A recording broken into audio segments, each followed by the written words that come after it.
саммитіне бағышлана. Студияда сізлер үшін мен Гүлсім Халилова çalışам.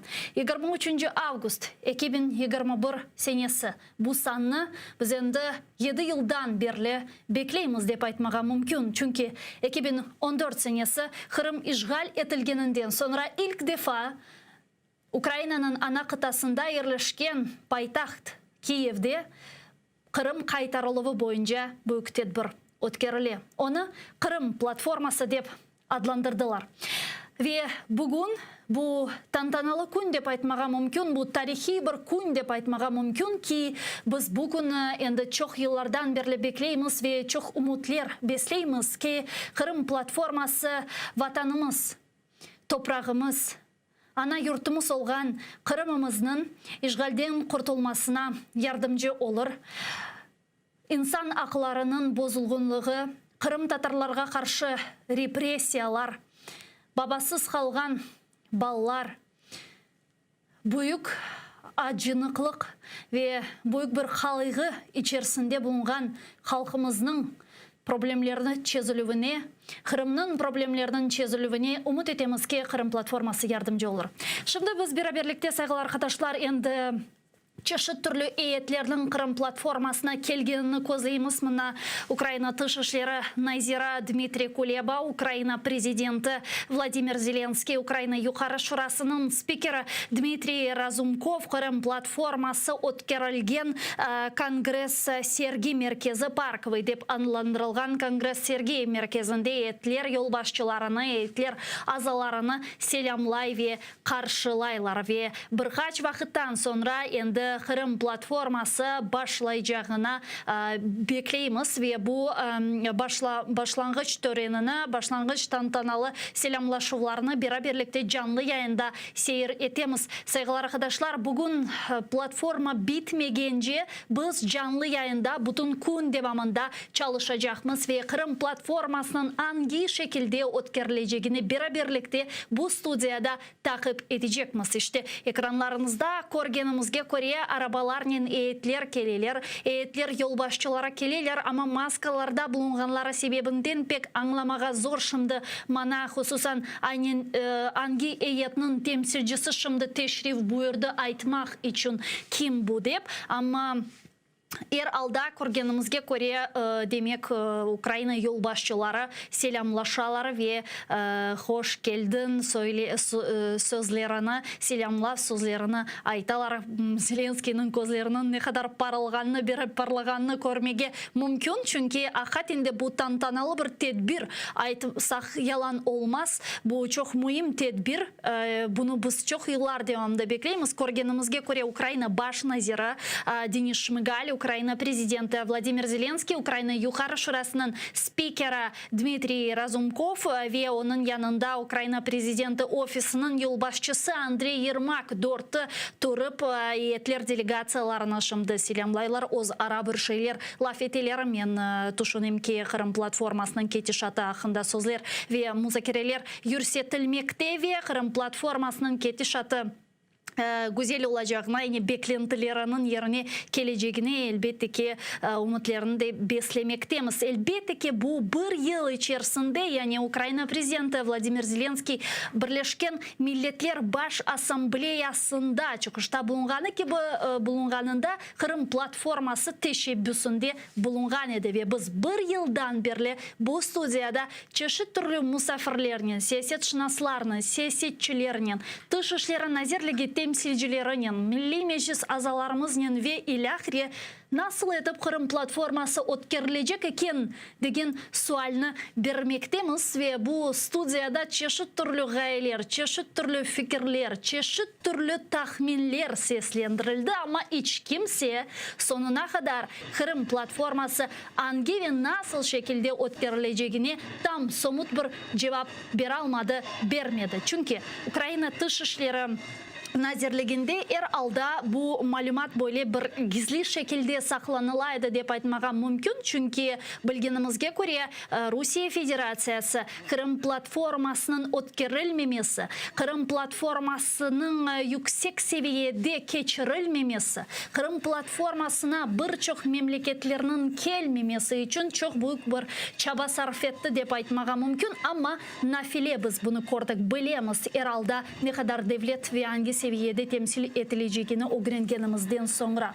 İşte Rusya'nın yapkan bu çeşit türlü keder etken hareketlerine bakmadan Kırım platforması ötkerilevi hiç kimse bunun elbette ki ne Rusya ne de Ukrayna'ya karşı düşmanlık etken büyük bir devlet zaten elbette ki var sadece Rusya, ama onun yanında olan taraftarları, satellitleri buna hiçbir şekilde keder etip olamadı ve işte bugün 23 Avgust 2021 senesi tarihi gün ve Kırım kaytarılığı boyunca halkara güçler bir arada toplanıp nihayet Kırım nasıl şekilde kaytacağı, Kırım'ı kaytarmak için hangi bir hareketler yapılacağını müzakere edecekler. Biz çok isteyimiz ki bu müzakereler neticesinde Kırım tezden kaytsın. Bu müzakerelerinin neticelerinde Kırım'ın azat edildiğini göreyik, deokupasiya gerçekleştirilsin, sonra reintegrasiya prosesi başlar ki bugün bilgenimizge göre endi Kırım azat etilmişti. Baltiya ülkelerinden prezident kelip çıktı. Kırım platformasına görgenimizge göre Dmitri Kuleba Nauseda kelip çıktı görgenimizge göre. Dmitri Kuleba şimdi onun böyle bir foto çekili. Menim anlağanıma göre en baş kapılarda başta kelgen musafirni prezidentni olsun, Eyet yolbaşçılarını Dışişleri Naziri Dmitri Kuleba selamlay. Sonra içeriye kirgenlerinde endi Ukrayna prezidenti Vladimir Zelenskiy ve onun yanında olan idareci, yani Ukrayna hükümetinin idarecileri selamlamakta. Saygılı arkadaşlar, ekranlarınız başından ayrılmanız, sizlerge bunu da bir kere tekrarlamağa isteyim ki çünkü biz tüm gün devamında olup geçken tedbirlerde gösterecekmiz. Kırım platforması hangi şekilde ötkerilecekini beraberlikte takip edecekmiz. Çünkü biz de sonuna kadar bilmeyedik Kırım platforması hangi programı çerçevesinde nasıl şekilde geçirilecek. Elbette ki malumatlar var. Nasıl seviyelerde çeşit türlü hangi bir programlar, çeşit türlü nasıl tedbirler Kırım platforması çerçevesinde ötkerilecek, ama sonuna kadar de hiç kimse bunun böyle adım adım nasıl yapılacağını bilmiyor. O sebepten biz bir yıldan beri bu stüdyoda tahminlerini yürütemiz. İşte bu bizim çeşit türlü tahminlerimiz oldu aslında bu stüdyoda. Musafirler çeşit türlü fikirlerini seslendirdi, çeşit türlü şeylerini aytkan ediler. Bazıları de Kırım platformasına biraz böyle skepsisle bakaydılar, işte sanki dersin işte toplaşırlar, laf ederler. Kırım etrafında çeşit türlü doğru tezisler seslendirilir. Fakat ondan sonra ne olacak degen sual etrafında birçok şübeler meydana kelgen edi. Ama ondan sonra ne olacağından mühim olan şey şimdiki adımlarda herhalde sonki 7 yıl içerisinde böyle tantanalı tedbir ötkerilgeni. Herhalde halkara güçlerinin bir meydanda ve çok mühim olan şey bunun Kiev'de yaptırılganı, yani Kiev'nin teşebbüsüyle yapılganı.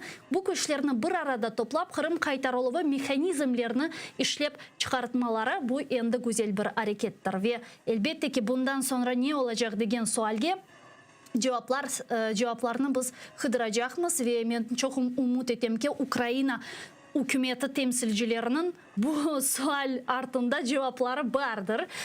Bunun sonunu nasıl görgenlerini men umut ettim, onlar bileler ki biledirler. Çünkü böyle bir tedbir ötkerilgeni vakit elbette ki çeşit türlü diğer adımlarını da gerçekleştirilmeli saygılı dostlar. Biz canlı yayında çalışamız ve şimdi növbetteki eyetlerinin görgenini ve kelgenini Ukrayna Dışişleri Naziri onlarını selamlağanını көреміз, келіңіз бақайық.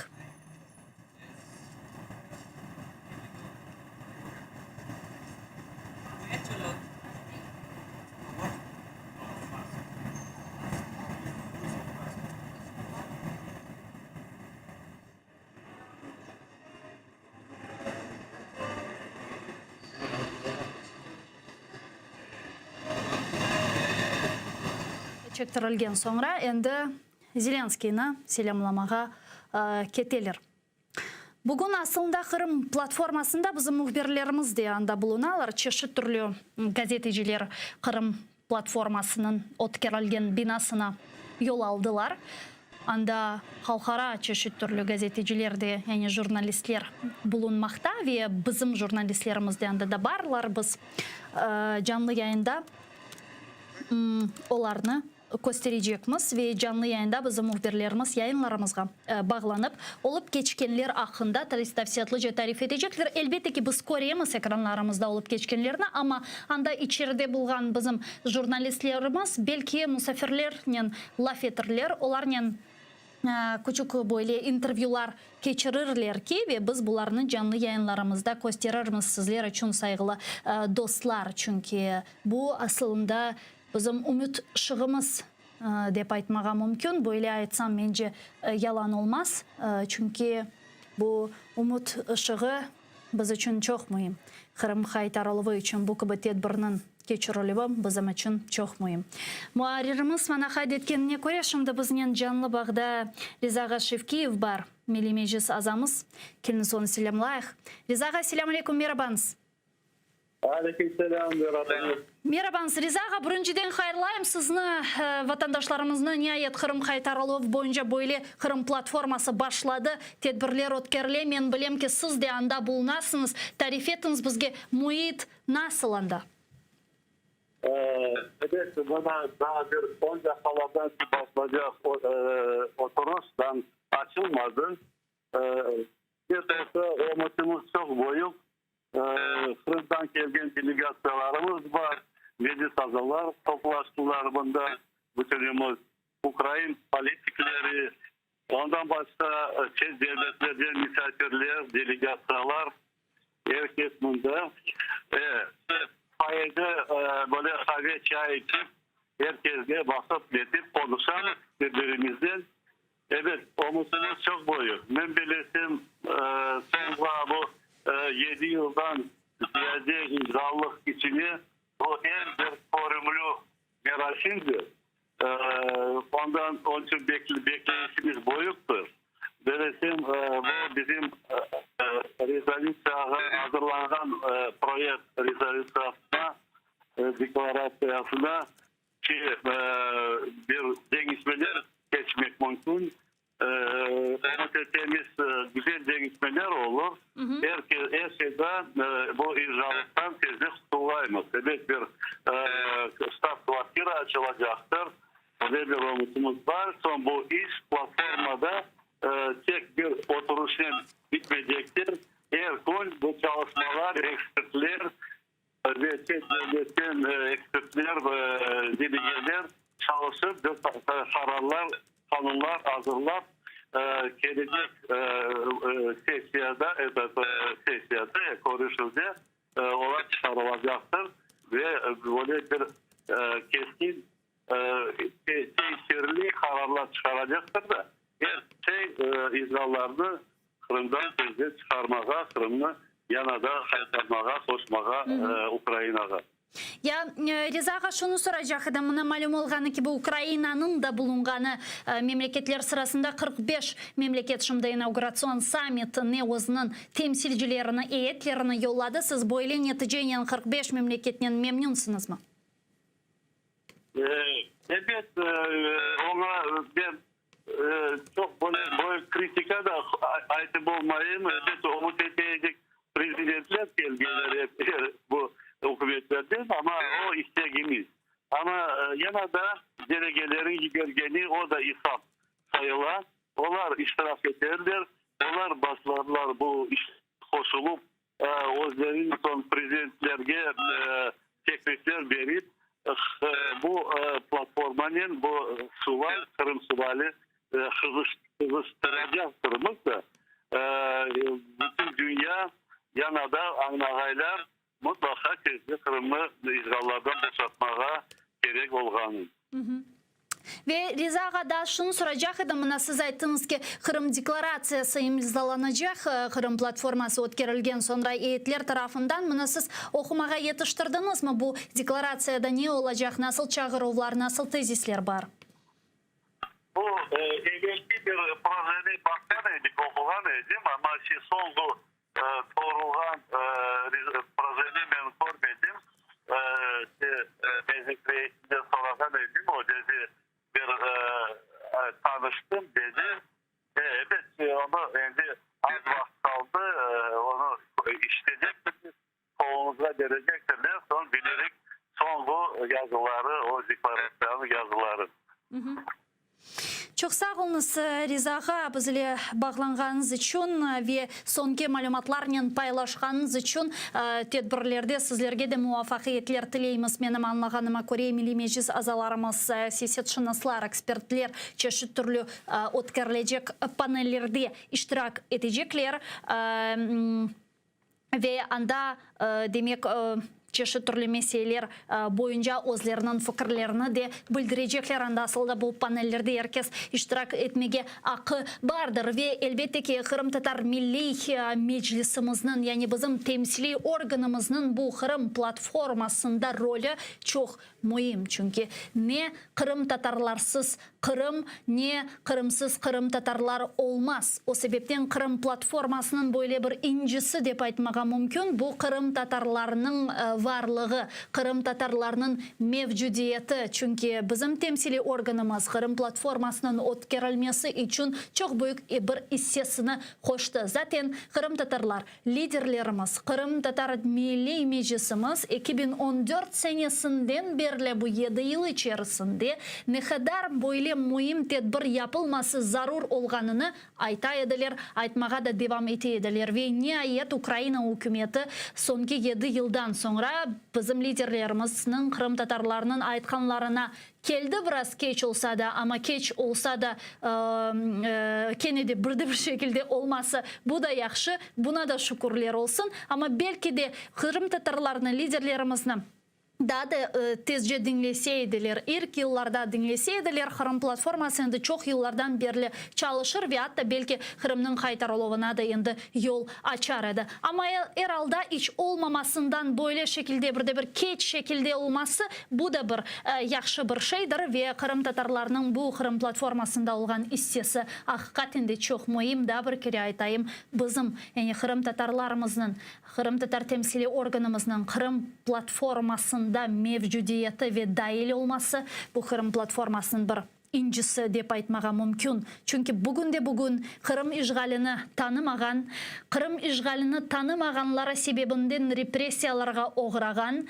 Ukrayna tarafdarı olarak kalgan Kırımdaki yekene güçler bu Kırım Tatarlardır. Ve eğer ki Kırım Tatarlar olmasaydı Kırım hakkında, Kırımda yüz bergen repressiyalar, Kırımda yüz bergen dehşetli vaziyetler olmaz, bu vaziyetlerini açıklamasaydılar, buna karşı çıkmasaydılar, belki de Kırım meselesi şimdi başka bir olurdu ve ben eminim ki bizim için müsbet bir şekilde olmaz idi. Ama Kırım Tatarlarının mevcudiyeti, işgalini tanımaganımız, buna karşı kureş alıp barganımız, bugün Ukrayna'ga bu gibi tedbirlerini yapmaga, geçirmege böyle bir tepme bir edip aytsam da yalan olmaz. Çünkü Kırım Tatarlarının mevcudiyeti Kırım'ın Rusiyaga hiçbir vakit ait olmaganının canlı bir izbatıdır. Sevgili dostlar, işte canlı yayında Kırım platformasının ötkerilgenini seyretemiz. Bizler şimdi Milli Meclis azamız Gayna Hanım Yükselbar odağında buluna. Gayna Hanım, selamun aleyküm, merhabanız. Allo.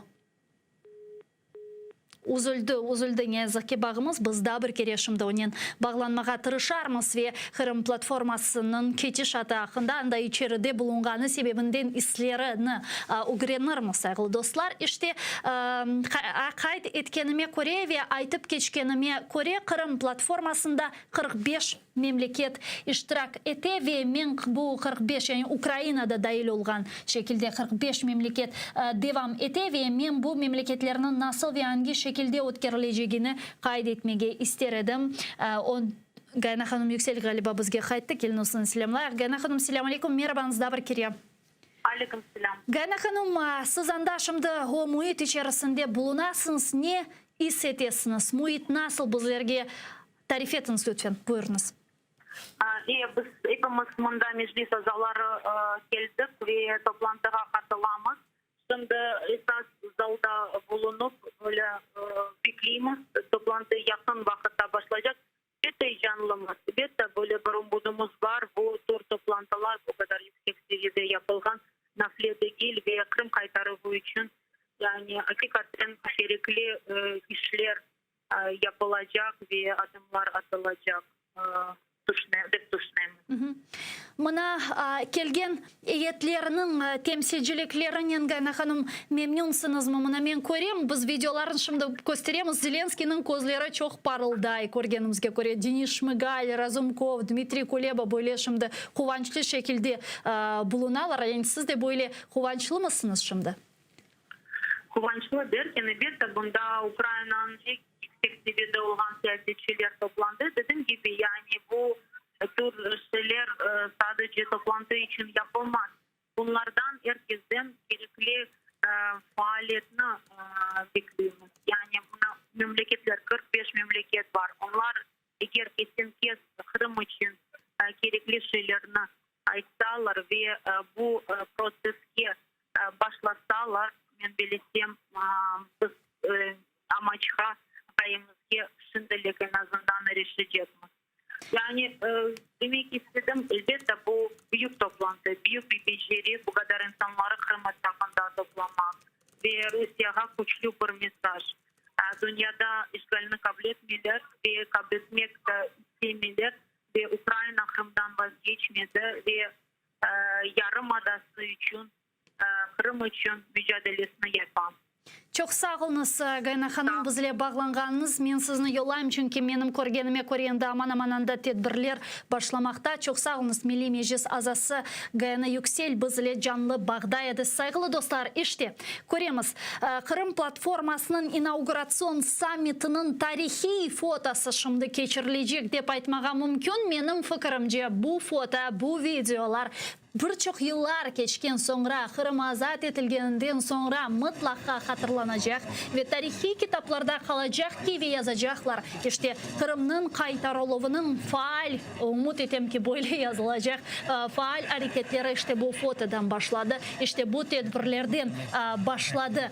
Ukrayna Prezidenti Vladimir Zelenskiy şimdi Kırım Tatar halkımızın liderleri Mustafa Cemilov ve Rifat Ağa Çubarov'na selamlay el sıktılar birbirine şimdi ve bu tarihi foto çekilecek liderlerimizni herkes selamlamakta, liderlerimizge herkes yakınlaşıp Kırım platformasını hayırlamakta ve bu foto şimdi saygılı dostlar çekilecek. Men da bir kere sizlerge hatırlatmağa isteyim. Hangi ülkeler Kırım platformasında iştirak etti? Liderler seviyesinde Kırım platformasında 14 memleket takdim etilgen ve Avrupa Birliği deminde elbette ki Latviya, Litva, Estonya, Polonya, Slovakiya, Macaristan, Moldova, Slovenya, Finlandiya ve Avrupa Şurası'nın prezidenti Kırım platformasında iştirak etti. Baş nazirler sırasında Romanya, Gürcistan, Horvatiya ve İsveç var saygılı dostlar.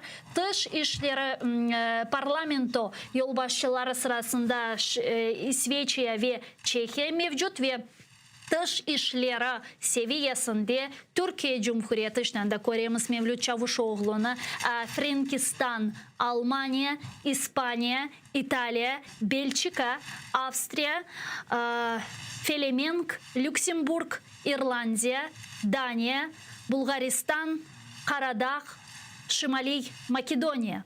Sonra müdafaa nazirleri seviyesinde Büyük Britanya, İngiltere ve Portugalya takdim etilgen.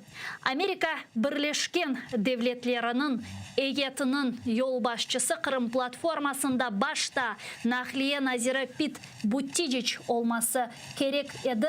Fakat sonra bu değişti ve Kırım platformasında Amerika Birleşken Devletleri'nin de energetika boyunca nazir takdim edecek eкен saygılı dostlar. Bu malumatlarını aman birkaç gün evvelsinde aldık ve Kırım platforması ötkerilmezden evvel birkaç gün evvel Amerika Birleşken Devletleri o'zining temsilcisini değiştirecekleri hakkında malumat verdiler ve endi Pete Buttigieg'de energetika sahasında yılbaşı ve Nazir temsil ediciligini bildirdi. Saygılı dostlar, şimdi eyetinin foto çektirgeni ve endi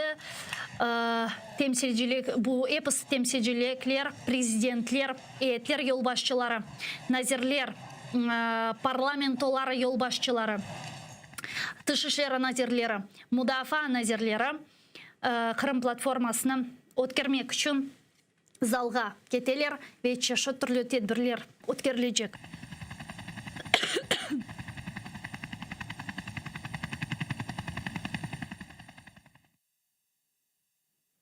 İşte beklenilgenine göre Kırım platformasının en başından şimdi foto çektirildi. Çeşitli türlü çıkışlar olmalı. Elbette ki birinciden Kırım Tatar halkının lideri Mustafa Gacimilov çıkışta bulunacak. Ona 3-4 dakika ayrıldı benim bilgenime göre bu çıkışta. Sözlerini, fikirlerini aytmak için, selamlamak için. Ukrayna prezidenti Vladimir Zelenskiy elbette ki çıkışta bulunacak. Ukrayna parlamentonun spikeri Dmitry Razumkov çıkışta bulunacak ve sonra Kırım platforması bu tantanalı şekilde başlayacak ve başta eyetler yolbaşçıları sonra çıkışta bulunmaya başlayacaklar ve sonra saygılı arkadaşlar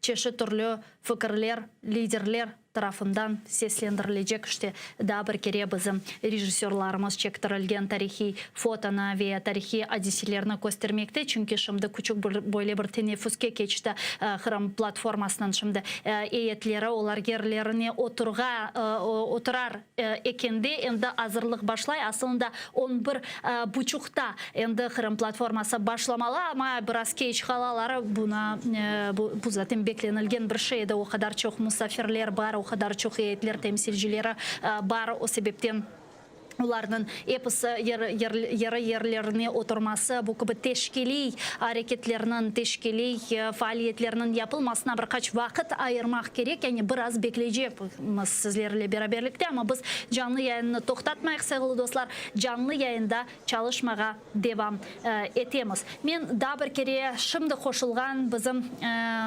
seyircilerimizge hatırlatmaya isteyim ki Kırım platformasında 45 Ukrayna'nın da dahil olğanı 45 memleket iştirak etmekte. Prezidentler seviyesinde bu Latviya, Litvanya, Estonya, Polonya, Slovakya, Macaristan, Moldova, Slovenya, Finlandiya ve Avrupa Şurası'nın prezidenti barlar. Sonra baş nazirler seviyesinde Romanya, Gürcistan, Хорватия, İsviçre bar saygılı dostlar. Parlamento yolbaşçıları seviyesinde İsveç ve Çekya mevcut. 14 memleket Kırım platformasında dış işleri nazirligi seviyesinde takdim etilgen bu Türkiye Cumhuriyeti, Frankistan Cumhuriyeti, Almanya, İspanya, İtalya, Belçika, Avstriya, Felemenk, Lüksemburg, İrlanda, Daniya, Bulgaristan, Karadağ, Şimali Makedonya. Mudafaa nazirleri sırasında İngiltere ve Portugalya takdim etilgen bu meselede biraz tafsilatlıca toxtamağa isteyim ki İngiltere'nin mudafaa nazirligi seviyesinde takdim etilmesi bu çok büyük ve çok güzel bir signal dep aytmağa mümkün. Çünkü İngiltere bizim için mühim memleket. Saygılı dostlar, Kırım platforması Jamala'nın 1944 yılı ile başlay seyredik. Buyurunuz.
so much for listening to this such important song for me. Thank you so much.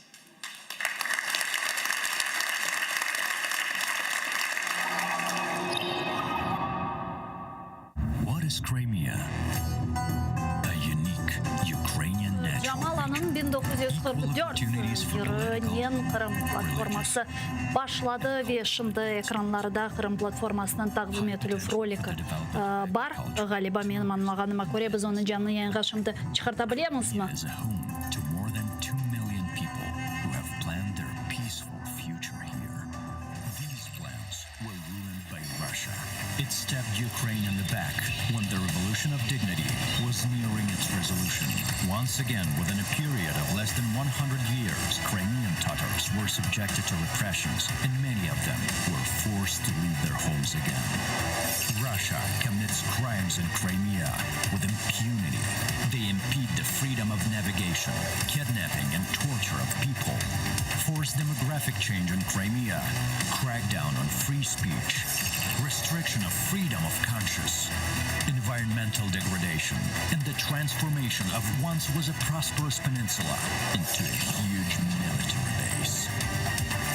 Missile systems deployed in Crimea are capable of reaching targets far beyond Ukraine. So, who will be next?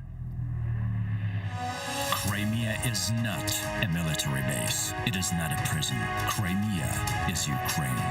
We initiated the Crimea platform to unite the world around a common mission to restore global order and security. We invited you because it's time for action. Ladies and gentlemen, please welcome to the Crimea Platform Inaugural Summit. For the welcoming speech, Minister of Foreign Affairs of Ukraine, Dmytro Kuleba, is invited.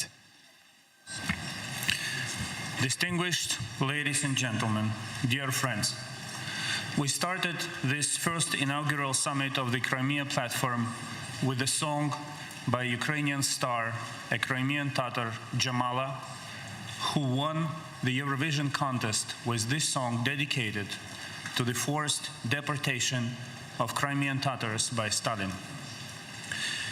It is our great pleasure and honor to welcome all of you at the Crimea Platform today. Let's begin writing history together right away. With great pleasure, I open today's event, and without any further ado, I invite His Excellency, President of Ukraine, Mr. Volodymyr Zelensky, to take the floor. Panie Prezydent. Дуже дякую.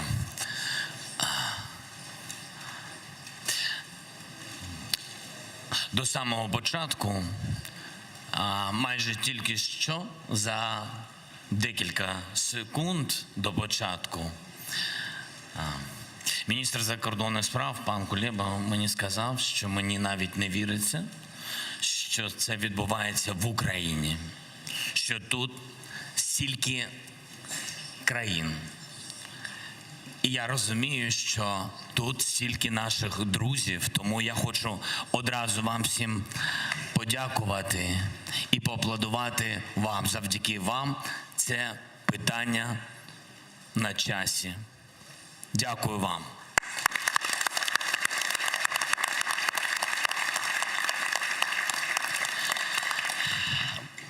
Високоповажні глави держав, урядів,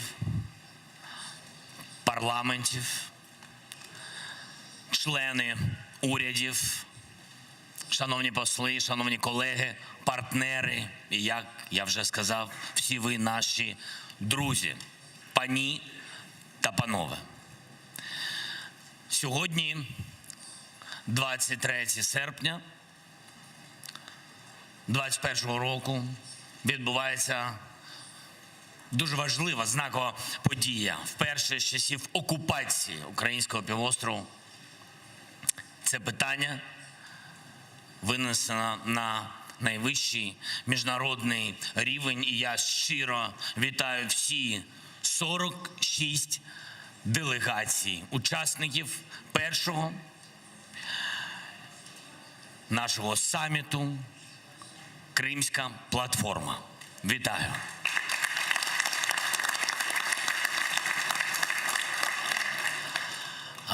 Ви знаєте, я був би щасливий бачити вас в Україні і в Києві не через такий, не тільки через такий привід, але що зробиш 7 років тому в центрі Європи, у моєї держави, Російська Федерація анексувала і окупувала частину нашої території, нашої незалежності, півострів Крим. Його площа 27 тисяч квадратних кілометрів. Це більше, ніж деякі країни Європи, ніж деякі країни світу. Нашу територію анексувала одна із держав-гарантів безпеки України згідно Будапештського меморандуму. Одна із держав-членів Ради безпеки ООН. Щойно, як вже сказав Дмитро Іванович, щойно ми чули пісню 1944. 1944. Співачки нашої Джамали, яка нам нагадала про трагічні події 1944 року, коли понад 200 тисяч людей, майже все кримсько-татарське населення Криму було депортовано. 40% з них загинуло протягом перших 3 років депортації. Здавалося б, що подібні жахливі події, що вони неможливі, що такі поняття, як мир, як суверенітет, як територіальна цілісність держави – це даність, якій ніхто і нічого не загрожує. На жаль, ми помилилися, і це питання важливе для всього світу, і український Крим був гарантією регіональної стабільності, і зараз це, можна сказати, це порохова діжка. Від початку окупації Москва втричі збільшила на сьогодні свою військову присутність на нашому українському півострові. Із всесвітньо відомого курорту сьогодні Крим перетворився на військову базу, став плацдармом для подальшого розширення впливу Російської Федерації на регіон Чорного моря. Крим перетворився на територію, де грубо і системно порушуються права, найголовніше права та свободи людини. Без забезпечення належної безпеки у Чорному морі нам навряд чи вдасться повернути Крим.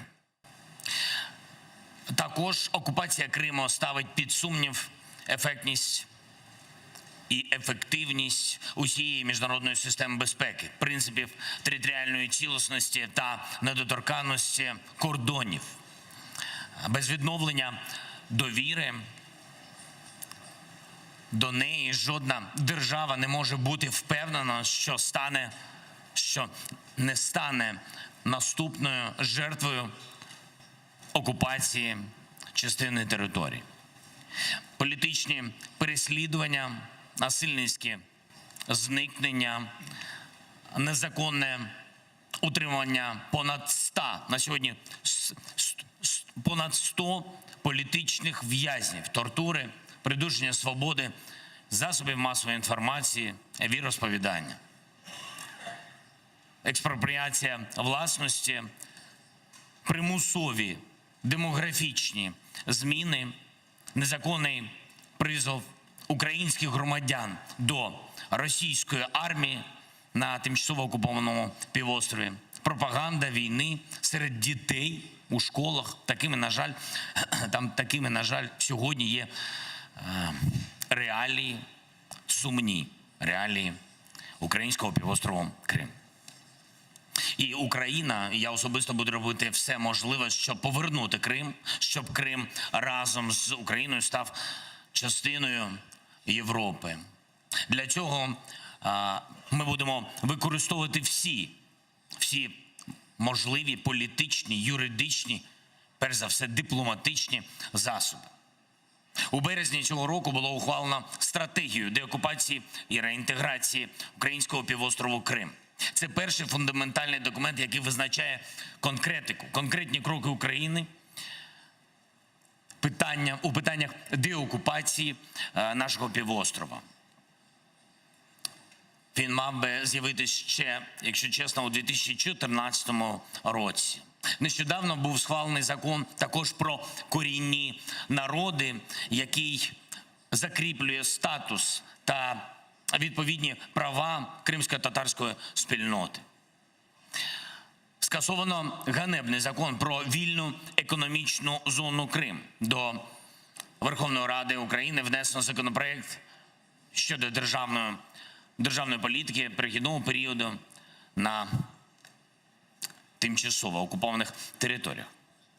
Ми свідомі того, що наодинці, і ще раз вам вдячні, що наодинці наша незалежна країна, Україна, ніколи не зможе повернути Крим. Нам потрібна дієва підтримка на міжнародному рівні і підтримка на новому рівні питання деокупації українського півострова. Сьогодні потрібні подальші дієві кроки для звільнення Криму. Наші спільні зусилля змогли би позбутися збройної агресії і призупинити агресію на тимчасово окупованих територіях, і це не тільки Крим, тимчасово окупованих територіях українського Донбасу. Але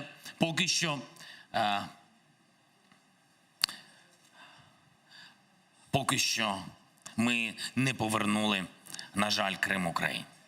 Тимчасова окупація Автономної Республіки Крим Російською Федерацією розпочалась 20 лютого 2014 року і триває вже 2741 день. Занадто багато, якщо чесно, часу втрачено, на жаль. Ми більше не повинні втрачати жодного дня. Я радий, дуже радий, що ми запустили наш майданчик. Україна спільно з вами, з нашими друзями, міжнародними партнерами, учасниками Кримської платформи починає писати нову главу в історії України, в історії українського Криму. Це глава про деокупацію, адже саме деокупація – це кінцева мета моя, нашої держави, кінцева мета роботи, щоденної роботи Кримської платформи. Синергія наших зусиль має змусити Росію сісти за стіл перемовин про повернення нашого півострову. Сьогодні ми ухвалюємо спільну декларацію держав-учасниць міжнародної Кримської платформи. Документ буде відкритим для приєднання. Я впевнений, що створить міцне політичне підґрунтя для нашої спільної роботи. У декларації ми надаємо однозначну оцінку незаконним та агресивним діям Російської Федерації, підтверджуємо нашу готовність дотримуватись політики невизнання спроби анексії Криму аж до моменту його деокупації. Ми не проводимо цей саміт, шановні друзі, заради чергового саміту. Питання Криму не повинно зникнути з міжнародного порядку денного ще на 7 років. Тому ми пропонуємо вже сьогодні зосередитись на практичній роботі та координації зусиль з конкретних, дуже конкретних питань. Серед них, перш за все, посилення і санкцій, і захист прав людини, дуже важливо, і подолання екологічних та економічних наслідків окупації, забезпечення свободи навігації в Чорному та Азовському морях. Для підтримки нашої діяльності створено офіс Кримської платформи. Він вже почав працювати, і я вам сьогодні продемонструю його роботу з задоволенням, працюючи 24, як у нас кажуть, працюючи щодня 24/7, офіс на щоденній основі буде моніторити ситуацію з правами людини, збирати інформацію про зростання військової активності на півострові, відслідковувати екологічну та економічну ситуацію на тимчасово окупованої території. Ми пропонуємо визначити ваших уповноважених представників, які будуть підтримувати зв'язок з Офісом і координувати нашу роботу. Вірю в те, що нашу спільну роботу. Кримська платформа має стати центром вироблення і прийняття ключових міжнародних рішень щодо Криму. Від сьогодні ми фактично розпочинаємо зворотній відлік часу до звільнення нашої землі, українського півострова. І цілком можливо, що 23 серпня 2021 року увійде в історію як день початку деокупації Автономної Республіки Крим та міста Севастополь. Окупація півострову Крим почалась в Москві, деокупацію Криму точно ми розпочнемо в Києві. Давайте починати. Дякую. Дуже дякую.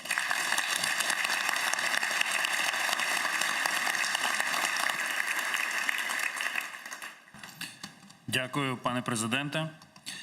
And now I give the floor to Mr. Dmytro Razumkov, Chairman of the Верховна Рада of Ukraine. Прошу вас, пане голово. Добрий день, шановні колеги, добрий день, шановний пане президент, пане прем'єр-міністр, ваші високоповажності, шановні гості, друзі, партнери. Для нас сьогодні дуже важливий захід. Це не просто ще один саміт, який відбувається на теренах України, на якому ми говоримо про деокупацію нашої території. Це дієвий механізм, який, я впевнений, буде працювати на користь не лише України, не лише повернення українського Криму, а буде працювати на користь тих правил, норм і верховенства права, яке ми всі хотіли би бачити на теренах сучасного світу. Для нас 21 рік – це визначальний рік. Він сповнений важливими датами для нашої історії. Нещодавно ми святкували 25 років нашої Конституції, де чітко записано, що Крим – це Україна. Завтра ми будемо святкувати 30 років незалежності. З першого ж дня незалежності вільної України Крим був, є і залишається територією нашої держави. Ми це знаємо, пам'ятаємо і зробимо все, щоб так залишалося. Сьогодні в нас не лише започаткування Кримської платформи, але й ще одне державне свято. Сьогодні День українського прапора. І фактично йому так само в цьому році 30 років. І так само він був тим прапором, який з'явився над всіми містами, які сьогодні є частиною нашої вільної держави. Мені би дуже хотілося, щоб синьо-жовтий прапор завжди майорів над всіми вільними і мирними містами України, починаючи від Львова, закінчуючи Донецьком, починаючи від Чернігова і завершуючи українським Севастополем. І так буде. Але для того, щоб ця подія прийшла якомога швидше, нам спільно з вашою допомогою треба буде багато працювати. Координуючи зусилля, об'єднуючи задачі, виробляючи спільні стратегії і стратегії, які перетворювались в подальшому в дії.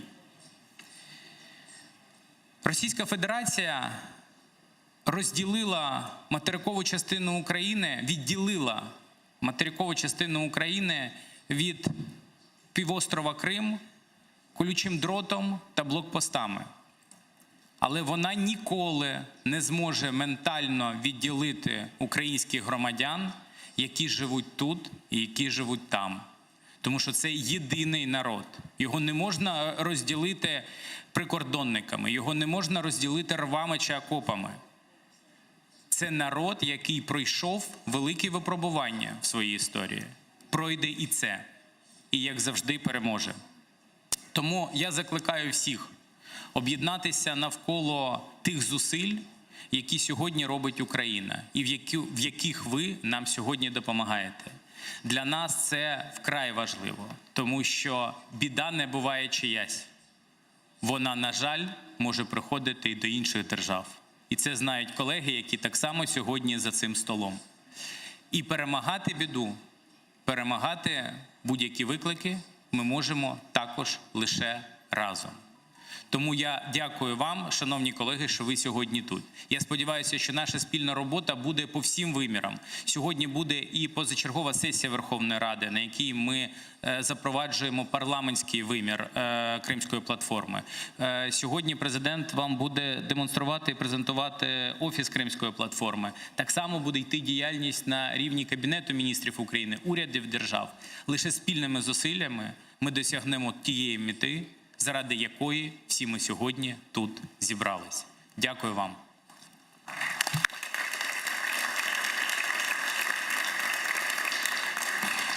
Дякую, пане голово. I now invite Mr. Denis Shmyhal, Prime Minister of Ukraine, to deliver his statement. Пане прем'єр-міністр, прошу. Дякую. Шановний пане президенте України, шановні високоповажні учасники сьогоднішнього саміту, шановні українці, міжнародні партнери, шановні друзі. Сьогодні для України та міжнародного співтовариства визначна подія. Інавгураційний саміт Кримської платформи об'єднав лідерів держав навколо політики деокупації Криму. Питання деокупації є нашим колективним завданням, бо мова йде про відновлення справедливості, норм міжнародного права та колективної системи міжнародної безпеки. Окупація Криму – це не суто внутрішньополітична проблема України, це проблема світового масштабу, яка фактично руйнує систему міжнародної безпеки. За останній рік Україна пройшла надзвичайно великий шлях у своєму розумінні, якою має бути політика деокупації як всередині держави, так і на міжнародній арені. Ми переходимо до системного, комплексного і практичного підходу.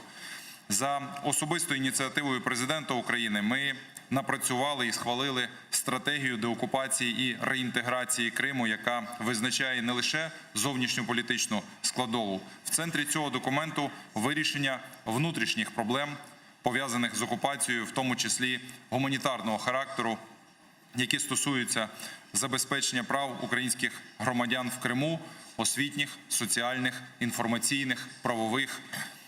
Урядом України на виконанні цієї стратегії вже напрацьовано план заходів з реалізації стратегії, який визначає ключові завдання всіх органів державної влади на найближче майбутнє.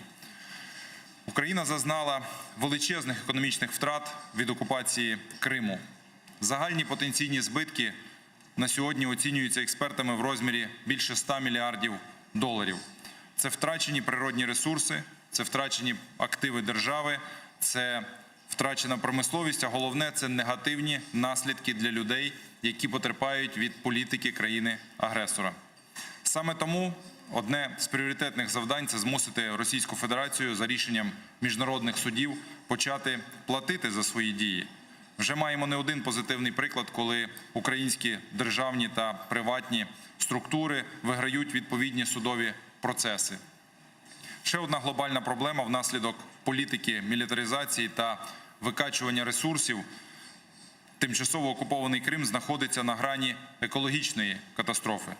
Питання екології – це питання безпечного життя українців на півострові та загалом екологічних проблем для всього Чорноморського регіону. Домівка мільйонів українців перетворюється фактично на військову базу та режимний окупаційний об'єкт. Це в черговий раз свідчить про глобальність проблеми та загрозу не тільки для України, і для наших європейських сусідів. Обговорення і подальше вирішення цих проблем будуть постійно в порядку денному Кримської платформи, а також на постійному контролі президента, уряду, нашого українського парламенту. Крим є українським, це беззаперечний факт, і ми ніколи не визнаємо Крим втраченою територією. Кримська платформа – це не тільки практичний майданчик міжнародної співпраці у напрямку деокупації, але й своєрідний індикатор і нагадування всьому світі, що тема повернення Криму не повинна і не буде зникати з радарів світового порядку денного аж до моменту повної деокупації півострова. Ми докладемо для цього максимум зусиль. Україною в діалозі з партнерами запропоновано низку пріоритетних напрямків роботи платформи. Це міжнародна політика невизнання, це посилення санкційної політики проти агресора, Це безпека і свобода судноплавства або навігації, це захист прав людини, відновлення прав корінного кримсько-татарського народу, це вирішення економічних і екологічних проблем. Ми готові до цієї роботи, в тому числі в рамках відповідних робочих груп, проєктів, форумів. Сподіваємося на широку залученість з боку партнерів і не лише дипломатів, але і фахівців. Кримська платформа відтепер головний інструмент і майданчик, в рамках якого ми консолідуємо наші зусилля. Дякую за увагу та дякую всім міжнародним партнерам, які долучились сьогодні до інаугураційного саміту Кримської платформи. Дякую.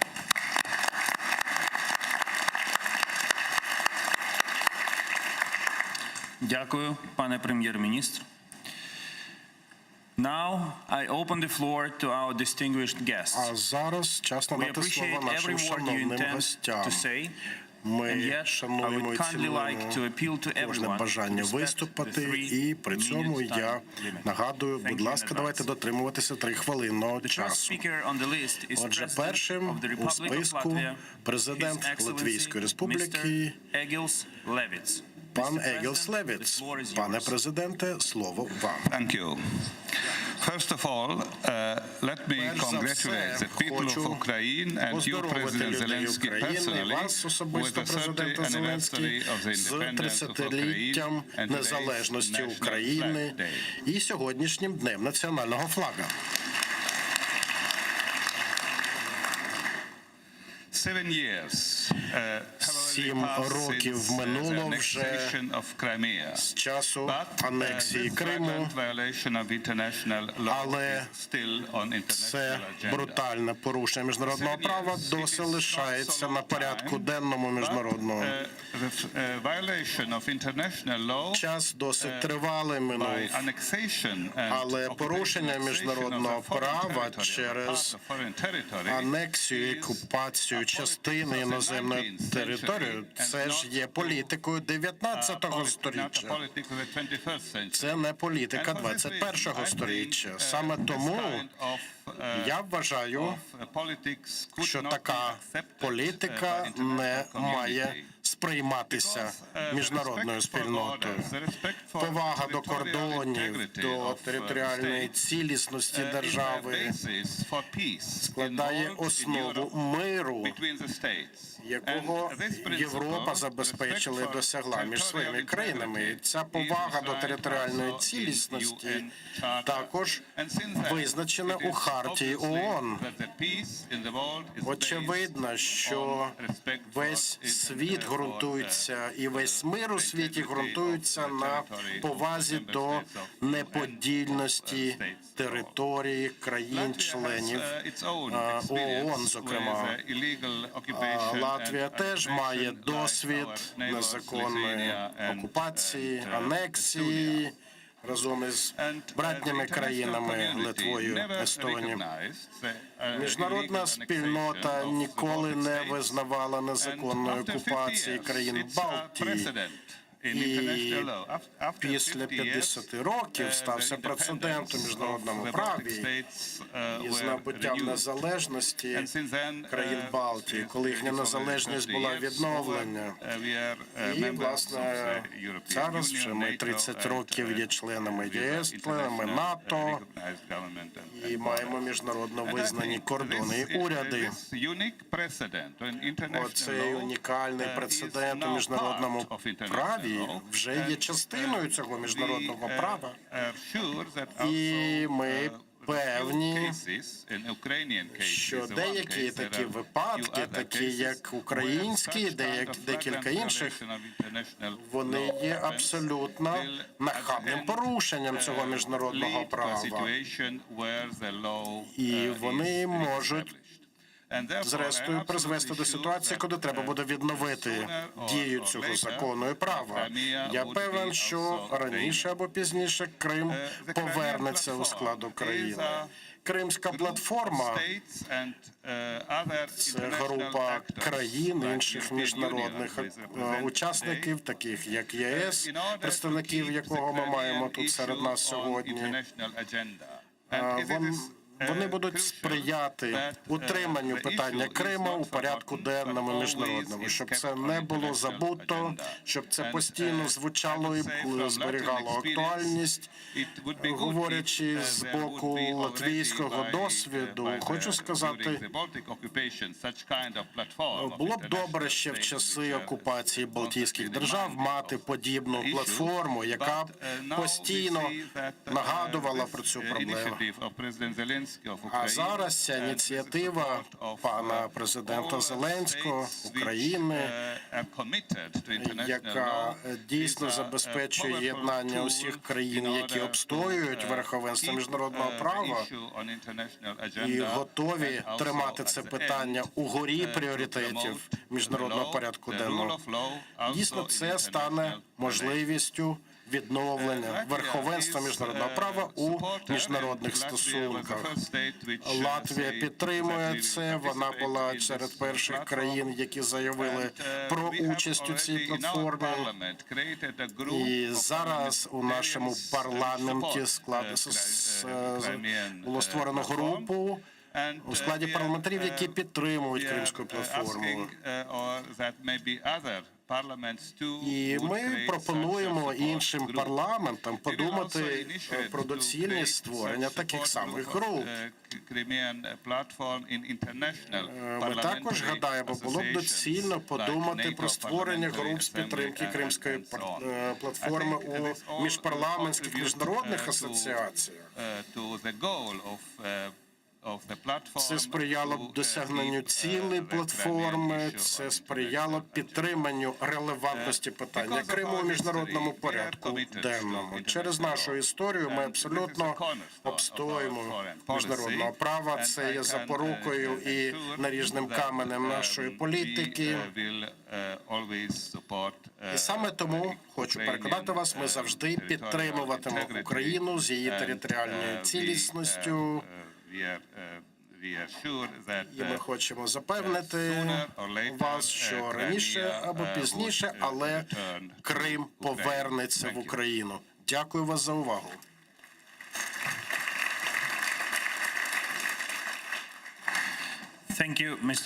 Дякую вам, пане президенте. І перед тим, як передати слово наступному спікеру, я б хотів пояснити, що дзвіночок, який звучатиме під час вашого виступу, це дуже тонкий натяк на те, що варто завершувати. А зараз я хочу надати слово президенту Республіки Польща, пану Анджею Дуді. Запрошую вас до слова. Дякую. Panie prezydencie Ukrainy, Пане президенте України, szanowni państwo, doroгі друзі, велике спасибі, пане президенте, за запрошення і можливість зустрітися з вами.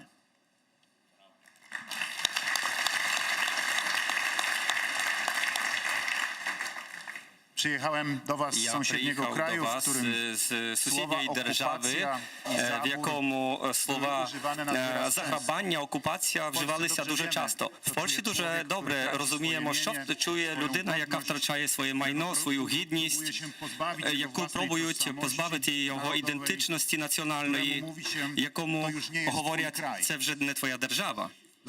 Тому я стою тут сьогодні перед вами, щоб чітко вам сказати, нашим українським братам, поляки вас розуміють, вашу ситуацію, ваші почуття, ваші страждання. Ви можете розраховувати на нашу підтримку. В нашій країні слово «солідарність» має особливу силу. Україна потребує сьогодні надзвичайно міжнародної солідарності. Наша сьогоднішня зустріч є нагодою висловити солідарність з українським народом, а також з татарським, і закомунікувати світові, що ми не визнаємо нелегальної окупації і анексії Автономної Республіки Крим Російською Федерацією, а також міста Севастополя. Ми дуже добре знаємо з історії нашого регіону, нашого нашої країни, ми розуміємо, що це означає, коли нас залишають союзники в момент загрози. Знаємо, як болить байдужість союзників. Самі ми це відчували. Хоча б у 1945 році, коли наші колишні союзники зрадили нас, домовляючись зі Сталіном, залишили нас в совєтській зоні впливу за залізною занавісою.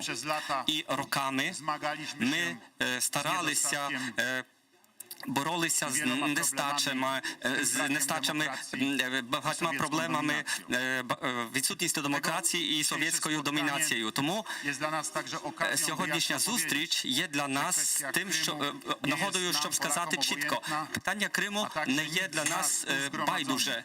Ніхто з нас тут присутніх не буде байдужий щодо топтання міжнародного права і топтання територіальної інтеграції України.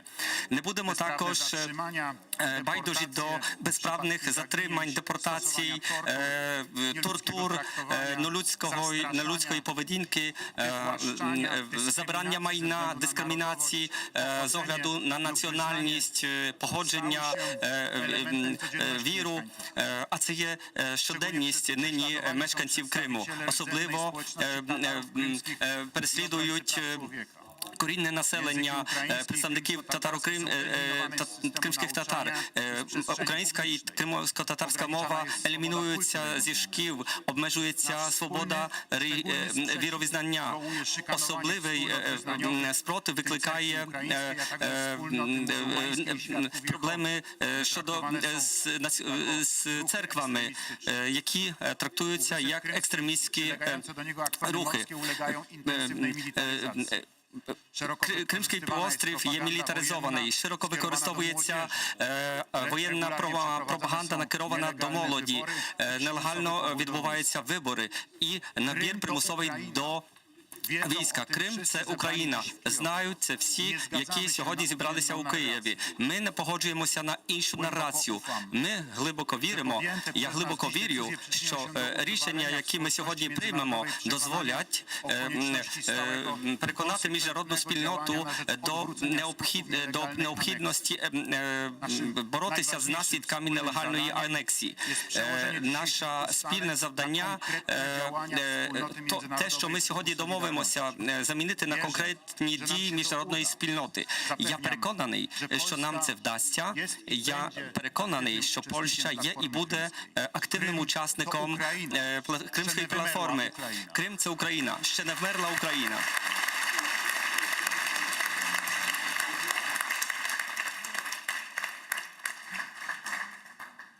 Dziękuję bardzo, panie prezydencie. I am pleased to welcome President of the І European зараз Council, я His радий Excellency Mr. Charles привітати Michel. Mr. President, the пана floor is yours. Шарля Мішеля, голову Європейської ради. Дякую, шановний пане президенте Зеленський, колеги, друзі. Радий бути з вами на цьому установлюючому саміті Кримської платформи у роковини 30-ті незалежності України. Незалежність – це суверенність, це територіальна цілісність в рамках міжнародно визнаних кордонів. І я тут присутній для того, щоб підтвердити незмінну позицію Євросоюзу. Ми не визнаємо незаконну анексію Криму і Севастополю Росії. Ми продовжуватимемо нашу політику невизнання цього, і ми будемо далі виступати проти будь-яких порушень міжнародного права. Такі незаконні дії будуть нести загрозу довірі і миру.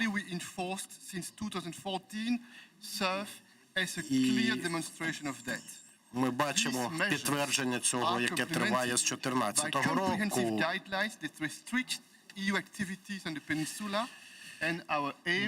Наша мета – зробити так, щоб незаконна анексія ніколи не стала легітимізована.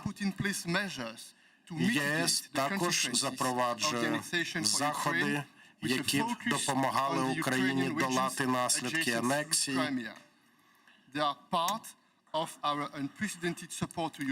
В рамках нашої безпрецедентної підтримки України, в рамках нашої співпраці за угодою про асоціацію ЄС, більше ніж 16 мільярдів євро надав Україні з 2014 року.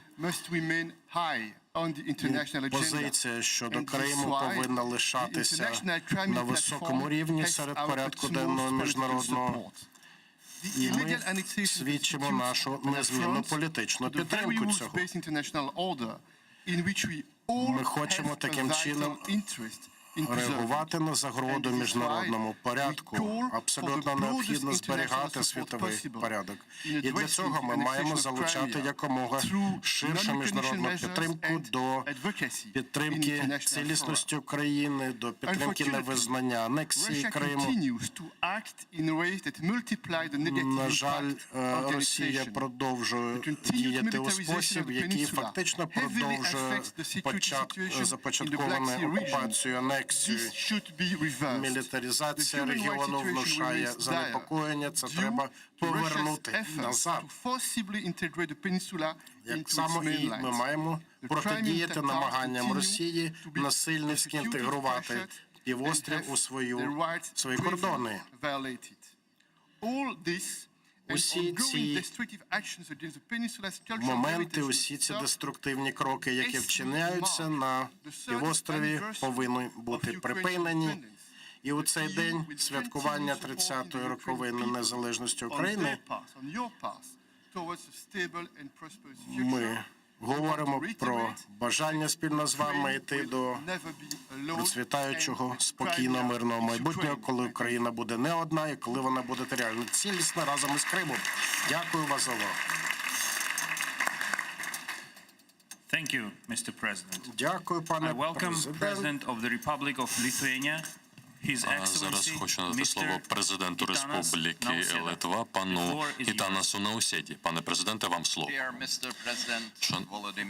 Шановний пане президенте, Володимире Зеленський, шановні пані та панове, ваші високоповажності, хочу почати з заяви, яку я певний час тому мав честь викласти перед Верховною Радою України.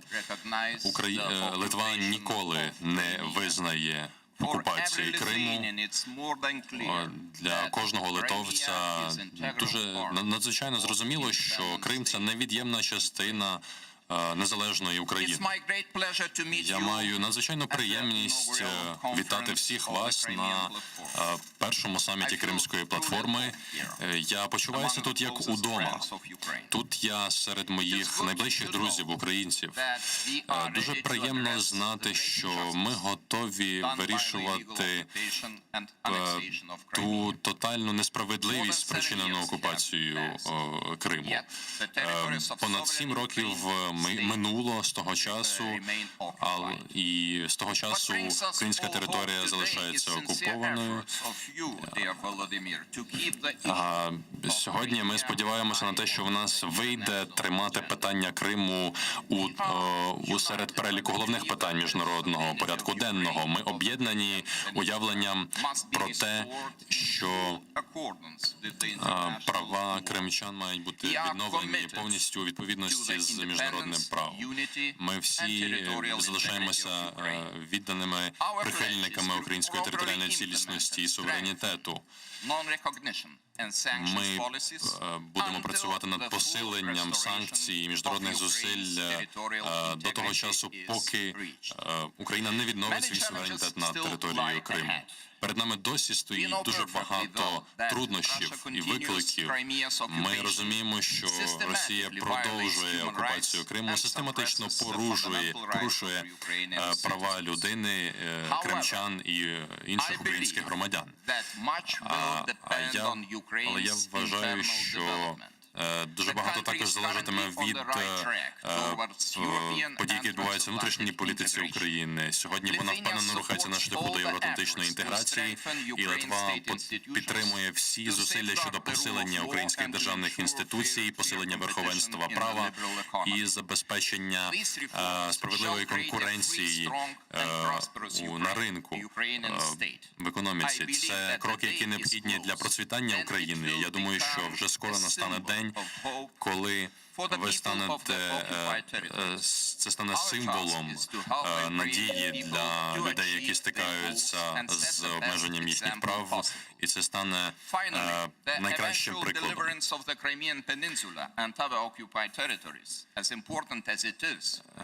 Це питання дуже важливе, але все ж це лише частина ширшої картини, оскільки всьому демократичному світу потрібно стояти пліч-опліч у захисті фундаментальних цінностей. І зараз це вкрай необхідно, більше ніж будь-коли раніше.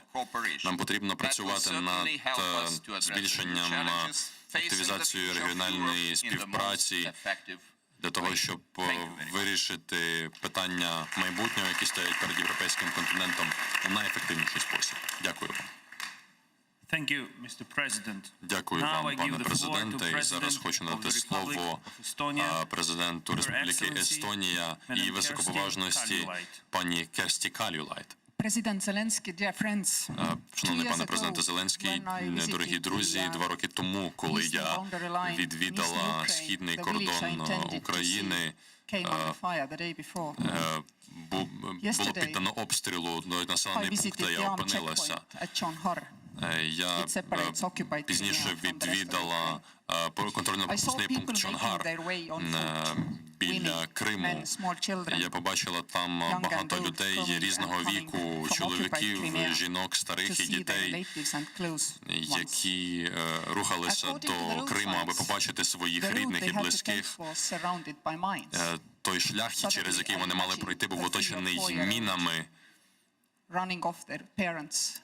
Раптово я побачила, як 3-річна дитина тікала від своїх батьків крізь заміноване поле.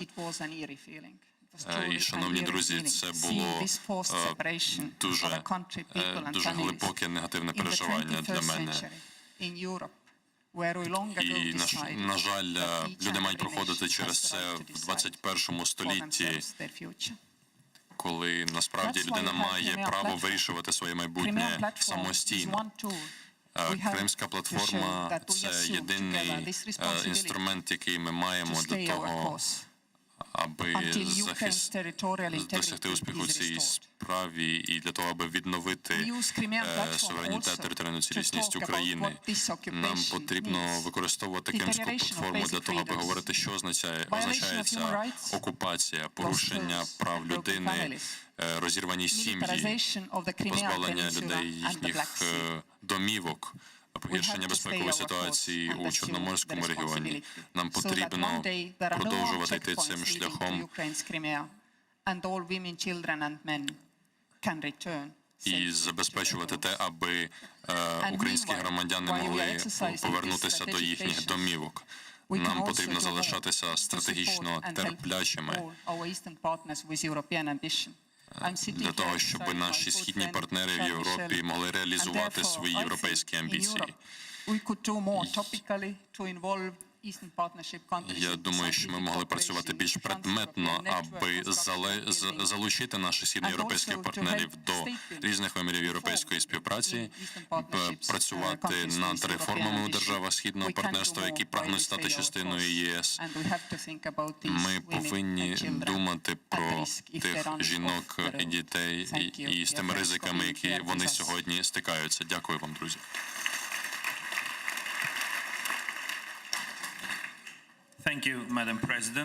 Дякую, пані президент. Мені приємно. Вибачте, я вже час мій вийшов. Хочу привітати прем'єр-міністра Швеції, пана Штефана Льовена.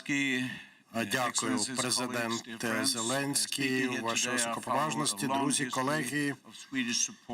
Хочу нагадати про довгу історію постійної підтримки України Швецією. Історично наші відносини почалися із 16 століття, із пана Пилипа Орлика, який навіть жив у Швеції.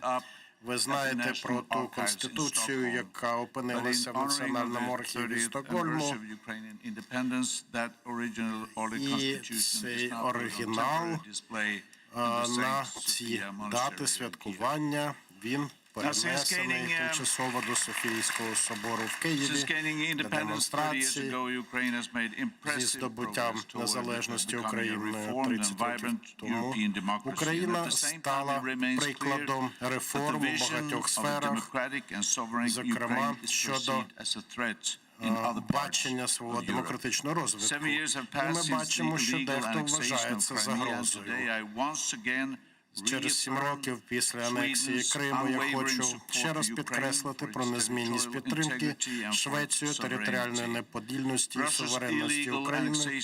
Незаконна анексія Криму Росією є нахабним порушенням європейського порядку безпеки, яке визначено в заключному Хельсінському акті і положень міжнародного права. Збройна агресія, анексія силою не повинні мати місця у сучасному світі. Триваюче порушення територіальної цільності і незалежності України Росією також несе наслідки для багатьох країн, для безпеки в Європі. І Швеція прибула на цю платформу кримську з метою затвердити свою позицію про намір зробити внесок у дії платформи, підтвердити, що ми і далі дотримуватимемося політики невизнання результатів анексії. Ми виступаємо за повне відновлення територіальної цілісності, неподільності України. І я певен, що спільними зусиллями ми зможемо протистояти будь-яким спробам повторення таких агресій в майбутньому. Ми бачимо, як значно погіршилася ситуація із правами людини в Криму. Громадяни, зокрема кримсько-татарського населення, вони загрожують, їхні права загрожують. Це йдеться про права зібрань, вільно висловлювати свої думки і так далі. І ми маємо обстоювати ці права, боротися за них. Ми також не можемо не згадати людські страждання, які стали наслідком окупації Криму. Швеція разом із іншими партнерами підкреслює людський вимір і людську вартість цієї агресії. І тому ми вітаємо цю ініціативу Кримської платформи. Хочу сказати, що я пишаюся бути частиною установчого саміту. Дякую вас за увагу. Дякую вам, пане прем'єр-міністре. І від імені українського народу особливо дякую вам за Конституцію Пилипа Орлика. А зараз хочу надати слово пану Яношу Адеру, президенту Угорщини.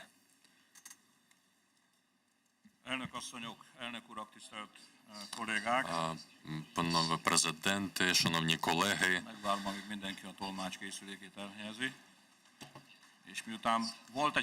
я почекаю, поки всі візьмуть до рук свої навушники, оскільки здається, що з каналами перекладу є певні проблеми, тому сподіваюся, що ви чуєте мого перекладача. Звісно, не можу казати, що не можу сподіватися, що ви вивчите угорську, поки я говорю, тому слухайте англійський переклад.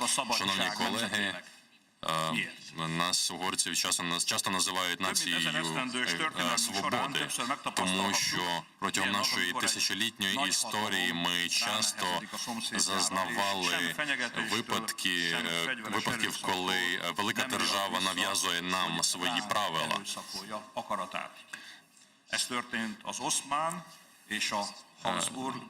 Саме це відбувалося з нами під час правління Османської імперії, Австро-Угорської імперії. І саме це сталося в 1956 році, коли угорці намагалися позбавити себе тих кайданів, яких на них наклав радянський режим. Ми на власному досвіді переконалися, як зовнішні сили свавільно перекроюють кордони в Європі. 2/3 території Угорщини, її населення були відірвані від неї внаслідок цих дій. Угорці опинилися в складі інших держав, хоча й не хотіли цього. І ніхто ніколи в них не запитував, в якій країні вони б хотіли жити.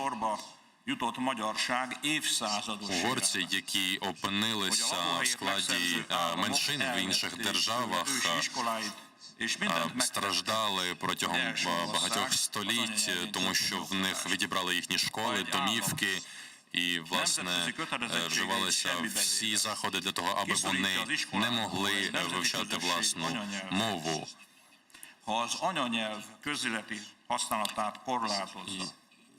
І якщо вживання рідної мови обмежується в державному житті, якщо ті, хто використовує свою рідну мову, опиняються перед загрозою штрафів і загроз, це суперечить ідеалам демократії, і це також не приносить користі титульним націям. Я думаю, що в пам'ять угорців, які втратили свої життя, і в пам'ять трагедії Тріанонського договору, ми можемо сказати, що знаємо напевне, чому анексія Криму – це така чутлива рана, незагойна рана для українців. Ми, угорці, розділяємо цей біль. І, власне, через нашу відданість ідеалам міжнародного права ми непохитно підтримуємо територіальну цілісність і суверенітет України. Ми стоїмо пліч-опліч з тими, хто вважає, що немає жодної альтернативи мирному врегулюванню конфлікту на сході України. Ми підтримуємо Україну на шляху до просування, на шляху до вирішення цього конфлікту. І думаю, що нам потрібно набагато більше терплячості і наполегливості для того, аби в мирний спосіб вирішити питання Криму. Ми були одним із тих, хто першим визнав незалежність України, і від усього серця вітаємо вас 30-ю річницею незалежності, і від усього серця бажаємо, що ця держава зможе розвиватися в стабільний і мирний спосіб. Ми сподіваємося, що Україна зможе забезпечити безпечне майбутнє для всіх своїх громадян, і що угорці зможуть почуватися в Україні як удома. Для досягнення цієї цілі ми залишаємося напоготові надати вам всю необхідну підтримку.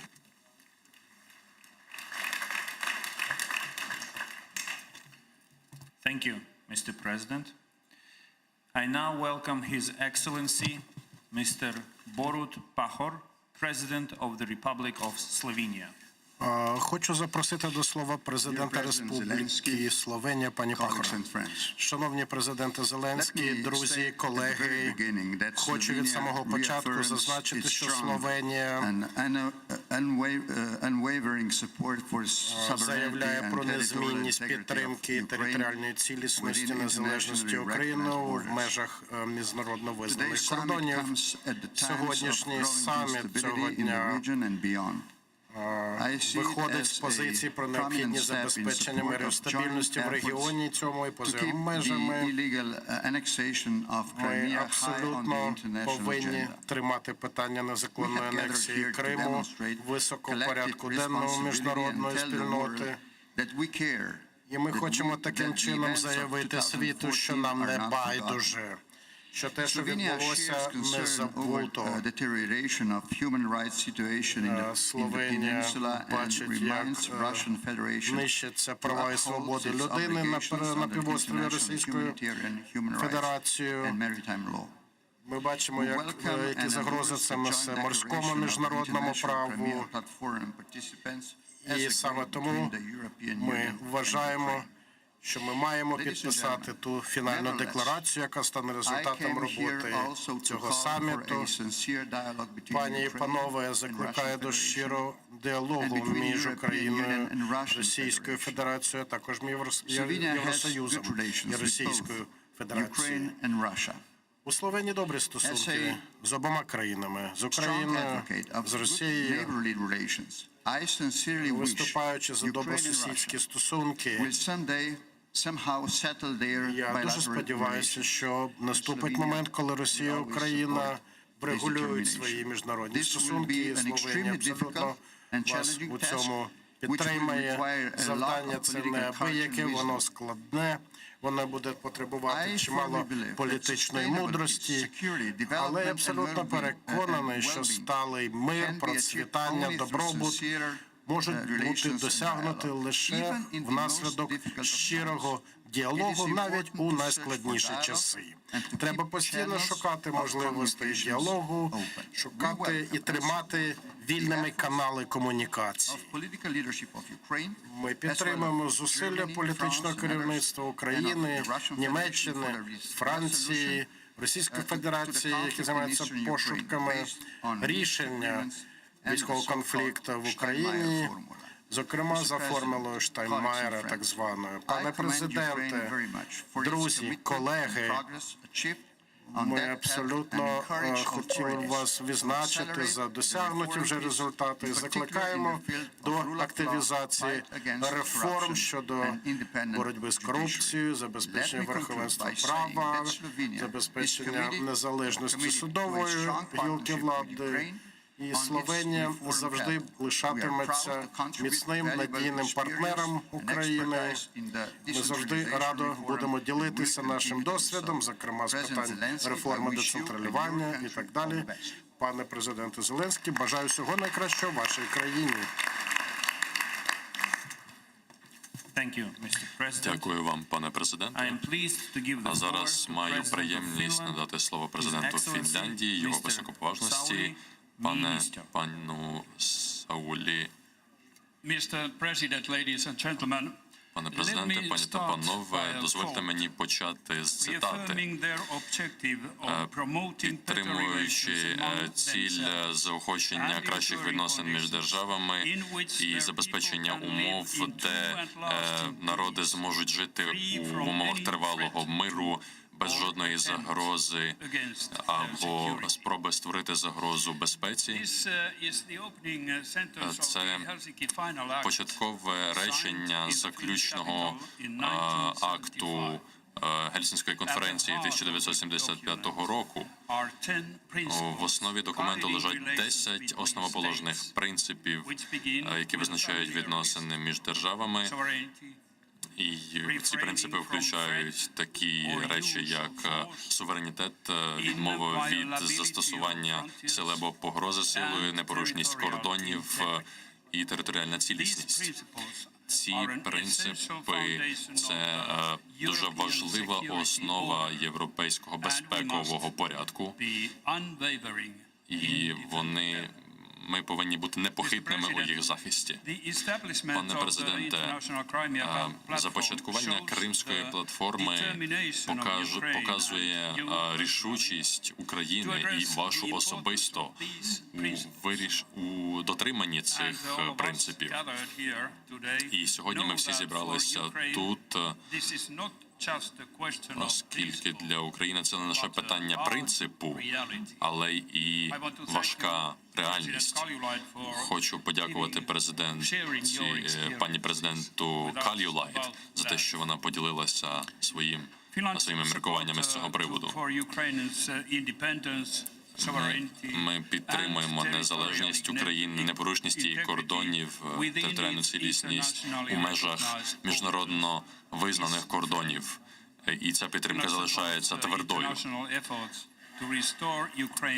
Ми докладатимемо міжнародних зусиль для відновлення територіальної цілісності України. Хочу подякувати вам, пане президенте, за цю важливу ініціативу, у якій Фінляндія є природним учасником. Ми повинні також відновити дух Гельсінської конференції 1975 року, підтримувати діалог попри відмінності між нами.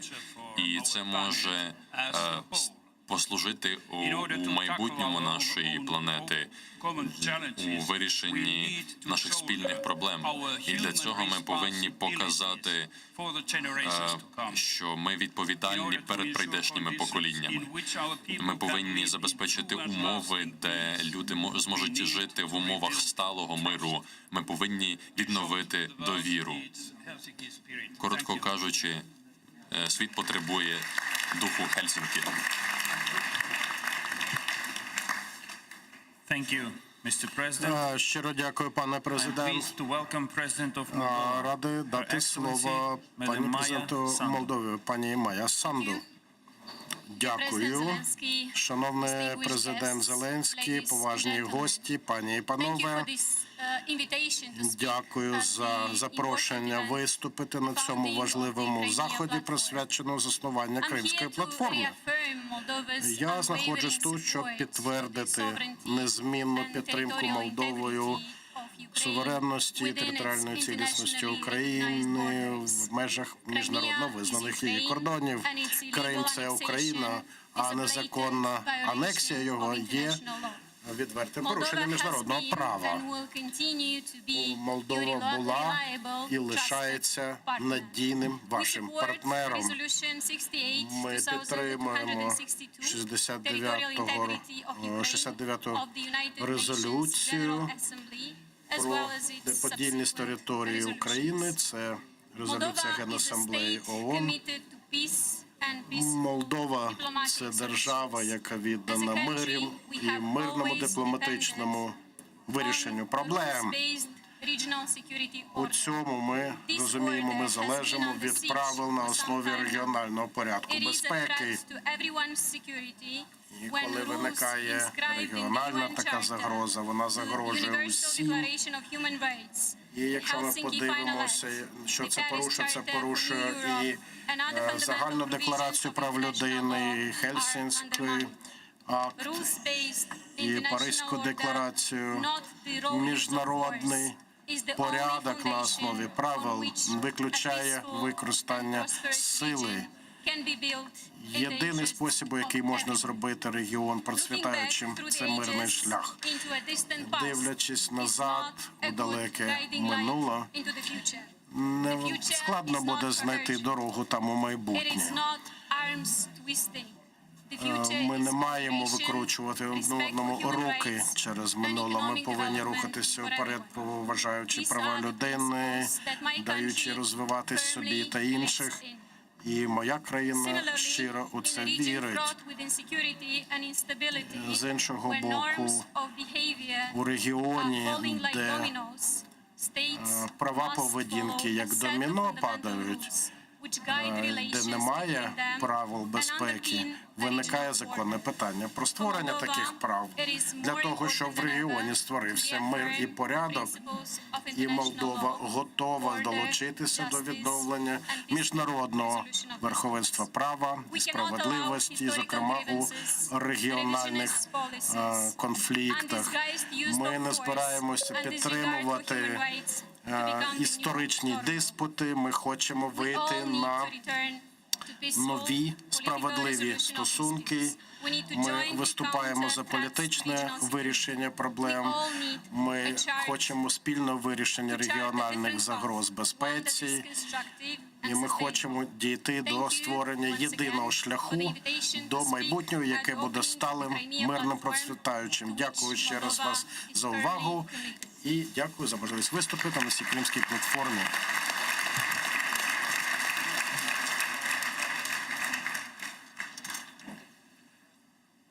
Thank you, Madam President. Дякую вам, пані I президенте. now have the honor Зараз to я welcome маю His честь Excellency надати Mr. слово Valdis його Dombrovskis, високоповажності Executive пану Vice President Валдісу of the Домбровскісу, European Commission for an віце-президенту economy Європейської that works комісії, for people. The floor is який yours. виступить на тему «Економіка, яка працює для людей». Слово вам. Шановний пане президенте Зеленський, ваші високоповажності, пані та панове, дякую вам за цю можливість звернутися до першого саміту Міжнародної Кримської платформи. Вже минуло 7 років після незаконної російської окупації Криму. Дозвольте мені перш за все підтвердити непохитну підтримку з боку Європейського Союзу щодо територіальної цілісності і суверенітету України в межах міжнародно визнаних кордонів. Крим – це Україна.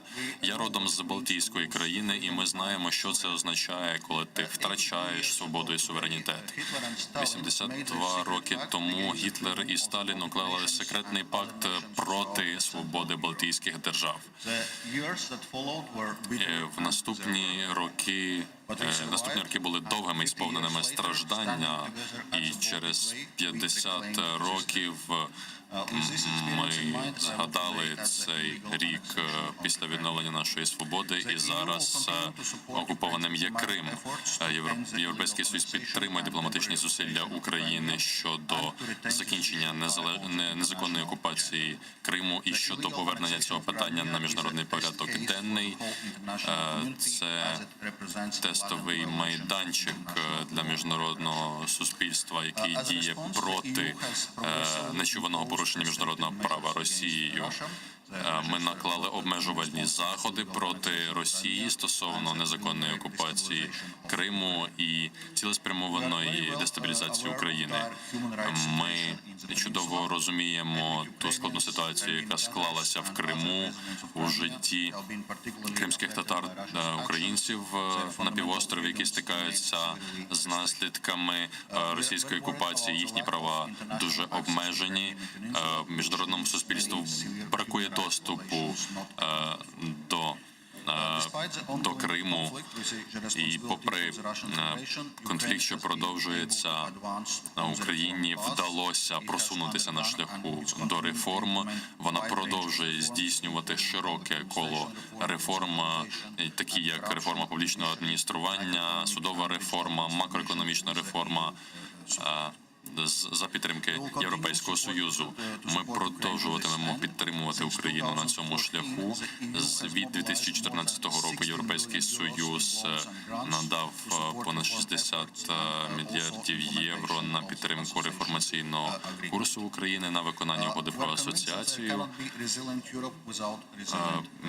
Звісно ж, без стійкої України не може бути стійкої Європи, тому ми допомагатимемо Україні підвищувати її резистентність шляхом роботи щодо захисту критичної інфраструктури і боротьби з дезінформацією. Підтримка населення, що страждає від наслідків конфлікту, це пріоритет, яке включає допомогу в напрямку реінтеграції ветеранів та інші напрямки. Крим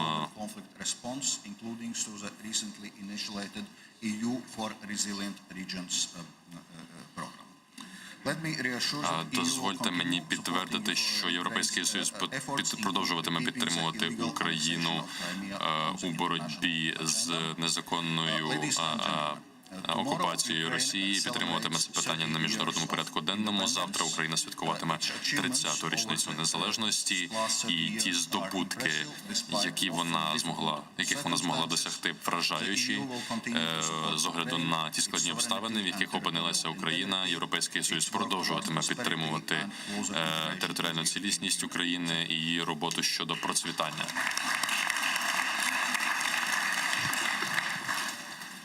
I thank you, Vice President. Дякую, шановний пане віце-президенте. Зараз слово надається прем'єр-міністру Словацької Республіки пану Едуарду Хегеру. Дякую, шановний президенте Зеленський, колеги, пані і панове.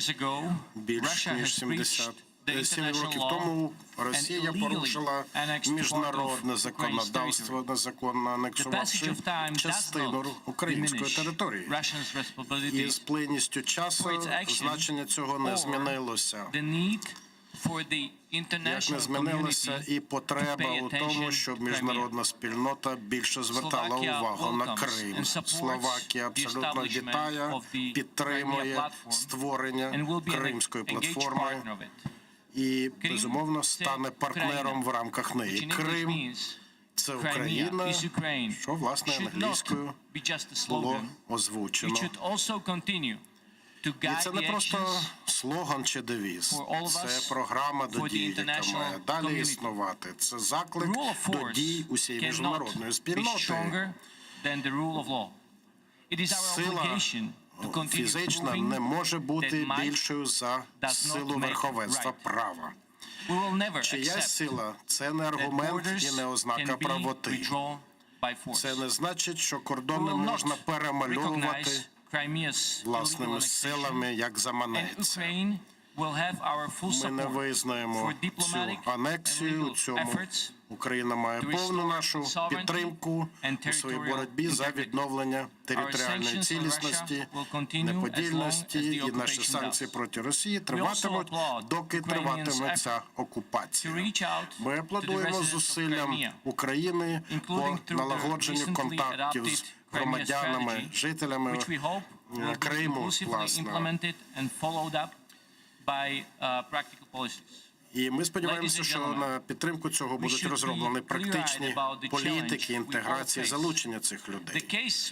Ситуація з Кримом віддзеркалює ті виклики, з якими ми стикаємося. Донбас, Крим – це не поодинокі випадки. Безпека у Європі не може сприйматися як даність. За це варто боротися. Йдеться не просто про відверто збройні аспекти, але й про гібридні зусилля підірвати нашу єдність, нашу відданість спільній ідеї. І саме завдяки через це ми сьогодні заявляємо Україні: ви не одні. Ми будемо допомагати вам відновляти вашу територіальну цілісність. Словакія надає практичну підтримку своїм партнерам в Україні у реформах, які виконує Україна, в реформаційних і трансформаційних заходах. І останнє, пане Зеленський, я хочу відзначити ваші зусилля у цьому контексті. Попри складні безпекові виклики, якими ви сьогодні стикаєтеся, Україна рухається в напрямку приєднання до НАТО. Ви допомагаєте активно евакуювати людей з Афганістану, зокрема і словацьких громадян, колег, артистів. І це відбувається попри дуже небезпечну ситуацію у Кабулі. Ми абсолютно з вами. Дякую вам.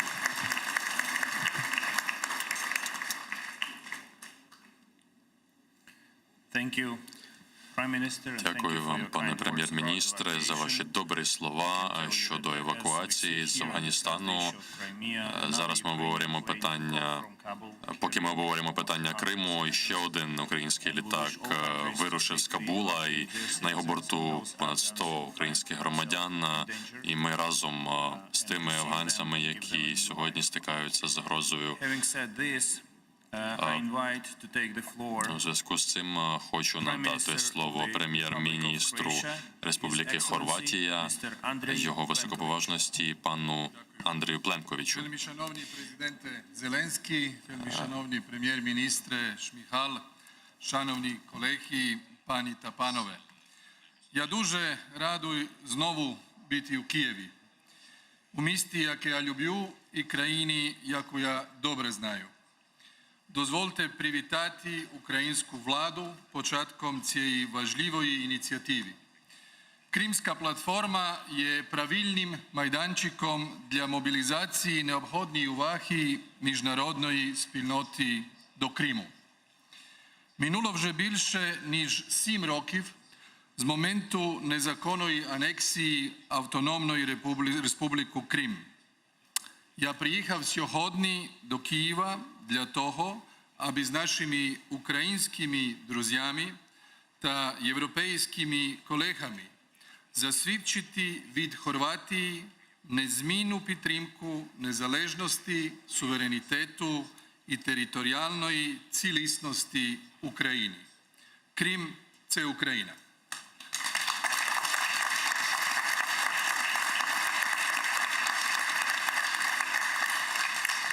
Croatia, together with other EU member states, Хорватія спільно з іншими державами-членами ЄС постійно надає підтримку Україні в рамках Генасамблеї ООН на інших міжнародних майданчиках через резолюції ООН з питань прав людини. І це є конкретним підтвердженням цієї політики. Анексія Криму безумовно є порушенням міжнародного права. Тимчасова окупація спровокувала порушення прав людини, зокрема жителів Криму, зокрема кримських татар, але також українців, інших меншин, етнічних і релігійних меншин і громад. Вони не повинні стикатися з обмеженнями своїх основних свобод, таких як свобода виразу чи релігійних розповідань тощо. Моя країна абсолютно очікує від Росії повного дотримання міжнародного, зокрема гуманітарного права, щодо, зокрема, доступу міжнародних моніторів від ООН, від ОБСЄ. В рамках заходів, накреслених Радою Європи, ми дуже занепокоєні триваючою мілітаризацією півострова, загрозами до навігації у цьому регіоні, зокрема у басейні Азовського моря. Хорватія дуже добре знає, наскільки складно буває, коли з одного боку вона стикається із триваючим конфліктом, з іншого боку має частину своєї території в окупації. Ми абсолютно у цьому вас розуміємо. У нас є дуже добра модель мирної реінтеграції Хорватії у Дунайську територію. Це те, що відбувалося у 1996 році, зокрема завдяки успішній місії ООН. І ми радо надамо вам будь-яку допомогу у впровадженні такої моделі для уникнення жертв, для забезпечення мирного співіснування на основі верховенства права. Ми вважаємо, що Крим дійсно дуже стояти високо на порядку денного міжнародного. Зокрема, йдеться не лише про Крим, але і про тимчасово на території, окуповані території Донецької, Луганської області. Ми готові допомогти вам у досягненні цієї мети.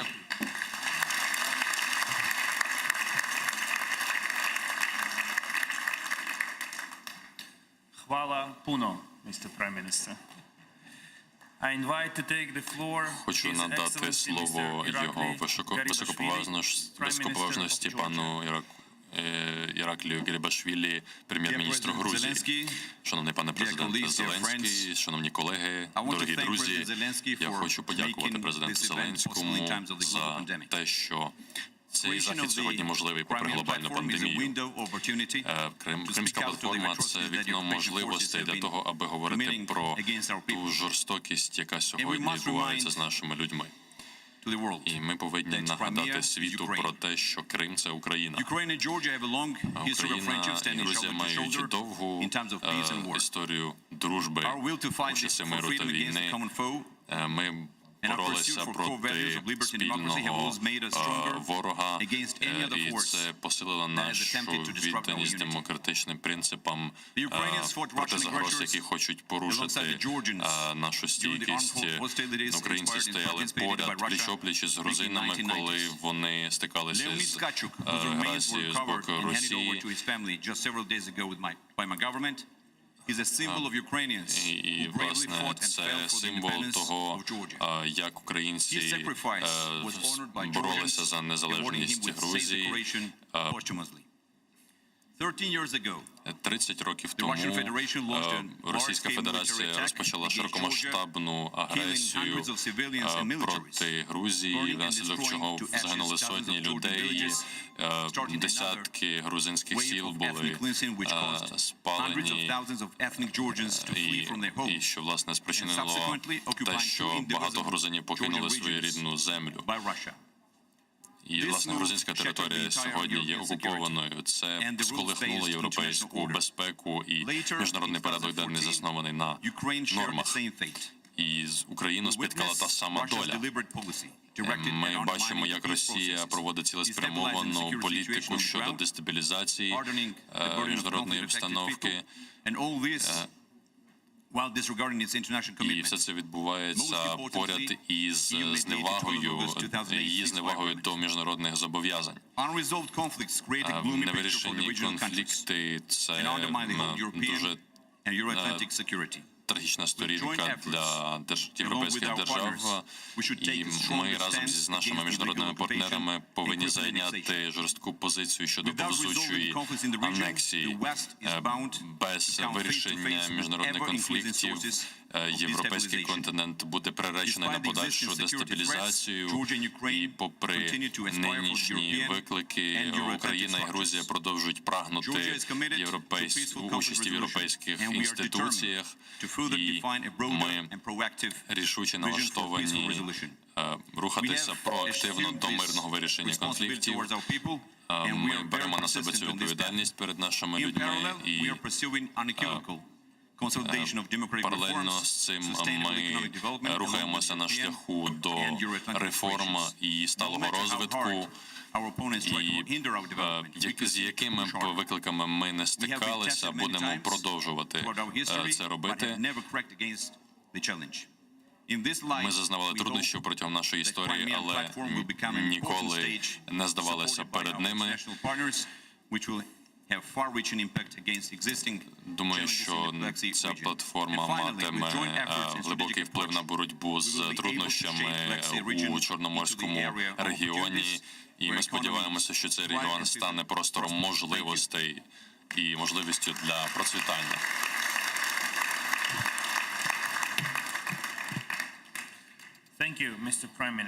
Дякую, пане прем'єр-міністр. Зараз хочу запросити прем'єр-міністра Румунії, пана Флоріана Кіцу. Дякую, шановний президент Зеленський, представники делегації, пані і панове. Мені дуже приємно бути в Києві і брати участь у цьому дуже важливому для України і міжнародної спільноти заході. Хочу скористатися цією можливістю і оголосити, що сьогодні Румунія приєднується до Кримської платформи. Як ви знаєте, Румунія завжди підтримувала суверенність і територіальну цілісність України. Водночас Румунія абсолютно віддана політиці невизнання незаконної анексії Криму Російською Федерацією. Румунія підтримує прагнення України стати членом європейської, євроатлантичної спільноти. Румунія вітала укладання угоди про асоціацію між Україною та ЄС. І Румунія вважає, що коли будуть виконані всі умови, Україна стане гідним членом спільної європейської родини. Для цього, безумовно, потрібна широка підтримка громадськості, політична воля. Я абсолютно закликаю керівництво України до політичних, економічних, соціальних реформ, до демократизації подальшого суспільства задля досягнення процвітання і розвитку. Це сприятиме миру, стабільності, процвітанню. Шановний пане президент Зеленський, ми абсолютно розуміємо виклики, загрози цінностям і умовам регіональної стабільності у Чорноморському регіоні. І цей саміт підтверджує серйозність цих загроз. Саме тому ми повинні спільно шукати ефективні рішення цих проблем.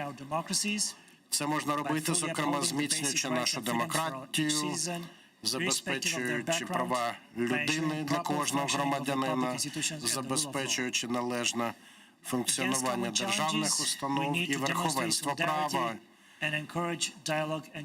Наш форум дозволить продемонструвати ще раз нашу солідарність і консолідувати нашу співпрацю. Я абсолютно переконаний, що будь-які відмінності можна вирішити, якщо підходити до цього конструктивно. Завдяки відкритості, завдяки спільним цінностям це можна робити. І я дуже вірю у майбутнє нашої співпраці. І дякую вас за увагу в рамках цієї Кримської платформи.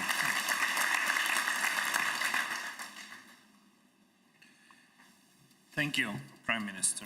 Дякую, пане I'm pleased to прем'єр-міністр. welcome President Зараз of the National Council хочу of the запросити до Swiss слова Confederation, Mr. президента Andreas Національної ради Швейцарської конфедерації, Sehr geehrter Herr пана Präsident, sehr geehrter Parlamentsvorsitzender, Exzellenz. Im Namen der Schweiz möchte ich mich bei der Ukraine für die Initiative der Krim-Plattform bedanken, welche wir unterstützen. Es sind mittlerweile mehr als 7 Jahre seit der völkerrechtswidrigen Annexion der Krim durch die russische почалася Föderation незаконна begangen. анексія Криму з боку Російської Федерації. Зараз настав час, коли і українські, і міжнародні намагання відновити українську територіальну цілісність об'єднаються для того, щоб відновити міжнародне право. Для Швейцарії цілісність Крим завжди є і буде, і залишається частиною України. Це ті люди, права яких зараз порушуються останні 7 років, це показує дуже фрагментовану картину. Права на зібрання, права на свободу слова, інші фундаментальні права порушуються там. І ті російські так звані антитерористичні закони зачіпають якраз і спрямовані проти прав людей. Це дуже широко критикується з боку Європейського Союзу. Тому дуже багато випадків тортур, яким піддаються українські громадяни, зокрема і кримські татари, і порушення гуманітарного права стало систематичним. Die Besatzung so schnell wie möglich zu beenden, soll die Krim-Plattform auch einen konkreten Beitrag zur Verbesserung der Situation der leidenden Тепер Menschen auf der ми Krim leisten. раді бачити, що така платформа народилася і народжується. Ми готові в цьому взяти участь. Дякую.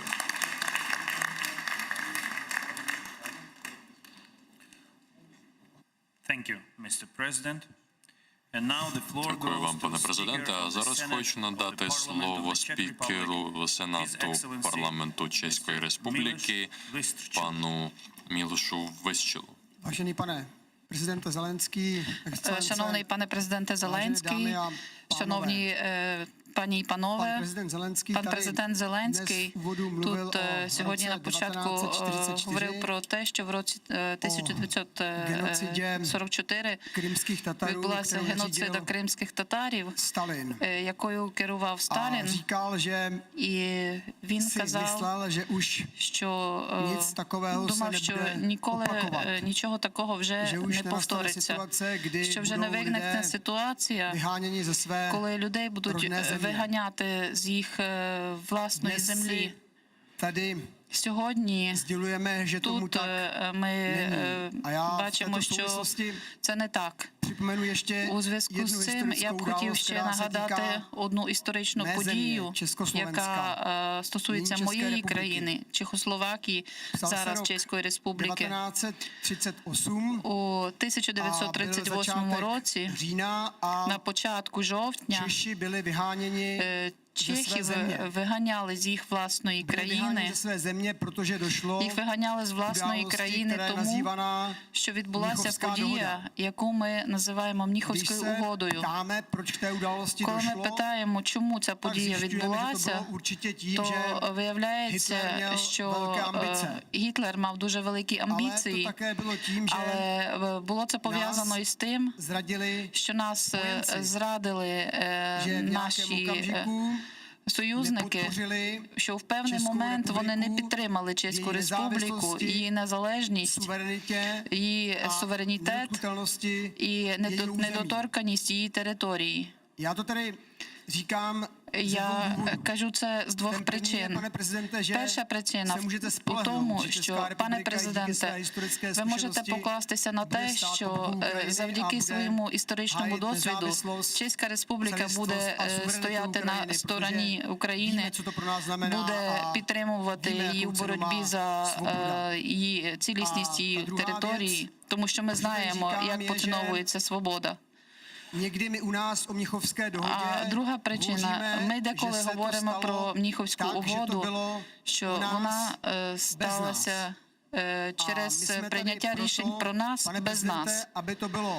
І ми хочемо, щоб рішення про Україну приймалися за нашою участю. Дякую.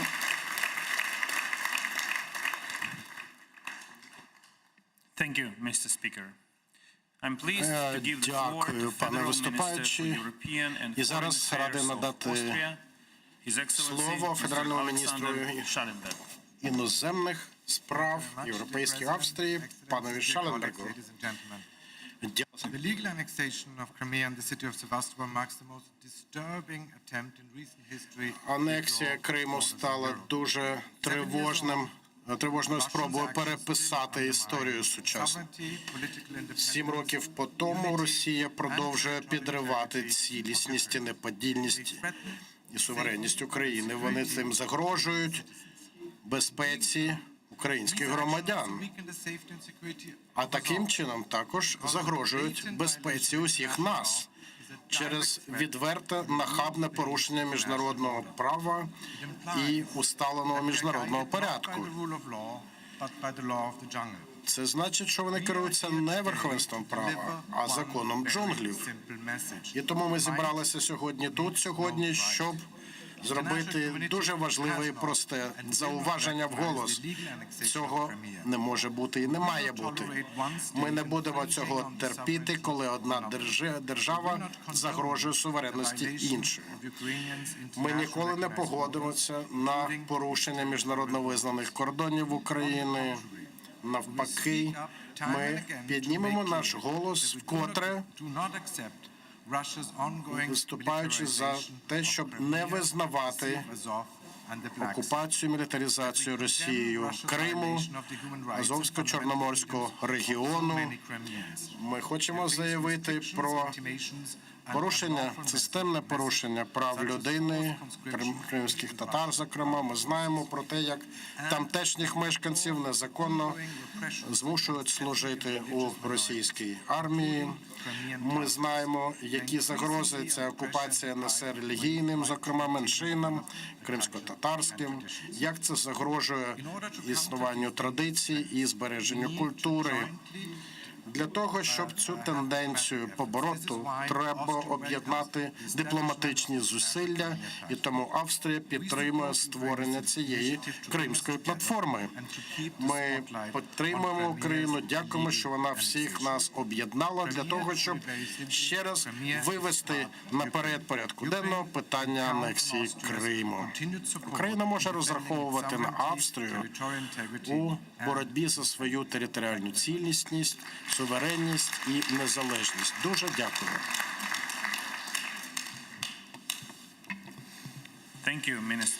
Дякую вам, пане міністре. А зараз хочу надати слово міністру торгівлі і розвитку його високоповажності пану Том де Брайну. Пане президенте Зеленський, ваші високоповажності, пані та панове, Я пам'ятаю дуже яскраво, як 7 років тому в цей день Росія продемонструвала повну зневагу до міжнародного права, коли вона незаконно анексувала Крим. Вона порушила цілісність кордонів України і її суверенітет. Це було неприйнятно, коли це сталося, і ця ситуація залишається неприйнятною і сьогодні. Також 7 років тому Україна і Нідерланди були об'єднані іншою трагедією – падінням літака MH17. У цій катастрофі 293 людей загинуло. Ці люди були невинними. З того часу дві наші держави йдуть пліч-опліч на шляху до відновлення правди, справедливості і відповідальності. Я вдячний за нашу потужну співпрацю, і ми продовжуватимемо співпрацювати разом із нашими партнерами щодо спільного у межах групи щодо розслідування катастрофи літака MH17. У межах Генеральної асамблеї ООН ми допомогли ініціювати резолюцію щодо Криму, тому що безпека, права людини і справедливість – це речі, які взаємопов'язані. Це квінтесенція Мінських угод, Гельсінських угод, і це керівний принцип співпраці і безпеки у Європі. Росія багато говорила про те, що вона підтримує міжнародне право і принципи суверенітету, і саме через це продовження порушення міжнародного гуманітарного права і мілітаризація Криму і наростання напруження у Чорноморському регіоні настільки тривожні. Все це має завершитися. Ваші високоповажності, Нідерланди і Європейський Союз, як вже говорили сьогодні віце-президент Добровський і президент Європейської ради Шарль Мішель, повністю підтримують Україну і відмовляються визнати спробу незаконної анексії Криму і заходи, які вживаються проти 2-мільйонного населення півострова. І також внутрішньопереміщених осіб. Ми будемо робити все можливе, співпрацювати на ниві дипломатії та інших сферах на шляху до досягнення справедливості. Ми сподіваємося, що Кримська платформа стане важливим кроком на шляху до деокупації Криму і відновлення стабільності і верховенства права. Ми віримо в те, що Крим повернеться до складу України і що права людей, які проживають там, будуть відновлені. Дякую вам і вітаю вас з 30-ю річницею незалежності.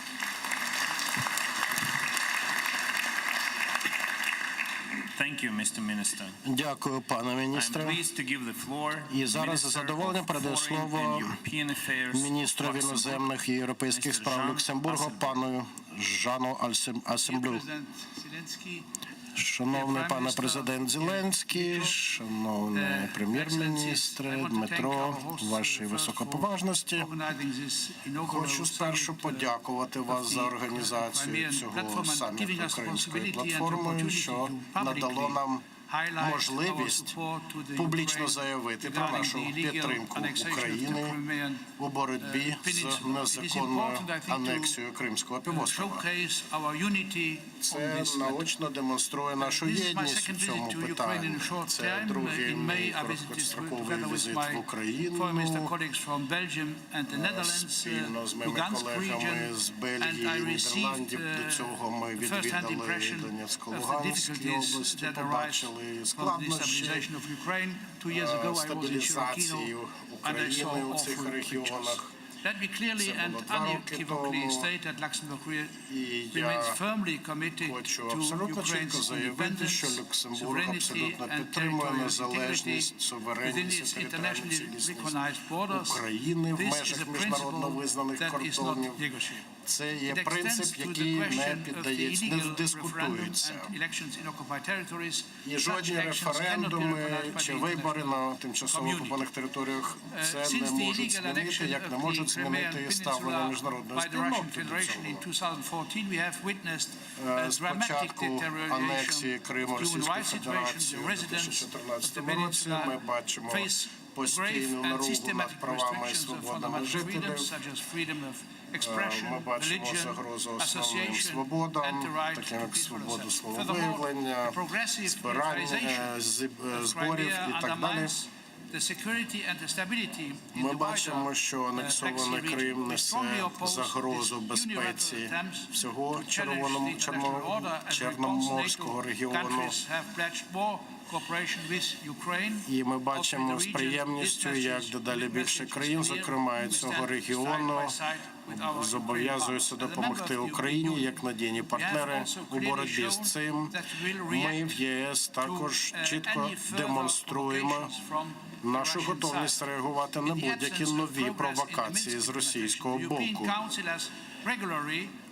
Окрім питання виконання мінських домовленостей і, власне, через їх невиконання Європейська Рада наклала і продовжує накладати санкції на РФ. І ми чули сьогодні очільника цього органу, пана Мішеля, і дуже важливо мати цю підтримку. Ми вважаємо, що спільні міжнародні зусилля допоможуть повернути назад цю незаконну окупацію. І хочу ще раз наголосити на солідарності з вашою країною. Дякую. Дякую вам, пане міністре. Зараз хочу надати слово міністру з питань зовнішньої політики і безпеки Ірландії. Дякую, пане президенте Зеленський, високоповажності, друзі, колеги. Хочу привітати країну, яка сьогодні приймає цей саміт, Україну з 30-ю річницею незалежності. Україна – це важлива частина європейської сім'ї народів. І я радий, що після цієї події сьогодні я відкриватиму офіційно перше ірландське посольство в Україні. Це нова сторінка в наших двосторонніх відносинах.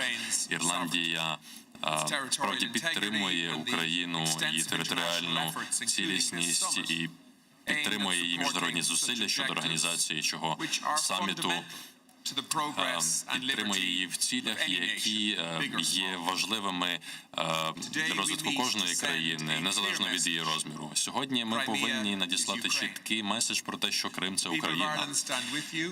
Ми залишаємося пліч-опліч з вами перед обличчям окупації Криму, яка продовжується. Ця підтримка є наріжним каменем міжнародного права, заснованого на нормах. У 2014 році окупація Криму стала тривожним сигналом для міжнародного співтовариства і також тривожним дзвінком для малих держав, таких як Ірландія.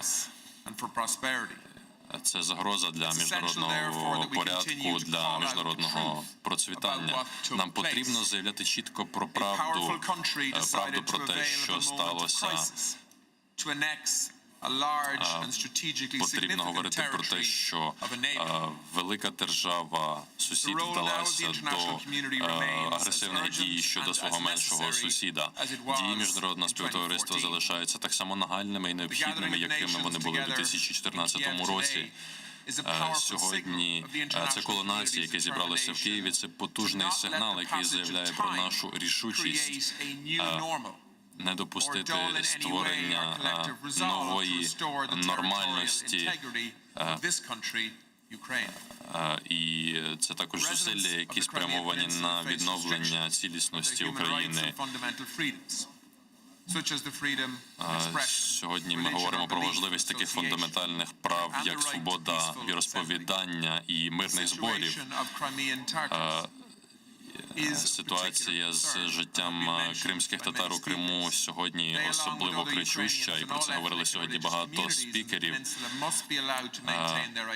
Всі ті спільноти, які проживають сьогодні в Криму, повинні користуватися своїми правами. Дуже важливо, аби моніторингові механізми міжнародного суспільства, включно з моніторинговою місією ОБСЄ, та неурядовими організаціями отримали безперешкодний доступ до Криму. Також важливо, щоб цей безперешкодний доступ мали і незалежні медіа. На завершення хочу подякувати приймаючій країні за організацію цього саміту. Хочу привітати ваші зусилля щодо протидії російській агресії, що повністю відповідає принципам міжнародного права.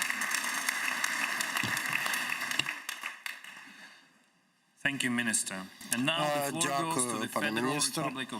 І зараз слово надається представникові ФРГ, міністру економічних питань і енергетики, пану Пістеру Альтмайеру.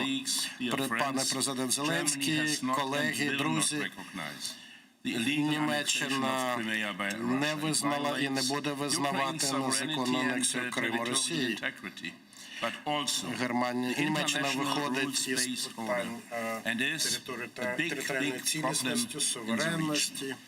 Ми розуміємо, що анексія створила велику проблему у регіоні, саме тому ЄС запровадив санкції і пролонгував їх багаторазово. І саме продовження цих дій і є обґрунтуванням продовження санкцій. Анексія Криму – це і наруга над верховенством права. Ми бачимо, які загрози це несе, зокрема, кримським татарам та іншим мешканцям. Ми не дозволимо перетворити Крим на сліпу пляму на мапі. Ми абсолютно спільно з Україною, разом з нею, і ми разом засуджуємо цю анексію, і ми закликаємо до нових перемовин, до відновлення державних кордонів. Завдяки розвитку різних форматів співпраці з партнерами ЄС ми змогли відкрити нові можливості. Енергетичне партнерство з Україною є одним з прикладів, як ми можемо зміцнювати наші економічні зв'язки. Сподіваюся на продовження наших зусиль і в співпраці в рамках декарбонізації, боротьби зі змінами клімату, енергоефективності, забезпечення надійного енергопостачання. Хочемо заявити, що постачання газу, транзит газу через Україну продовжуватиметься і після 2024 року.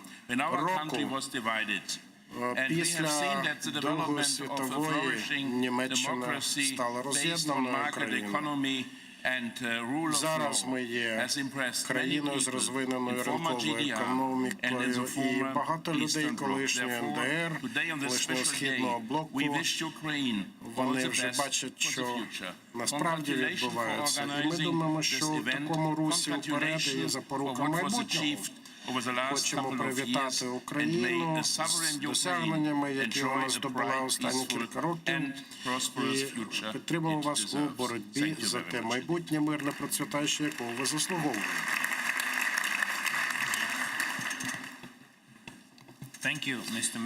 Дякую вам, пане міністре. Наступним спікером стане пан Франк Рістер, делегований міністр з питань торгівлі і економічної справедливості Франції. Mesdames et messieurs les présidents de chambres parlementaires, mesdames et messieurs les ministres, chers amis. Voilà plus de 7 ans que la Russie a illégalement annexé la République autonome de Crimée et la ville de Sébastopol, en violation de ses engagements internationaux et des normes les plus élémentaires du droit international. Voilà plus de 7 ans que la Russie occupe ce territoire ukrainien, Уже 7 років Росія cherchant à минуло mettre la відтоді, як communauté Росія окупувала цю internationale територію, devant le fait accompli. і міжнародна спільнота опинилася перед фактом. Дякую вам, пане президенте, пане Володимире Зеленський, за те, що запросили нас сьогодні. Для нас дуже важливо показати, що дотримання міжнародного права залишаються пріоритетом для нас усіх, так само, як і дотримання територіальної цілісності країн. Від імені Еммануеля Макрона, президента Французької Республіки, який уповноважив мене відвідати ваш захід, я хочу підкреслити 3 важливі речі. Я хочу нагадати, що Франція не визнає і не визнає незаконної анексії Автономної Республіки Крим та міста Севастополь Російською Федерацією. Наша підтримка територіальної цілісності України залишається послідовною. І ми дійсно вважаємо, що ця ситуація загрожує світовому порядку. Ми дійсно стурбовані ситуацією в Криму, ситуацією з систематичним порушенням прав людини в Криму. Я говорю також в першу чергу про кримських татар. І відповідальність необхідно нагадати Росії, оскільки вона зараз окупувала цю територію. Також побудова Керченського мосту дуже вплинула на навігаційну ситуацію в зоні Чорного моря та Азовського моря. І так само, як свобода торгівлі, так само, як і свобода пересування, свобода навігації і пересування морем є ключовою для європейської свободи, для європейської спільноти. Ми вважаємо, що Україна доклала всіх зусиль для того, щоб уникнути ескалації конфлікту. І ми повинні привітати стриманість і схильність України до дипломатичного діалогу, в момент, коли територія України страждає від анексії. Франція послідовно працює над мирним врегулюванням і відновленням суверенітету України на територію Криму. Це також, ви знаєте, Франція спільно з Німеччиною в рамках формандського формату працює над досягненням сталого політичного врегулювання конфлікту на Донбасі. Дякую. Merci beaucoup. Дуже дякую. І зараз надамо слово міністрові закордонних справ Болгарії пану Світлану Стоєву. Шановний президент Зеленський, поважні члени делегації, пані і панове, для мене є привілеєм представляти Республіку Болгарію на установчому засіданні саміті Кримської платформи. Я певен, що спільними зусиллями ми надамо новий поштовх цим багатостороннім зусиллям до відновлення української територіальної цілісності. Участь у цьому важливому заході є чи не найкращим проявленням міжнародної підтримки, яку Україна зараз відчуває в пошуках мирного і сталого вирішення проблеми незаконної окупації Криму і міста Севастополя. Варто ще раз наголосити на постійності підтримки Болгарією, незалежності, суверенності і територіальної неподілісності України в межах міжнародно визнаних кордонів, включно із територіальними водами. Як член ЄС, як друг і партнер, The Republic of Bulgaria will continue to be strongly engaged with the implementation of the policy of non-recognition, including through the EU restrictive measures. The deoccupation of Crimea and the settlement of the conflict in eastern Ukraine must remain high on the international agenda. This summit serves another important purpose as well.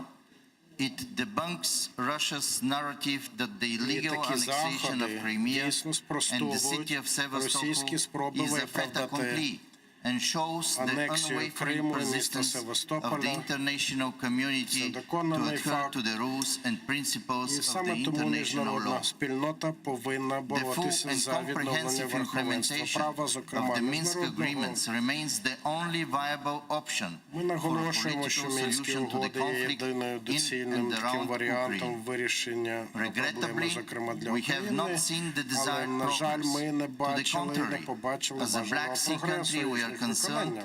with the Ми, як growing країна Чорноморського militarization регіону, of не the можемо не region, which does непокоїтися not increase the зростаючою feeling of мілітаризацією security, but rather has Кримського the півострова. opposite effect. Це загрожує The безпеки, а construction не of the Kerch покращує Bridge її. with its rail link and the related infrastructure, І це the позначається restrictions на obstructing of the freedom of passage to інфраструктурному Ukrainian розвитку, ports це in the Sea of позначається на Azov обмеженні further доступу complicates українських, the зокрема, situation. та інших суден At до the end, I would портів like to wish України every у success Чорному і to the Азовському International морях. Crimea Platform. Тому хочемо It's my побажати firm belief успіхів that the подальшій open діяльності exchange Кримської within that платформи. І platform ми will абсолютно contribute впевнені, to що defining відкритий meaningful обмін думками в solutions рамках and Кримської платформи ultimately дозволить to achieving знайти peace, security and реальні prosperity. способи Thank you for вирішити your цю attention. проблему і піти до процвітання і свободи.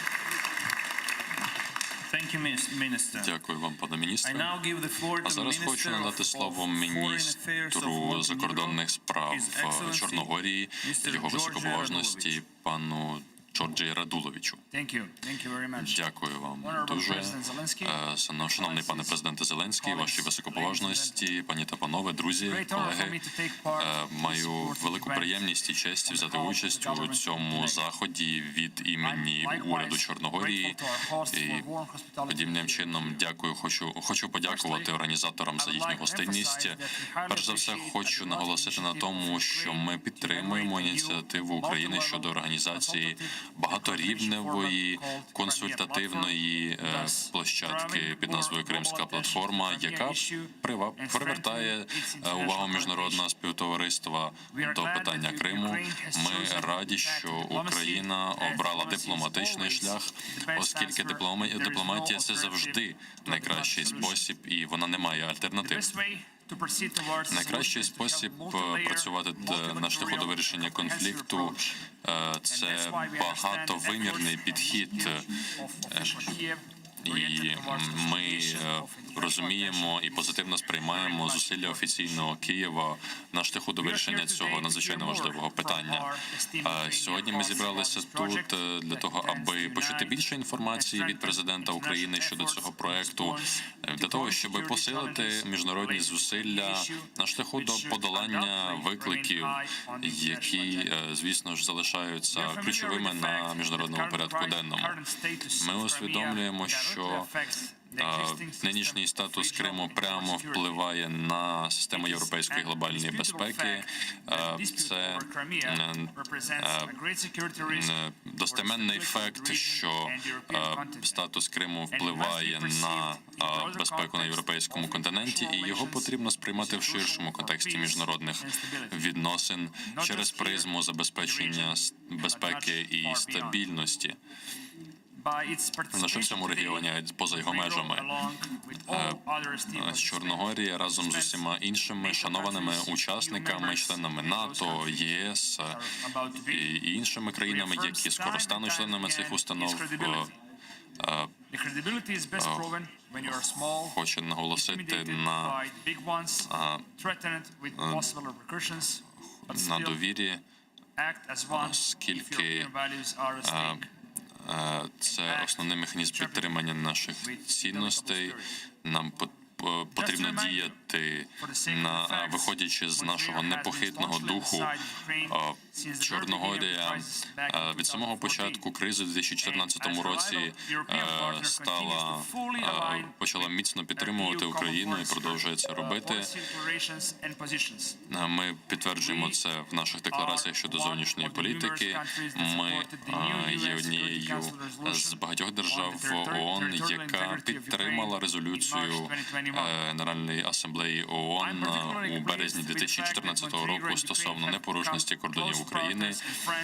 Чорногорія та Україна стали тісними партнерами, і це відображається на прикладі нашої співпраці у сфері туризму. Я думаю, наші контакти продовжуватимуть розвиватися на дружній основі у прийдешні роки. На сам кінець хочу сказати, що вітаю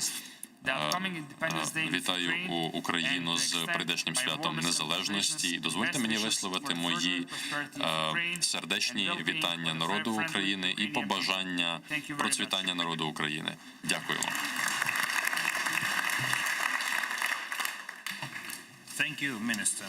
Дякую, пане міністре. І хочу запросити міністра іноземних справ Туреччини, пана Мевлюта Чавушоглу. Дуже дякую, мій шановний друже, шановний поважний президент, пане президент Зеленський, колеги, друзі. Дозвольте привітати і поздоровити президента Зеленського, усю країну із 30-річчям незалежності, із Днем національного прапора. Більше 37 років минуло з моменту незаконної анексії Криму. Наша підтримка територіальної цілісності України лишається міцною, і наш голос сильно звучить серед інших голосів проти такого відвертого порушення міжнародного права. Ми зібралися тут, щоб підтвердити нашу солідарність і відданість цій боротьбі. Це платформа кримська, це ще й питання людей. І Туреччина, як багато з інших країн, які представлені тут, також має чимало представників кримсько-татарського народу. Знаєте, є така пословиця «впасти простіше, ніж піднятися знову». З іншого боку, турки і татари знали напродовж історії і падіння, і злети, і ми підтримуємо так само прагнення кримських татар до збереження єдності і незалежності в Україні. І хочу ще раз наголосити на необхідності підвищення світового усвідомлення значення цієї проблеми анексії Криму. Ми повинні повернути справність, чинність міжнародного права. Ми розуміємо, що легкого рішення цієї проблеми за цих умов не існує. І, на жаль, міжнародна система, включно з механізмом і системою ООН, не дуже сприятиме цьому. Тож лишається єдиний спосіб – іти мирним шляхом, дипломатичним шляхом, але йти потужно. І я гадаю, що цей саміт відкриває оцю сторінку пошуку мирного, довготривалого рішення повернення Криму в Україну, бо Крим – це Україна.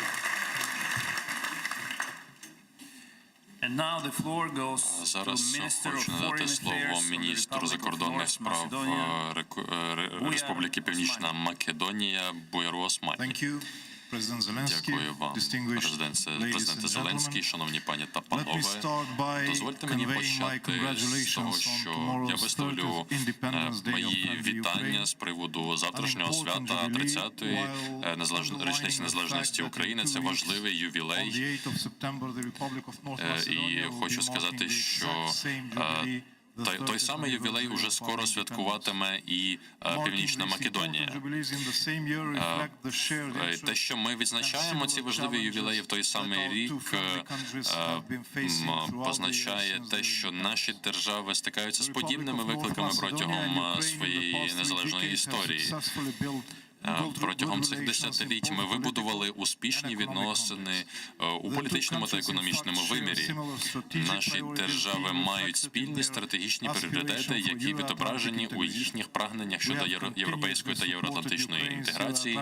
Ми підтримуємо українські євроатлантичні прагнення, включно з прагненням України стати партнером покращених можливостей у НАТО. Україна є одним із найближчих партнерів НАТО, і тому ми визнаємо її цінний внесок у міжнародний мир і безпеку. Пані та панове, хочу скористатися цією можливістю для того, аби наголосити, що Республіка Північна Македонія повністю підтримує єдність, територіальну цілісність, суверенітет України, а також непорушність її кордонів.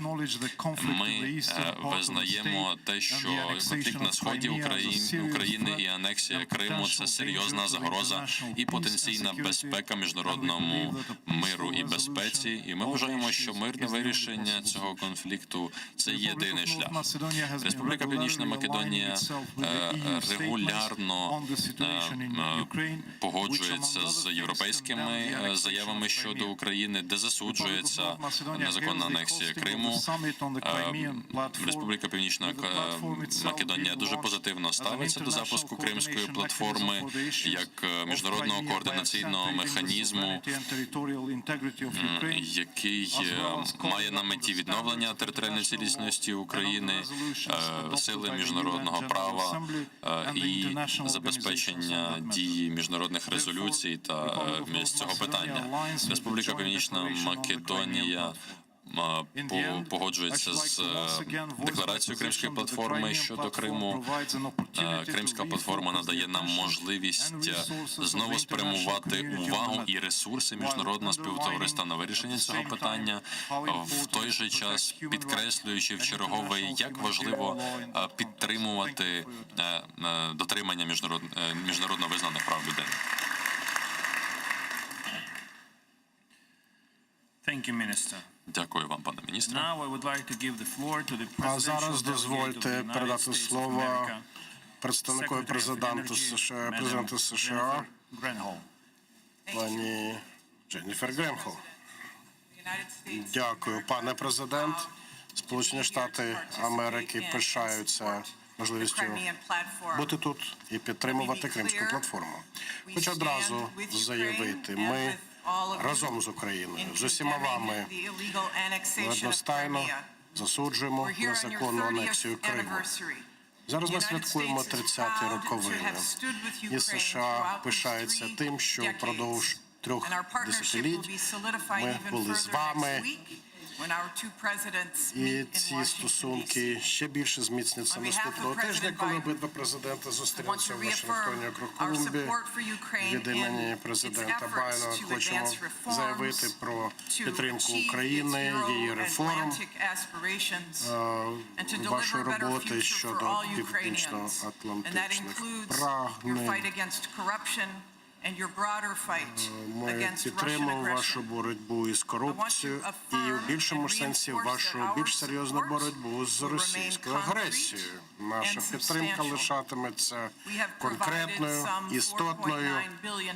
Ми вже надали $4,9 мільйони допомоги Україні лише у 2014 році, і ця підтримка триватиме далі. Ми надаватимемо підтримку Збройним силам України, зокрема щодо захисної зброї, обладнання, яких Україна потребує у боротьбі з російською агресією. Ми продовжуватимемо наші дипломатичні зусилля, які ми вживаємо спільно з нашими союзниками і партнерами для розв'язання конфлікту на сході України. Ми хочемо Росію поставити на її місце. І ми хочемо добитися припинення її втручання і анексії на сході України і анексії Криму. Ми абсолютно віддано працюємо в напрямку допомоги щодо вирішення цього конфлікту. Ми вважаємо, що ця Кримська платформа дійсно донесе до всіх довгоочікувану ту думку, що Крим – це Україна, і що Росію треба притягти до відповідальності за її агресію.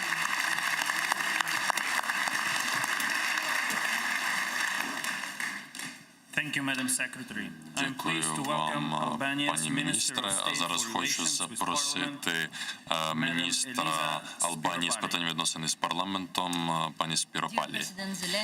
Пане президенте Зеленський, ваші високоповажності, шановні учасники Кримської платформи, від часу незаконної анексії Криму міжнародна спільнота зайняла непохитну позицію щодо захисту незалежності, суверенітету і територіальної цілісності України згідно з принципами міжнародного права. Ми залишаємося відданими і рішучими у виконанні цього зобов'язання. І Албанія також підтримує не лише ці подібні заяви, але й санкції щодо Російської Федерації. Ми поділяємо пріоритети Кримської платформи, пов'язані з забезпеченням свободи навігації, боротьби з безпековими викликами у Чорноморському регіоні та Середземномор'ї. Ми підтримуємо резолюцію ООН стосовно мілітаризації Автономної Республіки Крим і міста Севастополь та Азовського регіону. Ми справді цінуємо співпрацю з Україною під час головування Албанії в ОБСЄ у 2020 році у Женеві, у Нью-Йорку та інших містах. Президент нашої держави Еді Рама закликав до мирного вирішення конфлікту на сході України. Ми завжди просували потребу у безперешкодному доступі з моніторингової місії ОБСЄ до Криму, забезпечення прав людини і реалізації гуманітарного права – це наріжний камінь вирішення ситуації в Криму і в місті Севастополі. І Албанія також голосує на користь цієї резолюції. Ми також позитивно ставимося до того, що Україна започаткувала офіс Кримської платформи, і ця міжнародна мережа надасть аналітичну підтримку для діяльності Кримської платформи і зробить внесок до того, аби зробити це питання видимим у суспільному вимірі. Ми вважаємо, що Кримська платформа – це довготривале бачення того, як має відбуватися деокупація Криму. Це інструмент для концентрації зусиль, консолідації зусиль міжнародної спільноти на урядовому, парламентському та неурядовому рівні. Заснування Кримської платформи як консультативного і координаційного механізму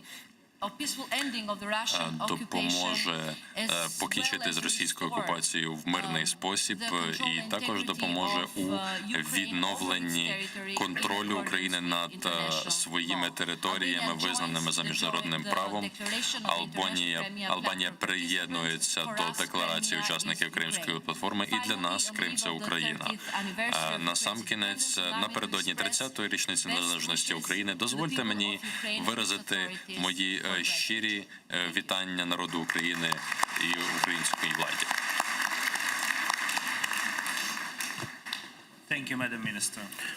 Дякую, пані міністр. І зараз дозвольте запросити міністра Великобританії з питань європейських справ пані Мортон. Дякую. Пане президент Зеленський, шановні гості, колеги, друзі, мені приємно від імені прем'єр-міністра Британії взяти участь у запуску офіційному Кримської платформи. Ми віддаємо належне Україні не лише за те, що вона зібрала представників міжнародної спільноти, але також за її комплексний, інтегрований і справедливий підхід до Криму. Ми у Великобританії завжди обстоювали верховенство права у цьому розумінні. І ми абсолютно вітаємо вітаємо те, що партнери, які поділяють цю думку, зібралися у Києві і готові інтерактивно працювати над вирішенням цієї проблеми. І ми хочемо заявити про підтримку українського цього поруху, залучення.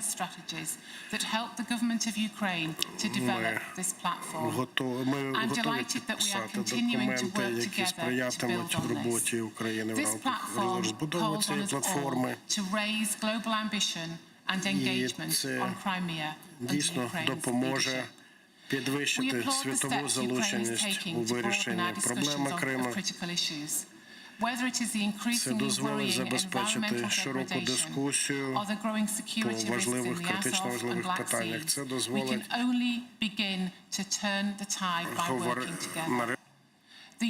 цінно про проблеми Чорноморського регіону, які потребують вирішення, і разом з вами готова йти цим амбітним шляхом в рамках, зокрема, розвитку обстоювання прав людини в Кримі. Вже 7 років минуло із анексії Криму незаконної Росії, але ми цього не визнаємо ніколи і зараз. Ми вважаємо необхідно системні кампанії вести, яка б висвітлювала проблеми зловживання правами людини. І ми вважаємо, що поведінка Росії у Криму лишається ворожою, безвідповідальною. Це те саме, що вона робить і у Східній Україні, з абсолютною неповагою до міжнародного права. І ми вважаємо, що Кримська платформа стане важливим інструментом, який дозволить притягнути Росію до відповідальності. Ми абсолютно готові забезпечити усіма зусиллями успішність роботи Кримської платформи. Ми заявляємо про нашу солідарність з усіма українцями від заходу до сходу країни, до останнього шматочка землі на самому півдні Кримського півострова. Дякую за увагу. Дякую вам, пані міністр. А зараз слово переходить до державного секретаря, міністра закордонних справ Норвегії, пана Аудуна Хауорсона.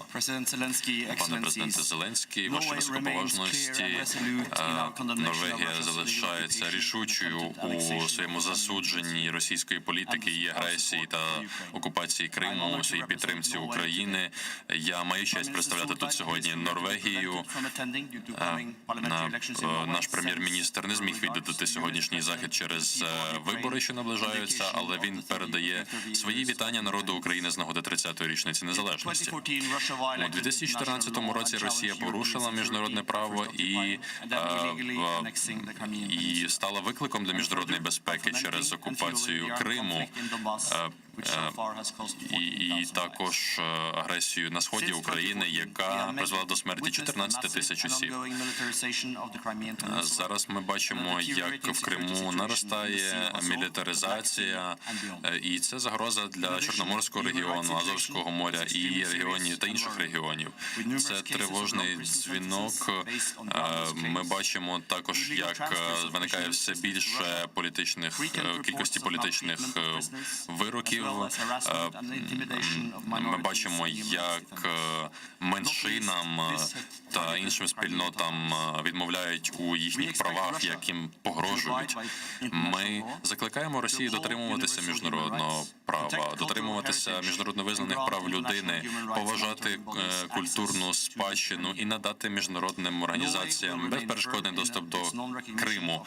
Ми твердо відстоюємо думку, що Росія окупувала Крим незаконно, і ми підтримуємо європейські заходи, обмежувальні заходи проти Росії. Ми продовжуватимемо підтримувати Україну на шляху до її європейської та євроатлантичної інтеграції.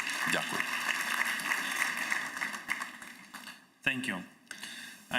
Дякую вам, пане міністре. А зараз хочу надати слово міністру Іспанії з питань європейської співпраці та інтеграції, пану Гарпела. Пане президенте Зеленський, ваші високоповажності. Я думаю, що сьогодні ми маємо добру надію на те, що окупація, яка почалася 7 років тому, припиниться, адже вона досі продовжується. І підтримую ваші слова, пане президенте, які ви сьогодні сказали. В ваших словах ми відчули весь той біль, який ця ситуація викликає у вас. І через вас ми відчули біль українців через це. Ми розуміємо, що сьогодні відбувається в Криму. Ми розуміємо всю ту складність ситуації з дотримання прав людини в Криму.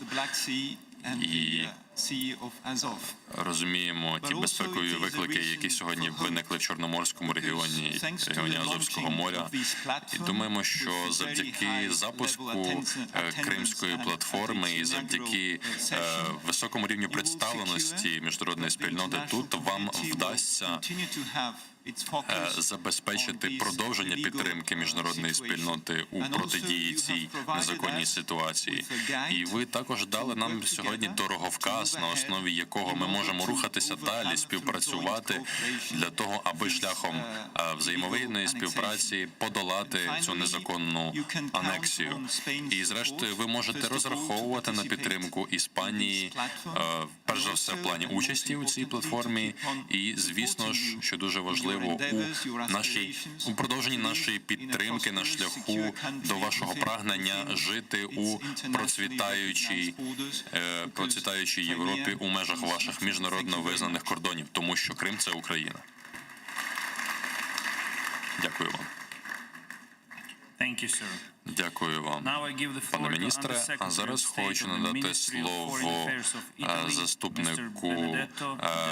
заступнику міністра закордонних справ Італії пану Делла Ведова. Дякую, пане президенте Зеленський, ваші високоповажності, пані та панове. Перш за все, дозвольте привітати Україну, подякувати їй за її гостинність. За останні 30 років після відновлення незалежності України, річницю якої ви відзначите завтра, із якої я вас вітаю, Україна зіткнулася з великою кількістю викликів, і ми можемо лише висловити наше захоплення, з яким ви намагаєтеся впоратися з загрозами вашій стабільності і безпеці. Минуло понад 7 років від часу незаконної анексії Криму, і ми досі залишаємося стурбованими ситуацією з дотриманням прав людини та іншими аспектами, які загрожують безпеці. Ми усвідомлюємо всі ті труднощі, з якими стикаються кримські татари, і хочемо наголосити на важливості повного дотримання і поваги прав людини і прав усіх меншин півострова. Сьогодні ця важлива днина і ця оказія підкреслює важливість нашої підтримки незалежності і суверенітету України. Ми єдині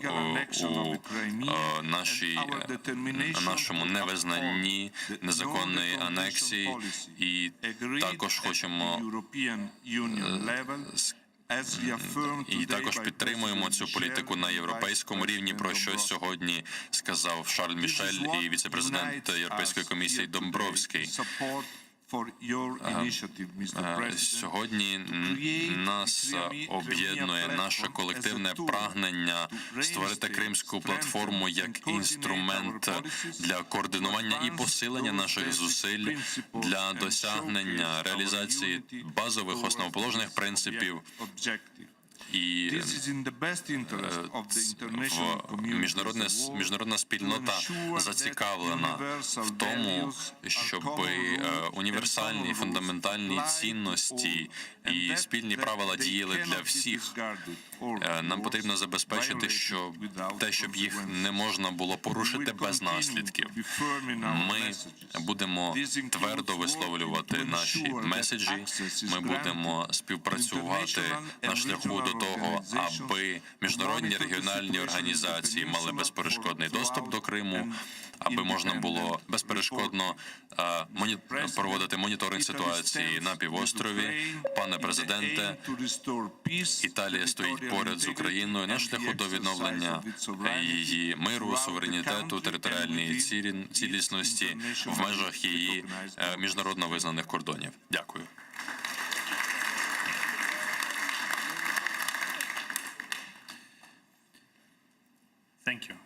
Дякую, пане.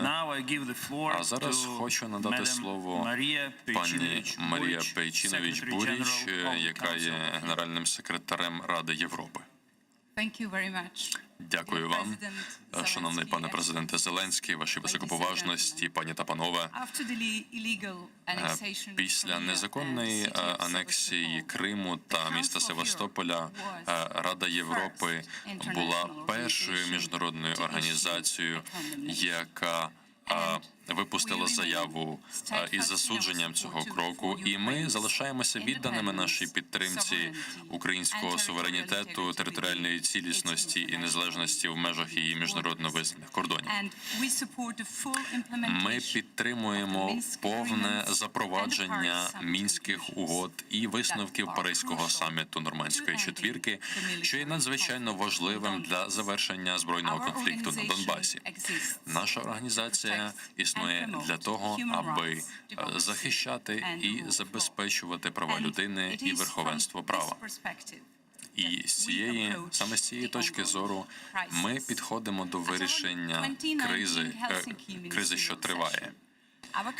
На нашій міністерській сесії ми підтвердили важливість того, аби міжнародні організації мали безперешкодний доступ до всіх територій Європи з метою забезпечення прав людини на користь усіх європейців. Але це залишається неможливим в певних частинах нашого континенту, таких як півострів Крим та місто Севастополь. І ми повинні змінити це. Цього року заступники міністрів пішли далі і прийняли рішення щодо ситуації з правами людини.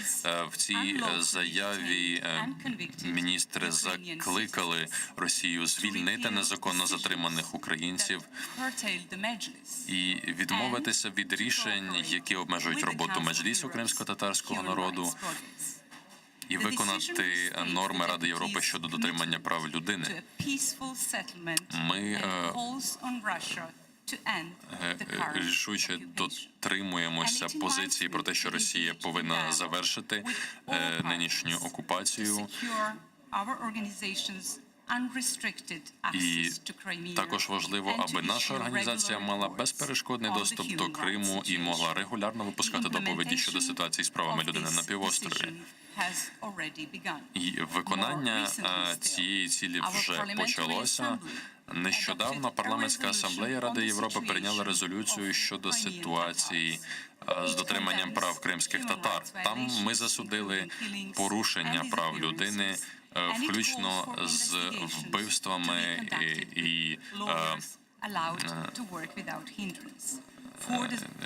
вбивствами активістів. Ми погодили те, що потрібно працювати над отриманням свободи віросповідання і мирних зборів, і також вільної роботи кримських ЗМІ.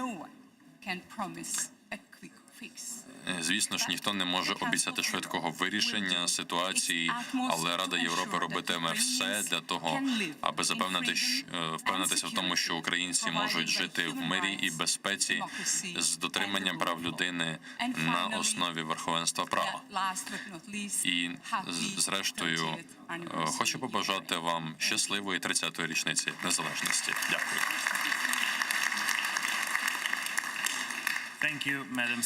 Дякую вам, пані генеральний секретар.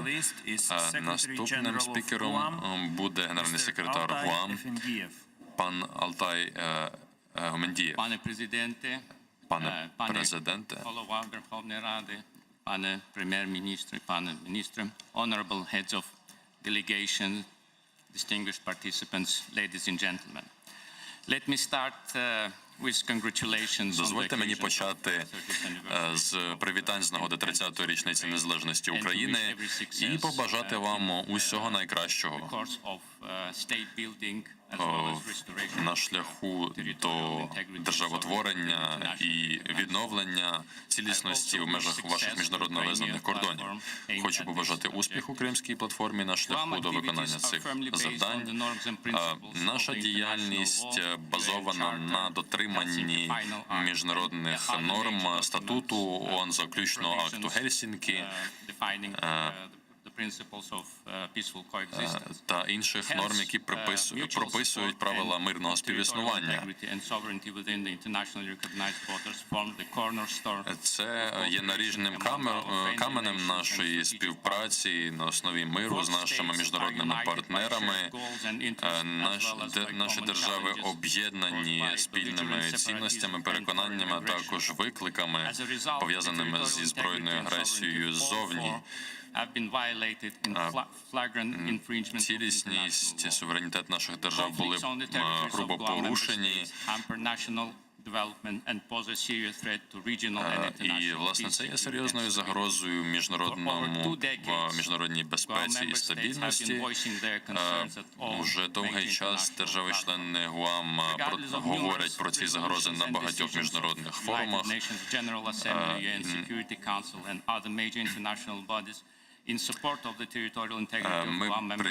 Ми підтверджуємо нашу підтримку заяв міжнародних організацій, зокрема ООН, щодо підтримки територіальної цілісності України.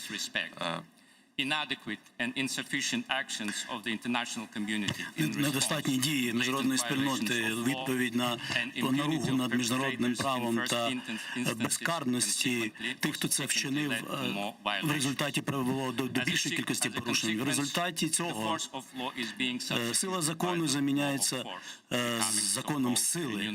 Це стало новою нормою. І на цьому фоні безкінечні зусилля щодо медіації та розв'язання конфлікту, вони не стають тяглими і також провокують подальші нарощення та ескалації конфліктів.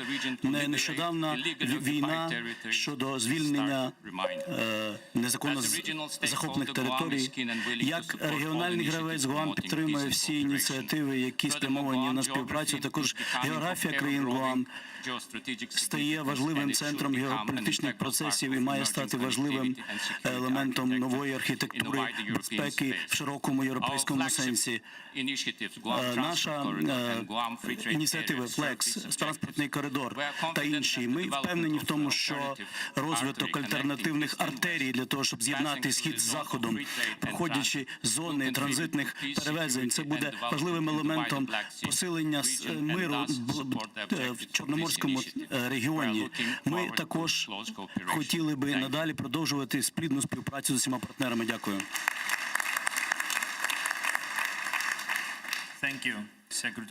Дякую, шановний пане генеральний секретар. Зараз я би хотів би з великою вдячністю передати слово виконуючому обов'язки генерального секретаря НАТО пані Мірці Джоані. Дякую за те, що мене так представили, пане міністр Кулеба. Шановний президент Зеленський, хотів би привітати вас і вашу команду з цією такою визначною подією.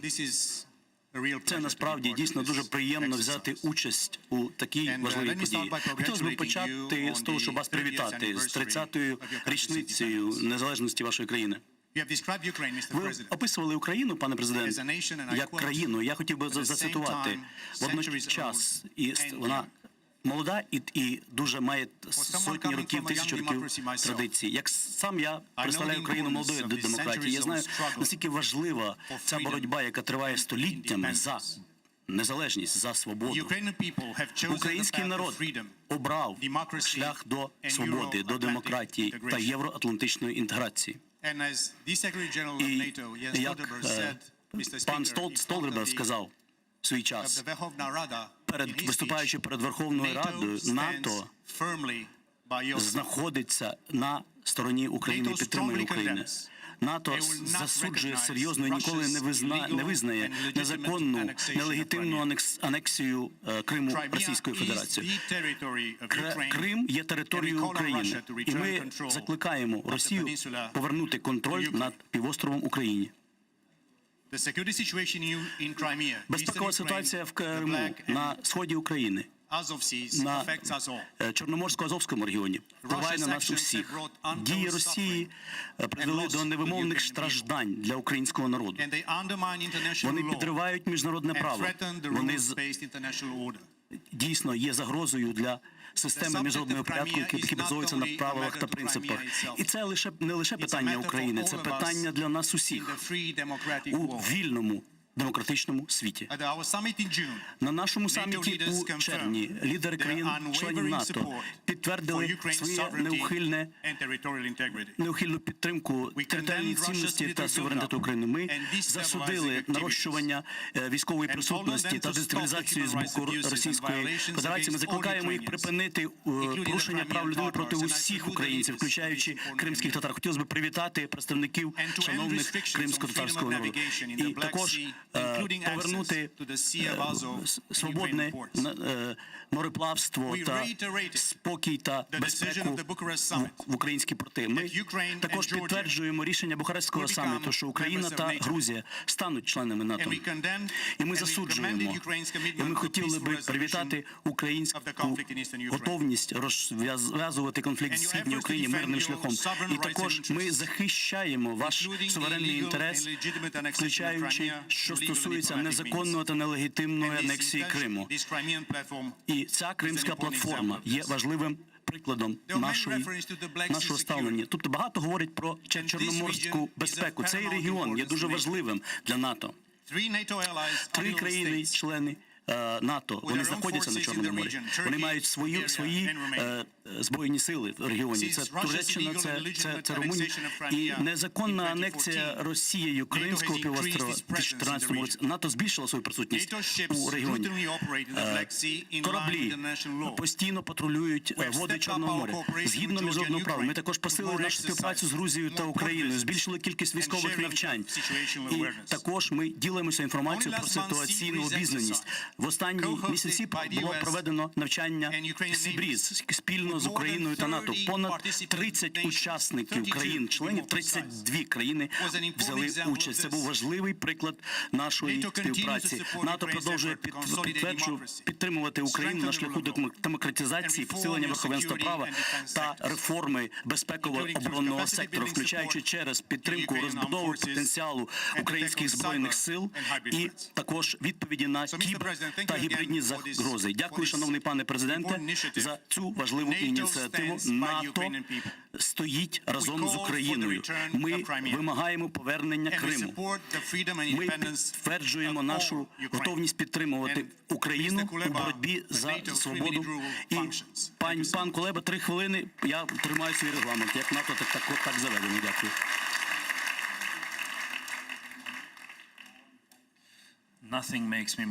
Знаєте, нічого мене так не радує, як почути, що НАТО добре функціонує. А зараз, коли ми будемо долати всі перешкоди для деокупації Криму, я дуже радий дізнатися, що міністр національної безпеки Португалії, він все-таки прилетів до нас, хоча в нього були проблеми з перельотами, з пересадками. І тому для мене велика честь і радість дати слово вам, шановний пане міністр, щоб ви звернулися до наших учасників. Міністр національної оборони Португалії, пан Жуау Гомеш Карміньо. Дякую. Шановний пане президенте України, шановний пане спікер Верховної Ради України, шановний пане прем'єр-міністр України, шановні гості, та учасники і колеги.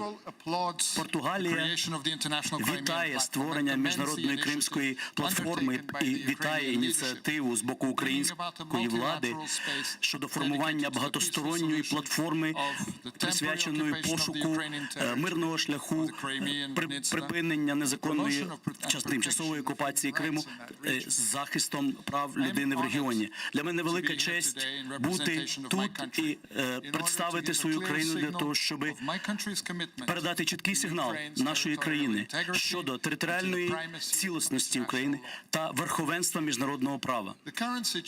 Поточна ситуація, як щодо тимчасово окупованого Криму і також в регіоні в цілому, всім зрозуміла.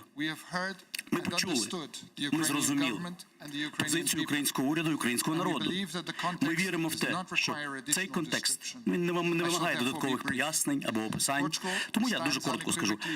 Португалія на стороні України безсумнівно у своїх зусиллях щодо мирного врегулювання та захисту територіальної цілісності за принципами міжнародного права на Кримському півострові. З самих перших днів вторгнення та незаконної анексії Португалія бере активну участь в усіх міжнародних механізмах щодо відновлення України в міжнародно визнаних кордонах і також захист прав людини на території Криму через ініціативи ООН та Європейського Союзу. На двосторонньому рівні Португалія та Україна розробили механізм співпраці в різних галузях. Як міністр свого уряду я хотів би привітати українські збройні сили і привітати відновлення повної боєздатності української армії як важливого елемента української незалежності. Португалія надалі буде підтримувати Україну, надаючи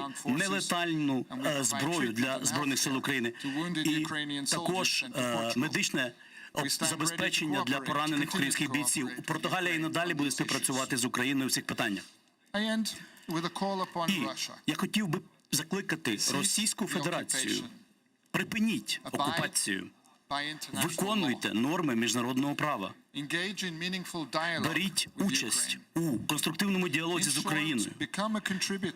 Якщо коротко сказати, станьте силою для досягнення миру, і Росії він також потрібний. Шановні пані та панове, я би хотів би пригадати слова Шевченка, який часто він говорив про те, як зберігати сильну позицію проти всіх ворогів. Це тому Шевченко, він не просто так є національним поетом. Беручи натхнення від слів Шевченка, я впевнений, що українці будуть і надалі шукати сили не лише у власній самобутності та історії, а також у міжнародній солідарності, яка буде і надалі збільшуватися, і яка дійсно віддана принципам справедливості та рівності. Дякую.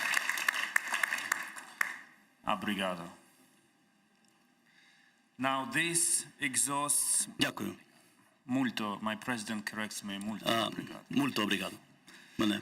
Мій президент поправив. My list of Власне, international speakers. Це завершує виступи наших міжнародних доповідачів. Ви знаєте, що Кримська платформа, вона має багаторівневу структуру. Тут є міжпарламентська співпраця, також на рівні виконавчих органів, міністерська співпраця, також тут включається експертна мережа Кримської платформи. І це буде одним із таких елементів унікальних для цієї платформи. І я радий передати слово представнику цієї експертної платформи пані Ользі Скрипник.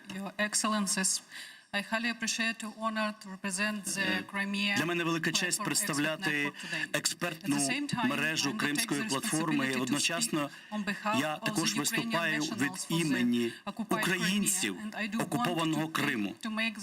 І я би хотіла стати їхнім голосом на цьому саміті. Одна із тисяч українців, які потерпають від тих утисків, які відбуваються в Криму, і, зокрема, 26 лютого, коли почалася окупація, які підтримували в 2014 році українську армію, яка була дислокована на території Криму. І ті, кого примусила Росія полишити їхні домівки. Моя сім'я залишається в Криму. Одна із 2 мільйонів українців, які стали заручниками цієї ситуації. Жодний кримчанин не може почуватися захищеним. Це є політично вмотивоване переслідування через присутність війська Російської Федерації, включаючи також і дітей. Прибираються усі риси самобутності та культури української. Утиски щодо по відношенню до Православної церкви України, також спроби обрізати всі зв'язки між кримськими татарами та їхньою батьківщиною, інформаційна ізоляція і загрози довкіллю. Умова для захисту прав людини та відновлення порушених прав – це має бути одне. Деокупація Автономної Республіки Крим та міста Севастополя. Без деокупації Криму не буде можливо гарантувати безпеку регіону.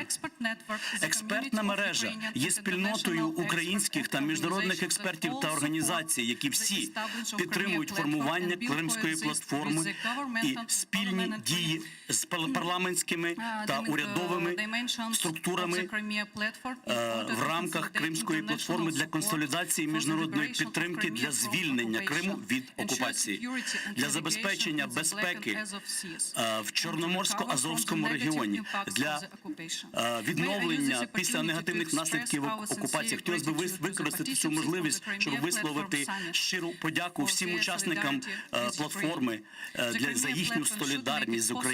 Кримська платформа повинна стати платформою для консолідації міжнародних партнерів і українського уряду. Це є основа для зусиль подальших для відновлення міжнародного права.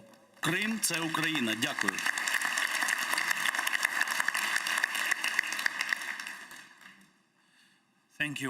Дякую, Ольго.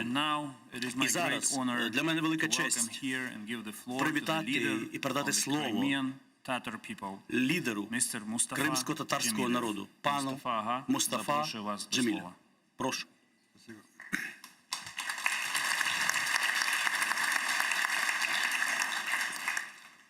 Saygılı Ukrayna Cumhurbaşkanı, Başbakanımız, saygılı Ukrayna Parlamento Пане президенте України, прем'єр-міністр, голово Верховної Ради, високопоставлені і інші гості, учасники Кримської платформи.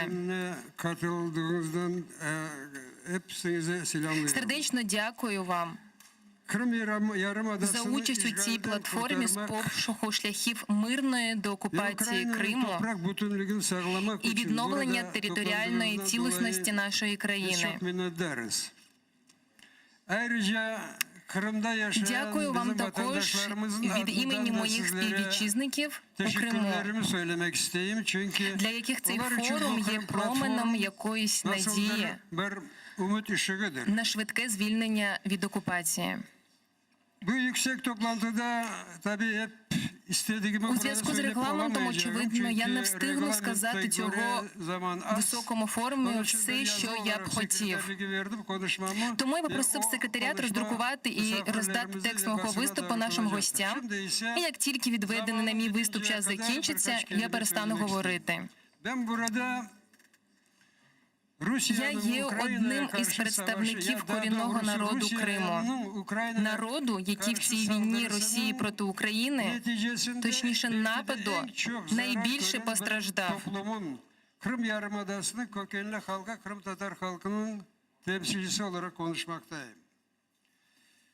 Bu platformun açılışında ті, що вижили після депортації і геноциду 44-го року, про який співала наша Джамала під час відкриття цього форуму, більш як півстоліття вели боротьбу за свої демократичні права та право на повернення на батьківщину,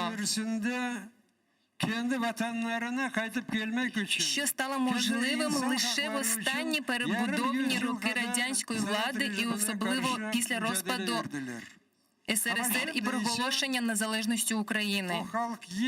І ось цей народ знову опинився під владою окупаційного режиму, який за багатьма параметрами навіть гірше радянського, і знову під тиском окупантів змушений покидати свою батьківщину. За минулі 7,5 років їм вдалося вижити з Криму близько 30 тисяч кримських татар, а завезли до Криму за різними оцінками від 6 тисяч до 1,5 мільйона російських громадян.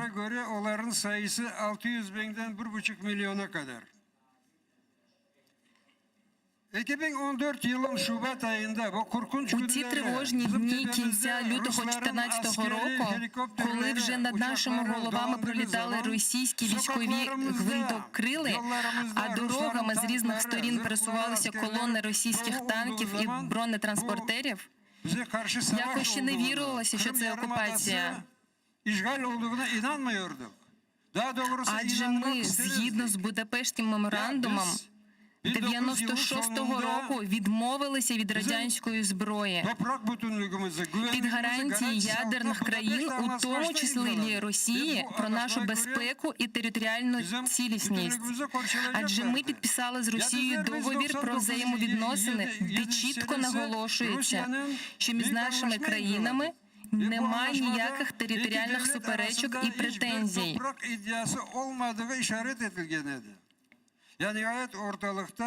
Адже є заключний акт Гельсінських угод, статут ООН, де говориться про недоторканність державних кордонів.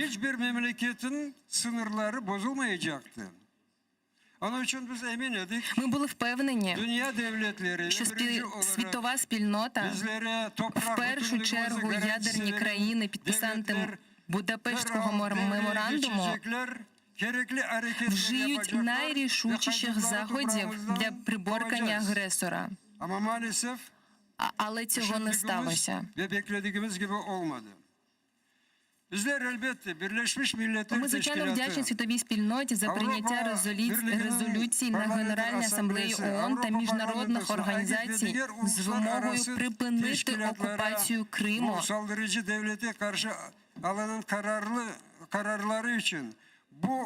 Вдячні за ті санкції, які наклали на країну-агресора.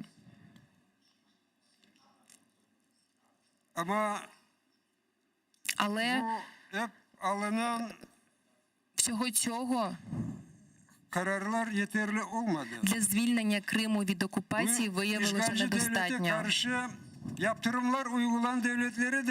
Ayrıca teşekkürlerimi bildirmek isteyeyim. Ama yine de bu da Kırım'ı işgalden kurtarması için yeterli olmadı. ООН виявилася неспроможною і не буде спроможною запобігати і припинити агресію, захоплення чужих територій та міжнародний бандитизм до тих пір, поки агресор буде мати право вето в Раді безпеки, найважливішій структурі ООН. Росія відкрито заявляє, що не виконуватиме резолюції і рішення міжнародних структур. А багато державних діячів Росії і масова російська пропаганда не втомлюються повторювати, що Росія досить сильна держава, яка здатна знищити увесь світ. А тому ніхто не зможе нав'язати їй якесь рішення. 4 місяці тому президент Франції Еммануель Макрон у своєму виступі американському каналі CBC висловився з приводу того, що вторгнення Росії в Україну стало наслідком необґрунтованої колективної довіри західних країн Росії, і що зараз у взаєминах з цією країною слід визначити чіткі червоні лінії. Для нас це досить обнадійливі слова, оскільки явно мається на увазі, що зрештою зрештою західні країни, світова спільнота вживе якихось заходів, щоб перешкодити агресивній політиці Росії. І тут для нас є дуже важливим питання, де ж ця червона лінія проходить і скільки до неї залишилося. Поділ і, по суті, окупація частини території Молдови, захоплення значних територій Грузії, окупація частини території України, вбивства своїми військами або своїми маріонетками тисячі людей у Сирії, мільйони біженців, що заповнили багато країн світу, бандитські кібератаки з метою впливу на вибори в інших країнах, вбивства власних громадян з іншими поглядами, із застосуванням забороненої у світі хімічної зброї, та багато іншого. Хіба не свідчить про те, що Росія давно вже перейшла всі можливі лінії? Bu devlet çoktan beri kırmızı çizgilerin geçtiğin işareti değil mi? Evet, biz anlıyoruz. Звісно, ми розуміємо, що кожна країна передусім керується своїми національними інтересами. Але хіба не в інтересах кожної країни жити у світі, де діє право, а не сила? Де порушники цього принципу неодмінно повинні бути покарані. Цілком зрозуміло, що кожна країна обов'язково повинна захищати свою територію від посягань інших країн. Але хіба не зрозуміло, якщо залишиться безкарним захоплення території однієї країни, то жодна країна не зможе відчути себе в цілковитій безпеці. Є у кримських татар така приказка. Царство шакалів триває до тих пір, поки не прокинуться і не піднімуться на ноги леви. Ми дуже сподіваємося, що світова спільнота все ж дуже скоро підійметься на ноги, щоб на нашій землі тріумфало право, а не груба сила. Саме цій меті присвячена наша кримська платформа і декларація, яка буде тут підписана. Sonuç açıklamanın esas amacı budur. Ukrayna'nın bu zor durumda Ще раз дякую представникам усіх країн, які у цей складний кризовий час, не дивлячись на шантаж і погрози з боку Росії, не дивлячись на пандемію, все ж приїхали, знайшли час і можливість приїхати на цей саміт. Дякую.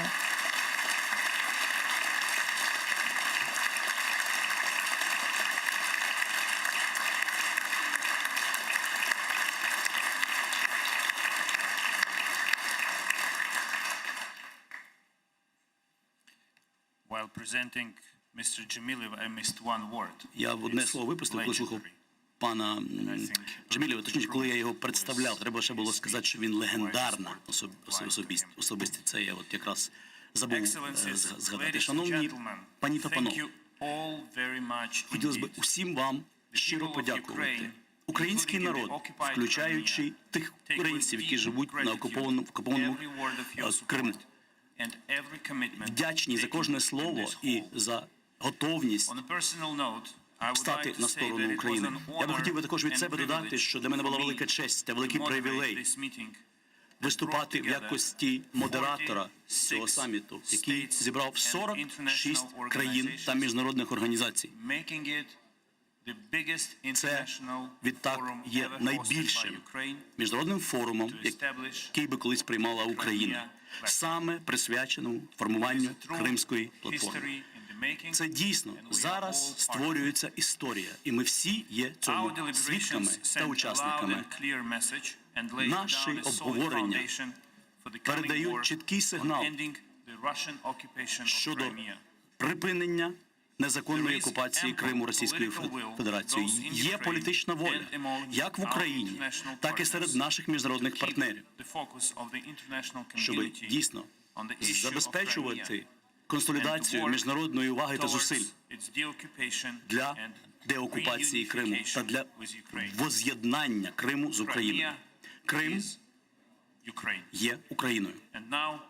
І зараз я би хотів передати слово для заключного слова президенту України Володимира Зеленського, який мені доручив вести цей саміт. І зараз президент Зеленський виступить своїм заключними зауваженнями. Дуже дякую. Перш за все, дякую кожному з вас за участь у нашому першому установчому саміті «Кримська платформа», 46 іноземних делегацій високого рівня. Це щонайменше 46 доказів того, що наш світ не перейшов у формат «кожен сам за себе», що він буде і надалі об'єднуватись проти несправедливості, що він був і є, буде на боці України, тобто на боці правди, на боці принципів міжнародного права. Це важливо не тільки для нас, а й для всіх кримчан, які з кожним роком все більше розуміють, що їх обманули, використали і що вони потрібні Росії як склад для зберігання зброї. Вони точно побачать цей саміт, вони знатимуть, що про них, про кримчан не забули, не забудуть, і відтепер це нарешті закріплено на найвищому міжнародному рівні. Ми маємо схвалену усіма учасниками декларацію Кримської платформи. Я кожному з вас і кожній з вас вдячен. Вона чітко фіксує невизнання незаконної анексії Криму Росією, зобов'язання розглянути запровадження додаткових політичних, дипломатичних та обмежувальних санкцій відносно Росії у разі подальшої агресії, об'єднання зусиль всіх країн-учасниць нашої Кримської платформи задля зміцнення безпеки і стабільності в Чорноморському регіоні. Вперше на міжнародному рівні Російська Федерація визнано державою-окупантом. І відповідно до норм міжнародного гуманітарного права вона має негайно припинити порушення прав людини на тимчасово окупованому півострові Крим та забезпечити вже зараз безперешкодний доступ до Криму для міжнародних гуманітарних і правозахисних організацій. Крім цього, в кожній країні буде визначено відповідального високопосадовця для подальшої співпраці із новоствореним Офісом Кримської платформи. Хочу наголосити, декларація відкрита до приєднання інших держав, інших міжнародних організацій. Я впевнений, дуже багато з них приєднаються до нас вже незабаром. Ну і найголовніший здобуток цього саміту, на мою думку, очевидно, це те, що він відбувся. Попри всі палки в колеса, зусилля, скажімо так, третіх сторін, інаугураційний саміт Кримської платформи – це вже не слова, це вже не анонси, це реальний майданчик, який почав роботу.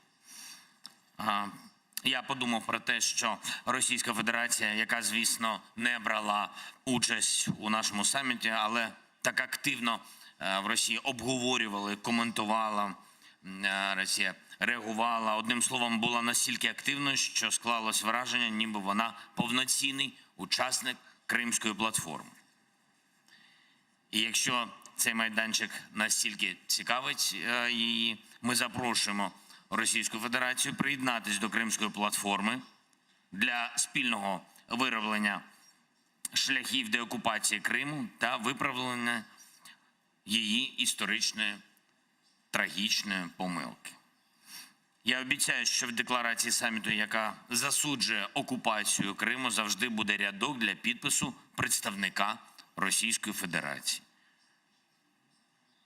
Думаю, що, скоріш за все, цей підпис буде останній на останньому саміті Кримської платформи в Ялті. Хочу ще раз подякувати кожному з вас, кожному президенту, кожному прем'єр-міністру, кожному спікеру парламенту, кожному міністру, всім учасникам, всім, хто взяв участь у саміті Кримська платформа. Дякую, що сьогодні ви разом з українцями, що ви сьогодні разом з Україною. Ми ніколи про це не забудемо. Ми віримо в успіх, в наш спільний. І дуже віримо, що ви всі, як сказав пан Джемільов, що ви всі леви. Дякую кожному.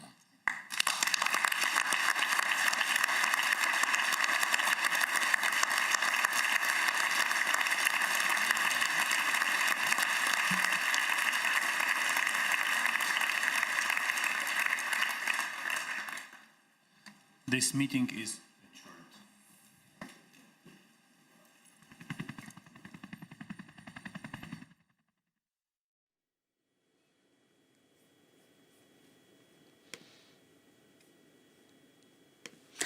İşte saygılar arkadaşlar, merhaba, selamun aleyküm da bir kere biz canlı yayında çalışamız ve Kırım platformasının canlı şekilde geçişatını beraberlikte şimdi saat 11.30'dan seyir ettik. Kırım platformasının demek birinci bölügü yekunlendi dep aytmaga mümkün. Da teşrif buyurgan musafirler çıkışlarda bulundu. Episi heyetinin temsilcileri Ukrayna territorial bütünlüğüne, bağımsızlığına, istiklaline özünün destegini bildirdi ve da bir kere Kırım işgalini asla hiçbir vakit kabul etmeyeceklerini ve Ukrayna'nın bu mesele etrafında sonuna kadar destek edeceklerini bildirdiler. Hususen saygılı arkadaşlar, beni böyle duygulandırgan şeyler sırasında bu Kırım Tatar halkının lideri Mustafa Gacemilov'un Kırım Tatar tilinde çıkışını gerçekleştirgeni oldu. Liderimiz Kırım platforması sammitinde eşitkenimizge göre elbette ki çevirisini yaptılar diğerleri eşitmesi için, çünkü biz canlı yayında sadece Kırım Tatarlar için değil de bütün dünya için, şimdi bütün Ukrayna için canlı yayın alıp baramız. Rus tilinde onun tercümesini yaptılar ama liderimiz Kırım Tatar tilinde dünyaya müracaat etti ve bu hakikaten hem liderimizin ne kadar ruhlu olganı, hem liderimizin ne kadar bizim halkımızın sadık evladı olganı da bir kere izbatlagan bir hareket oldu. Hem de hakikaten de bizlerini gururlandırgan, duygulandırgan bir hareket oldu dep aytmaga mümkün. Men böyle gözlerim böyle yaşlandı dep aytmaga mümkün. Çünkü bu hareket benim fikrimce çok şerefli bir harekettir. Bütün dünyaya bugün Kırım Tatarlar özünün sesini daha bir kere duyurdu.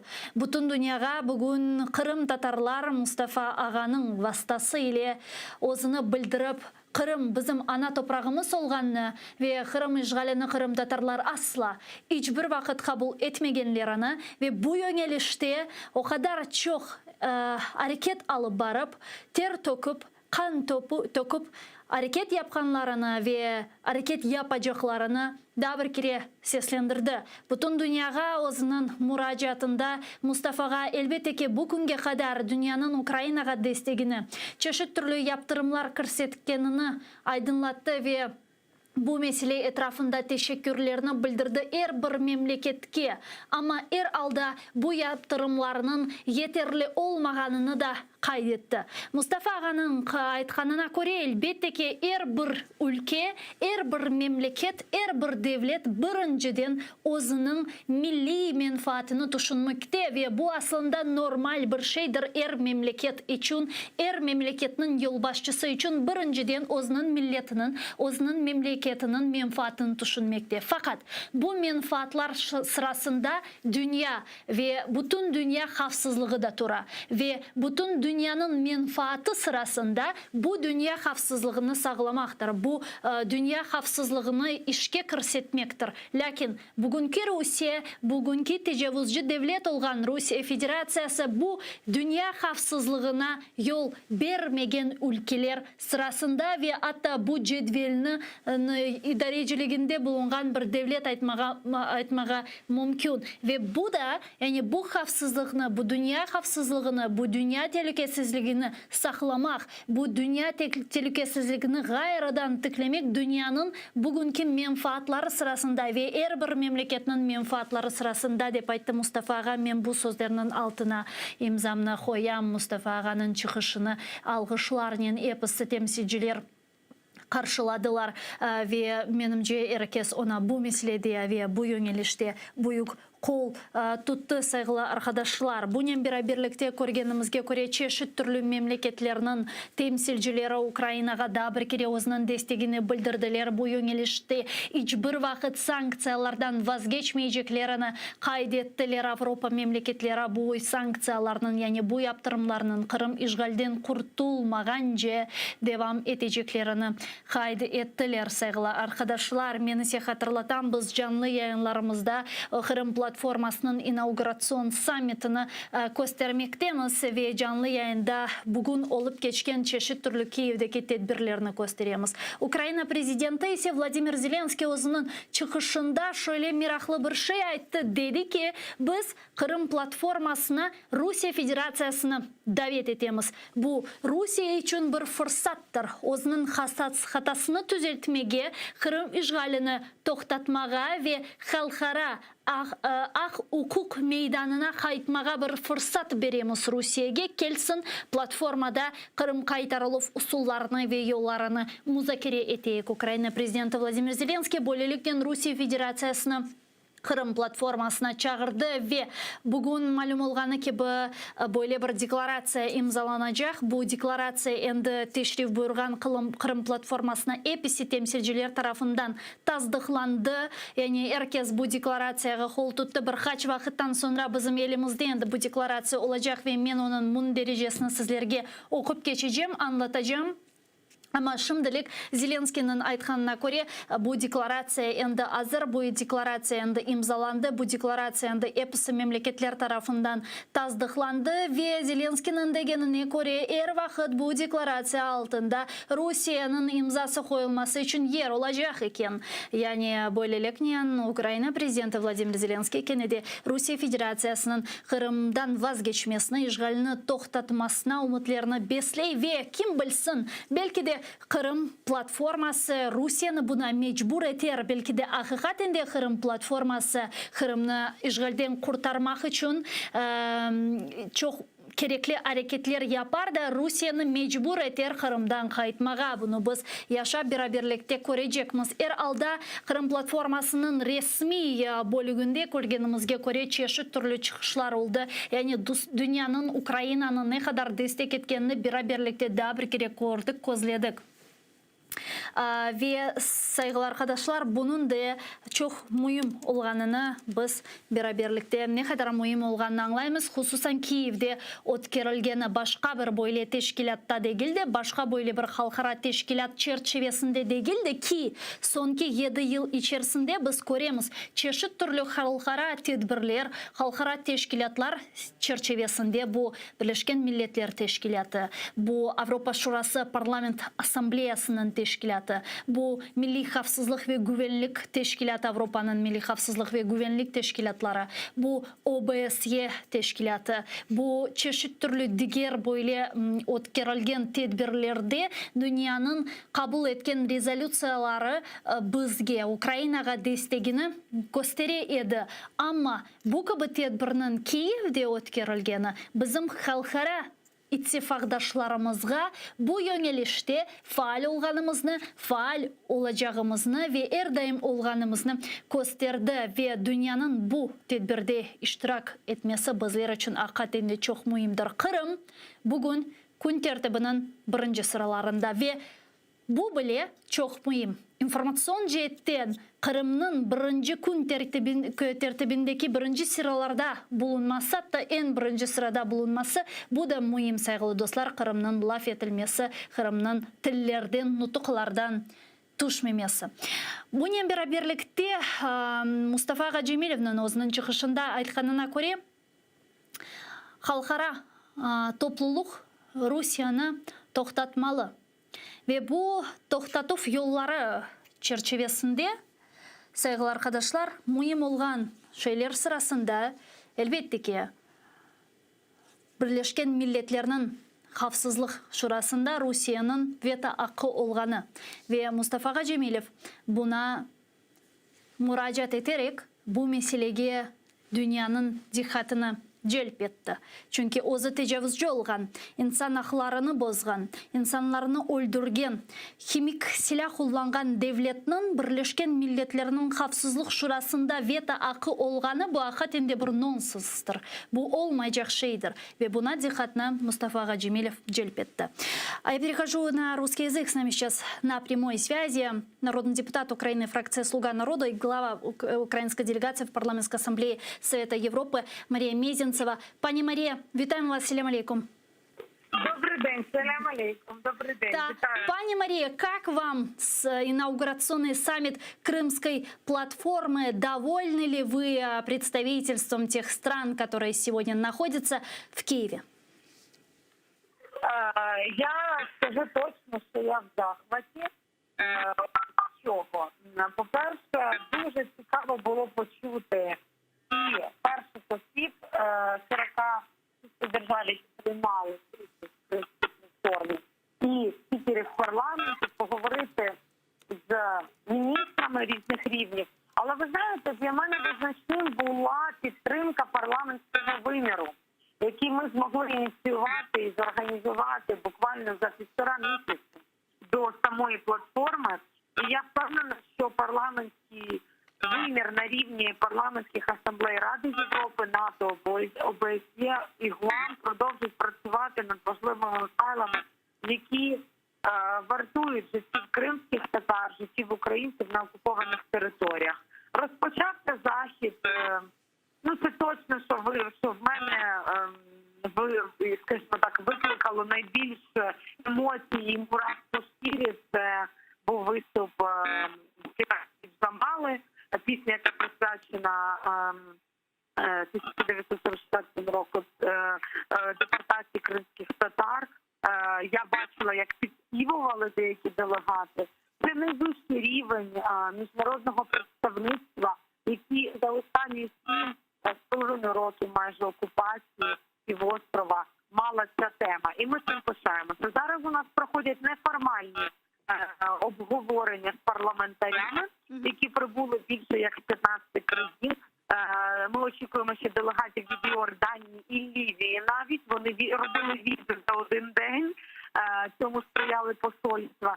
Ну і я, звісно, дуже вдячна МЗС, Офісу Президента і керівництво Верховної Ради України, що те, що парламентарі різних країн світу все-таки прибули до Києва. Ми працюємо завтра далі.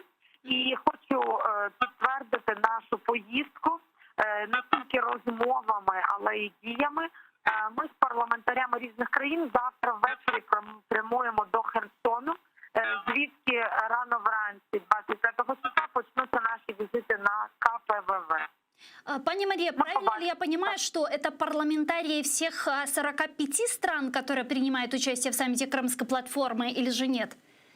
З нами на КПВВ поїдуть представники Албанії, Грузії, Польщі, Литви. І також зараз чекаємо підтвердження інших країн. А також народні депутати України, які їх будуть супроводжувати. Ми зустрінемося з кримськими татарами, з їхніми сім'ями, подивимося пункти роботи перетину кордону, на яких вже побували багато президентів різних країн і амбасадорів. Але для нас важливо показати це парламентарям, які виступають по цій темі, голосують за закони і вносять в них поправки на високому міжнародному рівні. Впевнена, ця поїздка буде практичною і вона дасть більше розуміння і стосовно військових, і стосовно полонених Кремля, і стосовно кожноденних проблем, з якими стикаються на пунктах перетину українські громадяни. Пани Мария, вот что еще хотела спросить. Известно, что сегодня в 16:00, если я не ошибаюсь, вы меня поправите, должно быть внеочередное заседание. Заседание Верховной Рады. Да, Верховной Рады Украины. Расскажите, пожалуйста, подробнее, какие вопросы будут рассматривать сегодня украинские парламентарии. Я знаю, что будет рассматриваться обращение к международным организациям. Это так? И что будет в этом обращении? Так, все вірно. Ми першим питанням в позачерговому засіданні о 16-й годині розглядатимемо звернення Верховної Ради до Організації Об'єднаних Націй, парламентських асамблей Ради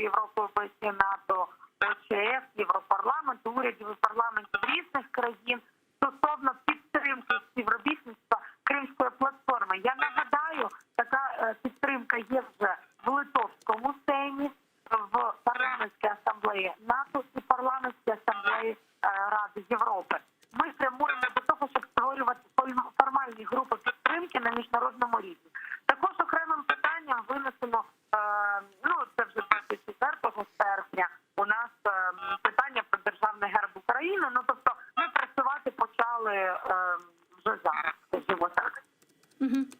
Пани Мария, и наконец состоялась крымская платформа. Сейчас, я так понимаю, уже готовятся дискуссионные панели, на которых будут обсуждаться также немало важных и нужных вопросов. И все же здесь возникает, естественно, вопрос, а что дальше? Вот в первой части крымской платформы мы услышали очень много важных и нужных тезисов из уст представителей тех стран, которые приехали на крымскую платформу, они поддержали территориальную целостность Украины, суверенитет, независимость и так далее. А вот что после этого, что дальше? Как вы видите дальнейшую работу Крымской платформы? По-перше, відкривається офіційно офіс сьогодні також о 18-й годині. Це буде презентація тривати недовго, всього півгодинки. Я зможу пізніше більш детально розказати, але, звісно, він буде включати і експертів, і офіс представництва президента України в АР Крим, який очолює пан Антон Кореневич. Команда якого зробила неймовірне для того, щоб Кримська платформа здійснилася і інформативно також. Дуже багато зараз інформації про кримських татар, про потенційно ув'язнених, про тих, хто зараз перебуває в тюрмах в Криму і в Російській Федерації, людей, які є безвісти пропалими.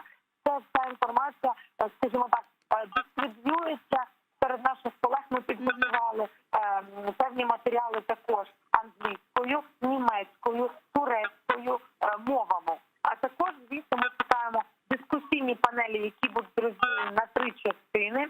Перша – це колонізація, тобто подолання наслідків колонізації і деокупація Криму. Звісно, це будуть екологічні питання, вже ми розуміємо катастрофу, яку спричинила окупація, це висушування озер, це забруднення Чорноморського басейну, це також безпековий профіль Чорноморського басейну і Азовського морів.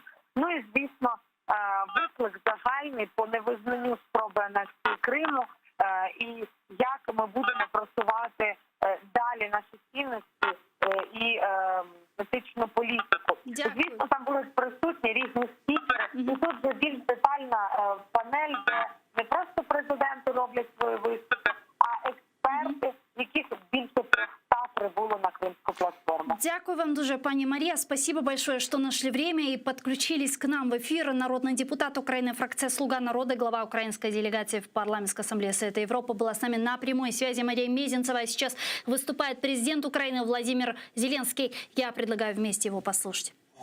Політичні, дипломатичні, обмежувальні санкції відносно Росії у разі подальшої агресії, об'єднання зусиль всіх країн-учасниць у регіоні. Вперше на міжнародному рівні Російською Федерацією визнано державою-окупантом. І відповідно до норм міжнародного гуманітарного права вона має негайно припинити порушення прав людини в окупованому Криму. Забезпечити вже зараз безперешкодний доступ до Криму для міжнародних гуманітарних правозахисних організацій. Крім цього, в кожній країні буде визначено відповідального високопосадовця для подальшої співпраці із новоствореним Офісом Кримської платформи. Наостанок, я думав про те, як описати цей саміт і ухвалену декларацію максимально коротко і максимально влучно. Гадаю, достатньо 4 слів. Питання Криму не закрито. Або навіть 3. Крим – це Україна. Дуже дякую. Ось так, до речі, виглядає ця декларація. Шановні журналісти, я думаю, що навіть один екземпляр ми можемо дати, якщо хочете, будь ласка, подивіться. Не дуже цікаво. Так, можна. Дуже дякую вам. Ми планували кілька заяв, але через те, що графік дуже щільний, їх не буде, тому на цьому все. Дякую вам дуже.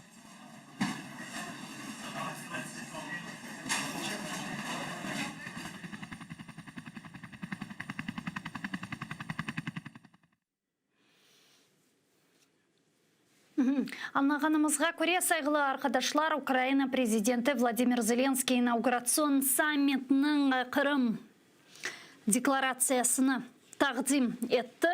Яғни оны ачықлады ве ярдамчысы теркибнің, яғни күн тәртібінің чоқ межгул олғаны себебінден ве чоқ дегер тедбірлер олғанлан себебінден журналистлерге суал берме ақы танынмады, берілмеді. Ве Зеленский демек бұл декларацияны, Қырым декларацияны тақдим еткенінден соңра дегер дискуссион панеллерге менің анлағаныма көре ел алды шымды 30 даққалық күчік бір тенефус өткерілі. Бұл конгресс Сергей Меркезі олған парковейде ве ярым саттен соңра енді бұл дискуссион панеллер башламадылы. Мен хатырлатам, сайғылар қадашлар, бұл дискуссион панеллері 4 панельден ибареттір, ве анда чеші түрлі меселелер музыкере етілейджектір. Шу сырада Қырымда инсан ақлары бозғындығы, Қырымда ве азақ ве Қара деңізде милитаризация меселесі, Қырымның деоккупациясы ве реинтеграция меселесі ве Украинаның бағымсызлық истеклялі ве бірдемлігі меселері етрафында 4 бойлы дискуссион панель өткерілежектір ве бұл панеллерде чеші түрлі спикерлер, сесетшінаслар, сесетшілер, бізім темсілжілеріміз іштірак еткендетлер темсілжілері іштірак етежеклер өзінің фікірлеріні білдірежеклер. Бізім яйнымызға бағланған Слуга народу ферқасындан миллет векілі ве Европа Шурасы парламент ассамблеясының Украина егетінің елбасшысы олған Мария Мезенцеваның айтқанына көре, ярын базы Қырым платформасына келген өлкелерінің темсіржілерінен Қырым меморий сыңырына ел алacak екенлер, андаки незарет ноқталарына баражақлар ве вазиетна анда көзден анда бұлынып тақып етежеклер ве көзлейжеклер екен. Бұақта біздерге жанлы яйында Мария Мезенцева білдірді. Бұнен бераберлікте бүгін саат 16-да Украина Юғары Шурасында вақыттан тыш, невбеттен тыш бойле бір топлашу өткерілежек екен. Украина миллет векіллері парламент азалары бойле бір сессияға топлаша жақлар ве анда Қырым платформасы черчевесінде чешіт түрлі суаллер музакире етілежек ве Украина миллет векіллері 9 чағыровның Украина миллет векіллері чешіт түрлі халқара тешкилатларға мұрачат етежеклер Қырым қайтарылуы için. İşte bu Zelenskiy'nin takdim etken Kırım deklarasyası men umut etem ki yakın vakitlarda bizim elimizge tuşerler, anda bizim muhbirlerimiz bulunmakta, hususan muhbirimiz Vlad Stujik anda buluna ve bizlerge tavsiyatlıca ne olup geçkenini tarif etecektir. Saygılar arkadaşlar, men umut etem bağlanıp olurumuz biraz bahuz ülgenini sebebinden men hatırlatam, biz canlı yayında çalışamız ve bugün 23 Avgust 2021 senesi Ukrayna'nın paytaxtı olgan Kiyev'de Kırım platforması ötkеріле. Bunu biz çok yıllardan beri bekledik ve endi elbette ki mühim sualler sırasında bundan son ne olacak? Bizler şimdi canlı bağda çok faal Kırım Tatar halkının erbabı Alim Bey Aliyev var. Kelnusunu selamlayıq. Alim Bey, selam алейкум. Merhaba. Алейкум салям. Алим Бей, я так понимаю, что вы находитесь в кулуарах Крымской платформы, верно? Вот расскажите, что вы чувствуете, какая там атмосфера, поделитесь с нами. На самом деле это неимоверно, потому что Украина впервые принимает такого масштаба события, такого масштаба саммит, и он посвящен Крыму, он посвящен деоккупации Крыма. 46 стран, и здесь в парке находится очень много и министров, президентов, и спикеров разных парламентов. Все они не просто говорят о Крыме, они готовы действовать во имя свободного Крыма. И для нас, для крымских татар, для всех свободных жителей Крыма и Украины, это, конечно же, очень важно. А все подписали декларацию Крымской платформы, и это всего лишь старт. Алим Бей, а вы читали эту декларацию? Поделитесь, пожалуйста, с нами содержанием этой декларации, что именно она в себя включает. декларация должна появиться буквально, я понимаю, что в ближайшее время на сайте Крымской платформы, наверное, и на сайте президента Украины. Это декларация, которая говорит не просто о том, что Крым временно оккупирован, о том, что Крым должен вернуться как раз-таки в состав Украины. И участники этой декларации согласны с тем, что деоккупацию возможно делать лишь вместе с международной поддержкой. Собственно, об этом говорят в кулуарах и говорят о том, что к этой декларации, кроме стран, Алло. сегодня представлены здесь, готовы Прерывается, к сожалению, связь. Бахне захкеузулебыз Алимбе Алиевне дабркерге бағланмаға тырышармыз ве унын те сұратлара или дадым малюматлар алырмыз ве умут етемге базы бір суалерімізге да жауап бермеге имкан олыр іште Алимбейнің қайдеткеніне көре енді эпосы Қырым платформасына тешрев бұйырған мұсафирлер Қырым декларациясыны имзалады. Ақатенде бұл чоқ мұйым бір адесе, чүнки бұндан евел біз яйынларымызда лафете едік я насыл бір девлетлер Қырым декларациясына имзалайжақлар ма бұл Қырым декларациясында не олмалы ки бұл Қырым қайтарылығы йөнелішінде семерелі олсын ве бұл суалерге жевапларны біз бір елдан берлі қыдырамыз ве ниет Қырым платформасы керчеклешті ве бұл суалерімізге жевапларны шымды көреміз. Алимбей, да. Алимбей, относительно декларации, я так понимаю, что все 45 стран уже ее подписали, правильно? Да, но к этой декларации очень важно добавить, что она открытая, что к ней могут подключаться другие страны.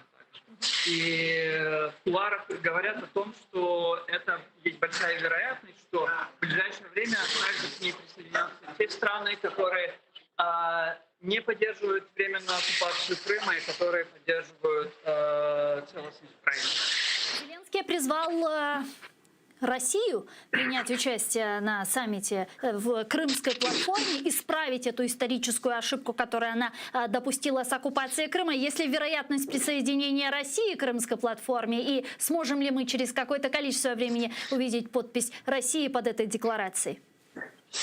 На самом деле важно сказать, что выступление Мустафа Ага было настолько сильным, настолько эмоциональным, что, естественно, те слова, которые он говорил относительно присоединения Крымской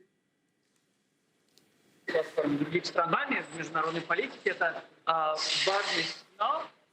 Конечно же, Россию ждут, что она присоединится и что она поставит свою подпись под декларацию, которая говорит о деоккупации Крыма. Сейчас мы понимаем, что путинской сегодняшней России это, скорее всего, маловероятно, но я очень надеюсь, что в ближайшее время эта ситуация точно поменяется, потому что мы видим, как в самой России пружина настолько сжимается, что она точно должна быть. И, Алимбей, последний вопрос. Мы очень долго ждали саммит Крымской платформы с тех пор, как эта инициатива прозвучала из уст Зеленского на Генеральной ассамблее Организации Объединенных Наций. И вот свершилось, и вот сегодня заседание Крымской платформы. Это то, чего вы ожидали? Ваши ожидания оправданы? Я здесь хочу точно подчеркнуть, что это только старт. И важно, какая будет Крымская платформа после 23 августа, потому что это постоянная перманентная работа как в середине страны, так и с нашими зарубежными партнерами. Поэтому, конечно же, мы будем делать все, чтобы эта работа была эффективной, чтобы наша конечная цель деоккупации была как можно быстрее. Çok sağ olun Алимбей, bizle bağlanğanınız için ardıgur olsun bu tedbirlerinin, teşkilatlarının. Alim Aliyev bizle canlı bağdaydı sayılı dostlar Kırım platformasının ayatlarından bizle bağlandı ve sonki tesuratları ile paylaştı. Hatinde imzalanğan Kırım deklarasyası açık bir vesikadır ve kelmegen devletler, Kırım platformasına kelmegen teşrif buyurmagan devletler onun altında imzasını koyabiliyor vakit geçtikçe ki birçok siyasetşinaslar, ekspertler, analitikler işte böyle şey aytadilar. 2014 senesi Kırım rezolüsyası etrafında Birleşken Milletler'in baş asambleyasında Ukrayna'ya destek bergen memleketlerinin miktarı 100 edi. Kırım platformasına ise 45 geldi ama bu korrekt böyle bir kıyaslav değildir dep düşünem. Alda kalgan diğer memleketlerde Kırım'a destek edebilirler, bu deklarasyaya özünün imzasını koyabilirler ve kim bilsin belki de vakit geçtikçe hatinde Kırım platforması o kadar semireli olur ki Rusya'nı mecbur eter Kırım'ı kaytarmağa ve bu tedbirlerge koşulmağa. Men sizge vade etken edim, andaşımda Kırım platformasının kularlarında, ayatlarında bizim muhbirlerimiz bulunalar. Hususan Vlad Stuzuk anda ve bizlerge sonki haberler hakkında tarif etmege hazır. Vlad, привет. Рассказывай, какие у тебя новости?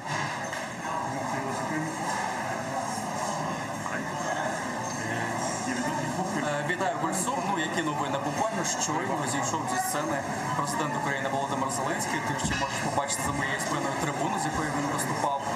Він презентував для журналістів всієї спільноти, для всього світу декларацію Кримської платформи, яку він назвав історичною миттю і миттю точкою, з якої почнеться повернення Криму, деокупацію від російського агресора. Власне, в декларації цій закріплено, як зазначив глава держави, історичне рішення, закріплено те, що Росія є країною-окупантом. Він сказав, що це, власне, це вперше в міжнародних документах. Цьому передувала буквально 3-годинний саміт Кримської платформи, де виступили всі 46 учасників від президентів, міністрів, парламентарів, послів, усіх. Це зайняло, як я вже казав, близько 3 годин. Найгарячіші виступи ми чули, як не дивно, від представників, від президентів країн Балтії, а також Польщі, Хорватії та інших, та Грузії, дійсно. Власне, вони себе позиціонували як ті, що не за чутками знають, що таке російська агресія. Власне, президенти Литви, Латвії та Польщі, президент Анджей Дуда, порівняли окупацію Криму з тим, що вони пережили власне в часи Другої світової війни, коли Гітлер та Сталін розділили їх країни і згодом власне окупували, і власне президенти країн Балтії та Польщі провели аналогію між становищем тоді польського, литовського, латвійського та естонського народів зі становищем кримських татар та українців, які потерпають зараз в окупованому Криму, зазнають утисків, зокрема на релігійному ґрунті. На цьому, зокрема, акцентував увагу президент Польщі Анджей Дуда. Також зазначив, що вони всі зазначили, що неприпустимо миритися з окупацією в 21 столітті, оскільки це є фактично методи 19 століття, і Росію таким чином треба повернути до реалій сучасності і посадити, змусити, власне, виконувати свої зобов'язання як країни-окупанта, що, власне, засвідчено в декларації Кримської платформи. Цікава деталь, цікава аналогія була від президента Польщі, знову ж таки, Анджея Дуди. Він зауважив, що тоді, після 45-го року, Польща фактично лишилася сам на сам з окупантом. Анджей Дуда заявив, що союзники, з якими пліч-опліч польське військо воювали проти нацистів, буквально кинуло на призволяще, на поталу комуністам Польщу. І, як зазначив президент, а також глави країн Балтії, те, що надважливо було залишати це питання на порядку денному. І над цим, зокрема, працювали діаспори цих країн у Сполучених Штатах. І саме тому вдалося, зрештою, відновити свою незалежність, і вони не мають сумніву, що така сама доля і Крим буде звільнено. Але для цього це питання має залишатися постійно на порядку денному. Зокрема, представники Європейського Союзу акцентували на тому, що вільна Європа, вільна, стабільна, незалежна Європа неможлива без вільної і незалежної і суверенної України в межах міжнародно визнаних кордонів, до яких відповідно входить і окупований поки що Крим. Відтак, очільники Європейського Союзу зауважили, що їх несприйняття російської окупації Криму незмінне, воно не зміниться попри тиск з боку Російської Федерації, попри можливі погрози навіть. Відтак, позиція незмінна. І, власне, цей саміт зазначив те, що вся міжнародна спільнота, а тут представлені, я нагадаю, всі 27 країн Європейського Союзу, всі 30 країн-членів НАТО, вони засвідчили чітку єдину позицію в тому, що до звільнення Криму жодних нормальних стосунків з Росією бути не може. Гульсон. Çok sağ ol. Bu bizim muhbirimiz Vlad Stujuk bizle canlı bağdaydı oşumda Kırım platformasında buluna ve bizlerge sonki haberler hakkında tarif etti. Çeşit türlü çıkışlarının mun derecesini ve hususan Polonya prezidenti Andrzej Duda'nın aytkanlarını bizlerge tasvirlerdi. Aytıp geçti saygılar arkadaşlar. Biz ise canlı yayınımızga devam etemiz ve bizim musafir muharrirlerimiz şimdi çeşit türlü milletvekilleri ve Kırım platformasında iştirak etken temsilciler, iştirak etken musafirlerinin bağlanmağa tırışalar ama özünüz anlaysınız anda şimdi çok büyük böyle bir kalabalık deyip aytmağa mümkün. Herkes çalışa, çeşit türlü tedbirler ötkerli. O sebepten canlı yayınga burada birisini çıkartmak, davet etmek şimdiki saniyelerde, şimdiki dakikalarda imkansız gibi korunuyor ama biz sizlerge sonki hadiselerini aytıp geçmeye devam etemiz. Hatırlatam saat 15.30'da Kırım platformasının 4 diskusyon paneli başlamalı. Anda Kırım'ın işgal etilgen Kırım'da insan haklarının bozgunluğu, Kırım ve Azak Kara denizlerinde militarizasyon siyaset, Rusya'nın siyaseti müzakere edilecektir. Anda çeşit türlü heyetlerinin temsilcileri, siyasetşinaslar, ekspertler, analitikler, nezaretçiler iştirak edecekler ve özlerinin fikirlerini, özlerinin yol haritası böyle çıkış haritası, işgalden kurtulma haritası gibi gayelerini ve fikirlerini ifade edecekler. Saygılar arkadaşlar, biz ise canlı yayınlarımızga devam ettiğimiz ATR ile olganınız için herkeske büyükten büyük teşekkürlerimizden bildiremiz. İşte sonki haberler sırasında buna nihayet Kırım deklarasyası ile bağlı böyle küçük bir haberler meydana geliyor. Men haberlerini tapıp sizlerge şimdi aktarmağa, sizlerge tarif etmeye plan işte tırışacağım. Malum olganı gibi Kırım platformasının саммитінде эпосы temsilciler Kırım deklarasyası vesikasını tasdikladılar ve imzasını koydular. Deklarasyada böyle bir şey aytıla. Anda demek deklarasyonu imzalagan iştirakçılar birinciden işgal etilgen Kırım'da insan haklarının sınırlanığı ve bozgunluğu sebebinden Rusya'nı takbih eteler. Bunun beraberlikte deklarasyonu imzalagan iştirakçılar Rusya'nın işgal etilgen Kırım'da yapkan militarizasyası, Azak ve Kara Deniz'de yapılgan militarizatsiya sebebinden Rusya Federasyasını takbih eteler. Bununla beraberlikte deklaratsiya iştirakçıları, Kırım platformasının iştirakçıları Rusya'nın Keriç limanında Azak denizinde gemilerinin geçmesine fırsat vermegen ve sınırlaganları sebebinden Rusya'nı takbih eteler.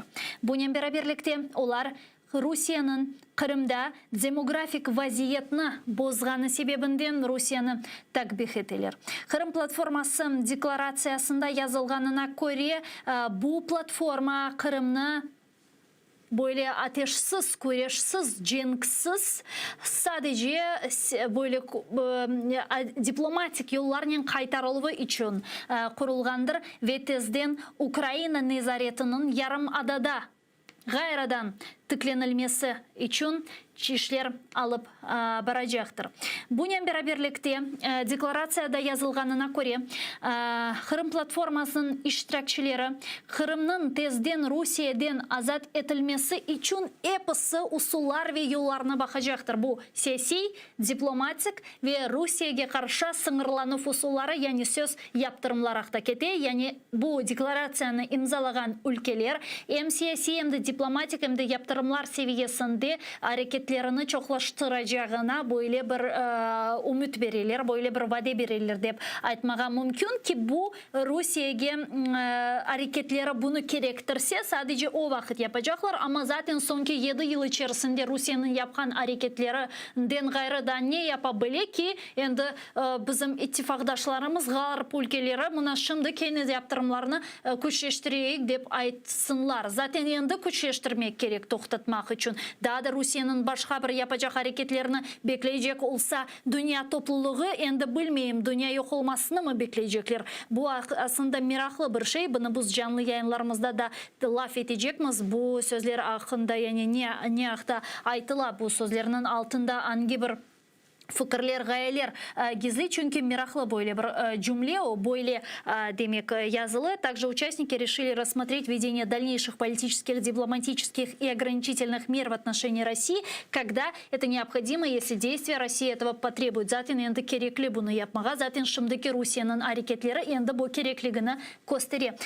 Bununla beraberlikte summit iştirakçıları Rusya'nı tezden Kırım platformasına koşulup konstruktif bir diyalog tizmesine çağıralar ve bu konstruktif diyalogun neticesi Kırım'ın azat etülüğü olmalı. Yani bu deklarasyonun böyle bir kısa derecesi saygılı arkadaşlar, ben sizge aytıp geçtim. Elbette ki biz yayınlarımızda bunu daha yaxşı şekilde hazırlarımız. Bu vesika endi benim elimde olur umut etem ve biz onu böyle punkt yazıp geçermiz, okup geçermiz ve musafirlerimizle böyle analiz yaparmız. Demek aytılgan çok mühim tezisler sırasında men şunu kaydetmege isteyim. Malum olğanı ki NATO Genel Sekreterinin muavini Mircea Joane bugün böyle bir meraklı şey ayttı. Degenlerini Kore Kırım platformasında o iştirak etti ve degenine Kore, Ukrayna ve Gürcistan mutlaka NATO azaları olacaktır. Yani bu Ukrayna'nın güvenliği, Ukrayna'nın hafsızlığı, tehlikesizliği için çok mühim, gerekli hareket olurdu. Fakat yine de bunda sual açık kala, ya ne vakit? Bakıp görecekmiz. Çünkü bu ne vakit degen sual bence çok mühim bugün. Eğer ki 1-2 yıl içerisinde, aydı desek 10 yıl içerisinde bu yapılsa yaxşı da, bu uzun yıllarga 20-30-50 yıllarga çözülse elbette ki bu yaman olur. O sebepten bu men bu aytılganı çok güzel, çok pozitif, çok müsbet şekilde karşılayım. Fakat elbette ki ne vakit sualini cevabını da işitmege, görmege isterdim. Sonra saygılı arkadaşlar, çok mühim şeyler sırasında bu Dmitri Kuleba'nın aytkanını saygılı arkadaşlar de seslendirmek mümkün. Bizim muhbirlerimiz onun şimdi canlı şekilde aytkanlarını yayınga çıkarmağa hazır. Benim anlағаныма göre geliniz Ukrayna Dış İşleri Naziri Dmitri Kuleba'nın aytkanını dinleyik. Представлена країна. Принципово важливо, що країна є і бере на себе певні зобов'язання. Немає жодної різниці між вагою зобов'язання, взятого на саміті президентом або міністром закордонних справ. Тому що всі вони є главами делегацій держав. Вони там не в особистій якості. Кримська платформа зібрала багато учасників. Це всі важливі для нас учасники. І всі вони є рівнозначними з точки зору подальшої роботи на Кримській платформі.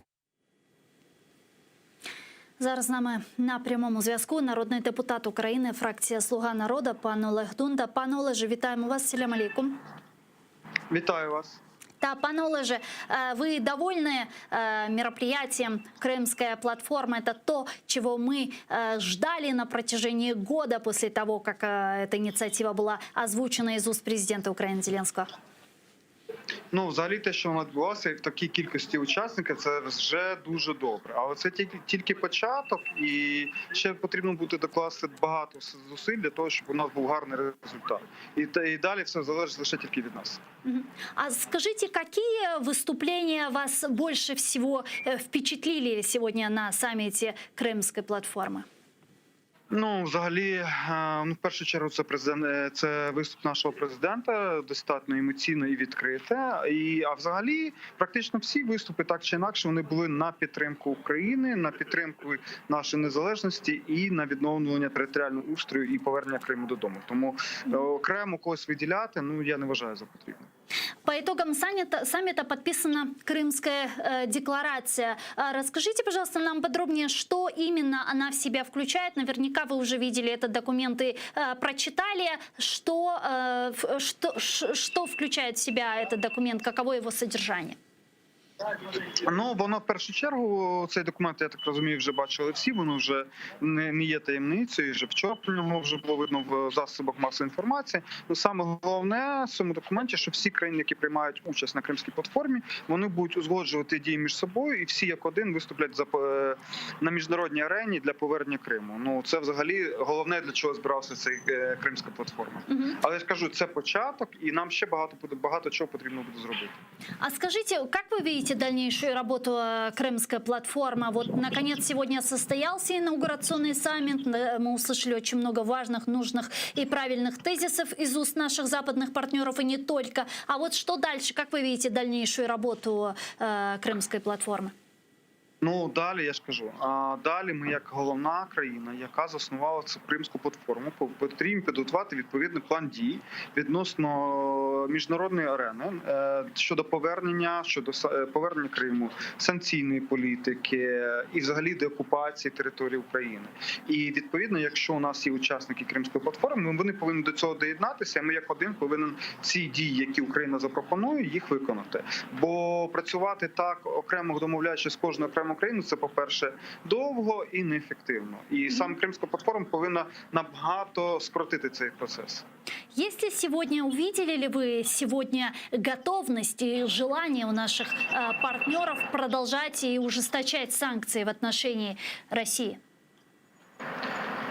Ну, дивіться, це важке питання відносно подальших санкцій. Зрозуміло, що країн нової Європи це бажання є, і відповідно воно означено тою ланкою, яка була присутня в цьому саміті. З точки зору країн Західної Європи, ну старої Європи, так званої, ну їх не все так просто. Їх, скоріш за все, буде потрошку за рахунок Кримської платформи підтискати, скажімо так. Дякую вам дуже, пане Олеже. Спасибо большое, что нашли время и подключились к нам в ефір. Олег Дунда, народний депутат України, фракція «Слуга народу», був з нами на прямому зв'язку. Айтханына Корея, işte бірер чешет түрлі мемлекетлерінен çalışmak ne kadar az ağır olsa ki bu çok da faydalı olmaz. Onun için birinin böyle toplaşıp şekilde bütün güçlerinin toplaşkanından sonra çalışmak gerek olacak. İşte saygılı dostlar, biz şimdi canlı yayında ekranlarımızda Kırım platformasının diskusyon paneli başlayacağını göremiz. Anda endi çalışanlar, hizmetçiler demek skemlelerini yerleştirmekteler. Anda sananışımda yuvalar көргенімізге көре ve anda çeşit türlü Kırım platformasının diskusyon panelleri olacak. Şimdi yukarıda aytıp geçkenimiz meseleler sırasında endi böyle meraklı bir haber payda oldu Rusiyadan. Mına aytkanımızga göre Kırım platforması, Kırım deklaratsiyasi, Ukrayna prezidenti Vladimir Zelenskiy Rusiyani Kırım platformasına davet etdi. Qoşulmağa, hatasını düzeltmege ve Kırımdan işte çekilmesi, vazgeçmesi için ve Rusiyadan reaksiya var. Hususan Rusiya prezidenti Vladimir Putin'nin press sekreteri Dmitry Peskov endi o'zining reaksiyasini білдірді ве айтқанларына көре Қырым платформасыны Кремль өзіне қаршы душманжы фаалиет оларақ қабыл ете. Мен оларының цитатасына рус тілінде сіздерге оқымаға істейм. Мы относимся к этому мероприятию как к чрезвычайно недружественному по отношению к нашей стране. Мы категорически не приемлем подобные утверждения в отношении российского региона, в отношении Крыма. В этом плане отношения абсолютно однозначные. Относимся как к антироссийскому мероприятию. Гальба Ухадар нерваланган, ачуланган ки Песков отношения созуны, эки жүмледе 4 кере айтты. Көргенімізге көре Крым платформасы қатенде Русия Федерациясыны чоқ ачуландырды, чоқ бөйле истерикаға далдырды. Зира қатенде ойле көріне ки оларының реакцияларына, оларының айтқан сөздеріне бақыжа қолсақ. Крым платформасының дискуссион панели өткерілмесі үшін тедбірлер ве азырлықлар девам ете экранларыңызда көргеніңізге көре сағылар қадашлар, телевизорлар ерлештіріле, скемлелер ерлештіріле, сана ювыла вешімді анда чешет түрлі модераторлар іштірак ете, енді скемлелерде санаға ерлештіріле көргенімізге көре, модератор чықажақ санаға ве чешет түрлі мұсафирлерінің меселе етрафында мутехасыз олған мұсафирлеріні давет етіп, Қырым платформасының дискуссион панели башлай жақтыр сайғылар қадашлар. Бойле дигер етлер юлбышчыларының қапалы бір тедбір өткерілежегінде білеміз. Мен yanlışmasam бойле бір қапалы да тедбір өткерілмелі. Ғалиба іште бұл дискуссион панелер өткерілгені вақыт бойле қапалы тедбірлерді кечірілежек. Яда башқа бір вақытта кечірілежек. Ама ер алда оның олажағы білдірілген еді да бір қач ай евелсі.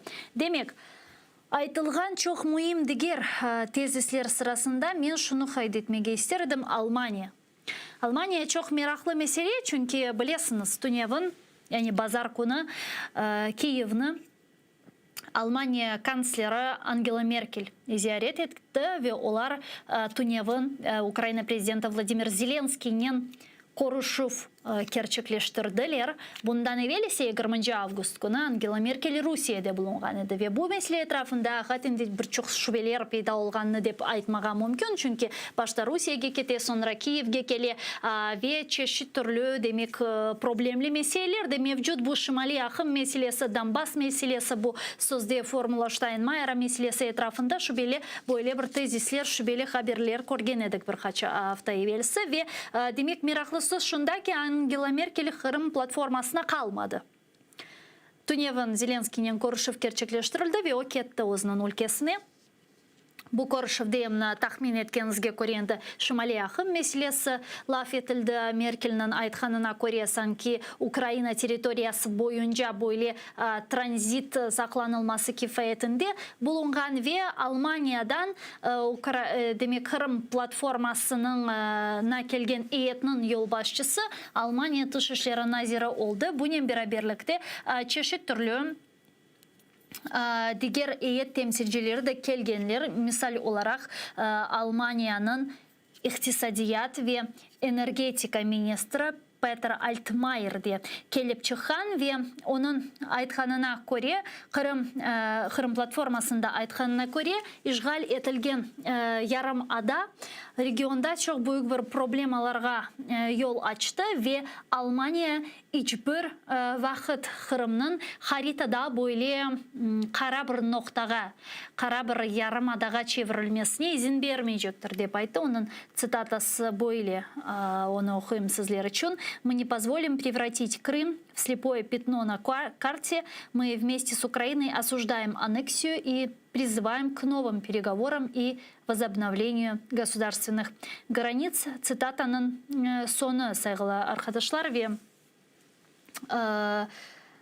Қырымның ишғалі бұл yuqarı ақ, yuqarı adliye'nin üzerinde yapılған бойле бір ашалағав деп айтып кечті. Бізле шымды жанлы бағда Невбетеке миллет векелі. С нами сейчас на прямой связи народный депутат Украины, фракция «Слуга народа» Евгения Кравчук. Давайте ее поприветствуем. Пани Евгения, вітаем вас. Ассаляму алейкум. Доброго дня, усіх вітаю. Пани Евгения, ну, для начала поделитесь, пожалуйста, вашими впечатлениями крымской платформы. Это то, чего вы ждали, ваши ожидания оправданы ли? Ну, уже можна з певністю сказати, що Кримська платформа, саме як саміт, відбулась. І ми бачимо і хороше представництво, більше 40 країн і різних міжнародних організацій взяли участь. І будуть долучатися, я впевнена, і інші країни. І ми бачимо, що, знаєте, це така структура, я її називаю з відкритим кодом. Тому що на різних обговореннях з експертами з'являються нові ідеї щодо нових проєктів. Я думаю, що тільки будуть додаватись формати роботи. І сьогодні якраз відкривається офіційно постійно діючий офіс Кримської платформи. Тому це не подія на один день, це на той час, поки не відбудеться повна деокупація Криму. А известно ли уже, где будет находиться этот офис? Цей офіс буде працювати на основі, на базі представництва президента України в АРК Крим. Антон Кореневич очолює представництво, тому це будуть такі пов'язані структури. А почему все-таки решили департамент Крымской платформы передать в постоянное представительство президента в Автономной Республике Крым, а не оставить в Министерстве иностранных дел либо в офисе президента? Я думаю, що це ж все одно в тісній співпраці, але хтось має займатися роботою на постійній основі, і якраз дуже хороші фахівці зібралися у представництві. Вони за різними напрямками вже давно працюють, і також їх вже і знають і на рівні дипломатичному, і на рівні експертному. Тому це логічно, що саме основою, базою стає представництво. Пани Евгения, если обратимся к сегодняшнему саммиту Крымской платформы, тем выступлениям, которые были и прозвучали в Конгрессно-выставковом центре Парковой, какие выступления для вас были ключевыми? Что вас наиболее впечатлило? Мені дійсно сподобався виступ президента України. Він, власне, озвучив загальні засади. І я думаю, що сьогодні точно на російських каналах буде там чергова істерика про русофобію в центрі Києва. Але ми всі прекрасно розуміємо, що абсолютно всі цивілізовані країни ніколи не визнають анексію Криму. І це сьогодні підтвердили і у виступі міністра енергетики Сполучених Штатів, і міністр економіки і енергетики Німеччини. Вони всі в своїх виступах підкреслювали, що для них незаконна анексія Криму не може ніколи бути прийнята як факт. А це, власне, те, що найбільше і хоче Росія, щоб це вже було як якась історія, яка закрита. І сьогодні всі, хто виступав, говорили, що ні, це не закрита історія. І Україна чітко заявляє, що вона буде боротись за Крим, буде боротись за кримчан і наших громадян, які проживають зараз тимчасово окупованому Криму. Да, и как вы видите дальнейшую эту борьбу за восстановление территориальной целостности Украины, за возвращение Крыма в состав Украины, точнее его деоккупацию? Вот отыграет ли в этом направлении свою роль Крымская платформа? В чем она конкретно может заключаться? Є вже зрозумілі теми для роботи Кримської платформи. Зрозуміло, що це продовження санкцій і тиску Росії, бо це дуже болюче для Росії. А також буде робота в інформуванні про те, що Крим перетворюється вже фактично перетворився на військову базу. З такого туристичної перлини він фактично перетворився в авіаносець. І насправді, коли європейці розуміють і рахують давність оцих всіх ракет, що з Криму фактично можна вже не тільки в басейні Чорного моря наробити, а й послати там і до Іспанії, і до Середземного моря, то це, знаєте, так доволі тверезо вони починають дивитись. Далі однозначно буде попрацьовуватися тема захисту культурних цінностей. Ми бачимо, що зараз Бахчисарайський ханський палац взагалі ризикує викресленим із списку ЮНЕСКО, бо там під виглядом реставрації відбувається просто руйнація цієї перлини. також є напрям щодо екології. І взагалі екологічні рухи вони набирають сили, обертів не тільки в Європі, а загалом в Криму. А там бувають вже просто, це вже абсолютно видно, що порушується такий баланс. Ми бачимо всі ці руйнування через паводки і забруднення самого моря, і тут ми також можемо працювати. Тому кожен буде на своєму напрямку зосереджуватися. Депутати також працюють вже як в форматі такої міжпарламентської співпраці, і ми зустріли вже близько 50 різних депутатів Європарламенту, інших іноземних парламентів національних, ті, які входять в ПАРЄ, в ПАО, ОБСЄ. До речі, завтра ввечері ми вирушаємо з депутатами від ПАРЄ до Херсону, а потім цілий день проведемо на адмінкордоні з тимчасово окупованим Кримом. Ми покажемо, як працюють КПВВ. Можливо, зможуть поспілкуватися євродепутати із людьми, які перетинають цей кордон, і зможуть з ними поговорити. Бо одна справа приїхати на якісь, знаєте, от в офісне приміщення в Києві, а інша зовсім справа поїхати на цю адмінмежу. До речі, президентка Естонії там була буквально кілька днів тому. Зараз ми веземо цих депутатів з Польщі, з Чехії, з країн Балтії, з Грузії.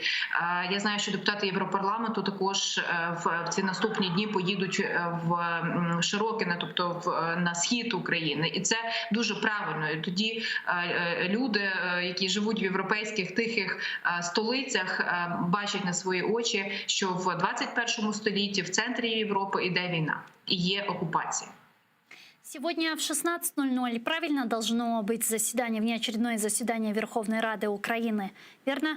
Так, о 16:00. І одне питання на порядку денному – це голосування звернення щодо роботи Кримської платформи, підтримки її Кримської платформи міжнародними організаціями, національними парламентами, міжпарламентськими асоціаціями. І ми очікуємо, що також в рамках цього офісу Кримської платформи буде координаційний офіс, який буде допомагати координувати роботу депутатів в різних парламентах. Чому це важливо? Тому що дуже часто саме ці депутати потім голосують, наприклад, за санкції або голосують за якусь допомогу, чи технічну, чи військову допомогу, яку надають Україні.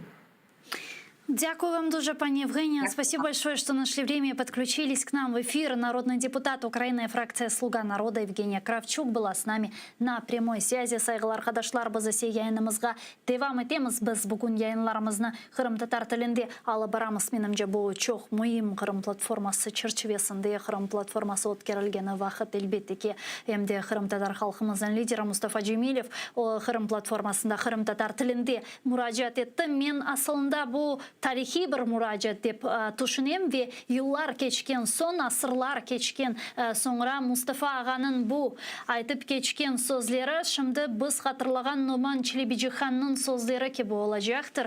Zira biz liderimiz, milli liderimiz olan Numan Çelebijihan'ın Kırım ile bağlı çıkışını, Kırım ile bağlı sözlerini, Kırım'ın geleceği, Kırım'daki yaşayışı, ketişatı hakkında sözlerini her vakit hatırlayımız, akılımızda dura ve Mustafa Ağa'nın da çıkışı böyle bir tarihi çıkış oldu dep aytmaga mümkün. Men bu aytkanlarını, onun nutkundan seslendirilgen sözlerini bizim düşüncelerimizge, kalbimizge, fikirlerimizge tercüman olgan Mustafa Ağa'nın çıkışını dinlemege da bir kere teklif etem, buyurunuz. Ukrayna Cumhurbaşkanı, Başbakanımız, Пане президенте України, прем'єр-міністр, голово Верховної Ради, високопоставлені інші гості, учасники Кримської платформи. Сердечно дякую вам за участь у цій платформі з пошуку шляхів мирної деокупації Криму і відновлення територіальної цілісності нашої країни. Дякую вам також від імені моїх співвітчизників у Криму, для яких цей форум є променем якоїсь надії на швидке звільнення від окупації. У зв'язку з регламентом, очевидно, я не встигну сказати цього в високому форумі все, що я б хотів. Тому я попросив секретаріат роздрукувати і роздати текст мого виступу нашим гостям. І як тільки відведений на мій виступ час закінчиться, я перестану говорити. Я є одним із представників корінного народу Криму. Народу, який в цій війні Росії проти України, точніше нападу, найбільше постраждав. Kırım Yarımadası'nın kökenli halka, Kırım Tatar halkının temsilcisi olarak konuşmaktayım. Bu platformun açılışında Ті, що вижили після депортації і геноциду 44-го року, про який співав наша Джамала під час відкриття цього форуму, більш як півстоліття вели боротьбу за свої демократичні права та право на повернення на батьківщину, що стало можливим лише в останні перебудовні роки радянської влади і особливо після розпаду СРСР і проголошення незалежності України. І ось цей народ знову опинився під владою окупаційного режиму, який за багатьма параметрами навіть гірше радянського, і знову під тиском окупантів змушений покидати свою батьківщину. За минулі 7,5 років їм вдалося вижити з Криму близько 30 тисяч кримських татар, а завезли до Криму за різними оцінками від 6 тисяч до 1,5 мільйона російських громадян.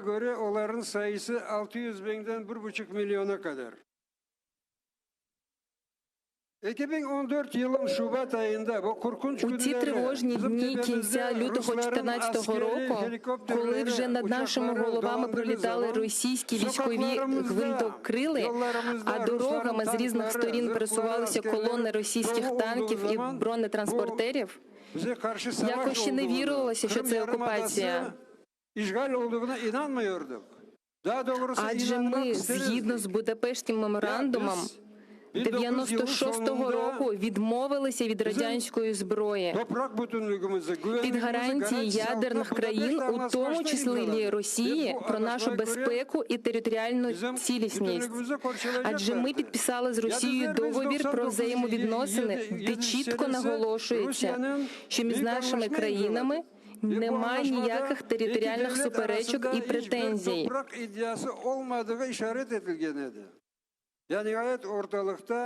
Адже є заключний акт Гельсінських угод, статут ООН, де говориться про недоторканність державних кордонів.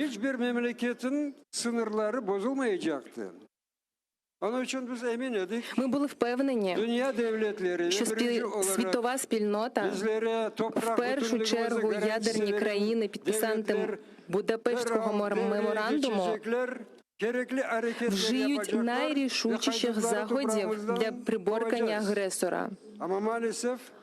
Але цього не сталося. Ми, звичайно, вдячні світовій спільноті за прийняття резолюцій на Генеральній асамблеї ООН та міжнародних організацій з вимогою припинити окупацію Криму.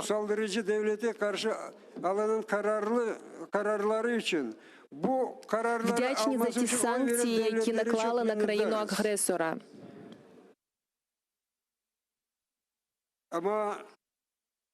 Але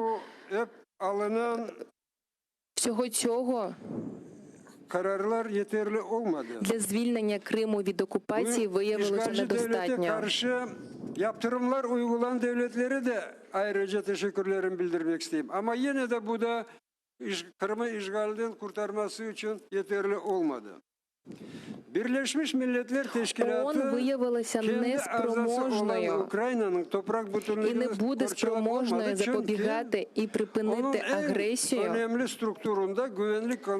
захоплення чужих територій та міжнародний бандитизм до тих пір, поки агресор буде мати право вето в Раді безпеки найважливіші структури ООН.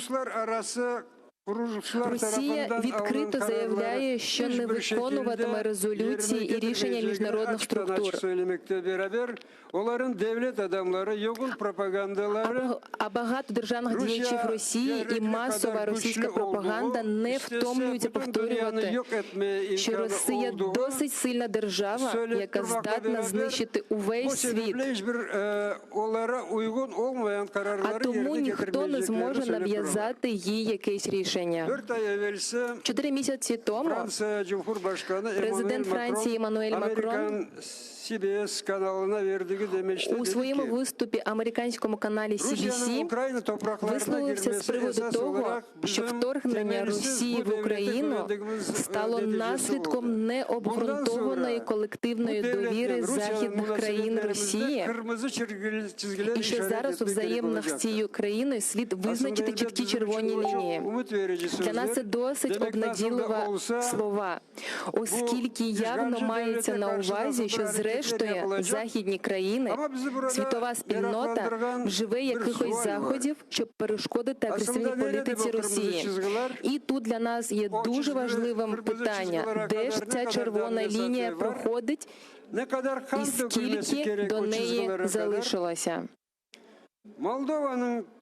Поділ і, по суті, окупація частини території Молдови, захоплення значних територій Грузії,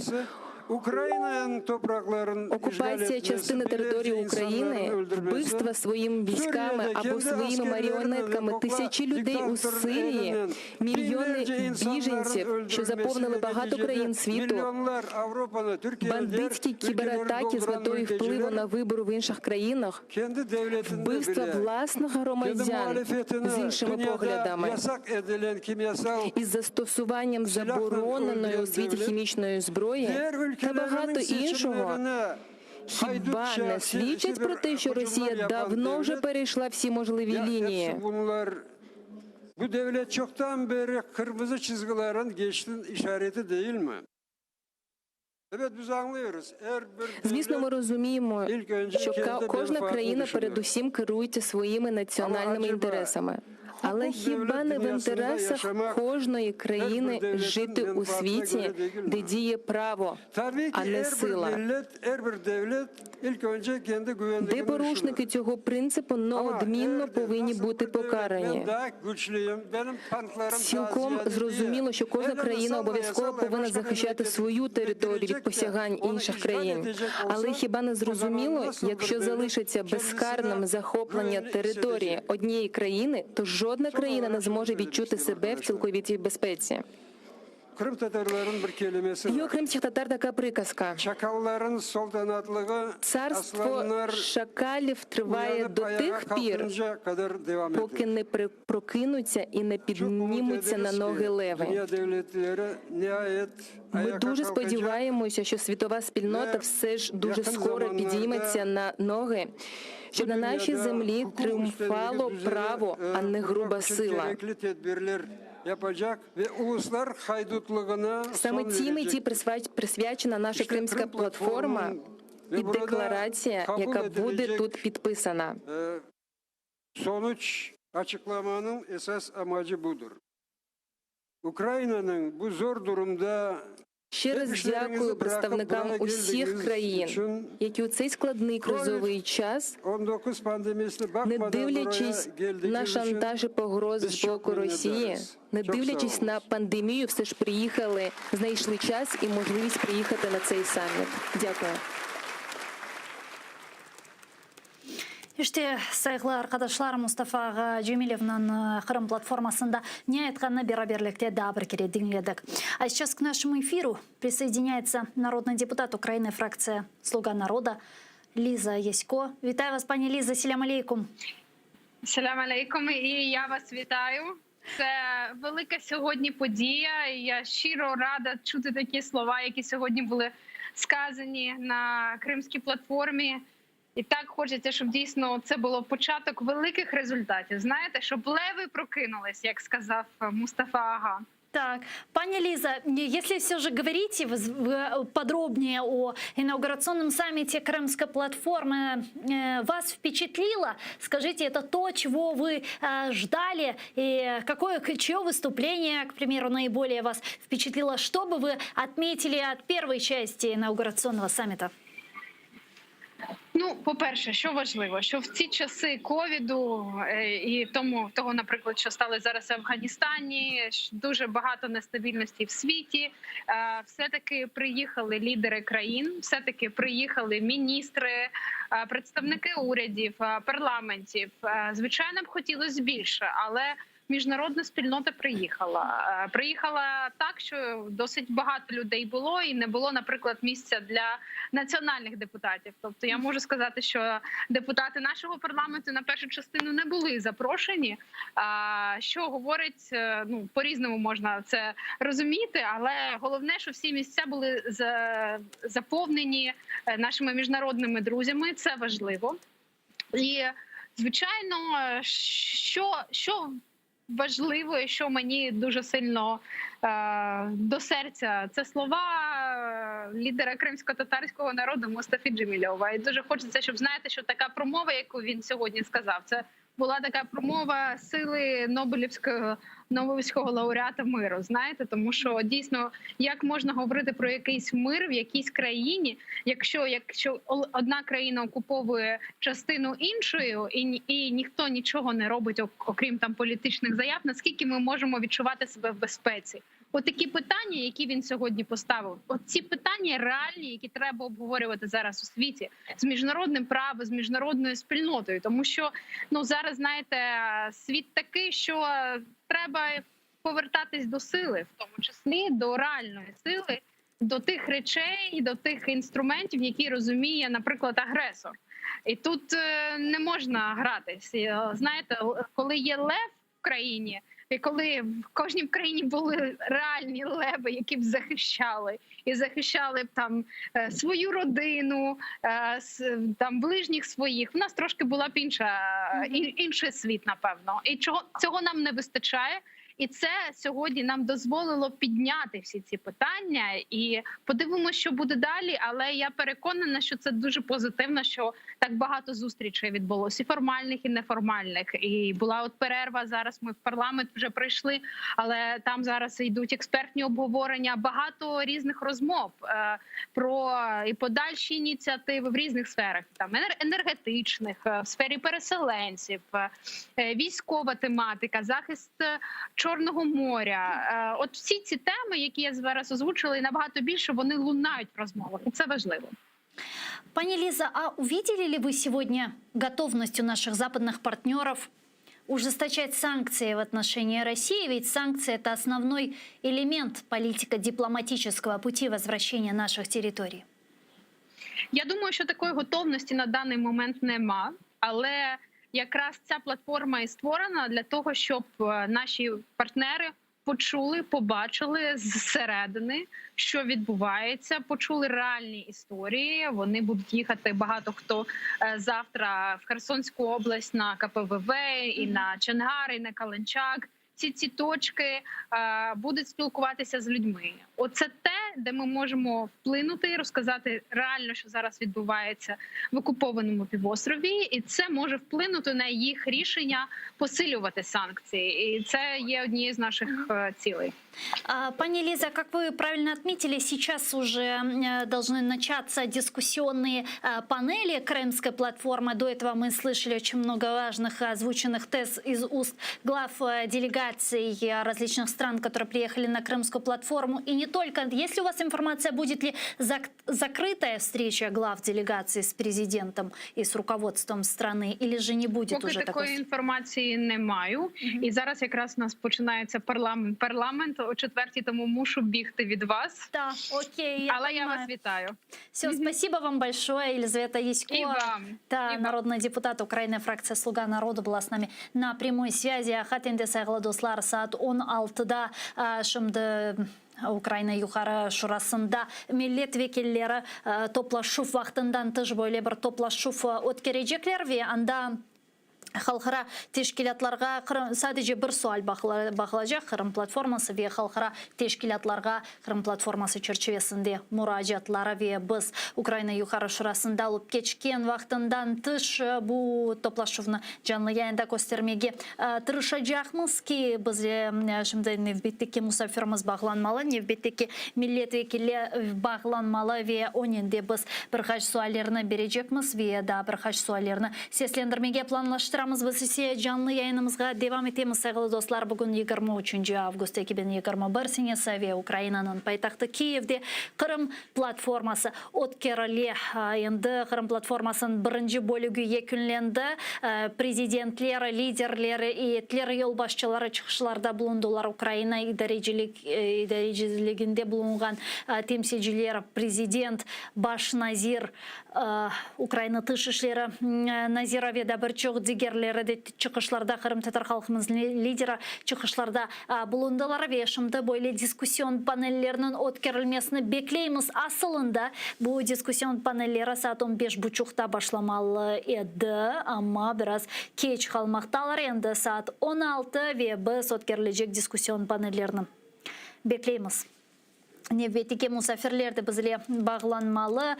Sevgili arkadaşlar, bununla beraberlikte men sizlerge şimdi çıkışta bulungan Ukrayna prezidenti Vladimir Zelenskiy'nin sözlerini getirmege isteyim. Eğer ki hazır olsa ama muharrirlerimiz aytkanına göre da hazır değil galiba. Biz şimdi onu hazırlamaga planlaştırar eken de musafir muharrirlerimiz bizlerge milletvekili bağlanganını haydetti. Keliniz onu selamlayıq. Мария Ионова, Avrupa Birliği Фирхасындан миллеtvekili. С нами сейчас на прямой связи народный депутат Украины, фракция Европейская солидарность Мария Ионова. Вітаю вас, пані Марія. Селям алейкум. Салам алейкум. Да, якраз пишаюсь, що сиджу в гарному національному вбранні кримсько-татарського народу. Дякуємо вам, пані Мария. Сегодня Крымская платформа. Как вам? Вы довольны инаугурационным саммитом Крымской платформы? Насправді Кримська платформа – це дуже хороша ініціатива, але я хотіла би сказати, що вона була не на порожньому місці, і ми раді, що є таке логічне продовження зусиль дипломатів та саме п'ятого президента України Петра Порошенка. І дуже єдине би хотілося б, щоб все ж таки ця платформа не була декларативною, а вона була, знаєте, такою з завданнями, цілями конкретними, щоб були зрозумілі механізми. Ну, я вам так хочу сказати, я як член комітету з питань зовнішньої політики не бачила, щоб там були інші колеги нашого профільного комітету, які будуть насправді це розповідати. Але знову ж таки ми чули багато виступів лідерів країни, і все ж таки 46 делегацій. Це важливо. Вибачте, зараз буде гімн, тому я не дуже можу. Пани Мария, я так понимаю, что сейчас уже начинается внеочередное заседание Верховной Рады, да, где вы принимаете участие непосредственно? Да, я понимаю. Окей, тогда мы вас отпускаем. Спасибо вам большое. Да, спасибо, что нашли время и подключились к нам в эфир. Мария Ионова была с нами на прямой связи. Народный депутат Украины, фракция Европейская солидарность. Сайгылар кадашлар, мына ишеткенімізге көрешімді Украина Юхары Шурасында діңлевлер башлай. Бізім имканымыз olsa, біз шымды көстермеге планлаштырыр едік. Фақат айтқанларына көре бақ незіке Украина Юхары Шурасында өткерілежек bu sessiyadan uzulevye bağlanıp olamаймыз. Мен ise şimdi Ukrayna prezidenti Vladimir Zelenskiy'nin çıkışını da bir kere dinlemeye teklif etem. Belki de bizi seyretken vatandaşlarımız, seyretken seyircilerimiz bunu көрмегендір.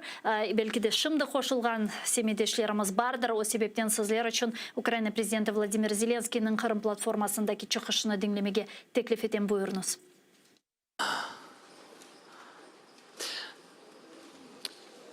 До самого початку, майже тільки що за декілька секунд до початку.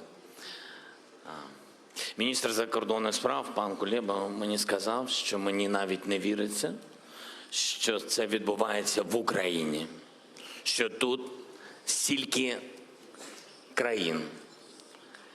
І я розумію, що тут стільки наших друзів, тому я хочу одразу вам всім подякувати і поаплодувати вам. Завдяки вам це питання на часі. Дякую вам.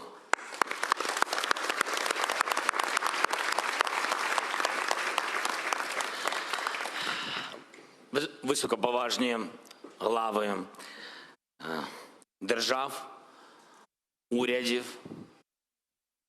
парламентів, члени урядів, шановні посли, шановні колеги, партнери і, як я вже сказав, всі ви наші друзі, пані та панове. Сьогодні, 23 серпня 2021 року, відбувається дуже важлива, знакова подія. Вперше з часів окупації українського півострову це питання винесено на найвищий міжнародний рівень. І я щиро вітаю всі 46 делегацій, учасників першого нашого саміту «Кримська платформа». Вітаю!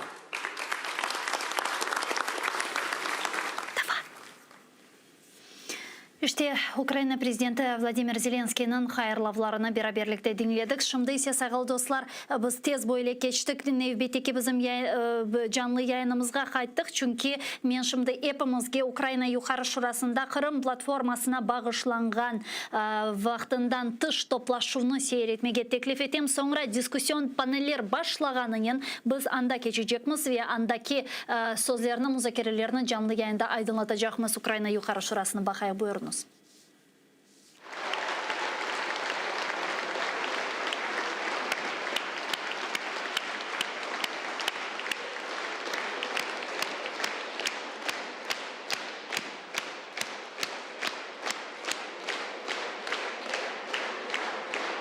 Прошу сідати, колеги. Прошу народних депутатів підготуватися до електронної реєстрації. Нагадую, як завжди, реєстрація відбувається шляхом натискання зеленої кнопки, першої зліва кнопки «За» застосуванням сенсорної кнопки. Всі готові реєструватись? Готові? Прошу реєструватись.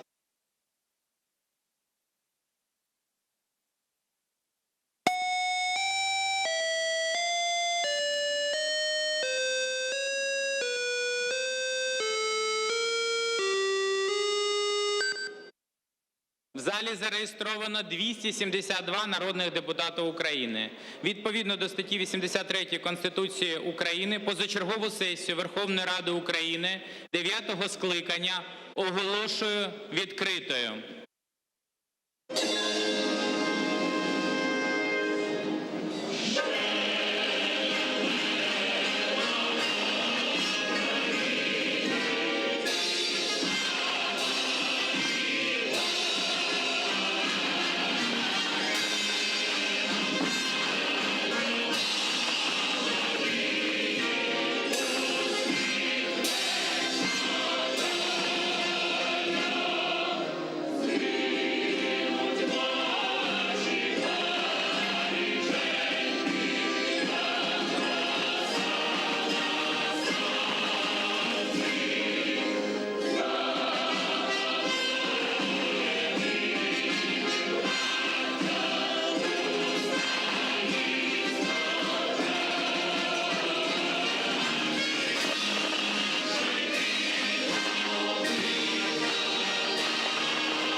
Шановні народні депутати України, шановні гості Верховної Ради України, до слова запрошується голова Верховної Ради України Дмитро Олександрович Разумков.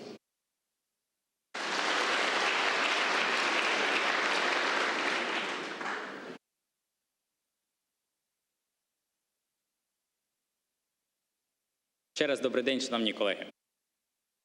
Добрий день, шановні колеги з іноземних держав. Для нас сьогодні свято, День прапора. Фактично, цей рік наповнений святами, знаковими датами для нашої держави. Ми нещодавно з вами в цьому залі святкували 25 років ухвалення Конституції. Завтра ми з вами в цьому ж залі будемо святкувати річницю незалежності нашої держави. 30 років. Це достатньо серйозний проміжок часу. Ми пройшли його спільно. 7 років тому частину нашої території, частину нашої землі, а головне, частину наших людей крали. І сьогодні ми продовжуємо боротися за те, щоб повернути і щоб справедливість була у світі. Але боротися одному завжди важко. Тому ми повинні це робити разом, так як ми вміємо, якщо є бажання в цьому залі працювати. Так само ми повинні це робити разом з нашими друзями, разом з нашими партнерами. І сьогодні Кримська платформа, яка розпочинає свою роботу, вона повинна мати 3 складових. Без жодної з них вона не буде працювати. Це парламентський вимір, це президентський напрямок і урядовий. Лише цими спільними зусиллями ми зможемо досягнути того результату, до якого прагнемо всі ми, як в цьому залі, поза його межами і у всіх цивілізованих країнах світу, які знають, що таке верховенство права, повага суверенітету та територіальної цілісності країни.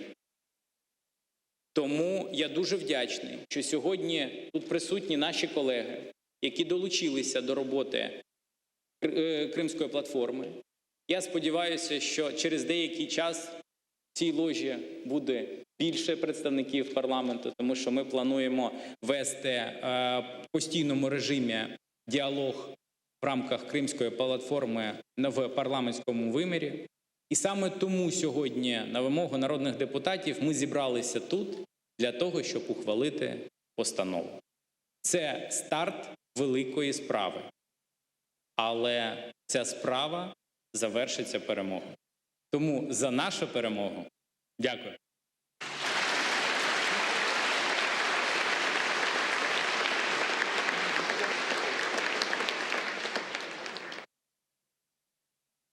Шановні колеги, до слова запрошується президент Сенату парламенту Чеської Республіки Мілош Виспіч.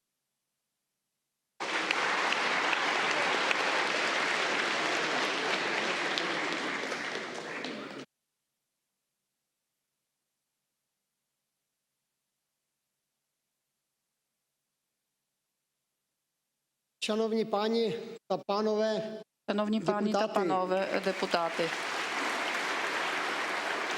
Доброго дня. Доброго дня. Вітаю вас 30-літтям незалежності України.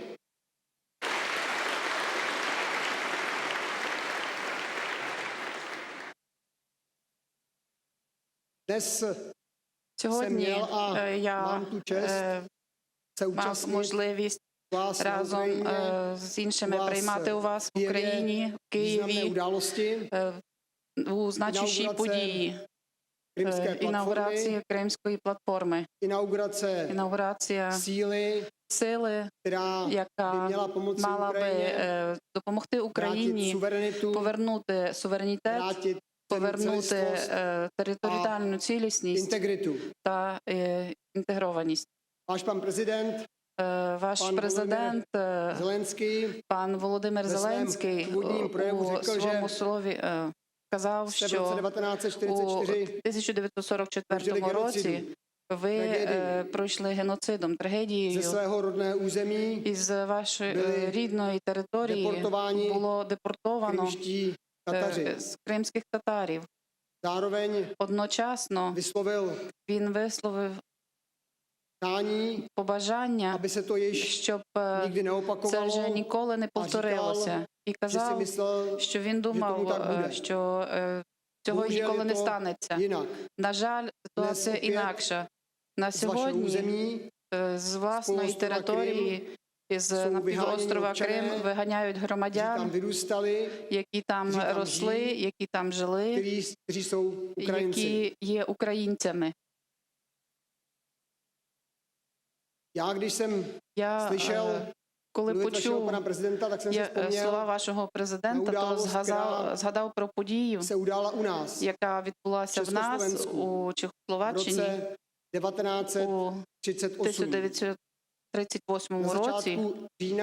На початку жовтня 1938 року були наші громадяни, тоді це були ще громадяни Чехословаччини, вигнані з своєї землі, своєї рідної землі, де вони жили, тому що це вже не була не наша земля, і анексувала гітлерівська Німеччина з двох причин.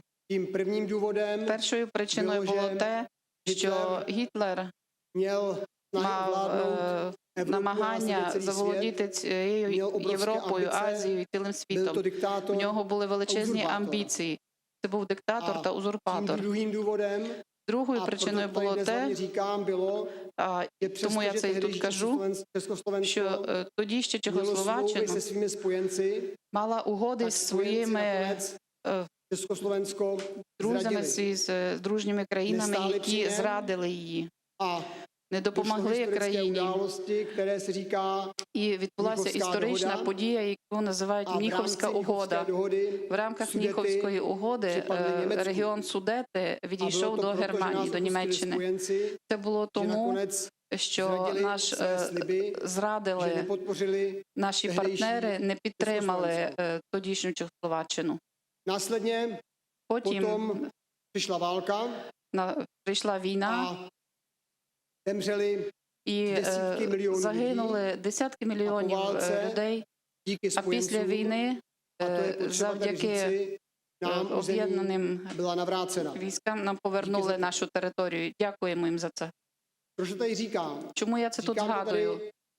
Згадую це тому, що, по-перше, ви можете покластися на те, що сучасна Чеська Республіка, Чехи, добре знають, у якій ситуації ви зараз перебуваєте, і добре знають, наскільки це важко, коли велика країна намагається порушити ваш суверенітет, анексувати якусь територію. І я запевнюю вас, що Чеська Республіка стоїть на вашій стороні, тому що в нас немає іншої можливості, ніж підтримувати один одного, ніж спільно боротися за нашу свободу, незалежність, свободу та демократію.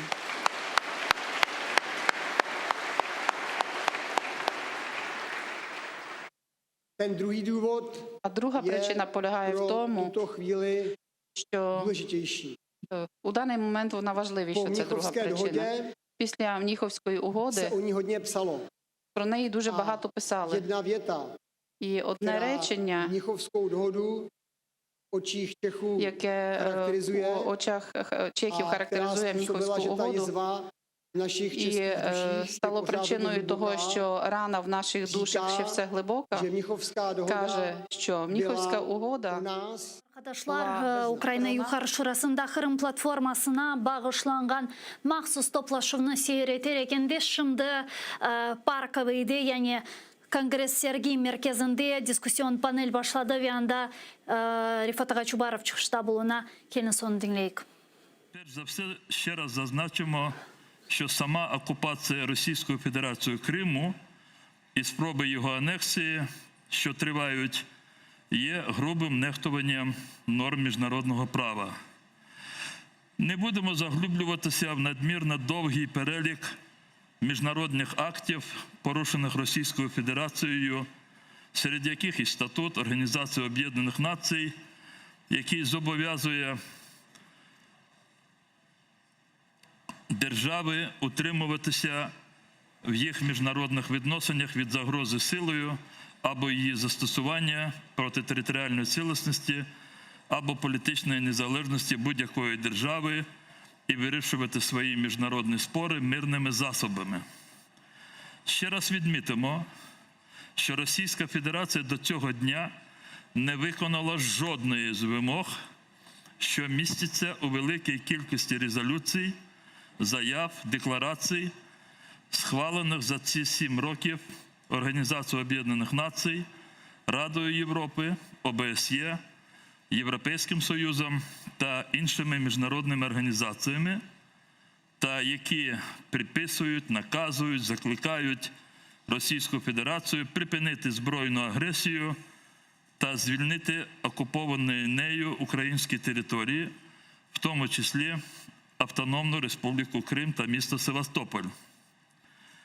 При цьому санкції, які здійснюються до Російської Федерації міжнародними організаціями та іноземними державами, хоч і вплинули на зниження рівня агресивності Російської Федерації щодо України, але залишаються вкрай недостатніми, аби змусити Москву звільнити окуповані нею Автономну Республіку Крим та місто Севастополь та дотримуватися далі норм і принципів міжнародного права. Здається, настав час, коли стан глибокої стурбованості, в якому міжнародна спільнота знаходиться протягом 7 років, має змінитися на стан максимальної мобілізації і переходу на практичні дії. Але навіть таких, здавалося би, поки що далеко не критичних умовах для Росії, Кремль, як би він це ретельно не намагався приховувати, усвідомлює, що рано чи пізно йому доведеться вивести російські війська з Криму і розпустити окупаційну адміністрацію. Ось для такої ситуації, яка деяким сьогодні може здаватися нереальною, фантастичною, Російська Федерація з першого дня окупації Криму створює умови для того, щоб навіть при відході з Криму продовжувати фізично залишатися на півострові. Відповідно до недавнього дослідження відомих українських експертів Андрія Клименка і Тетяни Гучакової, за роки окупації Автономної Республіки Крим та міста Севастополя наявне населення півострова за рахунок міграції з Російської Федерації зросло щонайменше на 1 мільйон осіб. Одночасно російські окупанти здійснюють масові репресії і переслідування кримськотатарського народу та етнічних українців, намагаються витіснити всіх нелояльних до окупантів жителів Криму за межі півострова. Оскільки ці дії є прямим порушенням Женевської конвенції від 12 серпня 1949 року про захист цивільного населення під час війни, ми виходимо з того, що колонізатори в момент деокупації Криму підлягають негайному видворенню з території Української держави. Отже, я просив би шановних спікерів нашої панельної дискусії, якщо буде така можливість і бажання, приділити увагу у своїх виступах також питанню деколонізації Криму в період його, власне, деокупації і реінтеграції. Що стосується необхідності відновлення колективних прав корінного кримськотатарського народу. Початок цього процесу, хоча і з запізненням на 23 роки, було покладено схваленням 20 березня 2014 року постанови Верховної Ради України про заяву Верховної Ради України щодо гарантії прав кримськотатарського народу у складі Української держави та закріплено в національному законодавстві ухваленням 1 липня 2021 року Закону України про корінні народи України, ініційованого президентом України Володимиром Зеленським. Це добрий початок, а головне, абсолютно вивірений до міжнародних норм, зокрема з Декларацією ООН про права корінних народів, крок української держави, що дозволяє тепер приступити до законодавчого вдосконалення нинішнього автономного статусу Криму, який був визначений ще в 1991 році в умовах колишнього СССР, колишнього СРСР, за лекалами, виготовленими Кремлем. Закладена тоді Москвою міна уповільненої дії у вигляді фактичної автономії російської етнічної більшості здетонувала у 2014 році. Отже, виправленням помилок попередніх років з'явиться імплементація Закону України про корінні народи України та удосконалення нормативно-правової бази України з метою закріплення статусу Автономної Республіки Крим як національно-територіальної автономії у складі незалежної української держави. Саме така автономія означатиме відновлення історичної справедливості до кримськотатарського народу через реалізацію ним свого права на самовизначення у формі національно-територіальної автономії. Маю вже завершити свій виступ, і тому теж би закликав би учасників панельної дискусії і в цьому питанні також висловити своє бачення майбутнього Криму з моменту відновлення на його території державного суверенітету української держави в контексті реалізації прав корінного кримськотатарського народу, дотримання прав всіх жителів Криму, незалежно від їх походження, та безумовного забезпечення невіддільності Криму як складової частини української держави.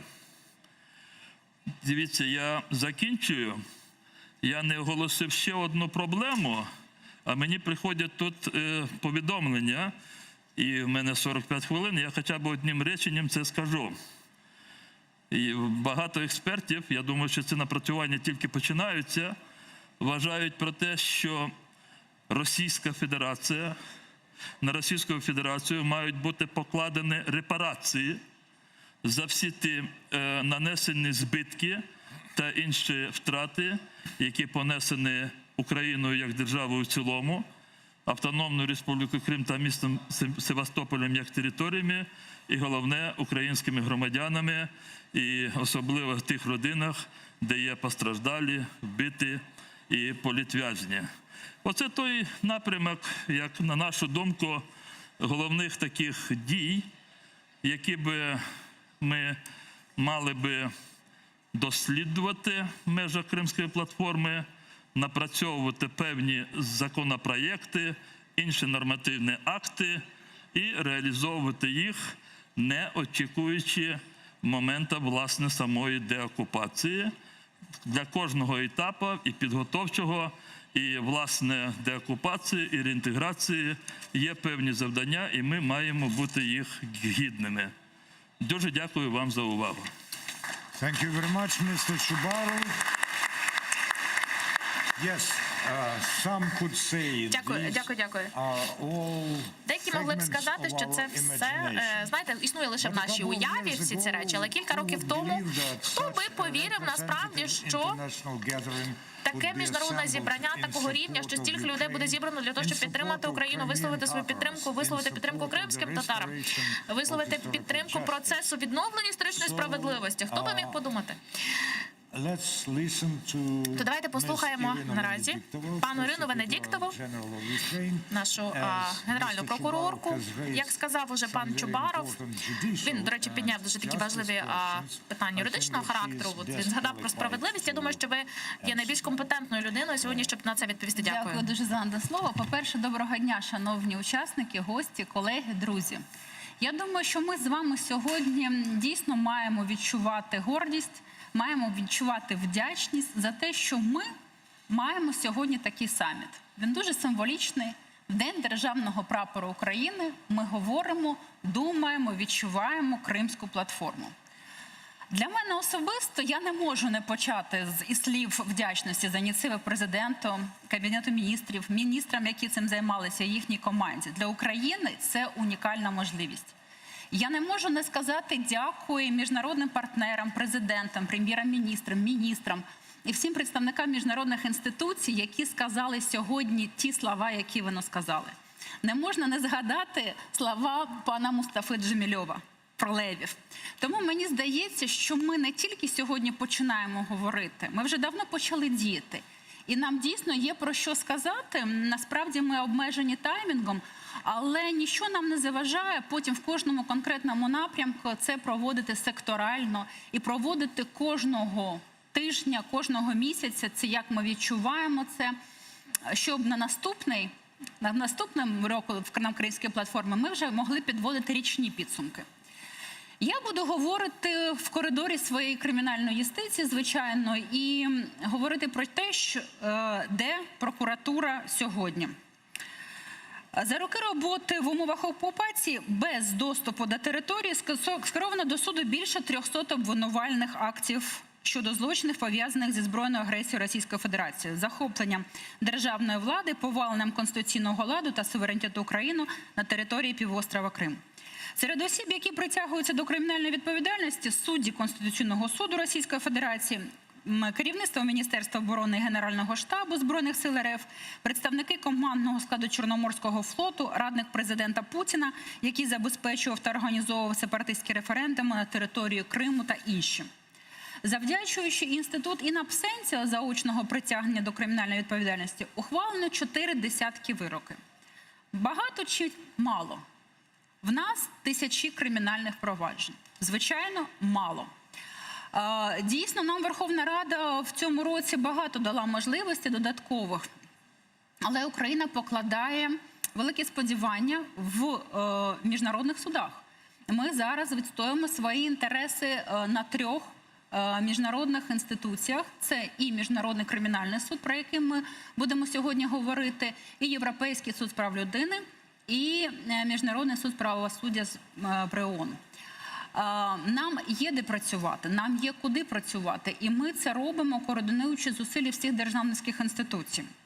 Хочу сказати, що загалом до Міжнародного кримінального суду відправлено 12 повідомлень. Останнє з них щодо фактів привласнення і руйнування об'єктів культурної спадщини, культурного надбання української нації. Ми його відправили тиждень тому. Серед таких об'єктів опинилось стародавнє місто Херсонес Таврійський і його хора, яке внесено до списку Всесвітньої спадщини ЮНЕСКО, та ще 6 об'єктів, що внесені до попереднього списку об'єктів ЮНЕСКО. Історичне середовище столиці кримських ханів у Бахчисараї, Ханський палац, Чуфут-Кале та Кримська астрофізична обсерваторія. Іншим прикладом системного порушення норм міжнародного гуманітарного права, яке також стало предметом вивчення Міжнародного кримінального суду, є вимушене переселення кримчан з півострову, переміщення осіб без їх волі до території Російської Федерації, створення таких дискримінаційних умов проживання, які забезпечили кампанію примусової паспортизації, прийняття незаконно створеними органами рішень про видворення або заборону в'їзду, переселення громадян Російської Федерації на території півострова та інше. На сьогодні ні в кого вже не виникає сумніву, що агресор взяв за мету змінити демократичну ситуацію в Криму. І тут я повністю з вами погоджуюсь стосовно того, що ми мусимо про це говорити. Так, в Криму є багато проблем. Прав людини, які порушуються в усіх напрямках. Екологічні злочини, мілітаризація, але колонізація, про те, що і тема сьогоднішньої нашої панелі, зміна демографічного стану, стирання національної пам'яті зміна національної ідентичності на територію, я вважаю, що це найсерйозніша проблема і найсерйозніший злочин, з яким ми стикаємось. Серед найбільш кричущих прикладів є переслідування з боку окупантів кримчан за національною ознакою, прояви дискримінації за національними, політичними та іншими мотивами. Методами, якими вони оперують, є видворення за межі рідної землі, заборона в'їзду на територію півострова, кримінальне переслідування за факти участі у діяльності організації Хізбут Тахрір, у тому числі з надуманих підстав, незаконне переміщення ув'язнених осіб з території півострова до місць превентивного утримання на території Російської Федерації. Права позиції України щодо дискримінаційних дій Російської Федерації по відношенню по відношенню до кримських татар визнана прийнятною для розгляду наприкінці минулого року рішенням Європейського суду з прав людини. Судовий розгляд заяви України проти Росії з цих питань ще попереду. У той же час в кримінально-правовій площині органам прокуратури та правопорядку надається оцінка конкретним учасникам таких злочинних дій. Для прикладу, за дії щодо визнання Меджлісу кримсько-татарського народу екстремістською організацією, усім відомій госпожі Поклонській повідомлено про підозру за фактом порушення законів та звичаїв війни. Наразі вирішується питання щодо застосування заочного притягнення її до відповідальності. Ми також збираємо та досліджуємо докази причетності конкретних суддів окупаційних судових органів, які приймали незаконні рішення щодо притягнення до відповідальності учасників мітингу на підтримку незалежності і територіальної цілісності України 26 лютого 2014 року. Заочно засудили главу главу Меджлісу кримсько-татарського народу Чубарова та його заступника Чийгоза. Я хочу сказати, що ці законодавчі акти, про які сьогодні згадували пан президент, і які ще в нас попереду, дійсно для нас дуже важливі. Збройний конфлікт – це особливий правовий режим, особливий правовий стан, без вдалого, професійного, успішного подолання якого країна не зможе цілісності рухатися і розвиватися далі. Але ж одна із основних проблем окупації Криму в тому, що анексували півострів в березні 2014 року. Обговорюємо ми можливі шляхи вирішення цієї проблеми в серпні 2021 року.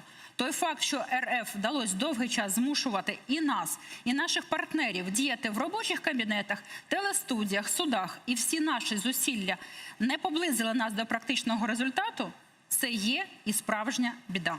Але ми додаємо максимум зусиль і будемо це робити, поки не отримаємо довгоочікуваного результату деокупації Криму. Дякую. Thank you very much. Дуже дякую. Мені би хотілося насправді утриматися від того, щоб говорити, що наші зусилля направду не наблизили нас до нашої мети, тому що, знаєте, часом прогрес може бути недостатньо помітним оку, але прогрес насправді триває. І, звичайно, коли ми говоримо, наприклад, про Балтійські країни, коли вони перебували в радянській окупації майже протягом 50 років, для багатьох людей, багатьом людям здавалося, що вони насправді зламаються під цим тиском, через те, що відбувалося там колонізація також. Але вони утрималися, вони стояли, вони показували приклади протидії. І, звичайно, одним із важливих факторів в цій ситуації було те, що значна частина міжнародної спільноти ніколи насправді не визнала в анексію Балтійських країн. Мені би хотілося передати слово Оєрс Калненш, людині, яка представляє Латвію. Розкажіть, будь ласка, як ви бачите сьогодні нашу проблему? Ви знаєте, на жаль, мені здається, мені дуже подібна ця проблема, я дуже добре з нею знайомий. Коли я дивився на той список порушень, які були здійснені проти кримсько-татарського населення, починаючи з 2014 року, мені здавалося, що я читаю про історію своєї власної країни, що я читав насправді історію Латвії. Значні порушення прав людей, етнічна дискримінація, релігійне та політичне переслідування, арешти, депортації. І особливо, і мені здається, що тут насправді більш довготерміновий наслідок. Це, звичайно, це придушення мовного використання та зміна культурної ідентичності. Це те, що сталося з Латвією, Литвою та Естонією. В нашому випадку це тривало протягом 50 років. Проте основна причина, чому я зараз тут, через те, що це завершилося. І мені здається, це те, на що нам треба дивитися, на те, на що нам треба зважати, коли ми думаємо про майбутнє України і Криму. Одна з причин, чому це завершилося, було через те, що під час цього процесу, під час цього періоду окупації були насправді балти, які проживали в окупованих балтійських країнах. І була діаспора, яка продовжувала насправді поширювати ідею з вільних балтійських країн. І мені здається, що співпраця тих людей, які були в країні, та людей, які були зовні країни, людей, які жили у вигнанні, це була дуже важлива співпраця. Дуже складно, здається, що дуже важко утримувати це живим і діючим протягом 50 років, але нам вдалося це зробити. Нам вдалося утримати це відчуття свободи. І частина нашої теми – це відновлення Криму та повернення кримських татар. Ми розуміємо, що ми можемо вирішити це питання не лише політично. Дуже важливо, щоб кримсько-татарська культура та кримсько-татарська спільнота, де б вони не знаходилися по всьому світу, були активними, мали спільну позицію та показували свою міжнародну єдність. Ми розуміємо, що ця зміна не трапиться завтра, не трапиться, можливо, наступного року, але ми, латвійці, литовці та естонці, як ми для себе зрозуміли протягом 50 років окупації, якщо надія живе, якщо ви працюєте разом, ви можете багато чого досягти. Але поки з'явиться ця можливість, вам потрібна міжнародна підтримка. І саме для цього існує і Кримська платформа. Вам потрібна підтримка уряду, парламентів, міжнародних організацій, для того, щоб вони всі працювали разом і підтримували вас в тому, що ви хочете зробити в межах вашої країни та в діаспорі. І мені здається, що подібні події – це лише початок. Я буквально нещодавно говорив з представниками парламентарів парламенту України. Ми говорили про те, що Кримська платформа має стати регулярною постійною програмою, яка може змінювати формати. Це може бути на рівні парламенту, на рівні експертів, але вона має продовжувати, допоки триватиме окупація також. І мені здається, що організації, подібні до Європейського Союзу, НАТО, Організації Об'єднаних НАТО, а також міжпарламентських зібрань, вони надзвичайно важливими, тому що вони мають постійно піднімати питання окупації та незаконної анексії на порядок денний. Вони мають піднімати це питання, допоки це питання буде актуальне. Я тут, як представник Латвії, я представник латвійського парламенту, але я теж представляю парламентську асамблею країн НАТО. І це інституція, яка включає в себе 27 національних парламентів. Та у нас там є можливість так само поширювати далі це повідомлення ширше. Одним із ключових питань, які ми маємо нагадувати нашим союзникам, нашим сусідам в НАТО, в Європейському Союзі та поза цими організаціями, полягає в тому, що Крим – це не лише питання України, це міжнародне питання. І мені здається, що ваші юридичні експерти вже це гарно зазначили. Це стосується кожного з нас. Тож мені здається, коли люди про це забувають, особливо коли я говорю з деякими своїми колегами в тих частинах Європи, які дещо розташовані далі від кордонів з Україною, ми маємо їм так само нагадати про малазійський Боїнг, який було збито над небом України. Скільки європейських громадян перебувало на борту цього літака? Ми маємо нагадати те, що трапилося в Білорусі, коли було захоплення фактично іншого комерційного лайнера, які теж вплинули на європейців, які зовсім не живуть поруч з кордонами Росії чи Білорусі. Тож мені здається, що ці питання дуже добре можуть нагадати нашим сусідам по всій Європі, що те, що відбувається зараз тут, що відбувається в Криму, що відбувається в Україні, так само має вплив і на них. Я думаю, що якщо ми поважаємо людей, якщо ми хочемо далі забезпечити своє власне майбутнє в Європейському Союзі, в країнах НАТО, в Сполучених Штатах Америки, в Канаді, де завгодно ми не перебували в світі, ми маємо переконатися, що Кримська платформа буде жити і продовжуватися, допоки це буде необхідно. Ми маємо бути активними, ми маємо бути задіяними у будь-який спосіб, який ми можемо собі це дозволити. Таким ви так само згадали досвід Балтійських країн. У 80-х роках я працював у Вашингтоні, працював над лобіюванням наших проблем. І ми намагалися піднімати це питання на порядок денний. Ми побачили, побачили, що дуже багато з цих речей перегукуються з Кримською платформою. Але ми робили це ситуативно. Коли я побачив програму, яка була зібрана на сьогодні, я подумав, ого, якби в нас в 80-х була така хороша програма, ми б швидше над цим працювали. Але хороший порядок денний можливий тільки тоді, коли у вас є урядова підтримка, парламентська підтримка. І насправді для того, щоб уже завершити цю промову, мені хочеться сказати, що ми маємо продовжувати цю роботу. В моєму попередньому житті, попередньому столітті я працював у рекламному бізнесі. Одна з ключових моментів реклами – це повторення. Якщо ви хочете донести певну думку, вам треба повторювати її постійно. І сьогодні я так само почув це повторення, я його побачив. І мені здається, це та ідея, яку ми маємо постійно, повсякчас повторювати у всіх країнах, у всіх парламентах, на кожній міжнародній конференції. Крим – це Україна. Україна – це Крим. І ми маємо завжди повторювати ці ідеї, допоки кожна людина знає цю ідею, допоки ми не знайдемо рішення для цього питання. Мені здається, що це хороший початок для нашої роботи. Я знаю, що люди з мого регіону зроблять усе можливе для України, для того, щоб продовжувати працювати над вирішенням цього дипломатичного питання. Дуже дякую, пане Калниш.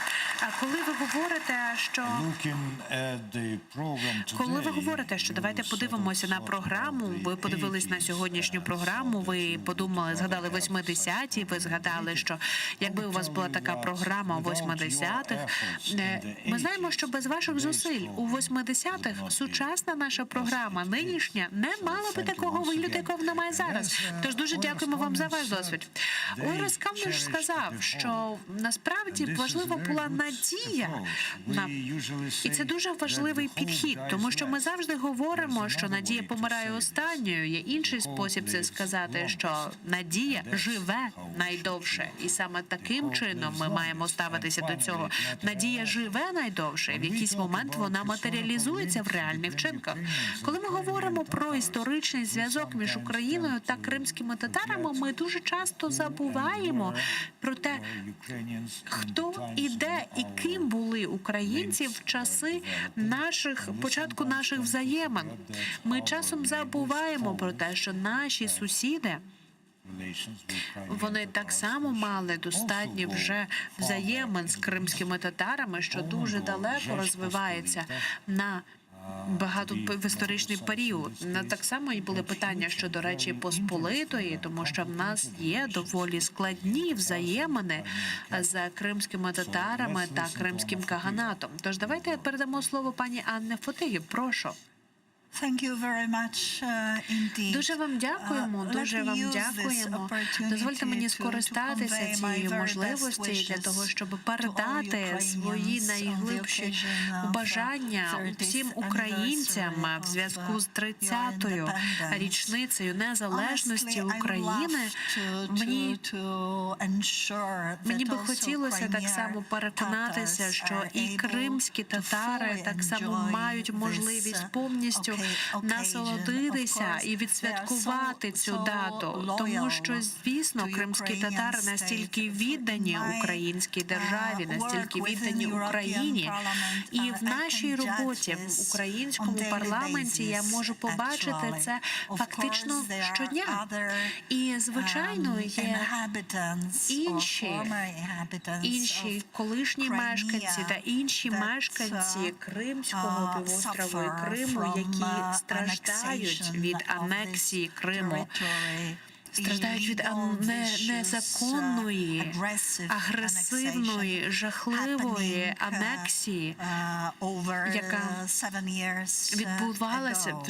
яка відбулася 7 років тому, коли Російська Федерація вторглася в Крим.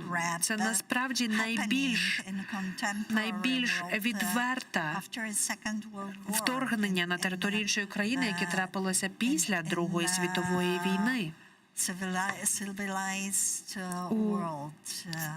У цивілізованому світі, тож це те, що ми мали змогу побачити.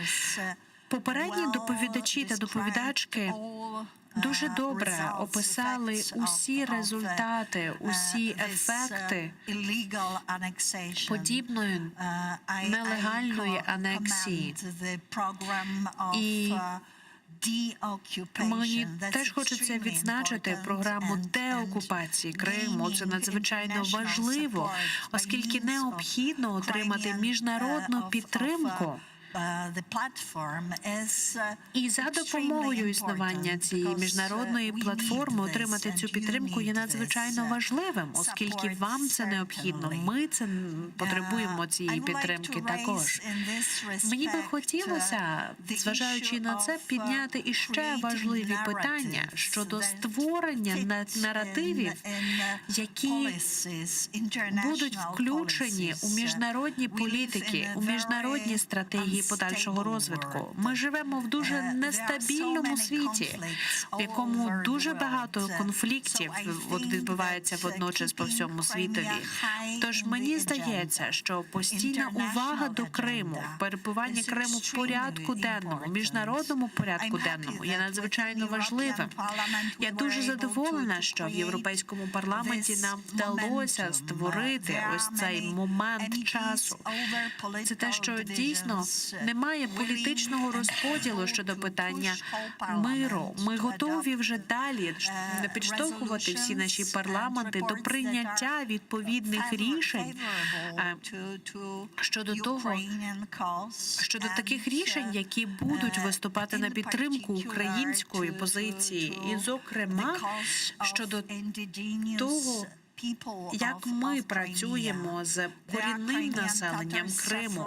Ми знаємо, що кримські татари насправді потерпають від цієї анексії, що вони потерпали іще за часів Катерини II. Вони досі потерпали під час правління Сталіна, і зараз вони потерпають від анексії Криму. Навіть коли їх навіть звинувачують зараз в тероризмі, їх звинувачують. Ці звинувачення лунають навіть серед міжнародної спільноти, і це особливо зловісно через те, що дуже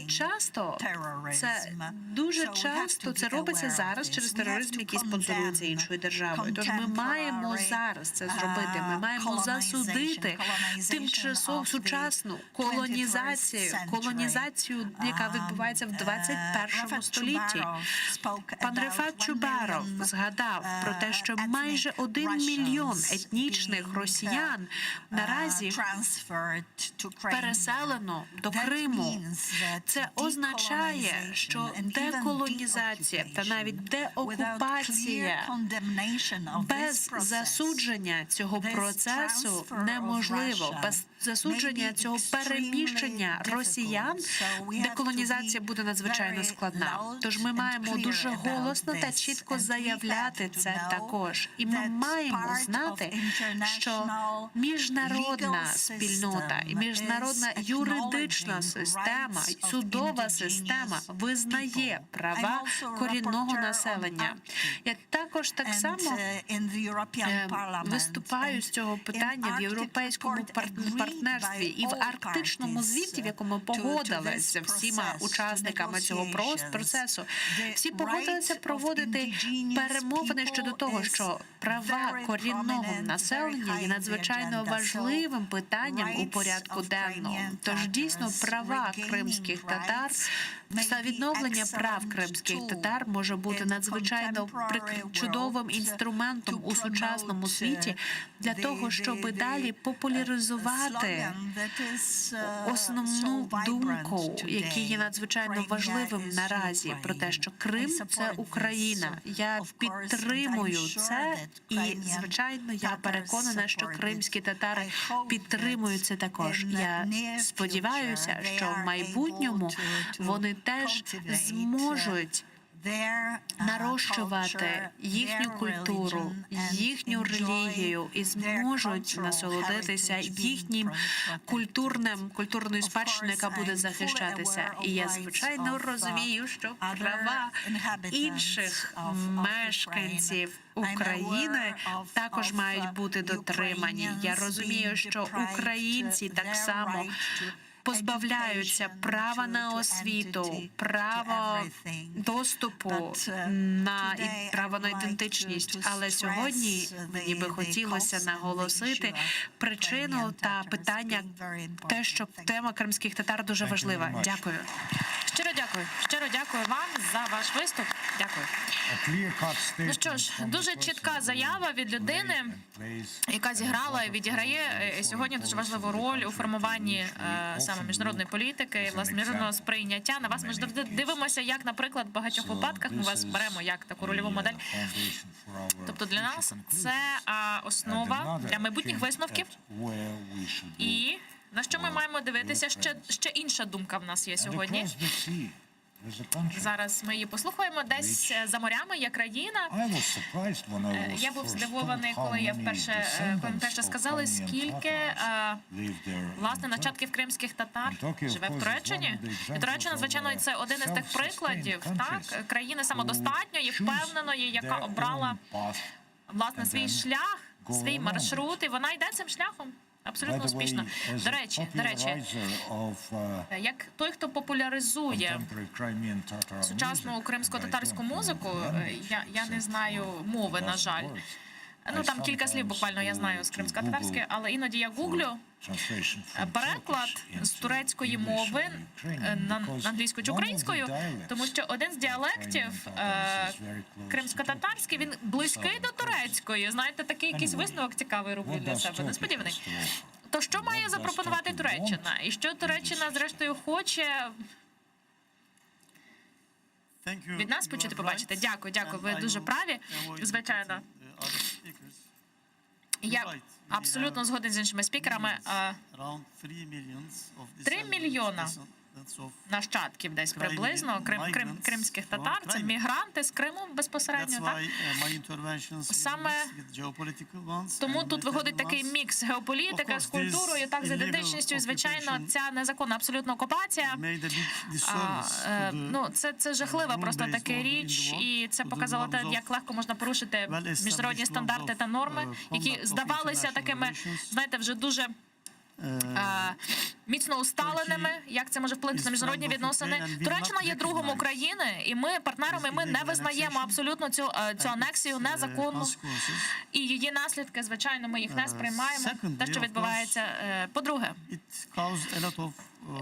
звісно, це є причиною багатьох проблем, які ми зараз спостерігаємо, гуманітарних проблем для абсолютно всіх, хто мешкає на території Криму, включаючи кримських татар, звичайно, представників інших народностей та етнічних груп. Звичайно, кожен представник Туреччини, особливо дипломати, коли вони згадують кримсько-татарське питання, кримське питання, вони, знаєте, з таким через особливу призму, так, висловлюються, в них є, звичайно, своє розуміння цієї ситуації специфічне.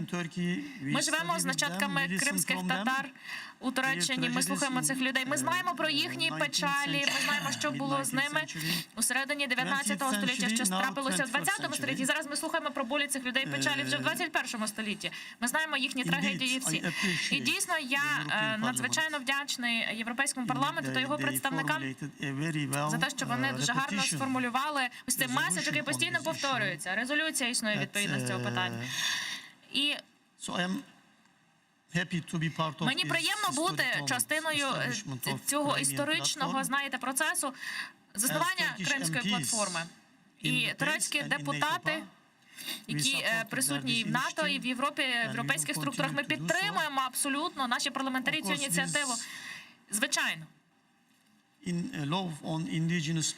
Коли ми говоримо про корінні народи, ось саме цей закон, так, який був в Україні підписаний, це важливо, і резолюція Європейського парламенту, так, оскільки пані міністр вже говорила про це, давайте я тут зачитаю вам. Європейський парламент, отже, підтримує Україну в прийнятті цього закону про корінні народи, про надання відповідного статусу кримським татарам, як корінному народові, і відповідне внесення поправок до Конституції, щоб визнати територіальну автономію Криму в Україні,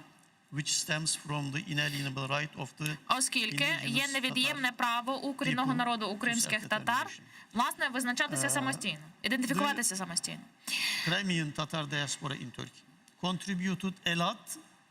Отже, внесок кримських татар у турецьку культуру, у турецьку державність, він є неоціненним. Філософи, так, інтелектуальний ось цей внесок, вклад, так, інтелектуальний потенціал у всіх вимірах абсолютно це працює. Тому ми дійсно цінуємо цей внесок. І я переконаний, що ми будемо продовжувати надавати підтримку Україні. Українські громадяни підтвердили так свою вірність своїй країні, як сказала пані прокурорка. Тобто ми відслідковуємо всі ті дії, все те, що робиться, вчинюється Російською Федерацією в Криму проти конкретних осіб, проти інституцій. І за межами Криму, і в Криму безпосередньо на Кримському півострові. Я щиро вдячна, що пані прокурорка та міжнародні суди, вони власне докладають всіх зусиль для того, щоб в майбутньому таки притягти до відповідальності тих, хто порушив закон. Ми бачимо, як порушується закон. Закони не лише України, а й міжнародне законодавство. І, звичайно, цих людей треба притягнути до відповідальності. Їх треба, власне, привести до зали суду. Отже, висловлюю, звичайно, також свою подяку голові Меджлісу, пану Чубарову, за те, що ви продовжуєте цю боротьбу. Звичайно ж, цінуємо вашу підтримку і продовжуватимемо надавати свою підтримку.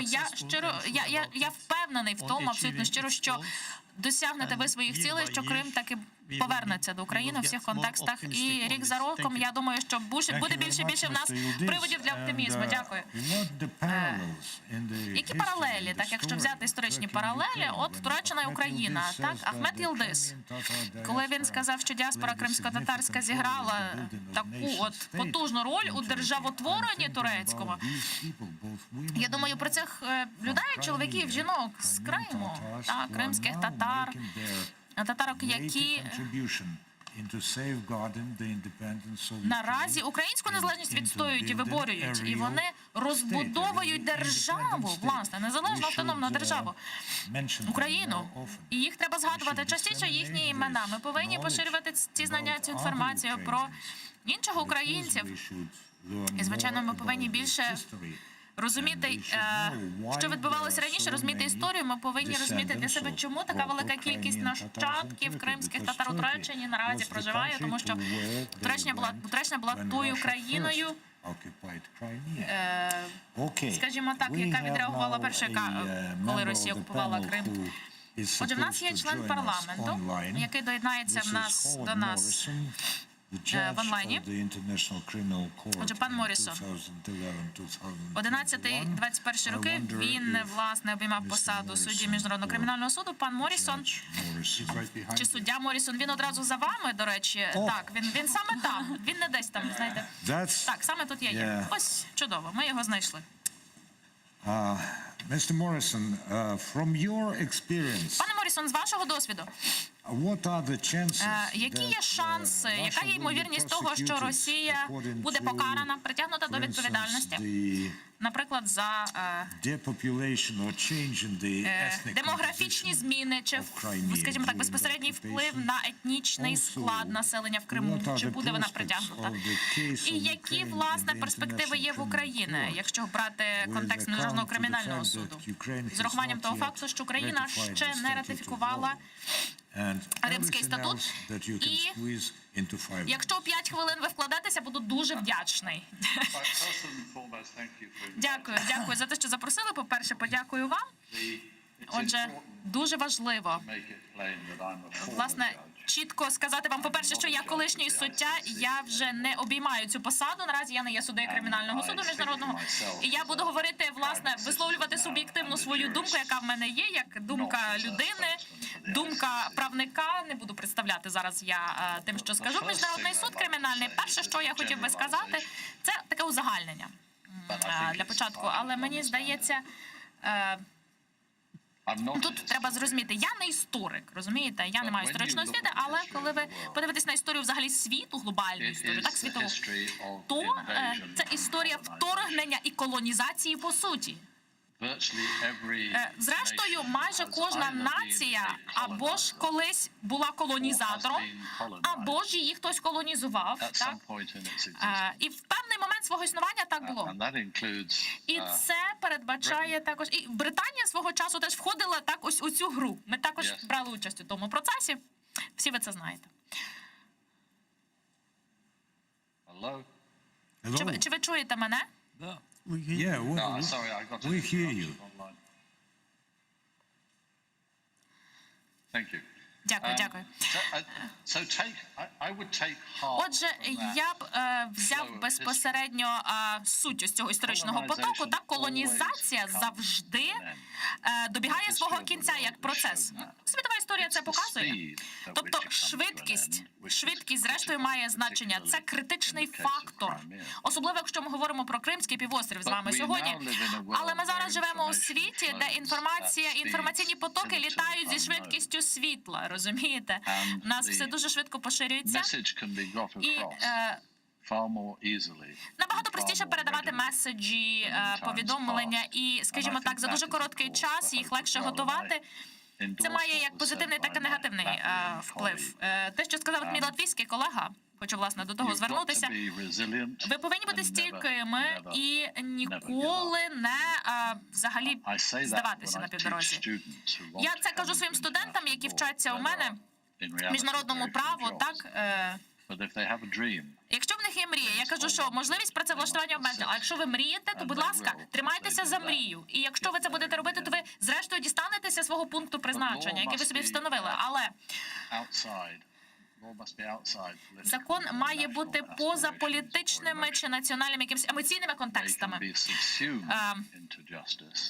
Мова йде про те, що, звісно, справедливість як концепт має лишатися перед нами, але закон і справедливість – це не зовсім одне й те саме.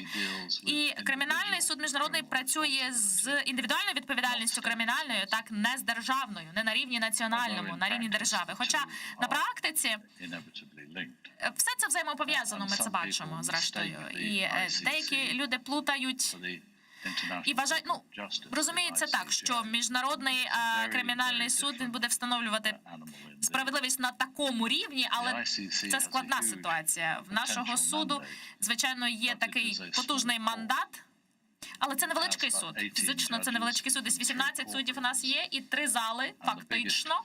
І найбільша проблема для нас, найбільша практична проблема – це обмежене фінансування.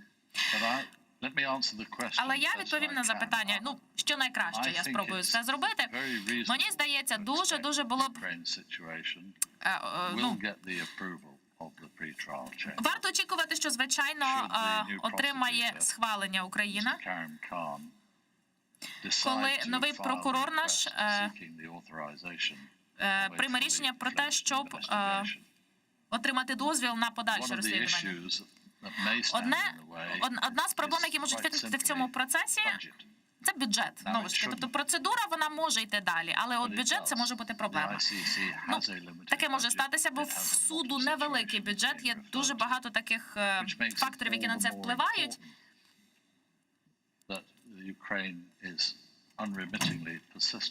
І, відповідно, треба забезпечити, щоб Україна не полишала ці спроби. Щоб, власне, кримінальний суд таки взяв цю справу на борт. Скажімо, абсолютно всі передумови для того, щоб відкрити це провадження і почати розслідування. З моєї такої точки зору правника, скажімо, я думаю, що абсолютно все в нас є, всі передумови. Отже, якщо говорити про справи, які розглядалися в суді нашому, наші прокурори попередньо подали вже такий позов, який, власне, і ініціює розслідування. Були вже інші кейси, були ситуації в Кенії, берег Слонової кістки, Грузія, Бурунді, Афганістан, от я згадую, і Бангладеш, і М'янма, до речі. От саме справи, які стосувалися цих країн. Не всі безпосередньо вже перейшли ці кейси до стадії розслідування, знову ж таки, після подання відповідної заяви. Отже, як я бачу собі, так, кейс України, однозначно, тут є величезна кількість доказів, і я думаю, що на національному рівні це така дуже потужна справа. Це дуже потужно. Стандартна практика наша досудова. Стандартна практика досудова, що ми безпосередньо маємо певні критерії для того, щоб оцінити кейс чи направити його на розслідування. У кейсі Афганістану, коли було відхилено нашою палатою досудовою, також це запит на розслідування після того, як була нова проведена оцінка так, відповідності цим критеріям. Але палата апеляційна, де я був тоді от саме членом цієї палати в той час, вони відхилили це рішення до судової палати. І стаття 15.4 Римського статуту, ми, власне, інтерпретували її по-своєму, так? І безпосередньо в інтересах справедливості переглянули це рішення.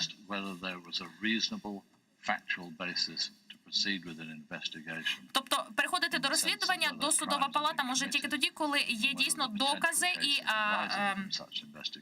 аргументи, які, власне, вказують на те, що були скоєні безпосередні злочини. Вибачте, 1 хвилина вас лишається, так? Ну, відповідно, досудова палата, вона це неправильно сприйняла, і тоді безпосередньо ми змогли перейти до розслідування. От ми пам'ятаємо, так, які були санкції,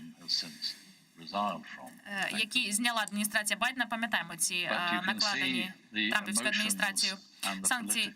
Ви бачите, що емоції, політичні ось ці так моменти, які є результатом політичних рішень, ми фактично ми їх ігноруємо, я можу так сказати, не менше. Кримінальний суд міжнародний – це не політична інституція, це суд в першу чергу, і суд повинен спиратися лише на докази в своїй роботі. І, на мою думку, я це підкреслюю, знову ж таки, суб'єктивна моя думка. Отже, на мою думку, якщо оцінювати докази, представлені України, на мою думку, судді та правника, я думаю, що є хороші шанси. Зрештою, що наша досудова палата дасть відповідно дозвіл на ініціювання розслідування, і от тоді почнеться справжня робота безпосередньо, коли ми вже почнемо це розслідувати.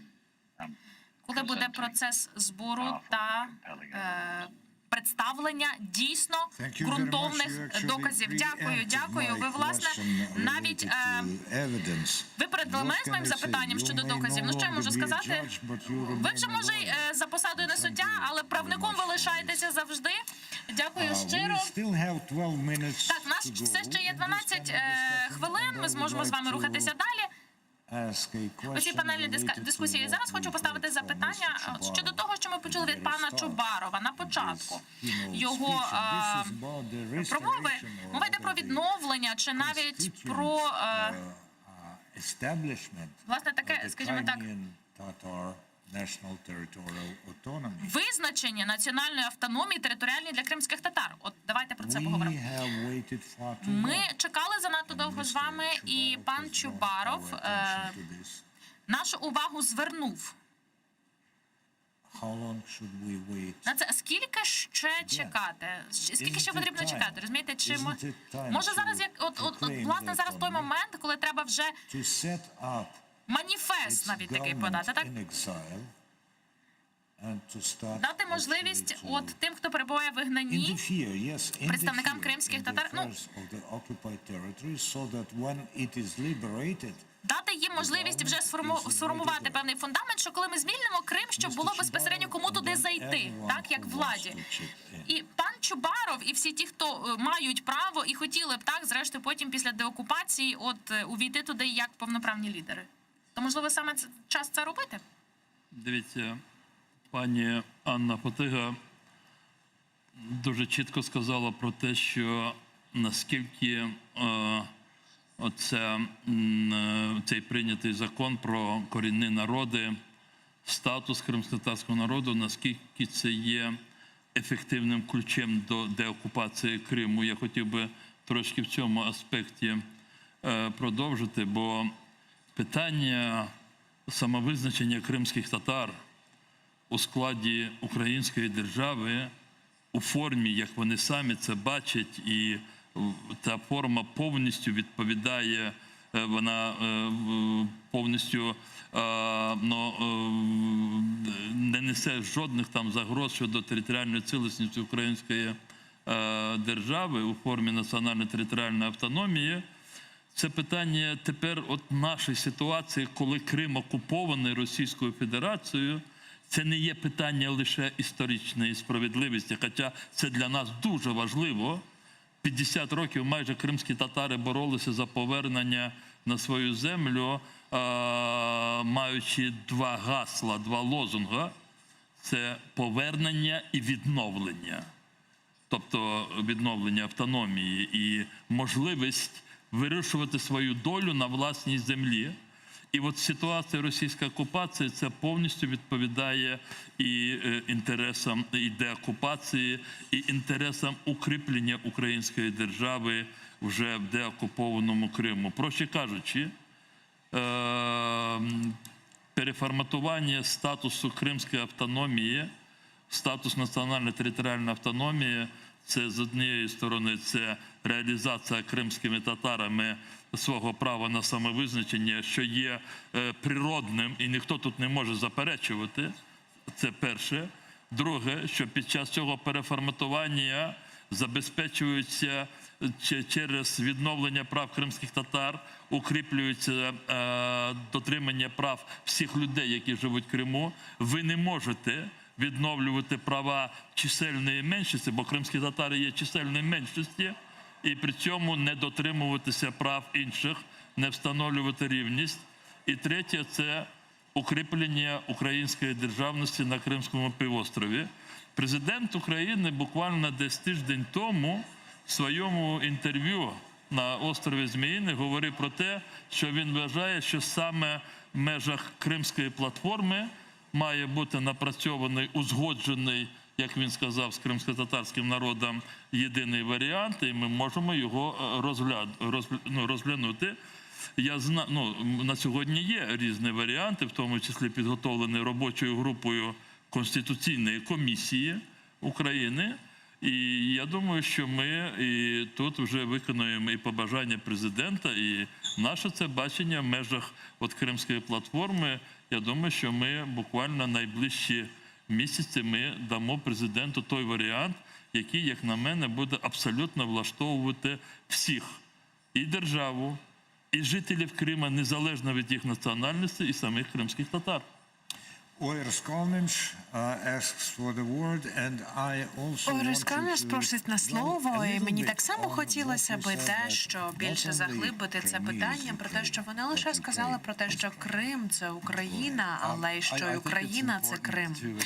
Так, мені звичайно здається, що надзвичайно важливо заснувати якомога більше інституцій для того, щоб вони були готові на подібний момент. Ви знаєте, у Балтійських країн була одна велика унікальна можливість про те, що Європа не лише не визнавала окупацію, але про те, що дипломатичні місії в Британії та США вони продовжували функціонувати. У нас було 3 місії, які працювали протягом 50 років.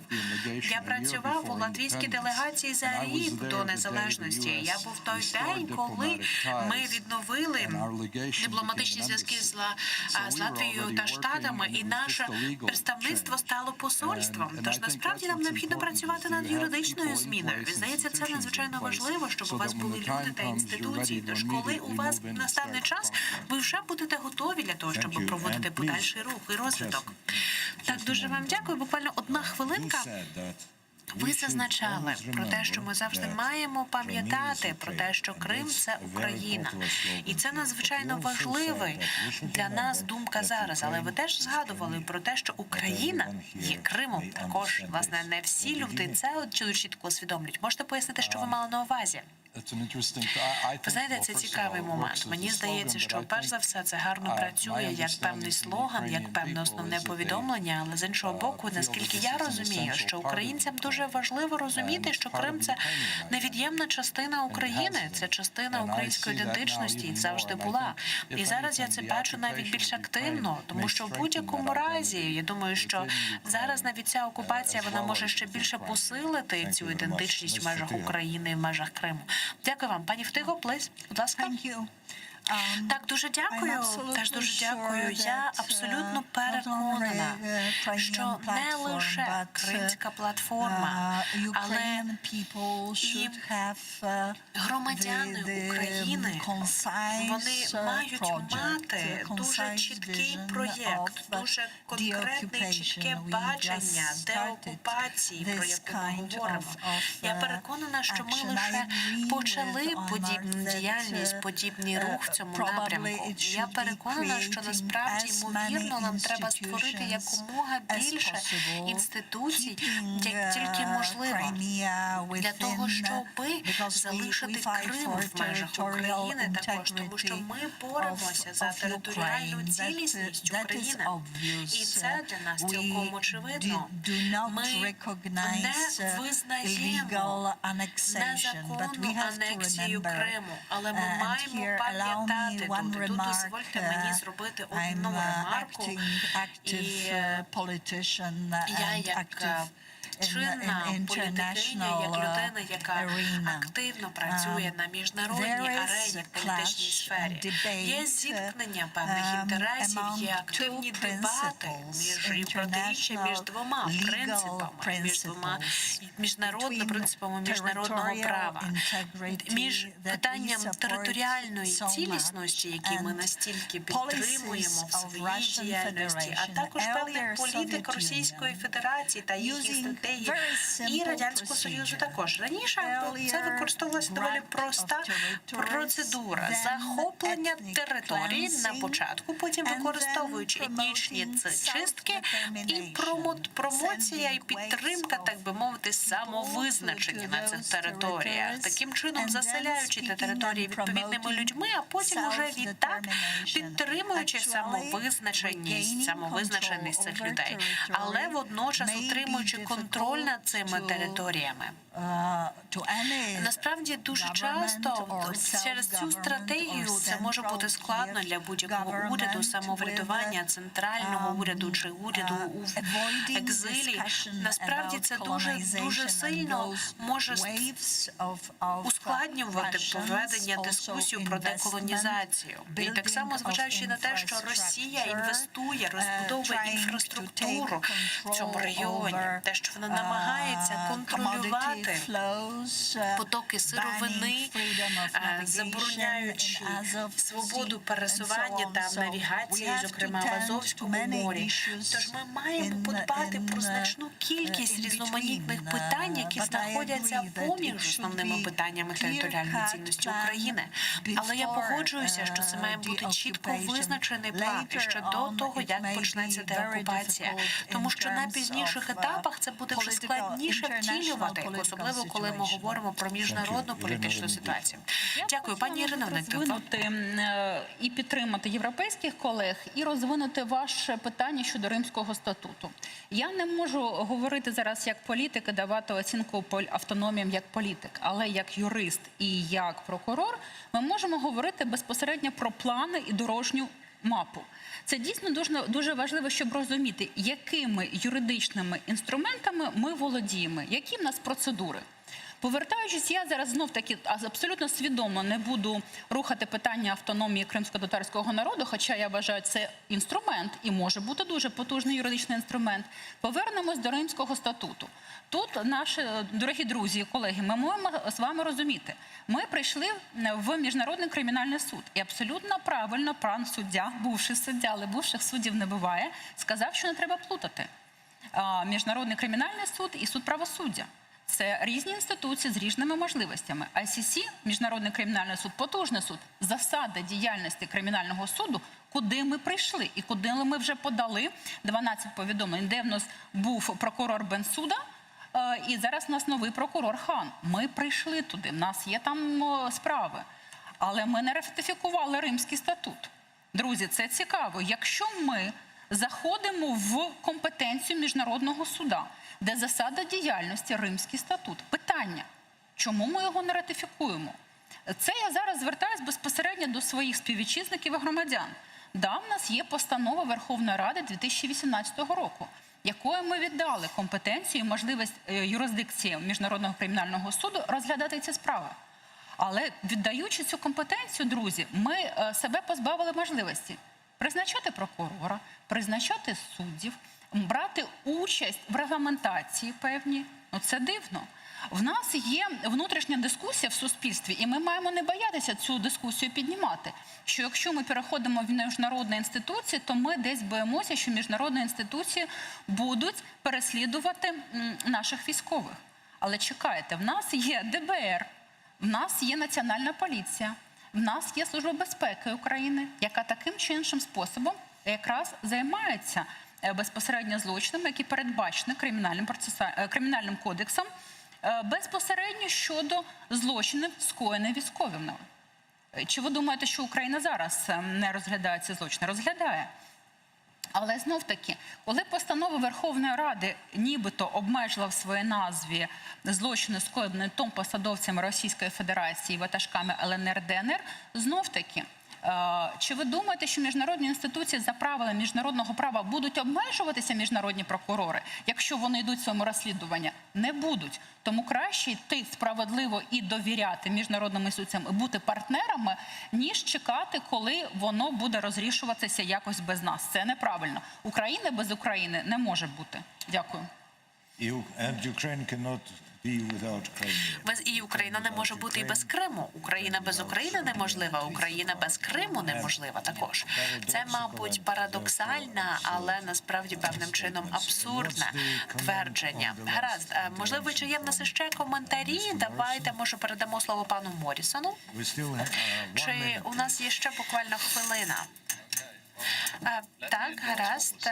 Давайте я теж відзначу те, що було сказано. Мені здається, що все те, що було сказано, є надзвичайно цінним. І для України було би цінно ратифікувати Римський статут для того, щоб стати так само учасником цієї розмови, не перестати бути аутсайдером, не лише приймати юрисдикцію в певних ситуаціях, які потребують вирішення, які стосуються лише української території. Тут є 3 важливі причини для цього. Перш за все, у вас є можливість як учасник країн-партнерів і підписантів Римського статуту, у вас є так само можливість вносити правки до Римського статуту та також так само певним чином тиснути на інші країни, зокрема в асамблеї.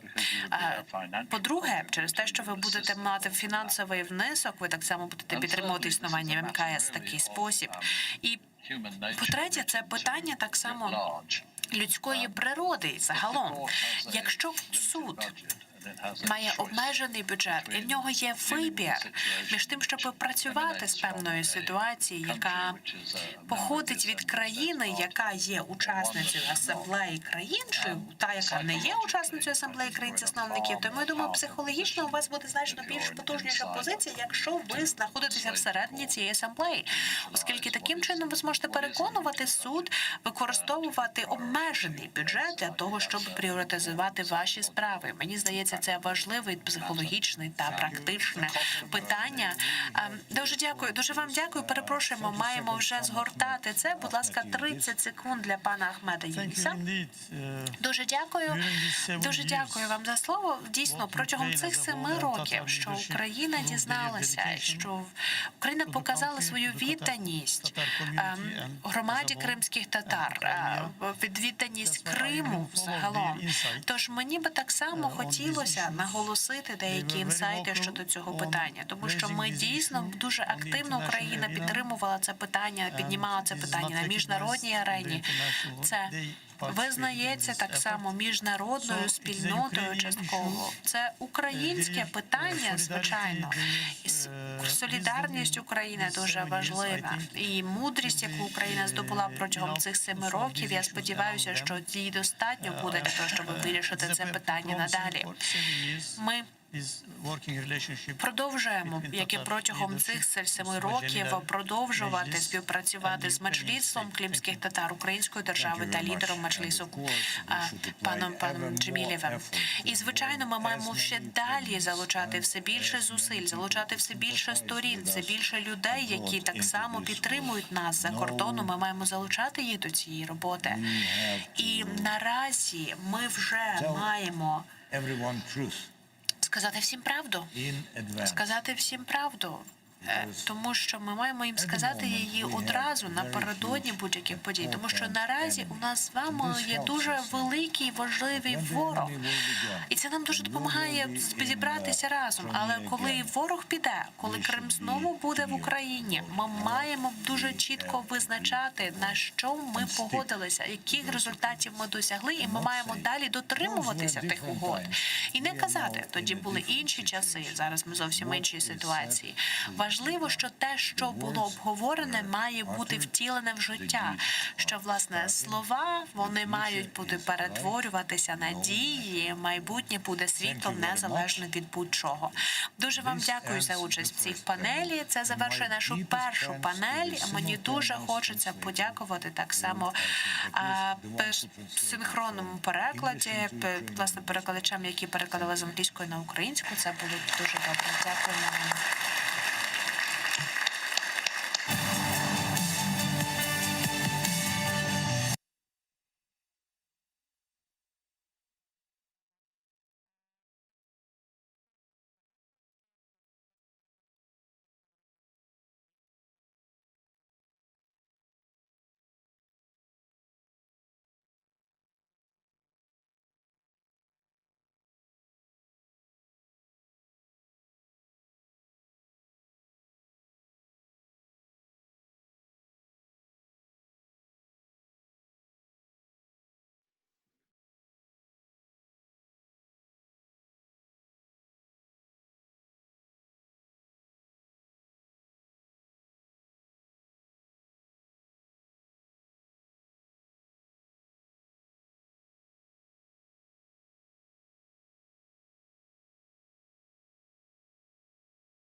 İşte saygılar arkadaşlar, diskusyon paneller sırasında çeşit türlü demek şimdi çıkışlarını beraberlikte seyrettik. Men hatırlatam bugün 23 Avgust 2021 senesi ve Kırım platformasının tedbirleri o'tkazilmoqda.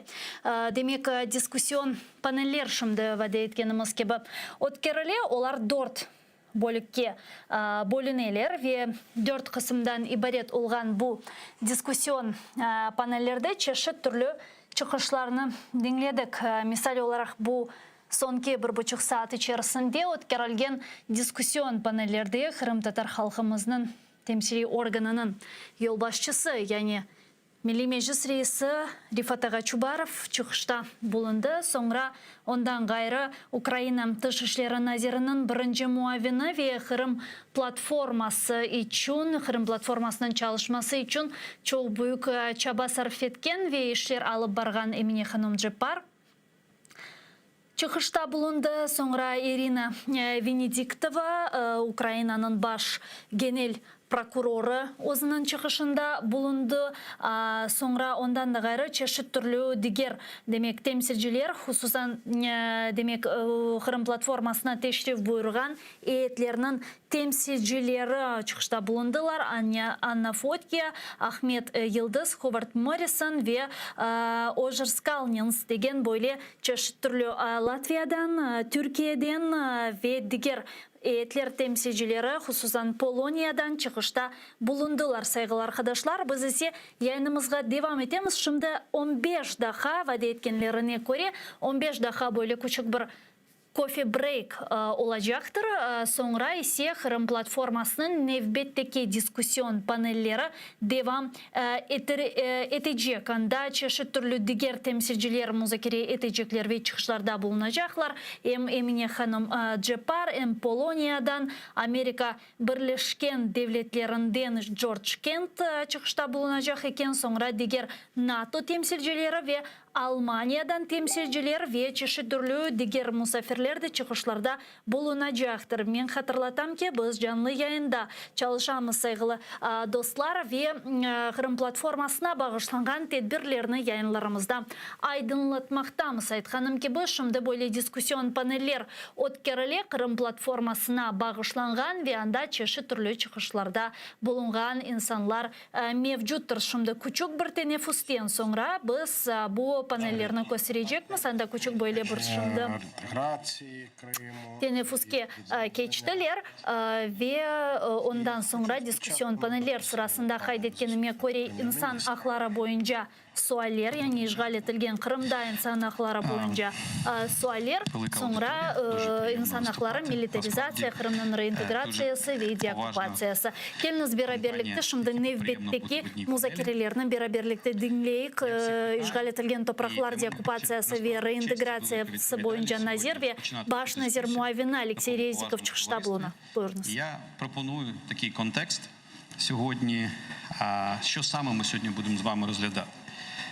Давайте згадаємо, яким порядком денним жив Крим до 2014 року.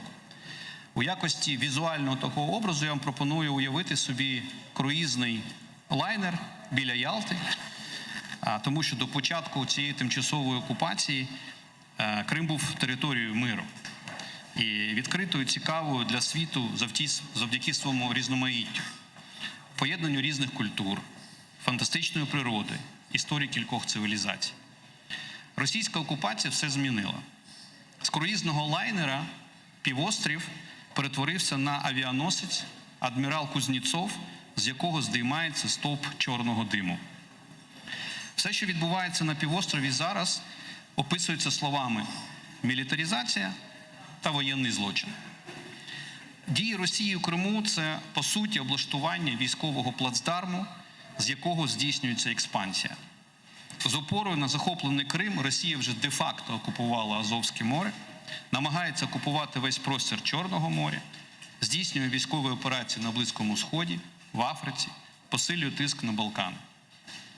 Росія виокремлює і системно переслідує групи, які можуть завадити її далекосяжним планам. Саме у такому контексті слід розглядати політику Москви щодо українців Криму та кримських татар. Саме це визначає той ступінь небезпеки, в якому за сьогодні перебувають наші громадяни. Стосовно етнічних українців в Криму, Росія на практиці демонструє, що таке кремлівська доктрина «один народ». А насправді це тотальна асиміляція і знищення всього, що може створювати суб'єктність. Українці – це друга за чисельністю етнічна громада на півострові, майже 600 тисяч осіб, що у 2014 році російська влада штучно зменшила у статистиці кількість українців на 40%. А також у 3 рази знизила кількість осіб, які називають українську мову своєю рідною мовою.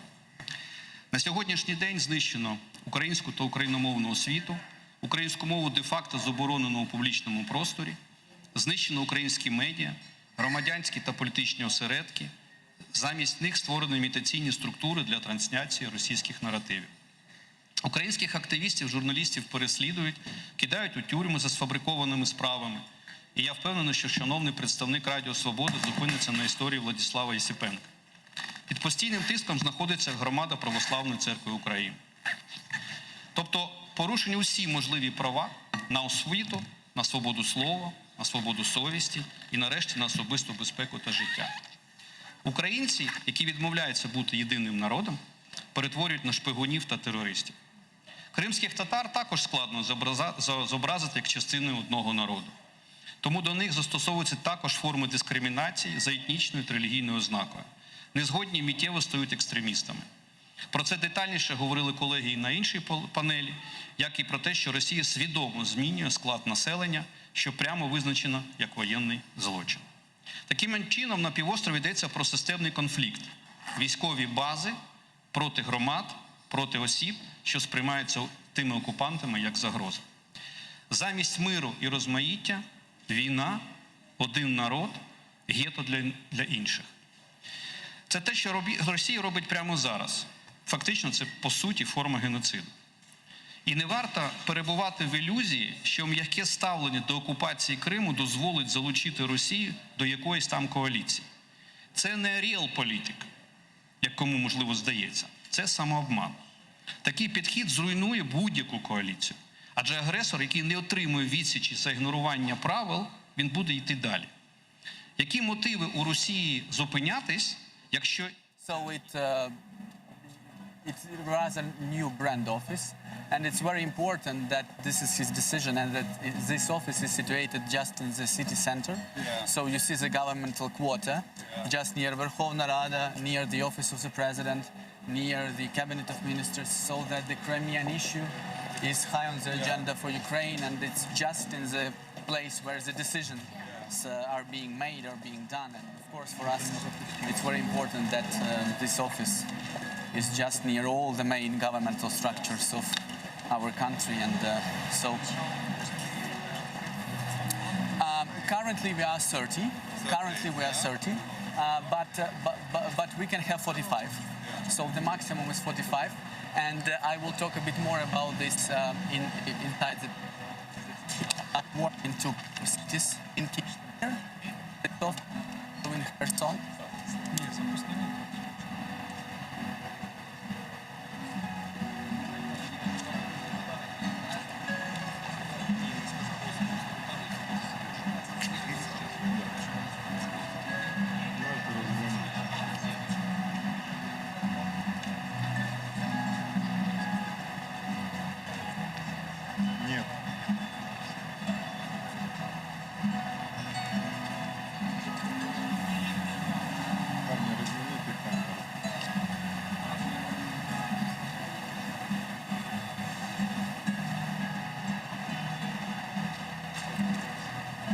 Up with private houses of big entrepreneurs, of people who owned lands and factories around Ukraine.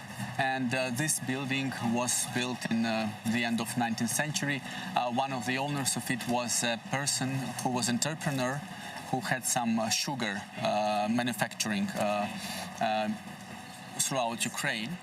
So it's a very, we consider as a nice building, and what is important for us that it really looks really like a Crimean one.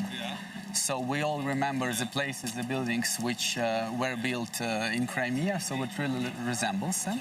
And just nearby in that building, Patriarch Bartholomew stays now. So this is a place where he lives during his visit to Kiev. He now pays visit to Kiev in relation to our 30th anniversary of independence. Так. Дмитро Іванович, welcome words. Ага, okay, okay. The president is coming, so...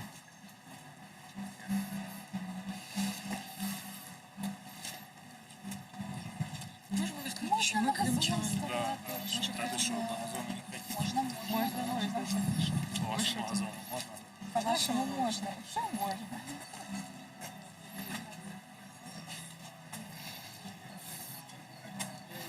Як ми домовлялися розказати трошки про програму поки що.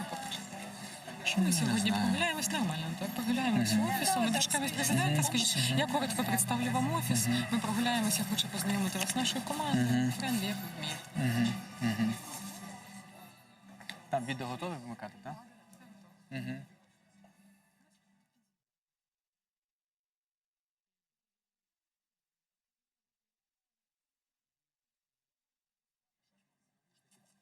Наушники, так? Даш, наушники.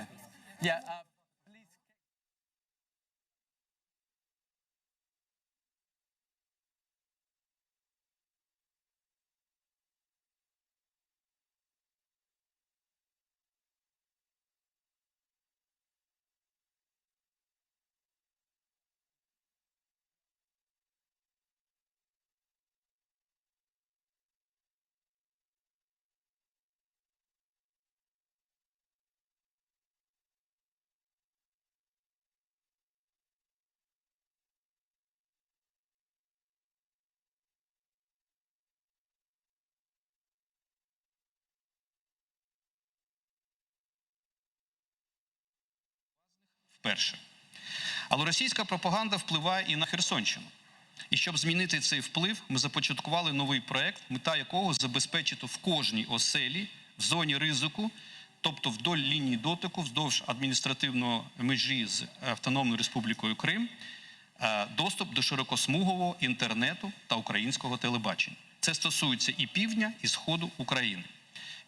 Міністерство цифрової трансформації, наші партнери, вже прокладає магістральні лінії, а далі залишається так звана остання миля кабелю до кожної домівки, в кожне домогосподарство.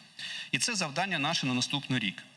Цю ідею я вже розповідав пані Катерині Матерновій, яка сьогодні тут присутня, коли ми зустрічалися в Брюсселі. І з цього часу у нас вже більше конкретики, ми вже все порахували і готові рухатись далі. І ми вважаємо, що спільним викликом багатьох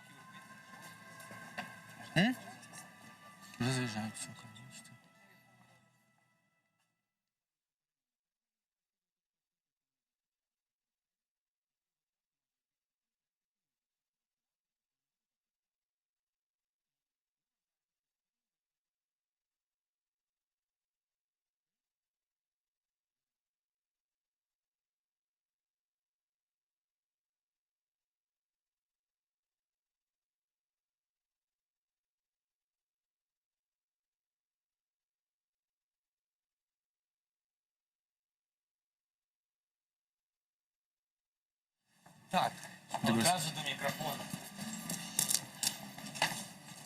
Радий всіх вітати. Доброго дня ще раз. Я всіх радий бачити на відкритті. Я ще нічого не бачив так детально, але тим не менш вважаю, що це велика подія. Радий всіх бачити на відкритті нашої кримської платформи, офісу кримської платформи, сучасної в центрі Києва. Це відношення, я вважаю, нашої держави до цього питання. І найголовніше, вже ж все ж таки, тут люди, професійні люди, які саме тут працюють. Наших дівчат я вже бачу, менеджерів і ідеологів цього офісу Кримської платформи. Найголовніше – це результат. Результатом ми можемо результат отримати щодо деокупації Криму і допомоги кримчанам, кримським татарам і всім іншим кримчанам. Саме працюють ще щодня тут, щодня 24/7. Ну, виглядає прекрасно. Я поки що в захваті, тому емоцій більше, ніж змісту в моїх словах, але я вважаю, що тільки з позитивними емоціями можна досягти результату зі змісту. Пан Корінєвич, ну розкажіть. Пане президенте, дякую. Шановний пане президенте, ваші високоповажності. Мене звати Антон Кореневич, я постійний представник президента України в Автономній Республіці Крим.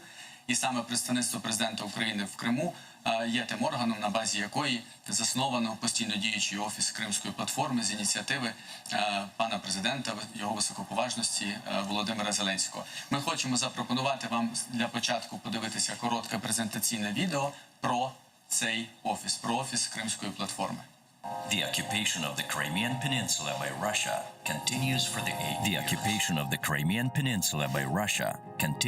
the 8 years. Restoration of territorial integrity of Ukraine is a pledge of international security in Europe and the rest of the world. For this purpose, at the initiative of the President of Ukraine, a new consultative and coordinating format, the Crimea Platform, was established. This is an international platform initiated by Ukraine to seek and further implement a set of measures to deoccupy the peninsula and protect the rights of Crimeans. The President of Ukraine, Volodymyr Zelensky. A permanent office was established to increase the effectiveness of the Crimea Platform. The office is a platform for coordination and communication among the main stakeholders. The main purpose is to provide consulting, expert, and information support for the Crimea Platform operation. Among everyday office tasks, implementing certain measures within the Crimea deoccupation strategy, monitoring and preparing analytics, developing proposals and decisions on state policy, communicating with the Crimeans and consulting them, collaborating with international partners. The priorities of the Crimea Platform Office in the near future are as follows. Expanding the list of online services for Crimeans, implementing the program to support talented youth of Crimea and scientific research on Crimean topics, creating the Museum of Crimean Tatar Culture, informing about the Crimea platform activities results.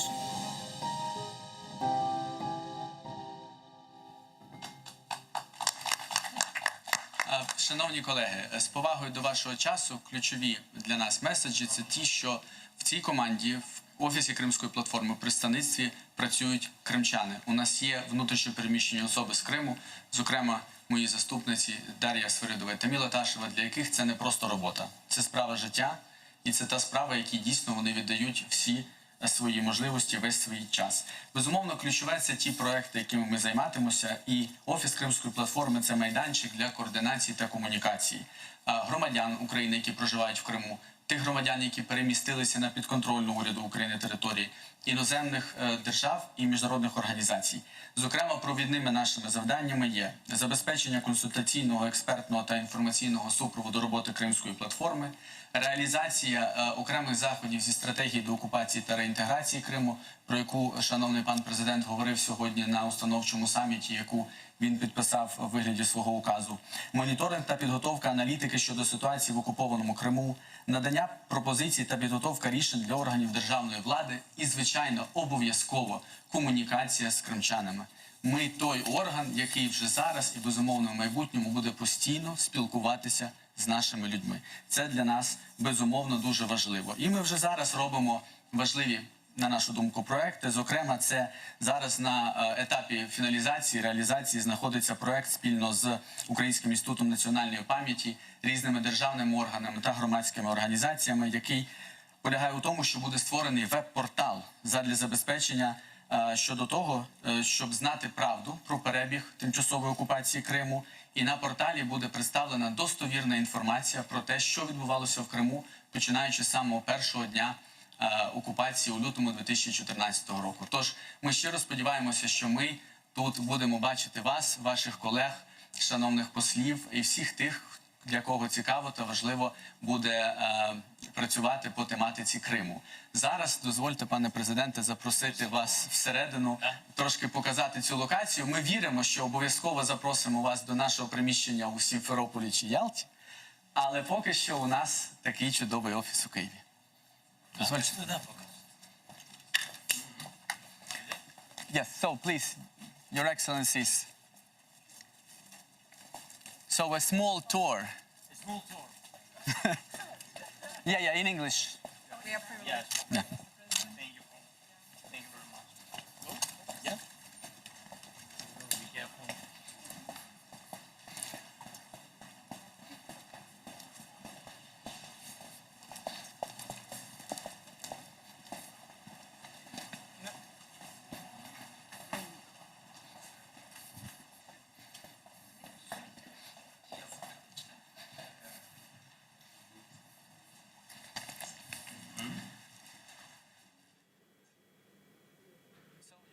İşte sayılar arkadaşlar, Ukrayna'nın paytaxtı Kiyev'de Kırım platformasının ofisi açıldı ve görgenimizge göre Ukrayna prezidenti Vladimir Zelenskiy bu ofisinin açılımına beraberlikte geldi. Ofisinin açılığı ahında Kırım'da Ukrayna prezidenti temsilcisi Anton Karinevich ilan verdi ve heyetlerinin temsilcileri ile beraberlikte Ukrayna prezidenti Vladimir Zelenskiy anda bulungan Ukrayna Dışişleri Naziri Dmitry Kuleba, Kırım'da Ukrayna prezidenti temsilcisi onun muavini Tamila Hanım Taşeva, sonra anda men görgen adam Kırım Tatar Ukrayna Dışişleri Naziri'nin birinci muavini Emine Hanım Cepar ve da birçok diğer heyetler temsilcileri Kırım platformasının ofisinin açılımına geldiler. Anton Karinevich'nin aytkanına göre bu ofiste konsultasyon işler alıp barılacak eken Kırım azat etülüvü yönelişinde faaliyetler ve koordinasyon faaliyetler hususan bu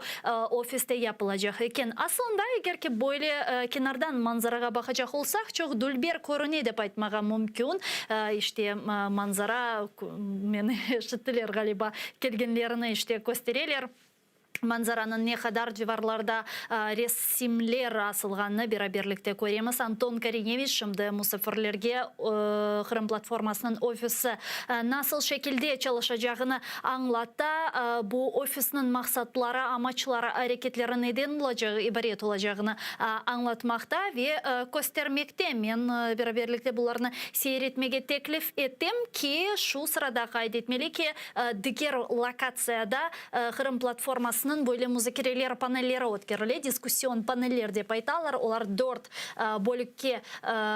бөліктен ибаретлер сайғылар қадашлар. Олар сырасында Кырым ве Азақ-Хара деңізінің милитаризациясы, Кырымда инсан ақыларының бозылуы, Кырым деоккупациясы ве оның дүния тарафындан танынмамасы, яғни Кырым ишгалінің ве әлбеттеке Кырымның реинтеграциясы. Иште операторлар, камераманлар офисінің насыл шекілде шымды доlaştıralар, көстерелер, бойлы баш холны көстерділер. Ве шымды Антон Кариневич bu офисны тақдим ете аңлата келіні соны dinleyik егер сес olsa бар мы сес, сайғылы достар? Mr. Umer Ibragimov praying for his son Ervin Ibragimov, who was kidnapped in 2016, and unfortunately he still is not found, so nobody knows where he is. And now this is the room where part of our team works. This is the room where part of our team works. So we have a rather big team of 30 people now. Part of them work here in Kiev and part of them work in Kherson. You may see the city of Kherson on the map. This is the biggest city, which is the closest one to the administrative boundary line with Crimea. For us it is very important to keep a part of the team there in order to, to feel the spirit and in order to assist our citizens in providing administrative services to the residents of Crimea. And this team works, as the president said, 24 hours, 7 days a week on monitoring the situation in Crimea, on analyzing situation in Crimea, on producing the variants for the decisions of different state bodies of Crimea, on communicating with persons from Crimea, residents Crimea, and Crimean IDPs. And throughout all the building, you may see such beautiful photos of Ukrainian Crimean Tatar photographer, Zarema Yalibulu. And she is also here. You will also have time or desire, if you have a desire, to talk with her. So this is the southern bank of Crimea, the city of Yalta, and many other beautiful our Ukrainian Native places. Native places, yes.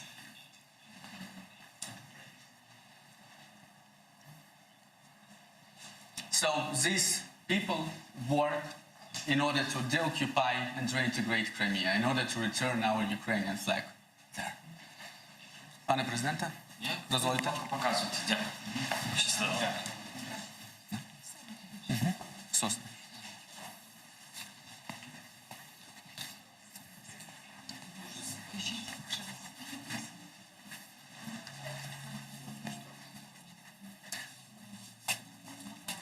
Пан Бікіров, бачите.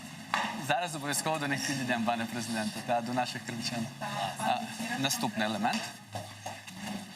Your Excellencies, please.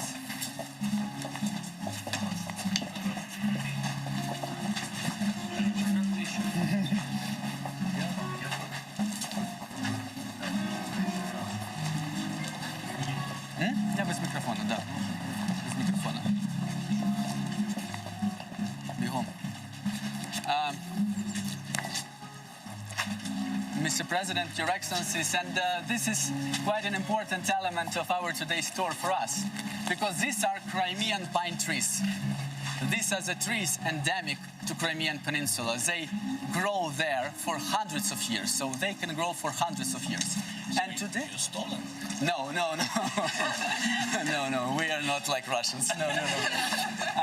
So for us it is very important and symbolic moment, because in the time when Russian Federation destroys the natural environment, the ecology of Crimea, you know, by constructing so-called objects like so-called Kerch Bridge, so-called Taurida motorway, by establishing military bases, they just ruin the environment of our Ukrainian peninsula.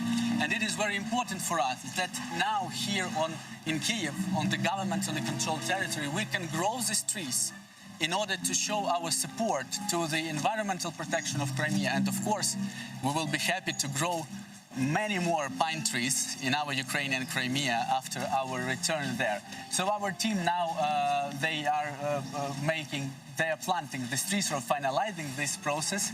And we kindly want to offer you to make your contribution to the protection of Ukrainian Crimean natural environment by watering these Crimean pine trees. So, if you don't mind, Pane Presidente. It was in my childhood, so I have practice. So, please. You're ready. You're ready? With this. Of course. Watering, так, підлиємо. Так, звичайно. Your Excellencies, please, like a small contribution. Yes. Профессионалы пишут. С Албании. Your Excellencies, please. Am I the first one to water? Well, Crimean pine trees are waiting, yeah. You live in the house or in the flat? It's like a semi-house flat. Yeah, please feel free to take the instrument, the tools.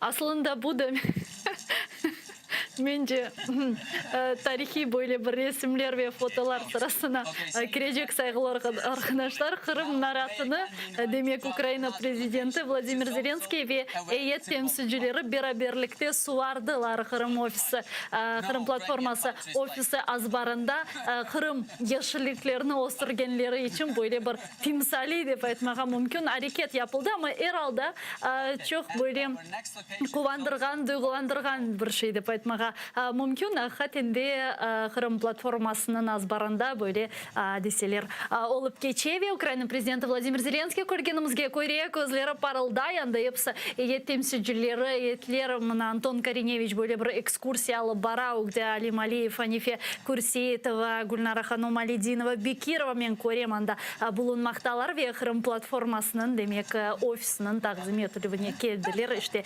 Edem Bekirov de anda sabık siyasi mabus Тура, Украина президентінің demek пресс катибы Дмитрий Кулеба, Украина тышышлері Назира Чешит түрлі демек көреміз шымды Украина президенті Владимир Зеленский сабық саяси мабюс Эдемаға Бекировнен селямлашты янында олған музакирелер алып барыла. Галиба ештеуіз мұз келіңіз діндей. Всім, що є Крим, що це є частина України, і він обов'язково повернеться, бо вона своє, українці, і він буде українським, він є, був і буде. Спасибо вашій команді, спасибо представництву пана Антона, які багато працювали в нашій южній частині України. Бо сьогодні в Києві через 3 часа він вже на горі проводить моніторинг. Це дуже добре, бо ваша команда працює. І дай Бог, щоб ваша команда довелася до ума, як має бути. Ще б хотів просити вас, щоб наш омбудсмен теж приймав участь в цих міжнародних переговорах, бо вона сьогодні теж володіє багато інформації про те, що зв'язано з політв'язнями, з Кримом. То сьогодні треба освобождати політв'язнів. Треба, щоб вони повернулися всі додому. Бо у них теж сім'ї, діти є. І всі чекають вашої допомоги. З вашої допомоги, щоб вони повернулися додому. З допомогою мирового сообщества, яке сьогодні є. МЗС сьогодні, отдать надо должное. Они сделали уникальную работу, яка сьогодні нас всіх зібрала. Дякую вам, пан президент. Дякую вам. Дякую вашій команді, дякую, що ви сьогодні сюди зібрали стільки поважних людей з усього світу. Вони приїхали, тобто вони знають, що є Україна, що працює команда. Це дуже добре, це просто супер. Взагалі такого у нас не було. Це точно, це точно. Це перше, щоб це таке мероприятие з допомогою всієї команди зроблено це було. Це просто унікально.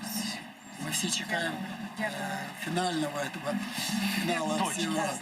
Да. Обязательно он будет, потому что у нас есть президент. Если есть президент, который работает, значит у него команда хорошая, которые делают уникальную работу. Это было на самом деле очень уникально. Пане президенте, Your Excellencies. Я вас теж. Your Excellencies, пане президенте, the next location, sorry. Your Excellencies, please. Oh, here is a mic, so this is our next location, and again, a very symbolic one. This is a part of a great project, which is called the Sounds of Cities, which unites 7 cities in Ukraine. And one of these 7 cities in Ukraine is the project of Sounds of Crimea. This project is implemented in order to celebrate the 30th anniversary of independence of Ukraine. And here, the sounds are collected, and then they were made into such a sculpture through some technique and visualization programs, 3D programs, and voice programs. So this sculpture has the voices and the sounds which are unique and which are important for Crimea, like the sounds of the sea, like the sounds of the airplane which lands at Simferopol airport in Crimea, like the sounds of the fishing when you sit and fish in the sea. And so this is all implemented here. And it is very important that this sculpture also tells us that it is like 2 parts which are united. But this unity is very solid and it cannot be broken. So this project, Sounds of Crimea, is again quite unique, and you see His Excellency Mr. President approached, and the sounds of Crimea are already here. And in order to come to the finalization of the program, we want you also to listen to the sounds of people of Crimea. So today here, a lot of people from directly Crimea who came here especially for Crimea platform, and IDPs from Crimea who reside in different regions of Ukraine came here in order to be able to talk with you, to tell their stories to you. So we would kindly ask Your Excellencies to put the headsets on, because our Ukrainian Crimeans will talk in Ukrainian. And also we would kindly ask to turn off the video cameras and the photo cameras due to the safety and security reasons. These people reside in Crimea and they need to return there. We hope that this is understood. Тому, шановні колеги, будь ласка, прохання вимкнути фото і відеокамери у зв'язку з питаннями безпеки. Нашим шановним громадянам треба повертатися потім додому, до рідного Криму. І я би дуже... Так, вимкнути фотокамери, відеокамери. І мені дуже приємно надати слово. It's a big privilege and honor for me to give the word to Mr. Nariman Jelalov, the deputy head of Mejlis of Crimean Tatar people, who also has an order of merit from the president, Mr. Volodymyr Zelensky, and Ms. Katerina Yesepenko, who is the wife of Ukrainian political prisoner, journalist of Radio Free Europe, Vladislav Yesepenko, who is now tried.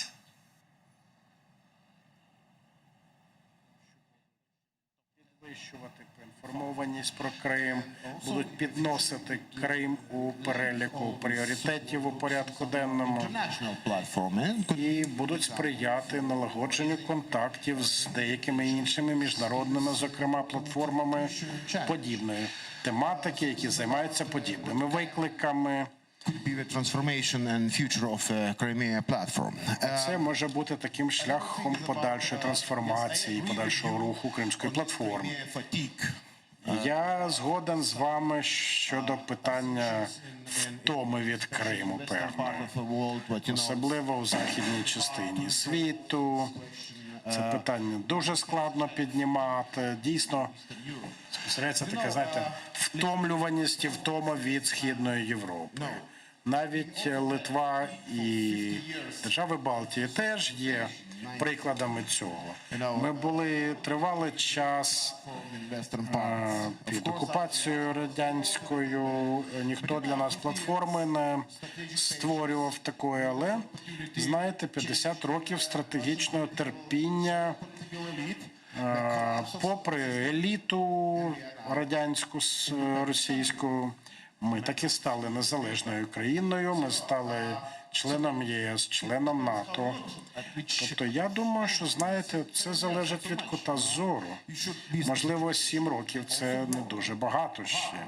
Що просто дуже складна, тяжка робота попереду. Робота з і для людей, які живуть у Кримі. Робота у сфері боротьби з пропагандою. На прикладах, на добрих прикладах. Я гадаю, що у нас дійсно в історії можна знайти приклади, на які можна рівнятися, вибудовуючи правильну траєкторію руху для України у цьому. І третій момент. Ми чимало говорили про вартість з точки зору санкцій. І Литва однією з перших, власне, чи не першою, підтримує ці санкції. Але питання, як зробити Україну більш привабливою. Як, власне, приваблювати кримчан в Україну. Наприклад, з точки зору перспективи членства ЄС, у майбутньому Україна може стати новим членом єС. Це, безумовно, залежить від реформ, виконання інших умов. З його промови потім я повернуся безпосередньо до трибуни.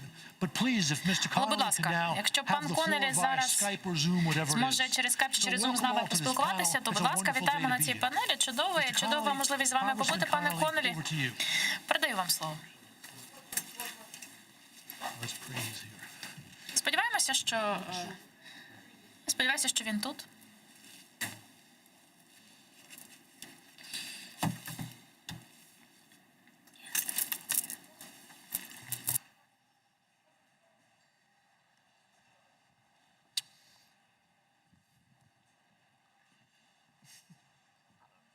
Okay. Do we have connection with? Oh, you're just. Oh, yeah, I think. Open. So we have to be silent the whole time. We'll see. Well, I just said he's going to start.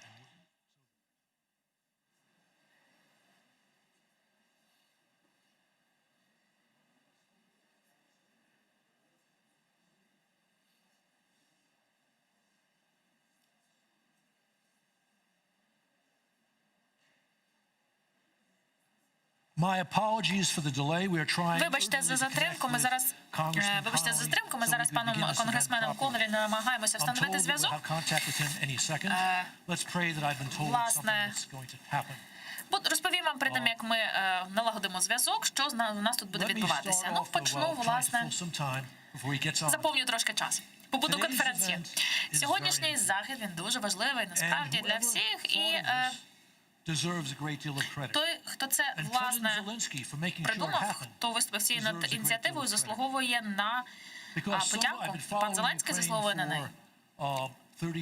Я вже відслідковую історію України сучасну понад 30 років, і з того моменту, з 2014 року, коли Москва почала проявляти свою агресію проти України. Отже, пан Коннелі з нами нарешті. Чудово, чудово. Ви з нами, але ми не чуємо пана Коннелі, на жаль, зараз. I'll tell you something else about America later.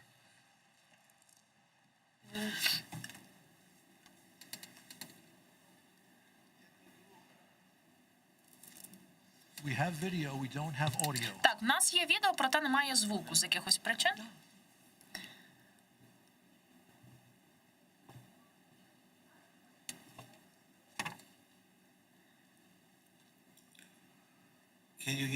Отже, чи чуєте ви на мене зараз? Шановні, звичайно, пане. Звичайно, пане Конелі, ми вас очікуємо вже доволі довго. Дякую, дякую. Чудово. Вибачте, але одразу після того, як я свою промову скажу, мені треба вирішувати вже робочі питання з Конгресом, спілкуватися, тому я вас одразу полишу. І оскільки в нас часу ще дуже багато попереду, ну втім, от бачите, такий в мене графік доволі завантажений. Пробую я, звичайно, відслідковувати програму. Вибачте за те, що не зможу залишитися з вами до самого кінця панелі, але хочу подякувати всім за те, що ви організували сьогодні такий чудовий захід. Мені здається, як і попередня панель, наша панель, я думаю, надзвичайно важлива. Для мене честь, насправді, долучитися до цього саміту з Вашингтону. Хотілося б особисто бути в Києві присутнім, але сьогодні було голосування у Палаті представників і буде ще голосування проходить. Тому я дуже рада, що мої колеги, пан Колінс представляє парламентську асамблею НАТО в Києві. Як незалежна організація, так, яка представляє Альянс, завдання, яке для себе вона визначила основне, слідкувати за дотриманням міжнародних стандартів, за дотриманням принципу демократії та верховенства права. Отже, це є постійним викликом, звичайно, і це чинить тиск на всі країни по всьому світу, оскільки автократи в Москві, в Пекіні, в інших містах, вони хочуть постійно порушувати ці норми, стандарти, постійно порушувати діяльність альянсів. І, власне, вони хочуть підривати сам фундамент нашого взаємозв'язку та співпраці. Ви, Україна, ви стоїте, власне, на лінії фронту, ви в авангарді, ви стикаєтеся з цими викликами. Так само, як і Молдова, наприклад. Постійно відбувається дестабілізація ситуації в Україні політичної, порушується щодня, порушується угода про перемир'я та порушуються права людини. Україна постійно перебуває під цією агресією. Вони хочуть дискредитувати ваші демократичні інституції, ваш демократичний поступ і, власне, зробити так, щоб демократична модель не була для вас кращою альтернативою. Але незаконна анексія і окупація Кримського півострова – це такий кричущий просто приклад того, як Російська Федерація взагалі ігнорує повністю міжнародне законодавство і норми і стандарти. Отже, з кінця, після завершення Другої світової війни, з того моменту ми не бачили таких проявів, так? Того, як можна, власне, проігнорувати абсолютно все, що напрацювала міжнародна спільнота. Якщо ми будемо приймати це як факт і абсолютно спокійно до цього ставитися, до ситуації Кримської, то фактично ми визнаватимемо злочини. Постійно повторювати потрібно. Незалежно від того, скільки часу знадобиться. Що повторювати треба, що ми ніколи не визнаємо і не сприймемо однозначно незаконну анексію і окупацію Кримського півострова Росією. В часи Холодної війни чітка була позиція в США. Ми не визнавали окупацію Радянським Союзом країн Балтії. 50 років ми не сприймали захоплення цієї території тоді, і ми сьогодні повинні так само стійко цьому протидіяти. Ви бачите, сьогодні Балтійські республіки є незалежними країнами, вони є повноправними членами Північно-Атлантичного альянсу. Ми повинні використовувати всі дипломатичні інструменти, які в нас є безпосередньо для того, щоб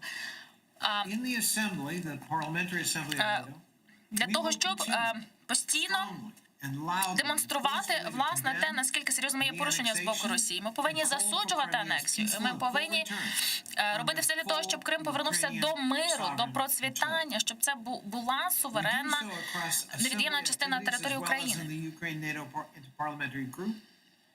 Тобто міжпарламентська група НАТО продовжує працювати.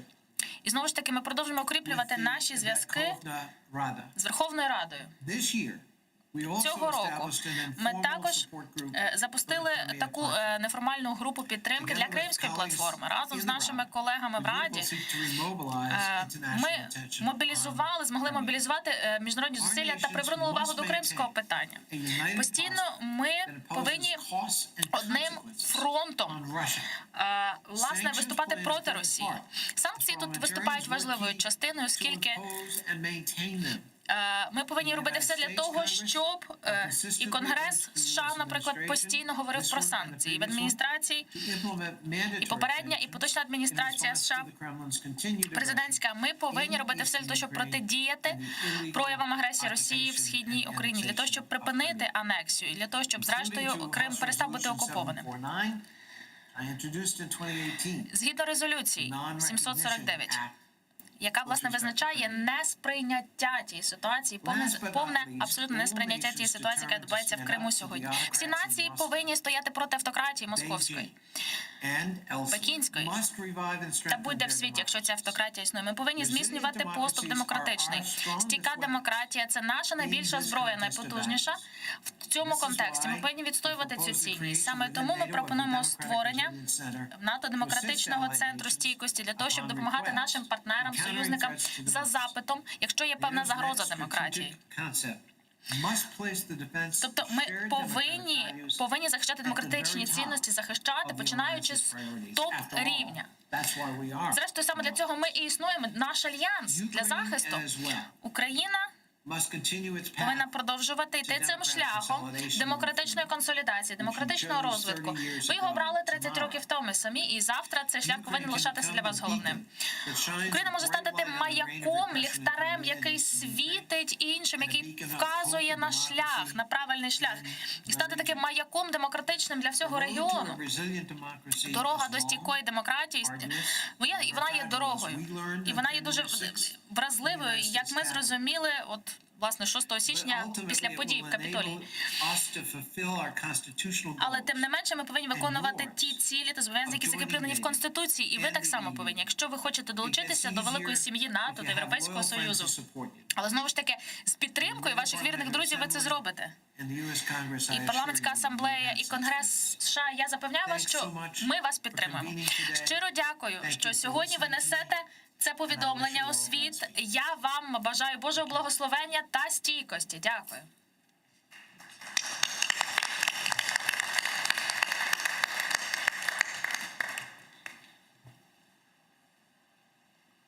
Okay. Дякую. As I started to say, Отже, з чого я і почав свою інтервенцію, щоб заповнити час. Це важливий дуже день для нас сьогодні, тому що сьогодні саме це той день, коли Україна починає дійсно повертати Крим в міжнародний порядок денний. Отже, цього ранку скільки країн було представлено? Так, 46 країн фактично. У нас чудова панель з вами зараз сьогодні. Також буде в нас відеозвернення пана Джеляля. Тобто дуже є багато таких моментів, які стосуються пана Путіна. І він, власне, наполягає, що в кінці 18 століття, коли Москва відвоювала собі Крим, то він є російський з того часу. І невеличка така меншина на Заході, вона, скажімо так, схильна погодитися з цим. Але якщо це правда, і Крим російський, чому люди, які так довго живуть в Криму, кримські татари, цей народ, чому вони вважають себе горді тим, що вони є українці, частиною українського народу, української території? Чому стільки репресій ми бачимо в путінському Криму, в так званому російському Криму? Не лише проти кримських татар є репресії. Українців репресують, а їх переслідують. Ми бачимо, скільки репресій зараз там відбувається, скільки відбувається порушень. Також за логікою Путіна, східна Польща, яку Москва забрала теж в кінці 18 століття, теж належить Росії, має бути російською, є російською. Навіть Москва, і Москва постійно про це. І саме тому ми всі тут. Крим повернеться під український контроль. Ми не знаємо, коли, але українська позиція щодо Криму є непорушною, і міжнародне законодавство, і, власне, здоровий глузд про це говорить. Всі заяви по Криму, які департамент, Держдепартамент США, власне, останнім часом пропонує, тобто це відображає ставлення багатьох країн. Тобто ми переконаємо з часом Росію, що окупація Криму не в інтересах Російської Федерації як такої. Це станеться. Це станеться, тому що московська окупація Криму не лише є порушенням міжнародного законодавства і, власне, моралі, так, як ви та етики, це є ризик для Заходу і західних інтересів. Москва мілітаризувала повністю півострів, ввозить туди озброєння, ядерне озброєння. І це небезпека, ризик не лише для України, але для партнерів і союзників НАТО, партнерів НАТО, які перебувають зараз в Чорноморському регіоні. Це абсолютно нас не влаштовує. І, власне, пан Джалаль буде з нами за відеозв'язку. Він доєднається до нас. Якщо ні, я знову ж таки буду заповнювати простір. Але я думаю, що ви знаєте, що Наріман Джалаль, він дуже довго вже виступає за права кримських татар, він є активістом на півострові саме, і йому є багато чого сказати нам сьогодні, тому дякую. Приветствую вас, друзья. Я благодарю организаторов за возможность выступить перед вами.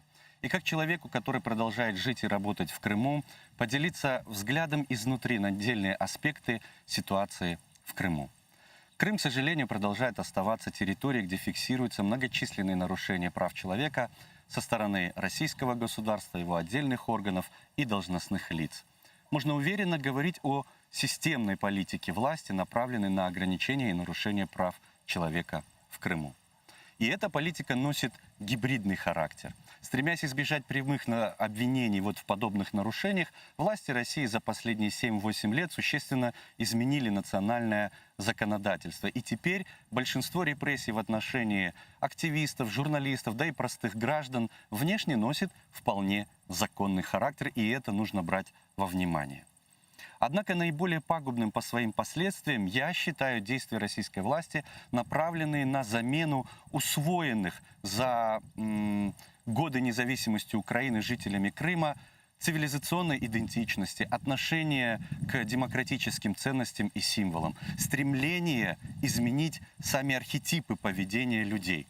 Через систему образования, телевизионную пропаганду, административный контроль как в государственных, так и в частных учреждениях жители Крыма отучают от критического мышления, самостоятельности и осознанности, предлагая одобренные властью взгляды и суждения. Тех, кто отказывается усвоить новые представления об окружающем мире, характере власти, отведенном им месте в централизованной, а порою даже авторитарной системе общественных отношений через каналы официальной пропаганды, подвергают различным способам угроз, ограничений и преследований. Крайне важно фиксировать и бороться не только с конкретными фактами нарушений прав человека, а осуществляемых непосредственно российской властью или при ее поощрении, но и против подобной политики в целом. Иначе ценностная дистанция между гражданами Украины по линии существующей административной границы станет настолько велика, что потребует громадных усилий и ресурсов для ее преодоления, а также увеличит вероятность рецидива подобного конфликта в будущем. Одним из способов противостояния такой гибридной политики Кремля является непосредственная фиксация и разоблачение мониторинговыми группами непосредственно в Крыму. На данный момент, несмотря на кропотливую работу независимых правозащитников, журналистов, активистов на полуострове, Россия имеет возможность оперировать альтернативными, скажем так, свидетельствами их провластных коллег. Лишить Россию этого маневра смогут официальные миссии, осуществляющие всесторонний мониторинг ситуации непосредственно на полуострове. Другим важнейшим направлением является поддержка и защита не только индивидуальных прав человека, но и коллективных прав, в первую очередь коренного народа Крыма, крымских татар. С принятием закона о коренных народов Украины ситуация в этом вопросе наконец-то сдвинулась с мертвой точки. Однако главное решение, конечно же, еще впереди. Судя по всплеску негативных эмоций в Кремле, Украина надавила на одну из наиболее уязвимых точек российской политики по Крыму. Очевидно, что дальнейшие действия Киева в этом направлении, вплоть до решения вопроса о самоопределении крымско-татарского народа, лишит Россию одного из... Can you hear me? Is my microphone working? Чи ви чуєте, чи мій Okay, good. мікрофон Then працює? I'll Добре. pop up to the platform. We now have Отже, повертаємося на our платформу. live speakers. Зараз у нас наші We have a спікери, які з wonderful нами panel. наживо. Є чудова We панель у have нас. Pavel Yablonski, who's Павло the Яблонський є, Undersecretary in the Polish Foreign який, Ministry, власне, Undersecretary for Economy and Development. представляє We have Rebecca польське Harms, a міністерство longtime закордонних справ, Green Ребекка member of Хармс, the Parliamentary Assembly, excuse me, of the яка, European власне, Parliament. представляє Європейський парламент. And a real expert on both І energy дійсно issues and експерт з on Ukraine. енергетичних питань і We експерт have online з українських питань. З нами Dr. Frank Fukuyama, noted author Френк of The End Фукуяма, of History. який, And we власне, also є have автором online, and таких дуже цікавих Frank is coming публікацій. from Stanford University. Із Стенфордського And we університету. also З нами have буде online гість також, і Deputy також Assistant в Secretary of онлайні у State нас George Kent. And George we'll start Kent. with Mr. Yablonski, Ну please. що ж, пане Яблонський, будь ласка.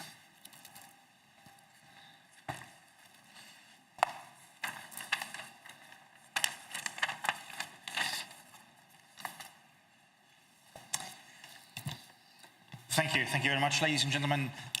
Дуже дякую, пані та панове. Дуже дякую вам за організацію цього надзвичайної події. Мені дуже приємно, що я маю цю можливість сьогодні тут бути з вами. Мені би хотілося перш за все привітати організаторів за те, що ви організували цю подію, за те, що ви знову повернули це важливе питання на міжнародну сцену. За останні 7 років, які вже проминули після початку російської агресії проти України, навіть попри постійне намагання міжнародної спільноти, Росія досі відмовляється дотримуватися своїх міжнародних зобов'язань. І за ці 7 років це питання, ця агресія досі залишається найбільшим питанням щодо стабільності та безпеки Європи. Зараз ми говоримо про невизнання нелегальної анексії Криму. Це великий виклик для нас. І я теж вважаю, що це великий виклик для всіх нас. Якщо ми вирішили вже зараз проговорити цей виклик з багатьох причин, нам необхідно продовжувати з ним працювати. Ми переконаємо, що політика невизнання, вона може відіграти дуже конструктивну роль у міжнародних взаєминах. Ми говоримо про те, що в якісь моменти влада захоплена через насильство, і далі тоді вже взаємна дія і відповідь на це насильство дуже важлива від іншої держави. Відповідно до міжнародного законодавства, усі держави можуть не підтримувати невиконання важливих норм міжнародного законодавства. Невизнання Криму як Російської Федерації не є питанням політичного рішення чи політичних підходів. Це наша юридична вимога. Але водночас це є питання санкцій, оскільки ця важлива практика утримання визнання, легітимізації чи нелегального утримання територій – це спосіб так само викладання тиску через економічні чи політичні важелі. Це не нова практика для міжнародних взаємовідносин. Ми вважаємо, що тиск на Росію через ефективні та результативні санкції для того, щоб подолати порушення з міжнародного законодавства Росією, воно може певним чином змінити поведінку Росії. Дуже важливо знати, що і Європейський Союз, і Сполучені Штати Америки так само вже запровадили постійні свої функції та обмежувальні заходи та режими як відповідь щодо російського захоплення та окупації території України та Криму. Ми знаємо, що дійсно Кримська платформа – це хороше вираження активного невизнання вчиненої нелегальної анексії Криму Російської Федерації. За допомогою нашої активної дії не лише про невизнання йдеться, але й постійно відмовляючись легітимізувати потребу бажання Москви, ми так само допомагає нам так само приділяти особливу увагу для тих держав, які особливо які підтримують російську позицію. Ми хочемо так само делегітимізувати подібну деавтоматизацію територіальної цілісності України. І врешті-решт ми так само вважаємо, що ми зможемо таким чином наблизитися до завершення нелегальної окупації. Інше питання, яке теж нас сьогодні турбує, яким чином поєднати прагматичні інтереси з етикою та демократичними цінностями. Кримами. І я переконаний, що дуже багато людей перед тим піднімали це запитання. Проте мені досі здається, що відповідь на це питання цілком очевидна. Ми можемо це зробити, якщо будемо діяти відповідно до загальних правил та принципів, які були вже встановлені для того, щоб завершити світ, який буде лише програванням і відіграванням політики сили. У нас є зобов'язання відповідно до міжнародного законодавства, також є міжнародні моральні та демократичні цінності. Обмеження захоплень територій за допомогою сили, за допомогою військової окупації. Це саме те, що трапилося у Криму. Більше того, від моменту анексії, яку здійснила Росія, від моменту анексії Криму ми вже спостерігали значні порушення прав людини та репресивні політики, які застосовує окупаційна влада Росії, зокрема переслідування корінних народу України, кримських татар та переслідування українців, а також релігійну дискримінацію населення Криму. Ми бачимо погане ставлення та незаконне утримання мешканців Криму. Вони дійсно стали на той момент драматичною реальністю мешканців півострова протягом останніх 7 років, навіть попри те, що вони порушують фундаментальні свободи та порушують свободу слова. Яким чином, що може, власне, виправдати подібне порушення міжнародного порядку? Якщо міжнародні взаємини будуються на співпраці, інколи, звичайно, вони так само з'являються виклики того, що сторони виражають різні точки зору та різні бачення, ми маємо все вирішувати відповідно до тих правил та норм, які складають основу міжнародних взаємин між державами. Ми цілком добре розуміємо, що заборона використання сили, захист прав людини, дотримання гуманітарного закону, гуманітарного права важливе для нас. Ми переконані, що Кримська платформа, заснована Україною, стане ефективним інструментом для посилення політики невизнання Криму російським, так само допоможе деанексувати Крим і допоможе встановити верховенство права людини на території Криму. Зараз, як і завжди, мені хочеться ще раз наголосити нашу постійну підтримку від імені Польщі, підтримку громадянам України, підтримку інтегрованої цілісності України та українського суверенітету. Ми не визнавали і не визнаємо російську анексію Криму. Дуже вам дякую. Дуже дякуємо, пане державний секретар. Я думаю, що зараз ми передамо слово пану Фукуямі, який зараз в Каліфорнії. Франко Фукуямо, прошу, слово вам. Дуже дякую, чи ви мене чуєте? Так, чуємо вас. Гаразд, чудово.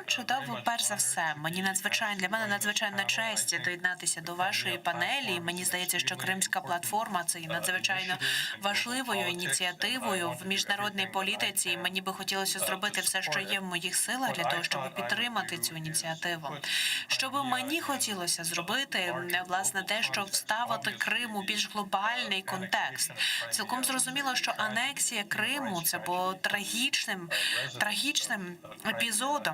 епізодом в історії дотримання прав людини, особливо коли йдеться про населення Криму і кримських татар. Але водночас ця анексія була частиною більших геополітичних змагань між авторитарним клептократичною системою врядування та ліберальною демократією з іншого боку. Ми розуміємо, що з'явилося певний відступ демократичних цінностей та демократії протягом останніх 15 років. Кількість демократичних держав зростала, починаючи від 1991 року до приблизно 2008 року. Україна була частиною цього зростання демократичних держав. До речі, хочу привітати Україну з її 30-ю річницею незалежності.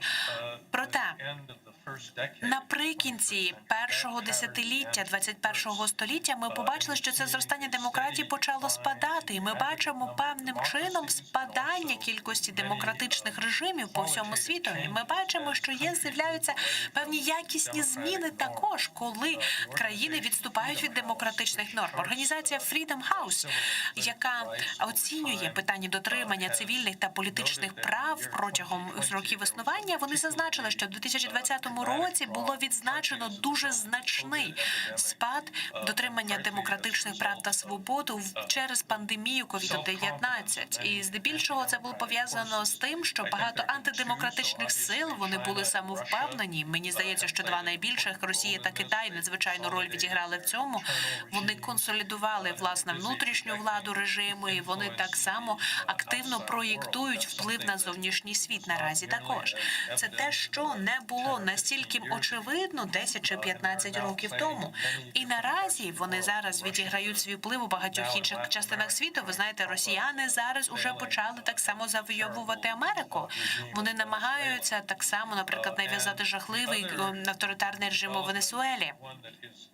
Інший тренд, який є внутрішнім тенденцією розвитку ліберальних демократій, це зростання популістичного руху. Популістичного руху, яке звинувачує існуючі еліти у змовах, які намагаються залучити, яка стверджує, що еліти заносять їх у якийсь світовий ліберальний порядок, до якого ніхто не прагне. Це не посилює ліберальні демократії, але подібні популістичні напрямки, вони змогли навіть змінити настрої під час виборчої кампанії в Штатах, зокрема в 16-му році. Мені здається, що на довготривалу перспективу це те, що турбуватиме нас і надалі. Через те, що багато сторін погоджується при тому, що вже існувало у Сполучених Штатах, була доволі потужна позиція, яка була підважена зростанням подібного популізму. І зараз ми розуміємо, що це теж почало впливати на міжнародну політику. Зокрема, наприклад, опозиція щодо російського впливу по всьому світові, яка раніше була надзвичайно потужною, зокрема в республіканській партії, вона обернулася на підтримку Росії. Зокрема, вона зростає серед республіканців. Тож мені здається, що навіть у таких країнах Європи, які не перебувають під таким впливом популізму, ми побачили зростання подібної солідарності щодо підтримки Росії в Німеччині, у Франції, в деяких європейських країнах, які вже втомилися від цієї боротьби, яким не подобається ізоляція Росії, які хочуть мати так само продовження зростання економіки, які хочуть продовжувати розвивати економічні взаємини з Росією. Тож ви бачите певну підтримку деяких ініціатив, які, на мою думку, є не дуже правильними, наприклад, як Північний потік-2. Протягом останнього тижня ми бачили, як Америка вийшла, американські війська вийшли з Афганістану, і мені здається, що хаос, який утворився там, вони дійсно дуже сильно стурбували багато країн, які залежать від американської підтримки також. Президент Байден сказав, що він дійсно доволі серйозно до цього ставиться, і що він бачить велику загрозу щодо демократії, яка походить від Росії та Китаю. Тож ми дуже бачимо, що так само Крим є надзвичайно важливою частиною цієї боротьби, оскільки анексія Криму відбулася через жорстоке порушення міжнародних норм, через порушення прав людини, і це стало новою формою зовнішньої політики Росії. Саме тому мені здається, що Україна наразі є нашим основним фронтом боротьби усіх тих країн, які зараз борються проти повстання подібної диктатури. Росія бачить, що успіх України є загрозою для внутрішнього порядку Росії. Якщо Україна буде успішною, якщо Україна буде успішна як західна демократія європейського типу, це дуже підважує путінську думку про те, що демократія не підлаштована, не дуже хороший тип врядування для цієї частини світу. І це надзвичайно важливо, щоб демократії по всьому світові зараз підтримали Україну і підтримали український перехід до хорошої функціональної демократії. Надзвичайно важливо зараз підтримати українську зовнішню політику. У політиці пов'язує з поверненням Криму і з відновленням Криму після окупації Росією. Тож мені здається, що наша платформа сьогодні надзвичайно важлива і дає можливість нагадати західному світові важливість питання Криму, важливості питання України, важливості питання успішності демократичного розвитку України та Криму. Таким чином можна так само змінити дії Росії також. Цілком зрозуміло це і в діях мешканців Білорусі, і в Росії. Ми розуміємо, що путінізм не має великої підтримки серед багатьох верств населення, зокрема серед молоді в Росії також. Саме тому нам потрібні подібні інституції, як Кримська платформа, для того, щоб показати, що ми підтримуємо це все. Дуже вам дякую за увагу. Дуже дякуємо, докторе Фукуямо. Дуже дякуємо. Переходимо за наших панелістів. Прошу. Дякую, Джоне. І дуже хочу подякувати Україні за те, що ви допомогли мені долучитися до вас. Мені надзвичайно велика честь взяти участь в інаугураційній сесії Кримської платформи. Особливо мені приємно взяти участь в цій платформі напередодні 30-ї річниці незалежності України.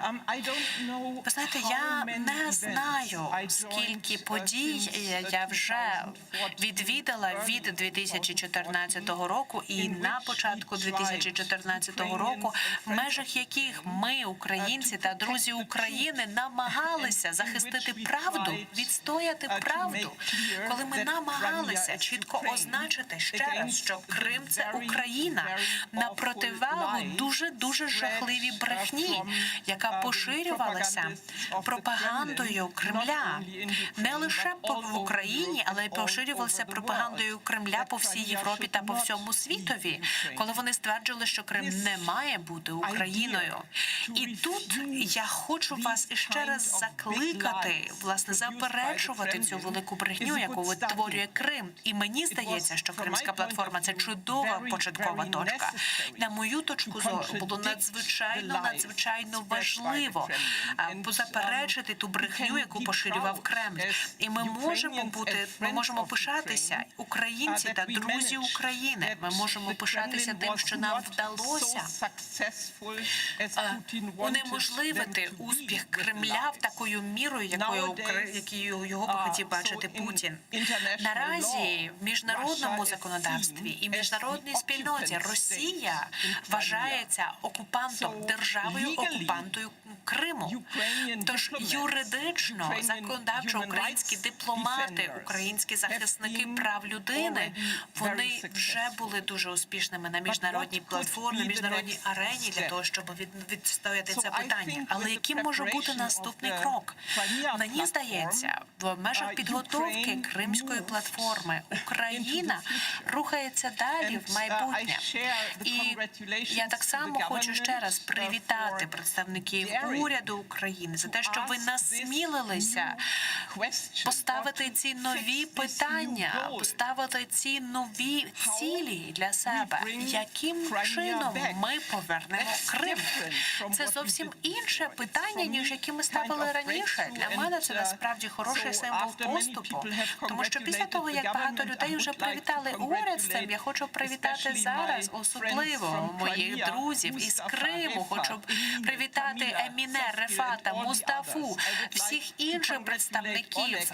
Мені хочеться привітати Олегу і Миколу, які були колись колись був послом до Брюсселю, тому що за допомогою з їхніх ініціатив це буде новий крок до майбутнього. Цей крок був уможливлений за допомогою їхніх зусиль. І, власне, я можу лише далі вас заохотити, далі думати про те, що багато інших людей на Заході хотіли би вже бачать, як зараз неможливе. Ви можете повернути Крим, але для цього треба працювати над цим. Міжнародна підтримка для багатьох цих дій, вона буде можлива. Міжнародна підтримка цих дій можлива. І міжнародна підтримка дуже залежить від переконань, які є вдома. Українці мають бути переконані, що ви можете повернути Крим. І це буде першопочаткова точка для нашого майбутнього успіху. Я бачила інтерв'ю, яке давав президент Зеленський, журналістам, представникам Криму. І мені здалося, що це було дуже важливе інтерв'ю. Мені дуже сподобалося те, що він сказав. Я дуже підтримую цю позицію включеності, коли він сказав, що можливо це не станеться завтра, але це точно станеться. Тож давайте погодимося в межах нашої зустрічі протягом цих днів в Києві. Давайте погодимося на найважливіших діях, яким необхідно вчинити, які необхідно підтримати, які мають підтримати міжнародна спільнота. І мені би хотілося сказати, що Україна вже багато зробила. Україна вже прийняла значні цікаві рішення відновлення Криму. І мені здається, що я маю вам чесно сказати, що моє серце активно калатало, коли я прочитала про те, що права кримських татар було провернуто новим законодавством України. Мені б так само було приємно бачити, що так само питання караїмів та кримчаків так само охоплені в новому українському законодавстві щодо корінного населення України, корінних народів України, які були ратифіковані українським парламентом. Мені здається, що це надзвичайно хороша стратегія деокупації та перехідного правосуддя. Тож насправді ви пропонуєте реальні практичні речі, конкретні ідеї щодо підтримки міжнародної спільноти. Для того, щоб підвести підсумки, мені здається, що є надзвичайно важливим, що має бути в основі нашої подальшої діяльності і в основі тієї діяльності, за яку ми всі з вами відповідаємо разом. Мені здається, що це йдеться про забезпечення інтересів тих людей, які живуть у Криму наразі. Чи йдеться про кримських татар чи інших людей, які не хочуть, які відмовляються ставати громадянами Росії. Це дуже хоробрі люди. Якщо йдеться про переміщених людей, про людей, які переїхали з Криму і наразі були переміщені в Крим, чи навіть в інші частини Європейського Союзу, чи навіть зараз проживають у Туреччині. Ці люди, вони заслуговують на нашу підтримку, вони заслуговують на визнання порушення їхніх прав, вони заслуговують на постійну підтримку міжнародною спільнотою. Я слухала, що сказав колишній суддя Міжнародного кримінального суду, і я думаю, що він правий. Ми маємо їх підтримувати. Україна має ратифікувати Римський статут, і ми маємо тиснути далі, щоб було постійно тривале спостереження, міжнародне спостереження, і були допущені міжнародні спостерігачі до Криму. Мені здається, що зараз це звучить як нездійсненна місія, але я переконана, що якщо міжнародна спільнота погодиться на такі спільні позиції, це може бути здійсненно. Є дуже багато питань, про які ми ще можемо поговорити, але з моєї точки зору, мешканці Криму, люди Криму мають бути в основі усіх наших зусиль. Дуже вам дякую за увагу.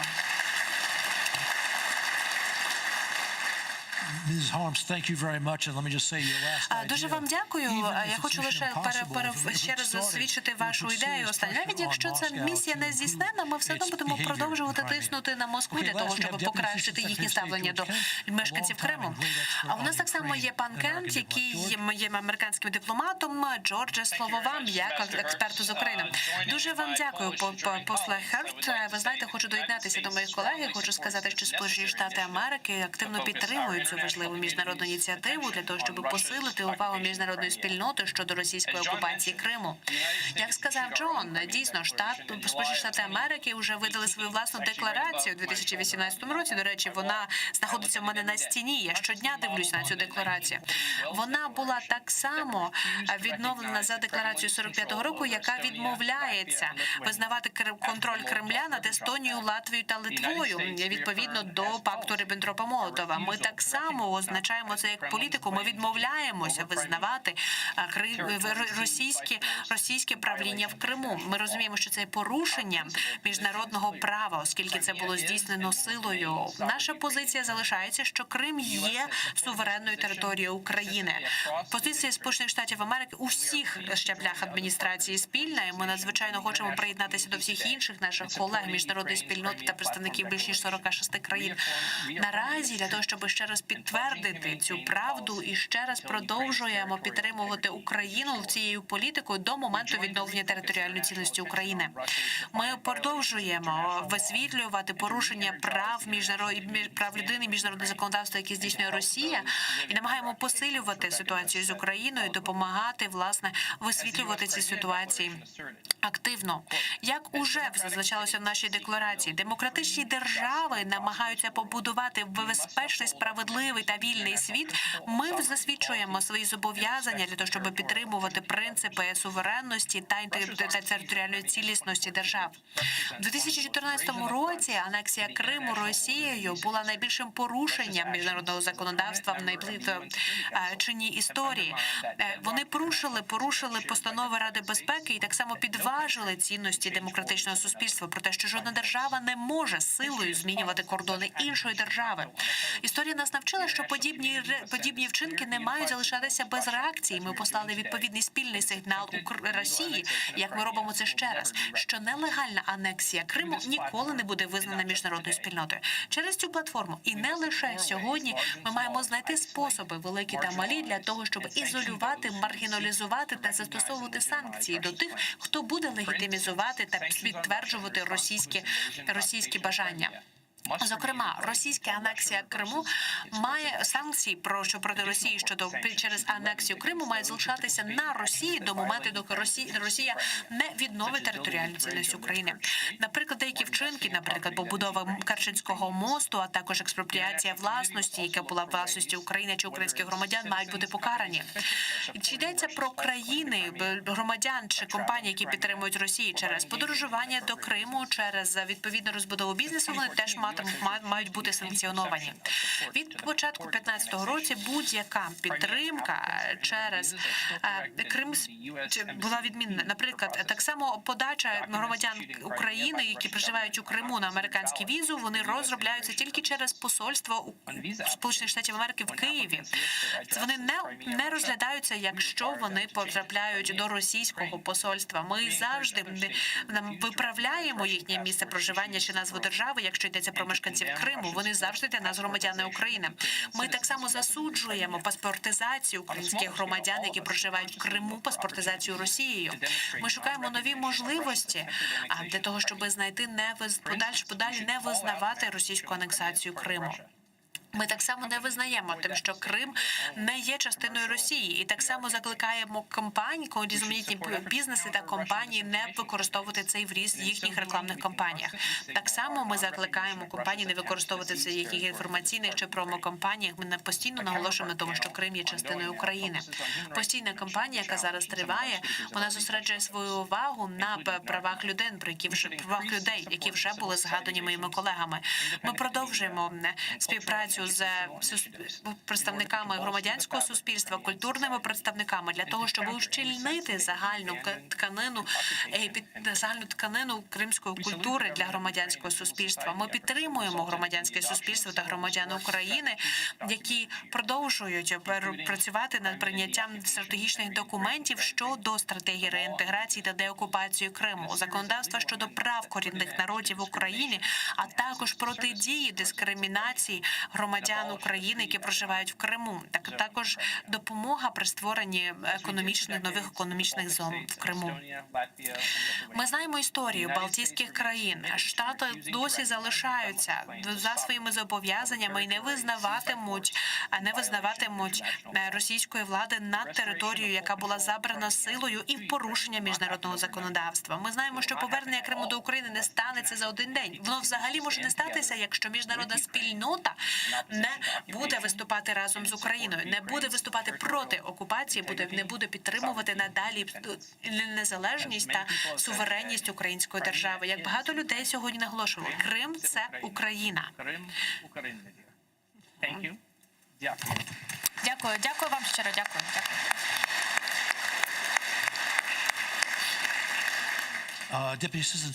Спасибі, пане Кен, спасибі за те, що ви нас проінформували про вашу позицію. Ми вже трошки затримуємо час. Ну що ж, мені ще треба було поставити кілька запитань нашим панелістам, то давайте трошки зекономимо час. Пане Яблонський, світ стає більш динамічним, хаотичним і, як сказав пан Фукуяма, більш демократичним навіть. Деякі кажуть, що в Європи немає іншого шляху.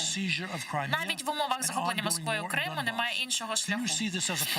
І навіть звертаючи увагу на Донбас. Чи бачите це як проблему? Абсолютно ні, тому що, мені здається, Ми повинні ставити інтереси свої, пріоритизувати їх. Мені не подобається оце розділення старої і нової Європи. Ну, якщо говорити про стару Європу, то країни, які доєдналися до ЄС з 2004 року, знаєте, 2 десятиріччя всього тому важко розрізняти їх аж так сильно, знаєте. Ми продовжуємо вірити в те, що це наш спільний європейський інтерес для ЄС, для НАТО, для всіх країн, які використовують той же самий підхід до розбудови демократії, до того, щоб забезпечувати мир, безпеку, захист прав людини, верховенство права.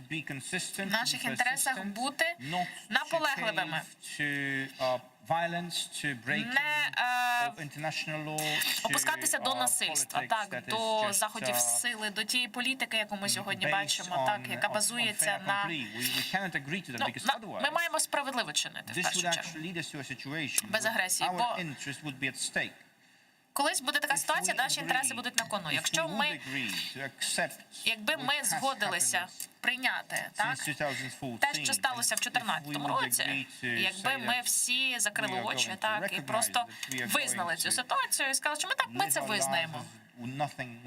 І що, якби ми сказали просто, що будемо продовжувати жити далі, якби нічого і не сталося, то тоді ми б мали більш ризиковану, складнішу ситуацію, тому що тоді в пана Путіна було більше мотивації, в його союзників іти далі. Ми це вже бачили в багатьох випадках, як це відбувається, так, і ми ще побачимо це неодноразово, якщо не будемо достатньо сміливими та наполегливими. Вже багато помилок було зроблено різними урядами, я б сказав, але загалом Європа, НАТО, вони висловлюють таку одну єдину уніфіковану позицію. Ми повинні тримати цей санкційну хвилю, так, ми повинні це тримати там, де вона є, і це єдиний шлях.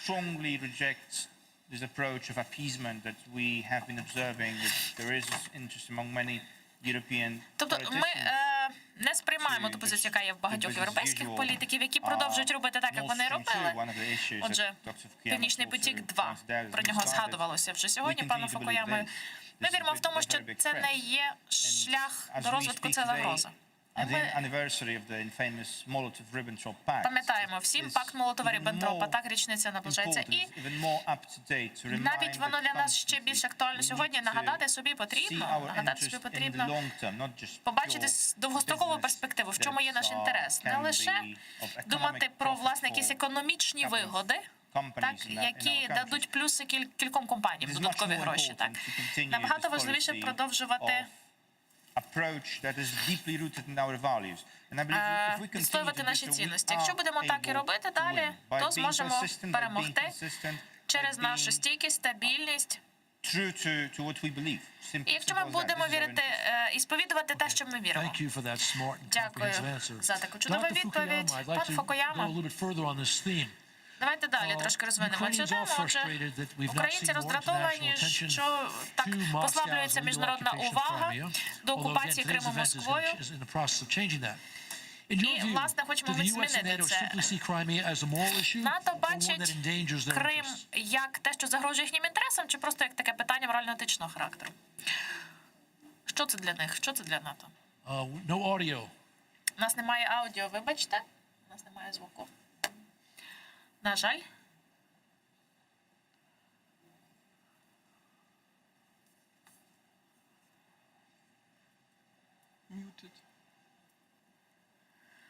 Do we have audio with California? Зараз спробуємо налаштувати звук з Каліфорнією, зв'язок. Добре, я не впевнений, в чому в мене проблема. Ми вас чуємо. Now we hear you. Great. Мені здається, що я не вірю в те, що Крим просто сприймається як морально-етичне таке питання. Тут вже стільки було зроблено Росією, так? Стільки вже всього Росія показала, як вона може загрожувати, так і погрози. І демонструвала вона багато чого і Балтійським країнам, і багатьом іншим, і Польщі. Так вона демонструвала свої, так би мовити, м'язи. Так? Ми усвідомлюємо, що Крим насправді є таким захисним поясом Європи. Це вразлива точка. І якщо конфлікт далі з Москвою буде йти, то, звичайно, от на прикладі Криму ми бачимо, що може статися. Я думаю, це стратегічне питання. НАТО, я думаю, що воно себе більше сприймає як політичну організацію, але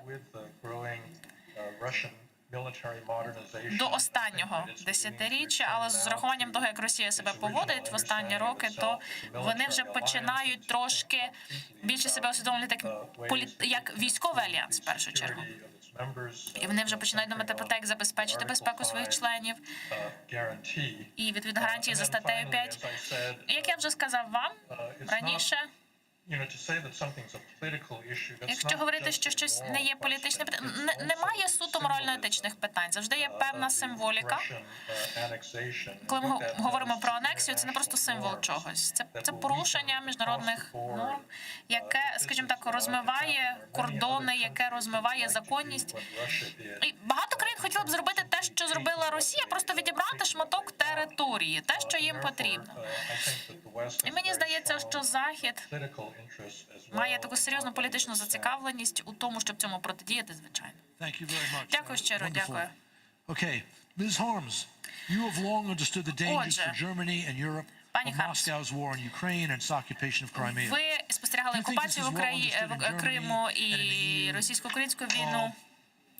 Що стосується Німеччини та ЄС, підтримка ЄС та Німеччини у контексті повернення Криму під контроль України. Як у вас це відбувається? Ну, складне запитання. Важко на нього відповісти. Оскільки є такі наслідки угоди Байдена, те, що ми зараз бачимо, що в Києві дуже потужно діє ця річ, угоди щодо того, як нам рухатися далі в контексті Північного потоку-2, не лише в Німеччині, взагалі в західній частині Європейського Союзу, ви бачите менше розуміння того, що відбувається в Східній Європі. Тобто Східна Європа розуміє це краще, ніж Західна Європа. Розумієте, те, що відбувається в Україні. І це було те, що... Я вже погоджуюся з словами польського колеги, насправді. Але також правдою є те, що російська брехня про окупацію Криму не була настільки успішною. Вся ця маніпуляційна кампанія. Не всі повірили в Путіна.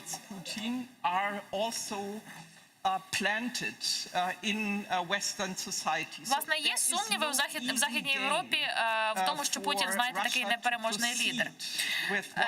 Важко досягти Росії те, що вони почали робити в 2014 році. Їм важко досягти цих результатів, так переконати всіх. Їм це просто складно зробити. Що я б додала до того, що сказав пан Фукуяма?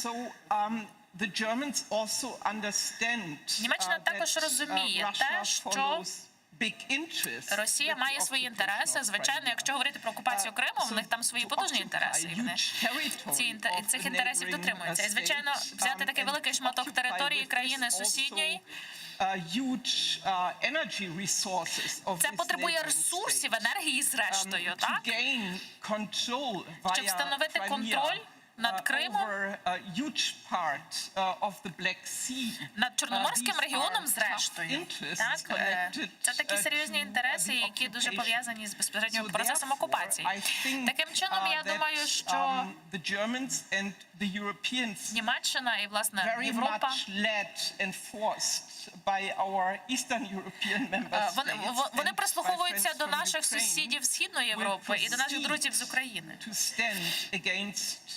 у своїй боротьбі проти цієї агресії. Ми дослуховуємося до вас. Є певні кроки, які б я хотіла, щоб ми скоро побачили як реалізовані кроки, як ті, які були обрані, такі рішення, які мали бути вже прийняті. Ну, не буду заглиблюватись в деталі, але угода між Байденом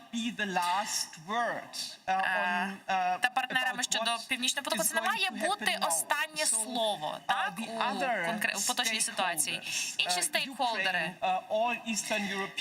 Україна, всі східноєвропейські країни І ті, хто має відповідно елементи газотранспортної системи європейської, повинні включатися німцями в цей процес, якщо говорити про реалізацію безпосередніх заходів. Я б хотіла про це поговорити, тому що ця прозорість, вона зараз нам дуже потрібна. Німці повинні створити запит на цю прозорість. Потрібно постійно говорити про прозорість, бо інакше як тоді будуть довіряти німцям в майбутньому, я не знаю, якщо не буде цієї прозорості. Безпека, стабільність в Східній Європі, вона в інтересах абсолютно всіх європейців. І ситуація в Чорноморському регіону також, я хочу покритикувати Туреччину. Я знаю, що Туреччина дуже є важливою для кримських татарів і як союзник у цій боротьбі, але Туреччина також трошечки непередбачувана країна і непередбачуваний партнер, коли мова йде про інші альянси чи союзи, наприклад, якщо говорити про Росію, то ж саме, так? І таким чином європейці повинні дійсно думати про те, як збільшити, посилити свою присутність і свій контроль у Чорноморському регіоні. Менше, що ми можемо також промотувати, якщо говорити про інтереси кримські та українські, зокрема, найменше, що ми могли б запропонувати, посилити власне статус наших партнерів по НАТО, Болгарії та Румунії, власне зміцнити їхній потенціал для того, щоб вони посилили свою присутність як європейці, як частина Європейського Союзу саме в Чорноморському регіоні. Дякую, Ребеко. Дякую. Я хочу просто додати тут один момент. Можу сказати, що в Вашингтоні дуже добре розуміють, що потреба боротися з Росією в Чорноморському регіоні – це пріоритетне питання. Звичайно, в Балтійському регіоні дуже багато ініціатив, але в Чорноморському регіоні поки що не так багато уваги. Я думаю, це треба розвивати. Якщо вже до вашої ідеї звернутися. Ну що ж, пану Кенту останнє слово даю. Можливо, не всі з вас знають, що Джордж відіграв дуже важливу роль у 18-му році у формуванні цієї декларації Кримської. І тоді саме США заявили, що Крим, знову ж таки, є частиною України, що вони ніколи не визнають анексію Кримського півострова. Джордже, що рухало США, коли вони зробили таку заяву? Дякую. Просто показую копію цієї декларації вам. От. Липень 18-го року, пам'ятаємо всі. Мені здається, по-перше, було дуже важливо, щоб була чітка мета, чітка політика в нас. І в той момент ми мали вже 4 роки після захоплення півострова, так, в 18-му році. Мені здається, що в певних країнах трошки, знаєте, були такі фаталістичні настрої і сприйняття було таке, що маємо те, що маємо. Типу, що це Росія і що ж ми зробимо. Але важливо було рухатися далі в цьому напрямку, без будь-яких неоднозначностей. Так? У Конгресі безпосередньо були заяви, що от така була дійсно позиція США, дуже чітка і однозначна. Тобто, зрозуміли чітко навіть не стільки в Вашингтоні всі ми, але й наші партнери і українці чітко побачили, що є сигнал, в першу чергу, для Росії, що є така позиція. Це критично важливо, насправді, було, щоб люди зрозуміли, що ми відстоїмо ці принципи. Що однозначно ця декларація закріплює дуже важливі моменти. І треба нам нагадати, що, так, дійсно, ви тут нагадали про пакт Молотова-Ріббентропа, про річницю підписання. І ми продовжуємо, звичайно, нашу роботу з Естонією, Латвією, Литвою. Підтримуємо ці країни. Ми також підтримали їх тоді у відновленні незалежності. Підтримуємо сьогодні. Ребека згадала про Чорноморський регіон. Дійсно, це така територія. Іште, сайгылы достар, Қырым платформасына бағышланған марафонны девам етеміз. Студияда сізлер үшін мен Гүлсім Халилова çalışам ве дискуссион панеллерде чеші түрлі чықышларының бераберлікте dinledik. İşte bu noktadan biz elbette ki sizlerge göstermege devam edecekmiz dискуссион панеллерде nasıl çıkışlar gerçekleştirilgenini. Ama şimdi Zaman informasyon programmasını Ukrayn tilinde seyretmege teklif etem. Sonra bu studiyaga qaytacakmiz ve canlı yayında olup geçkenlerini göstermege devam edecekmiz. Buyurunuz, sonki ve en taze haberler şimdi muhbirlerimiz tarafından hazırlandı.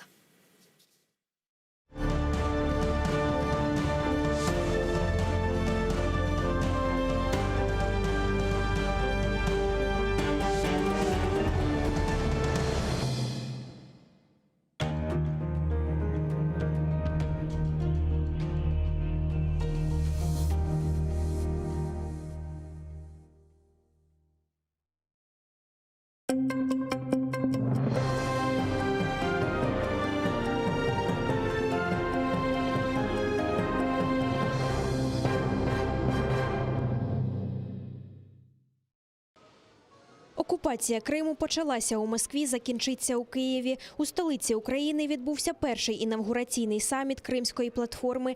Це майданчик, який офіційно запустив міжнародний формат по деокупації півострова. Участь у ньому взяли представники понад 40 країн на чолі з президентами, головами урядів та парламентів, міністрами закордонних справ, послами. Відкрила саміт співачка Джамала. Вона виконала пісню «1944».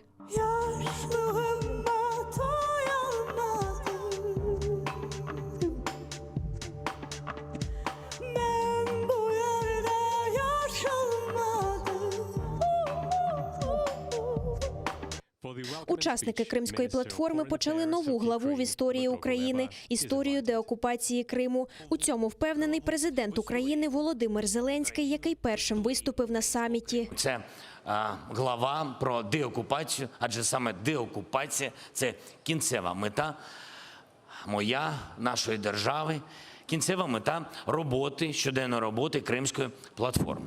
Синергія наших зусиль має змусити Росію сісти за стіл перемовин про повернення нашого півострову. Крим перетворився на територію, де систематично порушуються права і свободи людини, заявив Зеленський. Політичні переслідування, насильницькі зникнення, незаконне утримання понад 100, на сьогодні понад 100 політичних в'язнів, тортури, придушення свободи, засобів масової інформації, віросповідання. Експропріація власності, примусові демографічні зміни, незаконний призов українських громадян до російської армії на тимчасово окупованому півострові, пропаганда війни серед дітей у школах. Такими, на жаль, сьогодні є реалії, сумні реалії українського півострову Крим. Саме 23 серпня 2021 року може увійти в історію як день початку деокупації Криму та Севастополя, впевнений Зеленський. Він зазначив, що Україні конче необхідна міжнародна підтримка, бо спільні зусилля допоможуть позбутися російської агресії. Кримська платформа має стати центром вироблення і прийняття ключових міжнародних рішень щодо Криму. Від сьогодні ми фактично розпочинаємо зворотній відлік часу до звільнення нашої землі, українського півострову. Окупація півострову Крим почалась в Москві, деокупацію Криму точно ми розпочнемо в Києві. Давайте починати. Крим перетворюється на військову базу та режимний об'єкт. Про таке заявив прем'єр-міністр України Денис Шмигаль. Через мілітаризацію окупованого півострова і викачування природних ресурсів він опинився на межі екологічної катастрофи. А це загроза безпечному життю як українців у Криму, так і загалом проблема для всього Чорноморського регіону, додав Шмигаль. Крім того, Україна зазнала величезних економічних втрат від тимчасової окупації Росією Криму. І одне з пріоритетних завдань – змусити Росію за рішенням міжнародних судів почати платити за свої дії. Україна зазнала величезних економічних втрат від окупації Криму. Загальні потенційні збитки на сьогодні оцінюються експертами в розмірі більше 100 мільярдів доларів. Це втрачені природні ресурси, це втрачені активи держави, це втрачена промисловість, а головне – це негативні наслідки для людей, які потерпають від політики країни-агресора. Президент Латвії Егілс Левіц запропонував створити в парламентах країн-учасниць, а також міжнародних асоціаціях групи підтримки деокупації Криму. Латвія була однією з перших країн, яка заявила про участь в Кримській платформі. Зараз в нашому парламенті була створена група, яка займається підтримкою Кримської платформи.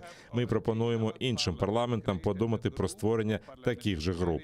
Ми також вважаємо, що було б доцільно подумати про створення групи підтримки Кримської платформи в міжпарламентських та міжнародних асоціаціях. Це сприяло б досягненню цілей платформи і підтримку релевантності питання Криму в міжнародному порядку денному. Наш голос голосно звучить серед інших голосів проти такого відвертого порушення міжнародного права. Так розпочав свій виступ на Кримській платформі міністр закордонних справ Туреччини Мевлют Чавушоглу. Туреччина приєдналася до платформи, щоб підтвердити свою відданість боротьбі за цілісність України, додав він. In recognizing the Crimean Tatars as indigenous people of Ukraine. Ми підтримуємо прагнення кримських татар до збереження єдності і незалежності України. Хочу наголосити на необхідності підвищення світового усвідомлення значення цієї проблеми – окупації Криму. Ми повинні повернути правомочність міжнародного права. Ми розуміємо, що легкого вирішення цієї проблеми не існує. Тому залишається йти мирним та дипломатичним шляхом, але йти потужно. Я думаю, що цей саміт відкриває цю сторінку мирного, тривалого шляху повернення Криму до України, тому що Крим – це Україна. The international system, including the UN mechanism, is not well designed to resolve it. Лідер кримськотатарського народу подякував міжнародній спільноті за підтримку України, але додав, що існуючих зусиль недостатньо для звільнення Криму. Він порівняв геноцид кримських татар 1944 року з окупацією 2014-го. Зауважив, що зараз вона страшніша, ніж за радянських часів. Джемілєв заявив, що порушники міжнародного права обов'язково мають бути покарані. У кримських татар є така приказка: царство шакалів триває, поки леви не піднімуться на ноги. Ми дуже сподіваємось, що міжнародна спільнота досить скоро підніметься на ноги, щоб на нашій землі тривало право, а не груба сила. Саме цій меті присвячена Кримська платформа і декларація, яка буде підписана. Ще раз дякую представникам всіх країн, які у складний час, не дивлячись на погрози та шантаж з боку Росії, не дивлячись на пандемію, знайшли час і приїхали на цей саміт. Дякую.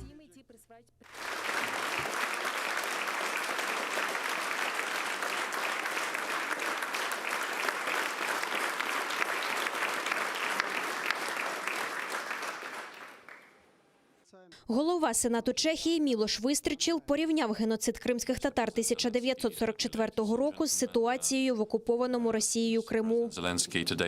На початку саміту Кримської платформи президент Зеленський говорив про те, що у 1944 році відбувався геноцид кримських татар, яким керував Сталін.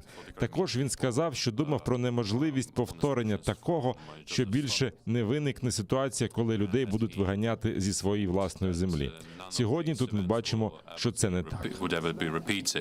Про підтримку України заявила міністр енергетики США Дженніфер Гренхолм. Вона вважає, що Кримська платформа повинна сприяти залученню Росії до відповідальності за окупацію Криму і збройну агресію на сході України. I want to affirm and reinforce that our support will remain concrete. Наша підтримка залишатиметься конкретною, суттєвою.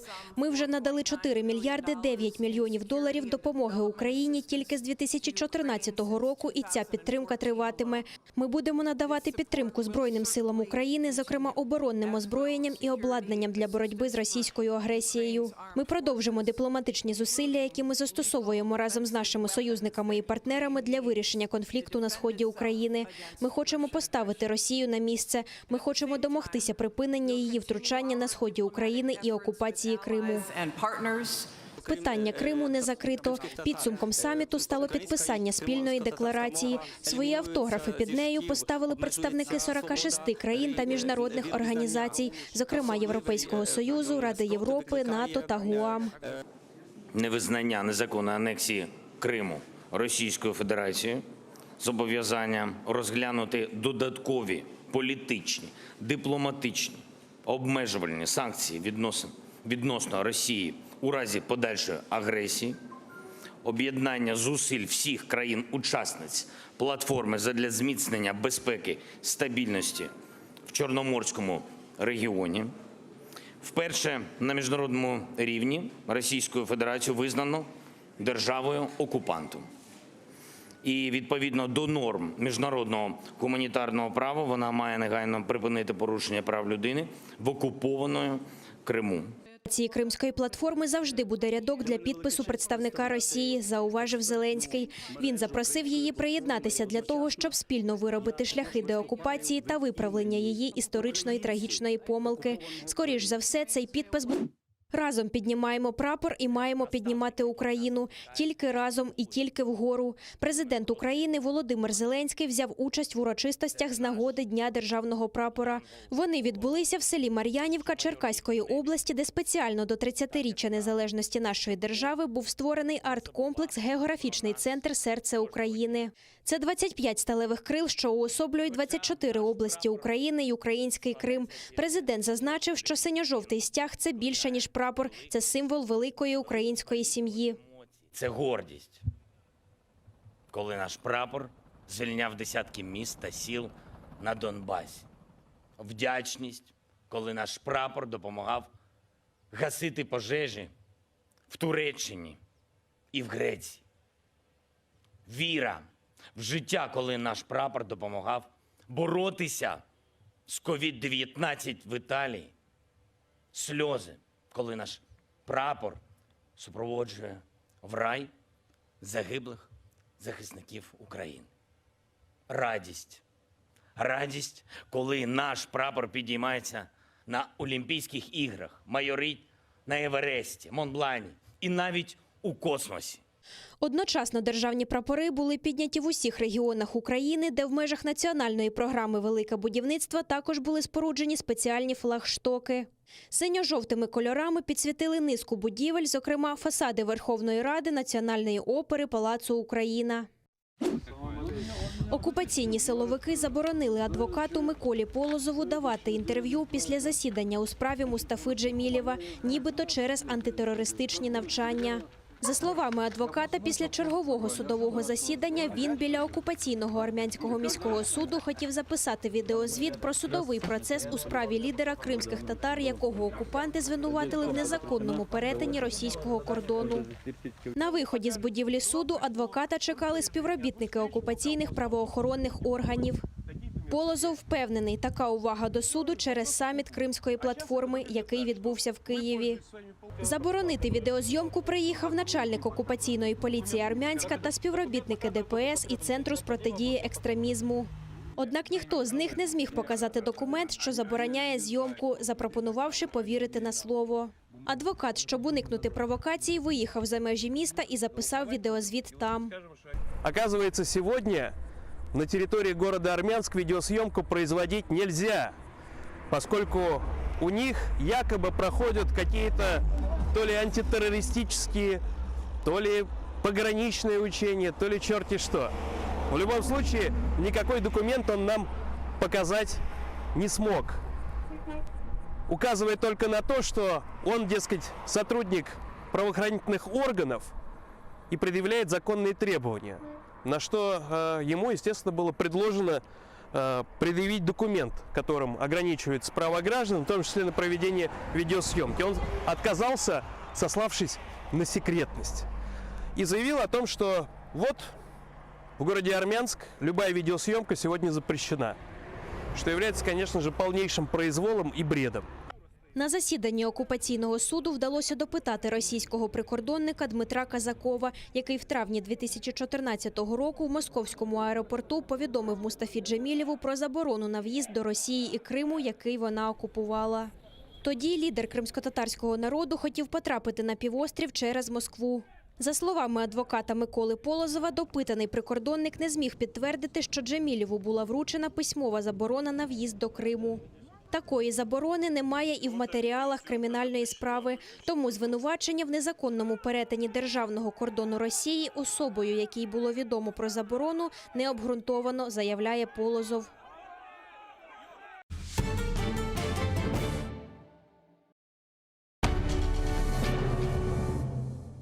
Ізраїльські вчені створили унікальний засіб, що містить природні інгредієнти. Краплі імуноков покращують імунітет при коронавірусних та респіраторних захворюваннях, а також сприяють полегшенню постковідного синдрому. Імуноков – надійна допомога.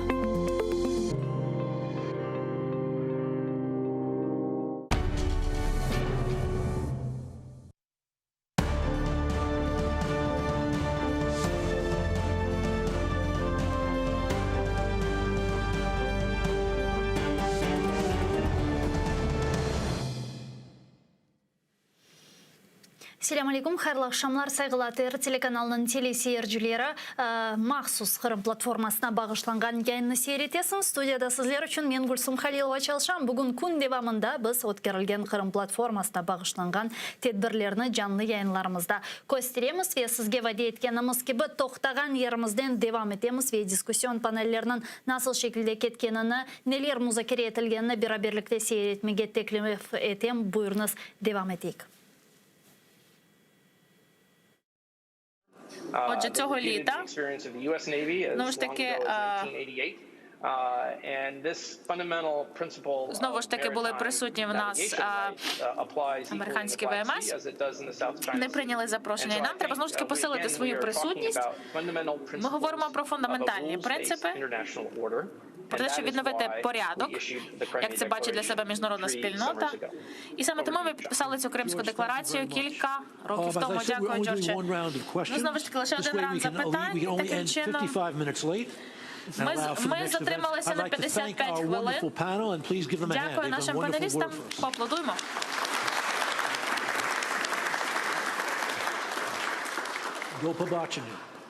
До побачення, шановні пані та панове. Дякую.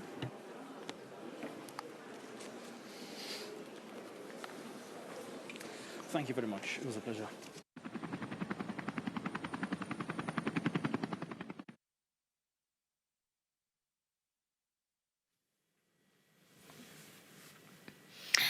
Қырым платформасының дискуссион панеллері бойлы шекілде девам етелер, сайғылы арқадашлар, ве бізде yayınlarımızға девам етеміз, жанлы шекілде бұларына көстермеге планлаштырамыз. Мен да бір кере бүгін yüz берген хаберлеріні әрбіріңізге ачықламаға ве текрарламаға істередім. Не қадар девлет Қырым платформасына тешрif бүйірді, анки чықышлар яптылар, насыл сөзлер сеслендірілді ве илахре. Ве ilk evvela elbette ki böyle şeylerini айтмаға isteredim ki айтacağım. Galiba şimdi diskusyon panellerinin nevbetteki bölükleri başladı. Geliniz onlarını seyrettik. Sonra bu günün demek neticelerini, hulasalarını beraberlikte bu canlı yayında devam ederiz.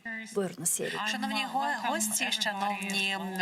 гості, мені надзвичайно вітати вас усіх тут на нашій сесії. Тож хочу ще раз вас усіх привітати. Хочу привітати всіх людей, які досі тримаються в формі, оскільки ми збираємося поговорити дуже важливі питання. Ми будемо говорити про безпеку регіону Чорного та Азовського моря.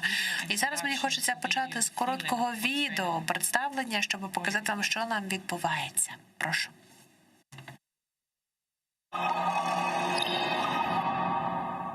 August 24, 1991. Ukraine declares its independence. 23 years later, Russian Federation initiates acts of aggression against Ukraine. In total disregard of the norms and principles of international law, Russia tries to annex the Crimean Peninsula. More than 45,000 citizens are forced to flee the peninsula due to personal safety risks and barbaric oppression of human rights. Mass persecution of Crimean Tatars arise. The Majlis is being banned. The first year of occupation ends with the nationalization of Ukraine defense industry. The second year is marked by the beginning of illegal construction of a bridge across the Kerch Strait, which connects Russia with the occupied territory. Russian Federation adopts a maritime strategy, which implies strengthening of the occupying forces. 3 Ukrainian Navy vessels are captured by Russia near the Kerch Strait. A bridge across the Kerch Strait is opened. The ecology of the Sea of Azov is under threat. Russia demonstrates its strength by starting a war game in Crimea. Under the guise of military exercise, Russian Federation blocks the entrance to the Kerch Strait, curtailing freedom of navigation.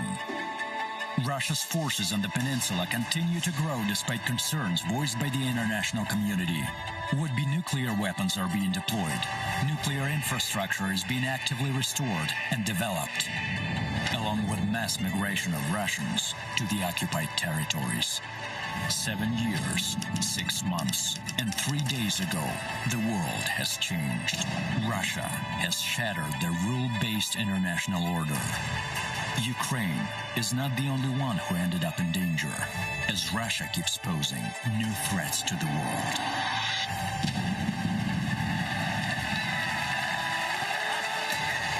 Until the deoccupation of Crimea takes place, the rules of civilized community of the European continent will not be restored, and the world will continue to be under threat of potential attack. Enough with the talk. Take action.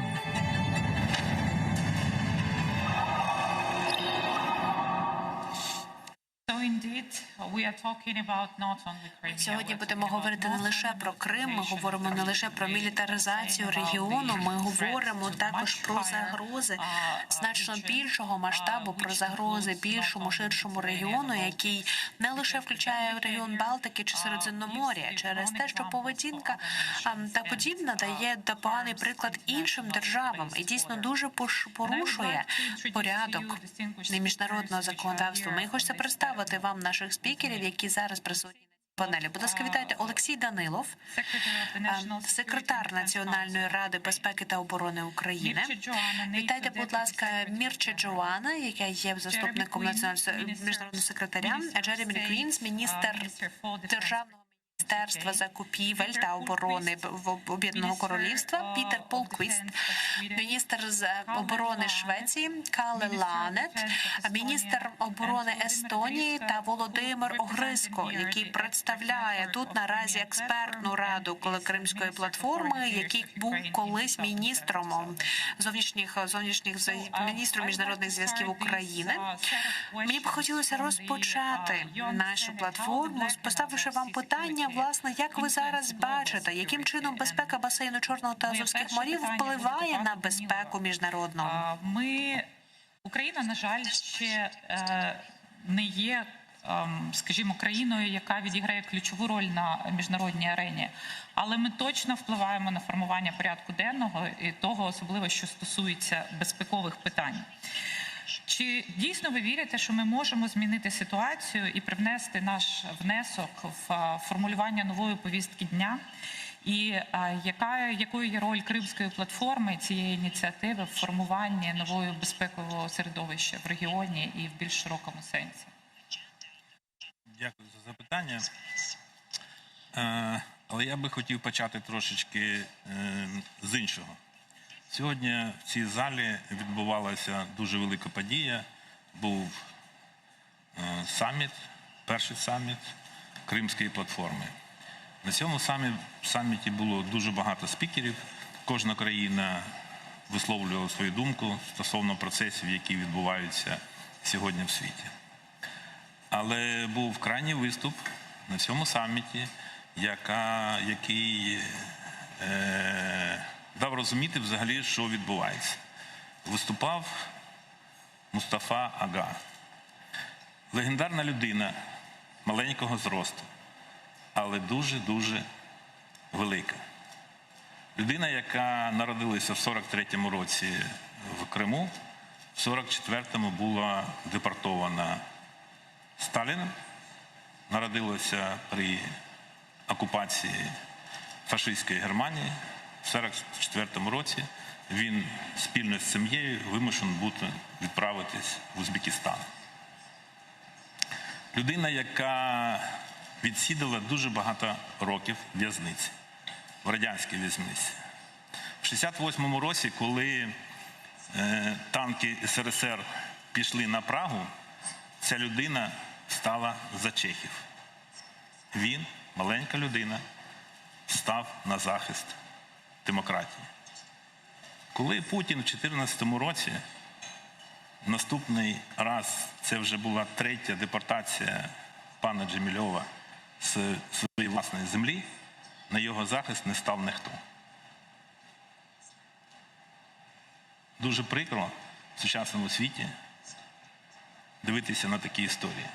Ми можемо скільки завгодно сперечатися, і сьогодні буде дискусія, що нам треба робити, в який спосіб нам треба рухатись в тому чи іншому плані. Я можу сказати, якщо не буде вчинків, буде продовжуватися те, що продовжується сьогодні. І не обов'язково це вчинки пов'язані з військовим використанням військових речей. Як приклад, 21 червня в Одесі перебував есмінець Великобританії під дуже чудовою назвою «Defender» – «Захисник». І коли він на другий день пішов українськими водами, пішов на Грузію, вони затурбувалися. І це тільки він пішов. Шановні друзі, якщо ми не будемо робити дії, ми будемо з вами збиратися на саміті, ми будемо з вами спілкуватися на будь-які теми, але не буде ніяких зрушень в тих речах, які сьогодні відбуваються в світі. І коли кримських татар позбавляють права жити на своїй власній землі, розвиватися, виховувати там людей, в 21 сторіччі це дуже прикро.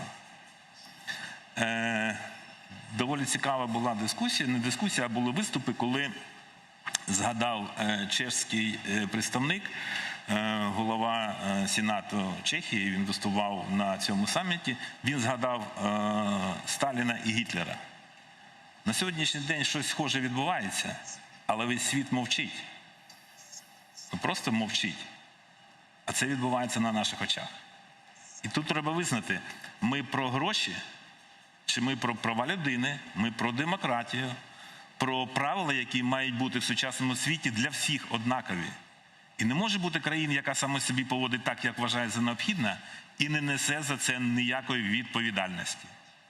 Більш того, коли цю країну повертають в інституції Євросоюзу, виглядає, на мій погляд, трошечки дивно. Те, що стосується вашого питання, я можу до нього повернутися.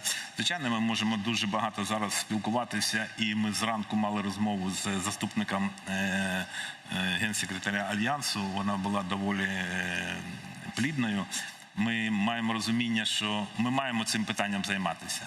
Але ще раз наголошую, ми маємо розуміти, що всі мають діяти за однаковими правилами. І не може бути окремих правил для окремих країн.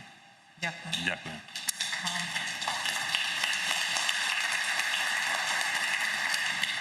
Mr. Joanna, talking about actions. We know Говорячи that, про дії, ми знаємо, що були певні періоди в історії, коли фокус НАТО був поза регіоном Чорного та Азовського морів. І ми зараз знаємо, що ви зараз розробляєте нову стратегію для НАТО для наступних десятиліть. Чи ми побачимо деяку зміну підходу до питань безпеки щодо цього? Чи НАТО буде фокусуватися далі на традиційних регіонах зацікавленості Альянсу?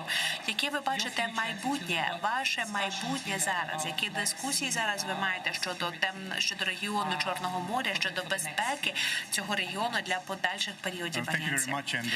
Дуже дякую вам за це питання, і мені надзвичайно приємно брати участь у цій чудовій зустрічі, у цій чудовій події. Мені надзвичайно приємно бути частиною цього обговорення, яке почалося зранку. Дивіться, що сталося в 2014 році через нелегальне, неморальне анексію Криму. Це не лише стосувалося України. Я би хотів сказати, що це навіть не лише питання Чорноморського регіону. Ішлося про загальну структуру, архітектуру системи норм та правил, які були загально прийняті у світі. Саме тому ці правила є надзвичайно важливим, надзвичайно емоційним, викликає таку велику кількість емоцій і думок наразі. Це важливе питання для мешканців України, для кримських татар, для меншості та всіх людей, які зараз перебувають під тиском в Криму. Але це теж надзвичайно важливий дзвінок для усіх нас. Для НАТО з 2014 року ми багато чого зробили. Ми почали посилювати східний фланг від Балтійського моря до Чорного. Ми в моїй країні, рідній країні, в Румунії, в Крайові, у нас є міжнаціональна бригада. Ми почали створювати так само нові альянси, і прямо як ми зараз є. Наші колеги, наші союзники з Канади, Британії, Іспанії. Ми створюємо міжнаціональні бригади. Якщо говорити про морське патрулювання в районі басейну Чорного моря, звичайно, ми можемо і ми маємо робити ще більше. Але наразі, сьогодні, сьогодні, коли ми з вами говоримо, у нас уже є доволі значна присутність наших союзників і морських сил наших союзників у Чорному морі. Ми так само доволі потужно передивляємося не лише до цієї ситуації, яка є в Чорному чи Азовському морі, навіть попри те, що це дуже складна ситуація. Ми так само помічаємо мілітаризацію Криму Росією. Вона відбудовує далі свою силу. Це великий інструмент для контролю подальшого регіону і Середземноморського басейну, і Близького Сходу. Ми вважаємо, що дійсно регіон Чорного моря є надзвичайно важливим для НАТО. Для нас дуже важливо мати підхід на 365 градусів щодо нашої безпеки. Ми дбаємо про безпеку Чорноморського басейну, ми дбаємо про безпеку наших східних країн-союзниць. Це не означає, що ми присвячуємо таку саму увагу нашому південному флангу, північному флангу. У нас є тут колеги, які приходять з Балтії та також з Північної Європи. Деякі з нас є нашими союзниками, деякі є, наприклад, партнерами НАТО, як Швеція чи Фінляндія. То що ми робимо наразі? Ми наразі переходимо в процес величезної трансформації щодо безпекових підходів. Зараз, коли ми з вами знаходимося тут, наші політичні лідери, вони вибудовують нові підходи і готуються до Мадридського саміту для того, щоб переглянути стратегічну концепцію розбудови НАТО. Ще більш деталізовано присвятити увагу питання територіальної безпеки щодо всіх географій поширення НАТО, а також для того, щоб охопити усі питання. І тут дуже важливе питання, оскільки у вас є дуже багато спікерів, які, власне, вам треба далі модерувати і багато, тому скажу останню ремарку. Йдеться не лише питання про географію. Йдеться про те, це більше питання, вище питання, ніж питання безпеки чи питання війни. Це питання різних географій і різних питань. Коли ми говоримо з нашими друзями, коли ми вчимося від наших друзів з України чи Грузії, ми вчимося двосторонньо, тому що з одного боку, на жаль, ви були під впливом цієї агресії, війни з боку Росії, ви під впливом гібридної війни, кібератак. Пам'ятаєте, як так само була атака на систему електроенергії України? Ви бачите, це вже раніше, до той момент це був виняток, тепер це норма. Ми дуже серйозно ставимося до цієї ситуації. Все далі більше буде зроблено для того, щоб посилити позиції в регіоні. Ми готові далі підтримувати Україну та Грузію. І це те, що так само ті три країни, які є учасницями НАТО, Болгарія, Румунія та Туреччина, це те, що є дуже важливими основами для розбудови стратегії безпеки в регіоні Чорного моря. Дуже вам дякуємо. Дуже вам дякуємо. Це надзвичайно приємно чути. Ми дуже очікуємо, яка буде подальша стратегія. Пане Квін, повертаючися до питання Дефендера, якого вже згадували кілька разів, щодо цього безневинного проходу, який, здається, був чи не єдиною серйозною першою демонстрацією захисту безпеки навігації в цьому регіоні за довгий час. Які ваші плани на майбутнє?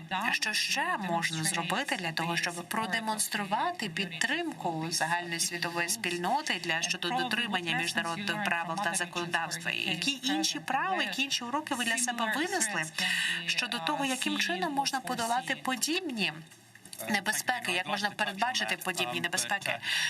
Дуже дякую за можливість висловитися. Ви знаєте, мені перш за все дуже приємно тут бути. Це велика честь для мене бути знову в Україні. І мені здається, що дійсно Кримська платформа, вона має надзвичайно важливу роль, відіграватиме важливу роль. Тож мені дуже приємно вітати цю ініціативу. Україна є нашою ключовою партнеркою для Британії, для Об'єднаного Королівства. І ми готові лише посилювати нашу присутність і нашу співпрацю з Україною та Альянсом, яка посилюється і нашою зустрічю між президентом Зеленським та прем'єр-міністром Борисом Джонсоном, яка відбулася наступного року. Ми посилюємо, ми підтримуємо територіальну цілісність та суверенність України. Ми повністю підтримуємо свої зобов'язання, і, зокрема, ми готові так само, якщо говорити про наш захист, ми, знаєте, як нація мореплавців, ми абсолютно підтримуємо законодавство про вільне мореплавство, яке було підтримано Організацією Об'єднаних Націй та свободу навігації. Це є основа для всіх нас, це основа для міжнародної торгівлі та основа для всієї нашої колективної безпеки. Надзвичайно важливо, щоб право на вільну навігацію було захищено в будь-якій території, де є ризики щодо неповаги цього права. І ми маємо подолати всі ці права, всі ці ризики становити загрози для цього права вільної навігації. В будь-якому регіоні це не відбувалося. Давайте будемо чесними. Ми знаємо, що наш Defender, він дійсно привернув увагу та певний шторм серед російських медіа. Ми можемо сказати, що наш човен, його невинний прохід в цих водах було помічено. Ми будемо підтримувати далі міжнародне законодавство, міжнародне морське законодавство. І ми знаємо, що ми будемо робити це не самі.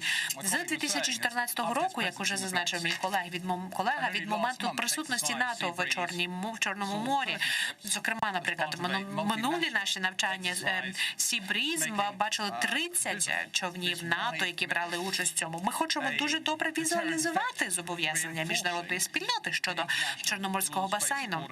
Ми дуже будемо далі вже продовжувати встановлення міжнародних норм у випадку Чорноморського басейну. Це дуже важливий момент нашої спільної співпраці. Ми знаємо всі тут, що в Росії наразі немає друзів. Україна має багато друзів, має безліч друзів зараз. І для нас усіх дуже важливо, за допомогою цієї підтримки, для нас важливо зараз мати спільну уніфіковану позицію. Саме тому мені надзвичайно важливо привітати цю платформу для міжнародного співпраці, яку презентує ця платформа. Дякую. Мені хочеться зараз перейти безпосередньо. Ви знаєте, що країну дехто вважає такою нацією малою, незначною, навіть другорядною, так в глобальному контексті. Мені хочеться почути від інших націй, які може не в топ-3, скажімо так, але відіграють свою потужну роль, суттєву, якщо говорити про міжнародну спільноту. Пане Холквіст, поговоримо про стратегію. Ви як така теж, можливо, не топ-нація, чим ви можете поділитися? Чому вас цікавить цей регіон? І чи все, що ви вірите в ту ситуацію, в той контекст, і чи вірите ви в те, що невеличкі країни, такі маленькі країни можуть себе представити, свій голос на міжнародній арені? Гідно. Якщо ви представляєте так звану малу націю, невеличку націю, то, звичайно, ви повинні покладатися на повагу до міжнародного права та порядку. Це базова лінія, це ватерлінія. Це єдине, що в нас є зрештою, якщо ми знову ж таки не дотримуємося цих міжнародних правил, так? Якщо ми хочемо жити в цивілізованому світі, то ці правила ми маємо мати, і стандарти. Зараз в нас є дуже багато впливу від таких званих потужних націй, які не поважають, знову ж таки, ці норми і стандарти, міжнародні не поважають міжнародні правила. Є проблеми через це. І боротьба за повагу до міжнародних правил, норм та стандартів. Тут мова не лише про Україну. Кримська платформа, з моєї точки зору, це не лише про Україну насправді, тому що якщо Україна готова, Росія готова використати свою силу, військову міць для відстоювання своїх інтересів проти будь-якої країни, то це означає, що вони, ми бачимо це на прикладі України, взагалі не готові поважати міжнародні стандарти та норми. Ми бачимо ці вправи, операції в Північно-Атлантичному регіоні, різні навчання. Та ми бачимо так, що поряд з силами американськими та європейськими це відбувається. Наближаються вони до територіальних кордонів Великої Британії. Бачимо певну активність, так, фіксуємо біля норвезького узбережжя, шведського узбережжя, в Балтійському морі. Бачимо абсолютно інший тип поведінки в Чорному морі, так. Спостерігаємо ми всі ці речі в різних регіонах географічних, і що ми повинні зробити в такому випадку, показати, що ми повинні тримати баланс і показувати, що ми фіксуємо те, що відбувається, що в нас око не замилене, що є в нас і досвід, і справжній досвід. І 2014 рік анексія Криму – це і є той досвід, який в нас є. І продовжується війна в Україні з того часу, ми бачимо, так, з 2014 року. Відповідно, має бути таке чітке усвідомлення, так, стійка позиція, тому що ніщо не змінилося фактично з 2014 року. Вони намагаються, знаєте, залізти під шкіру, намагаються фактично проникнути різним чином в нашу свідомість. Ми повинні лишатися мудрими і конструктивними, так, ми повинні протидіяти тому. І треба, скажімо так, меседж такий, що треба тиснути більше. Конструктив має лишатися з нами.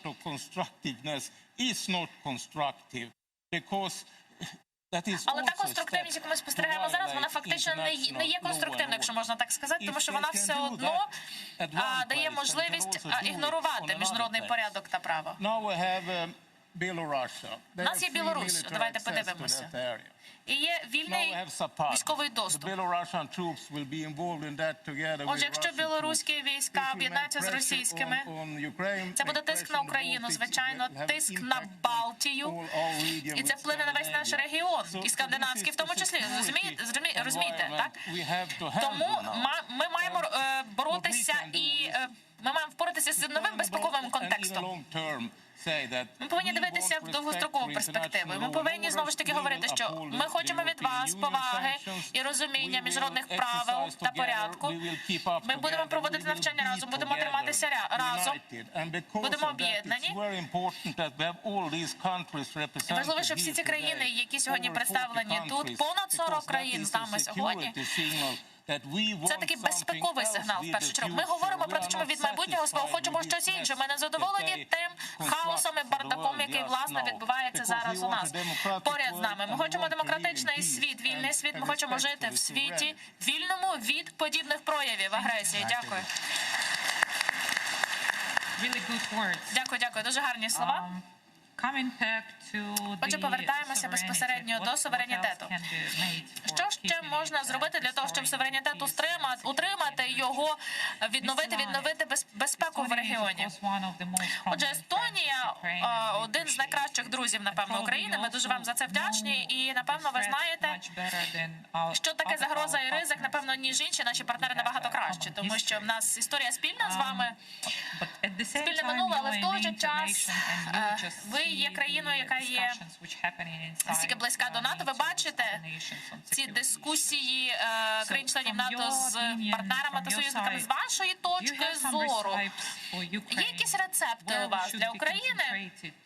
На чому треба концентруватися, щоб зрештою деокупація сталася і щоб, власне, безпека була відновлена, безпековий контекст таким, як він має бути. Дякую, дорогі друзі, дуже приємно бути з вами. Тут сьогодні ми святкуємо, власне, День українського прапора. Завтра в нас велике свято, День Незалежності України. Відновлення на незалежності нарешті. Але ми також повинні не забувати дивитися в історію, в минуле, щоб розуміти, що станеться з нами в майбутньому. 23 серпня в історії Центральної і Східної Європи.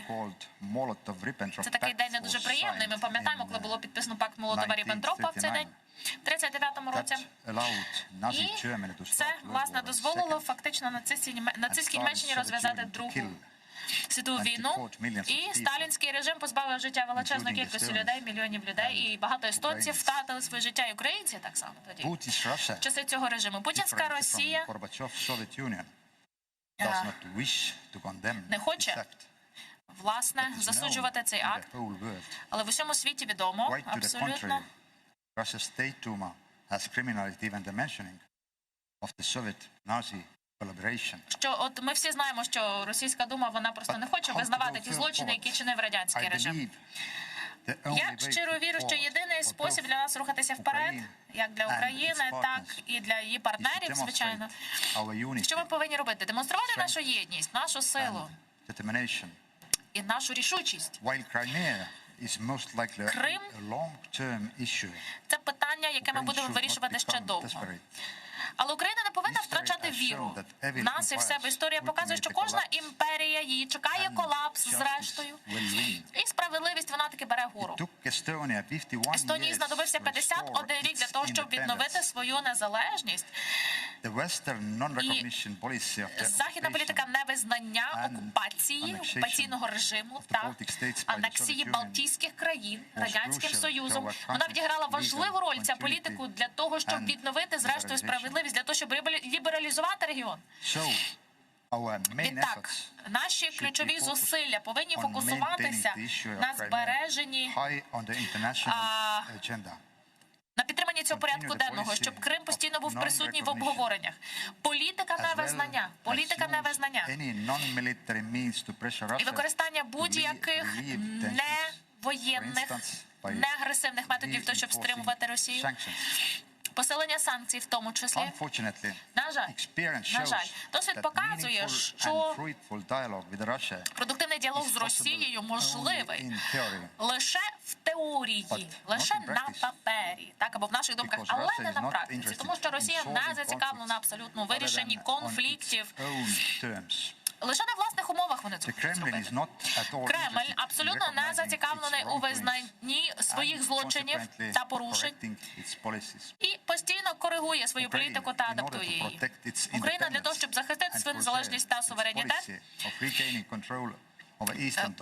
маючи бажання відновити контроль над Донбасом та Кримом, Україна має продовжувати свій демократичний поступ, повинна зміцнювати верховенство права, економіку, повинна свій військовий потенціал зміцнювати, так само рухатися, наближатися до НАТО, до стандартів НАТО. І приймати ті рішення, робити ті кроки, які безпосередньо будуть віддаляти нас від агресора. Мова йде про убезпечення нашого енергетичного сектору. Також ми повинні досягти основної мети – зробити нашу країну процвітаючою. Естонія вірить в те, що двері НАТО лишаються відкритими, незважаючи на цю агресивність, яка є. Стаття 10 Вашингтонської угоди 49-го року дуже чітко заявляє, про що вона заявляє? Що сторони можуть за згодою, власне, за згодою всіх запрошувати будь-які країни до, власне, участі у відповідних програмах, ініціативах, для того, щоб був відповідний внесок цієї країни у діяльність Альянсу. Пане Грицько, ви безпосередньо будете нашу половину першої сесії завершувати своїм виступом. Ви колись обіймали відповідно таку високу посаду. Зараз я представником експертної спільноти. Ви дипломат, ви розумієте, як спілкуються дипломати? Люди військові, вони, знаєте, більш такі прямолінійні порівняно з дипломатами. Але що сказали наші гості? От про Чорне та Азовське море. Що вони, власне, ще нам не донесли? Я знаю, Аліно, ви таке широке питання поставили. Я спробую, знаєте, трошки звузити його своєю відповіддю. Хочу подякувати на початку представникам української влади, які запросили мене в якості незалежного експерта і громадянського суспільства, щоб я взяв участь у цьому заході. Мені здається, це гарний знак, що ми розбудовуємо українське, демократичне, в першу чергу, суспільство, тому що громадянське суспільство насправді дуже зміцнило свої позиції в Україні, і ми готові допомагати владі в такий спосіб, власне, який нам є доступний, будь-якими способами. Я дякую всім учасникам, особливо нашим колегам з НАТО, тому що це прояв солідарності, підтримка України. І я думаю, що дуже критично важливо показувати сьогоднішню ситуацію такою, як вона є. Можу сказати чесно, що ми вже, звичайно, досягли певного успіху на даному етапі. Мені здається, найкращий доказ того – це те, як нервово реагує Москва.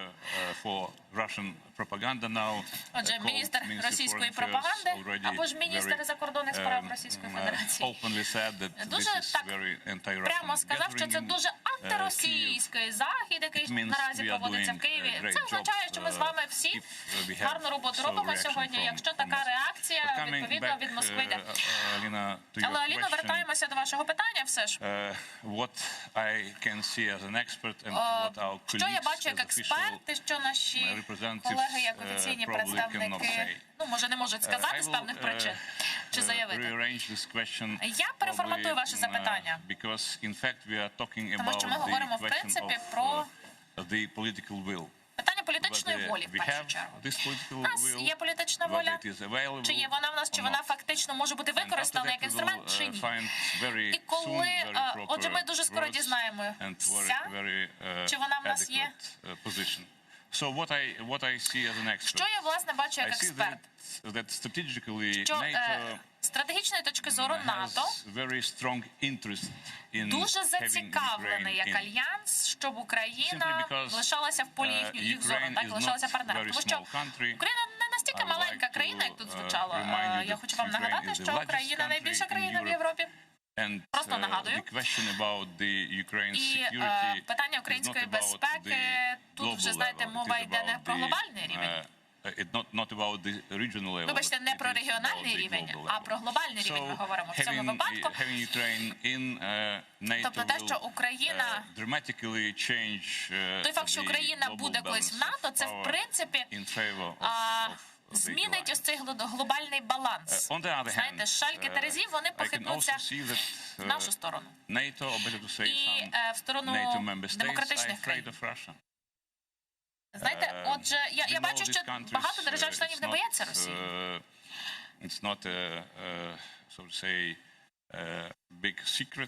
Це не такий великий секрет, але деякі країни з огляду на неточну оцінку того, що відбувається в самій Російській Федерації, знаєте, вони все одно ще мають той страх, бо вони не знають, що там насправді відбувається. Наші західні партнери, на превеликий жаль, також роз'єднані, немає в них єдиного голосу, єдиної позиції, і вони, на превеликий жаль, можливо, не мають можливості чи до духу зробити, от прийняти такі важливі політичні рішення. Я думаю, це буде можливість зорієнтувати наших західних партнерів. Потрібні нам дуже конкретні такі, потрібен глибокий, такий дуже комплексний аналіз багатосторонній того, що відбувається в Росії. Звичайно, в цивілізованої частині світу має бути певна ініціатива, яку ми маємо постійно промотувати Росії, показувати Росії, демонструвати її, тому що інакше ми програємо. Я розумію, що такі дипломатичні в мене формулювання, ви мене вибачте, але в мене такий досвід безпосередньо дипломатичний. Ну, з друзями треба говорити відкрито і чесно. Наступна частина... İşte sevgili arkadaşlar, Kırım Platforması'nın samiti devam etti. Diskusyon paneller çerçevesinde çeşit türlü Kırım'ın problemaları aydınlatıla ve müzakere ettiler. Biz ise yayınımızga devam etimiz ve bu noktadan diskusyon panellerinin nasıl şekilde ötkerilgenini göstermeye devam edecekmiz. Fakat şimdi Ukrayna tilinde Zaman informasyon programması sizlerini selamlay. Sonki aktual haberler şimdi seyretiniz. Buyurunuz, sonra studiyaga kayıtıp yayınımızın canlı yayınımızdan devam edecekmiz. Buyurunuz.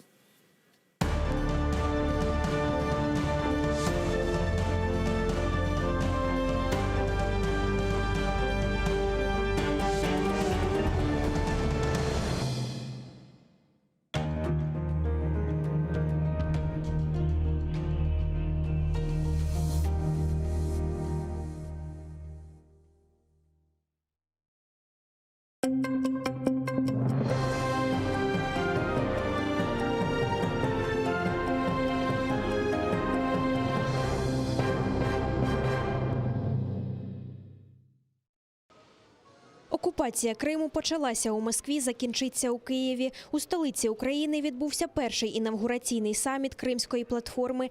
Це майданчик, який офіційно запустив міжнародний формат по деокупації півострова. Участь у ньому взяли представники понад 40 країн на чолі з президентами, головами урядів та парламентів, міністрами закордонних справ, послами. Відкрила саміт співачка Джамала. Вона виконала пісню «1944».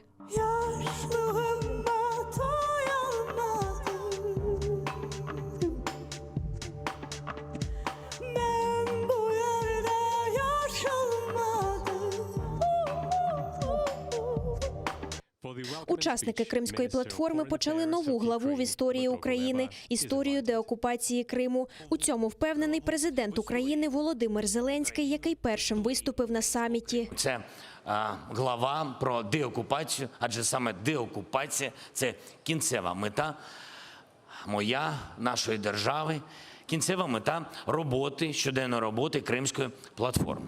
Синергія наших зусиль має змусити Росію сісти за стіл перемовин про повернення нашого півострову. Крим перетворився на територію, де систематично порушуються права і свободи людини, заявив Зеленський. Політичні переслідування, насильницькі зникнення, незаконне утримання понад 100, на сьогодні понад 100 політичних в'язнів, тортури, придушення свободи, засобів масової інформації, віросповідання. Експропріація власності, примусові демографічні зміни, незаконний призов українських громадян до російської армії на тимчасово окупованому півострові, пропаганда війни серед дітей у школах. Такими, на жаль, сьогодні є реалії, сумні реалії українського півострову Крим. Саме 23 серпня 2021 року може увійти в історію як день початку деокупації Криму та Севастополя, впевнений Зеленський. Він зазначив, що Україні конче необхідна міжнародна підтримка, бо спільні зусилля допоможуть позбутися російської агресії. Кримська платформа має стати центром вироблення і прийняття ключових міжнародних рішень щодо Криму. Відсьогодні ми фактично розпочинаємо зворотній відлік часу до звільнення нашої землі, українського півострову. Окупація півострову Крим почалась в Москві, деокупацію Криму точно ми розпочнемо в Києві. Давайте починати. Крим перетворюється на військову базу та режимний об'єкт. Про таке заявив прем'єр-міністр України Денис Шмигаль. Через мілітаризацію окупованого півострова і викачування природних ресурсів він опинився на межі екологічної катастрофи. А це загроза безпечному життю як українців у Криму, так і загалом проблема для всього Чорноморського регіону, додав Шмигаль. Крім того, Україна зазнала величезних економічних втрат від тимчасової окупації Росією Криму. І одне з пріоритетних завдань – змусити Росію за рішенням міжнародних судів почати платити за свої дії. Україна зазнала величезних економічних втрат від окупації Криму. Загальні потенційні збитки на сьогодні оцінюються експертами в розмірі більше 100 мільярдів доларів. Це втрачені природні ресурси, це втрачені активи держави, це втрачена промисловість, а головне – це негативні наслідки для людей, які потерпають від політики країни-агресора. Президент Латвії Егілс Левіц запропонував створити в парламентах країн-учасниць, а також міжнародних асоціаціях групи підтримки деокупації Криму. Латвія була однією з перших країн, яка заявила про участь в Кримській платформі. Зараз в нашому парламенті була створена група, яка займається підтримкою Кримської платформи. Ми пропонуємо іншим парламентам подумати про створення таких же груп. Ми також вважаємо, що було б доцільно подумати про створення групи підтримки Кримської платформи в міжпарламентських та міжнародних асоціаціях. Це сприяло б досягненню цілей платформи і підтримку релевантності питання Криму в міжнародному порядку денному. Наш голос голосно звучить серед інших голосів проти такого відвертого порушення міжнародного права. Так розпочав свій виступ на Кримській платформі міністр закордонних справ Туреччини Мевлют Чавушоглу. Туреччина приєдналася до платформи, щоб підтвердити свою відданість боротьбі за цілісність України, додав він. In recognizing the Crimean Tatars as indigenous people of Ukraine. Ми підтримуємо прагнення кримських татар до збереження єдності і незалежності України. Хочу наголосити на необхідності підвищення світового усвідомлення значення цієї проблеми – окупації Криму. Ми повинні повернути правомочність міжнародного права. Ми розуміємо, що легкого вирішення цієї проблеми не існує. Тому залишається йти мирним та дипломатичним шляхом, але йти потужно. Я думаю, що цей саміт відкриває цю сторінку мирного, тривалого шляху повернення Криму до України, тому що Крим – це Україна.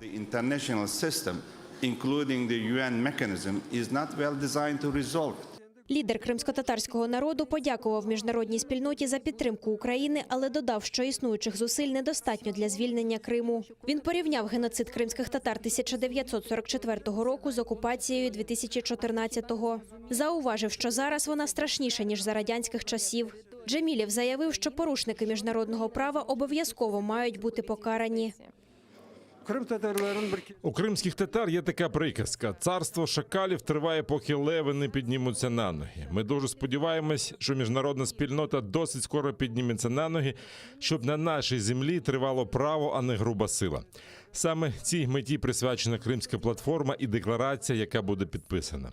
Ще раз дякую представникам всіх країн, які у складний час, не дивлячись на погрози та шантаж з боку Росії, не дивлячись на пандемію, знайшли час і приїхали на цей саміт. Дякую.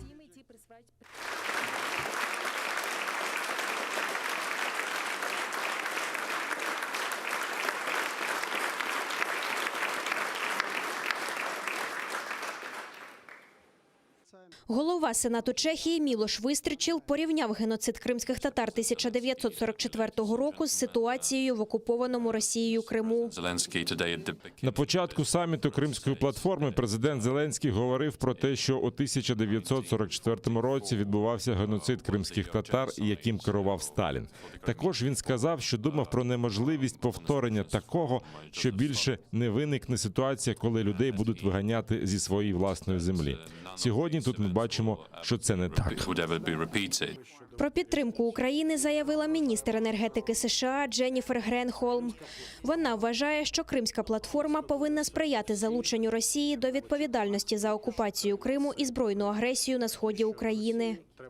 I want to affirm and reinforce that our support will remain concrete.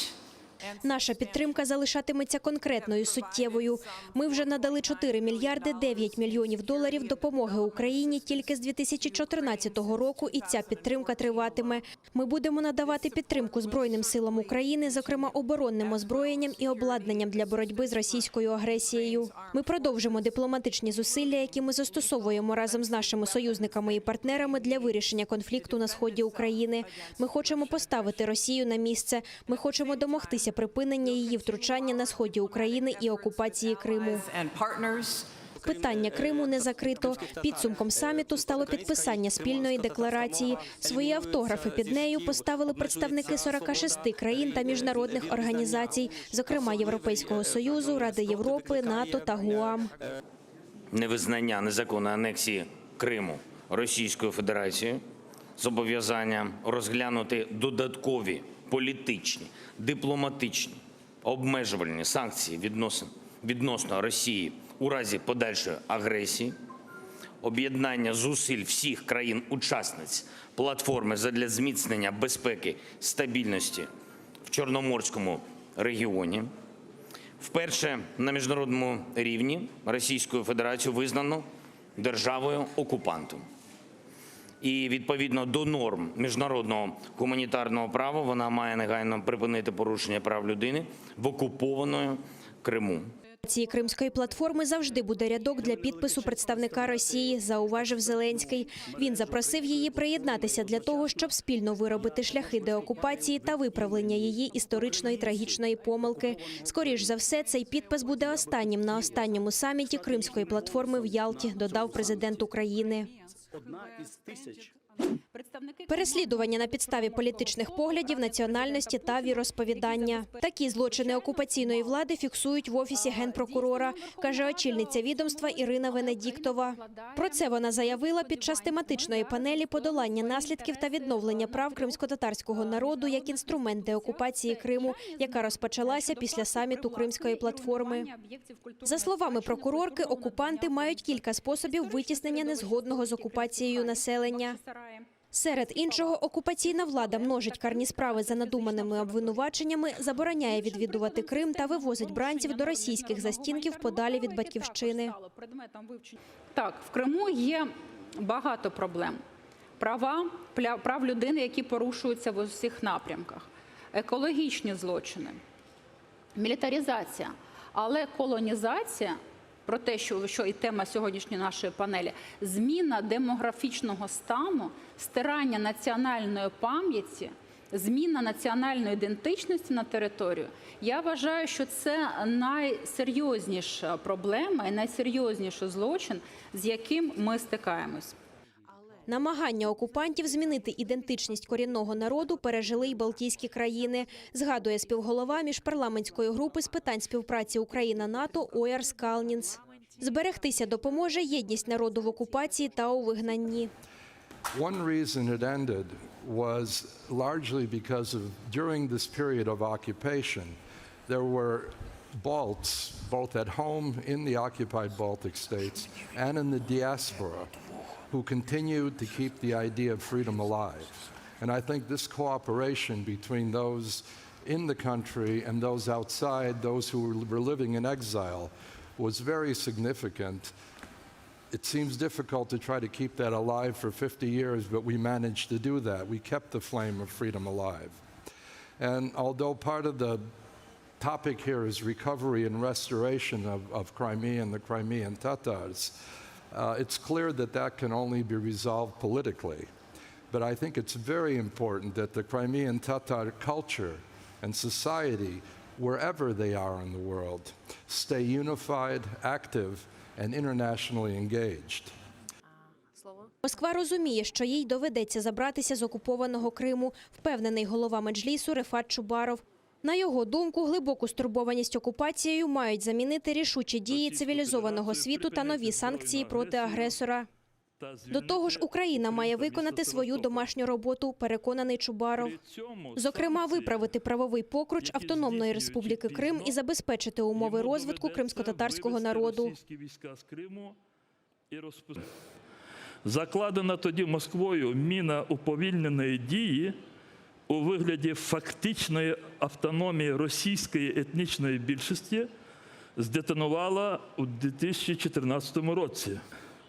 Саме така автономія означатиме відновлення історичної справедливості до кримськотатарського народу через реалізацію ним свого права на самовизначення у формі національно-територіальної автономії.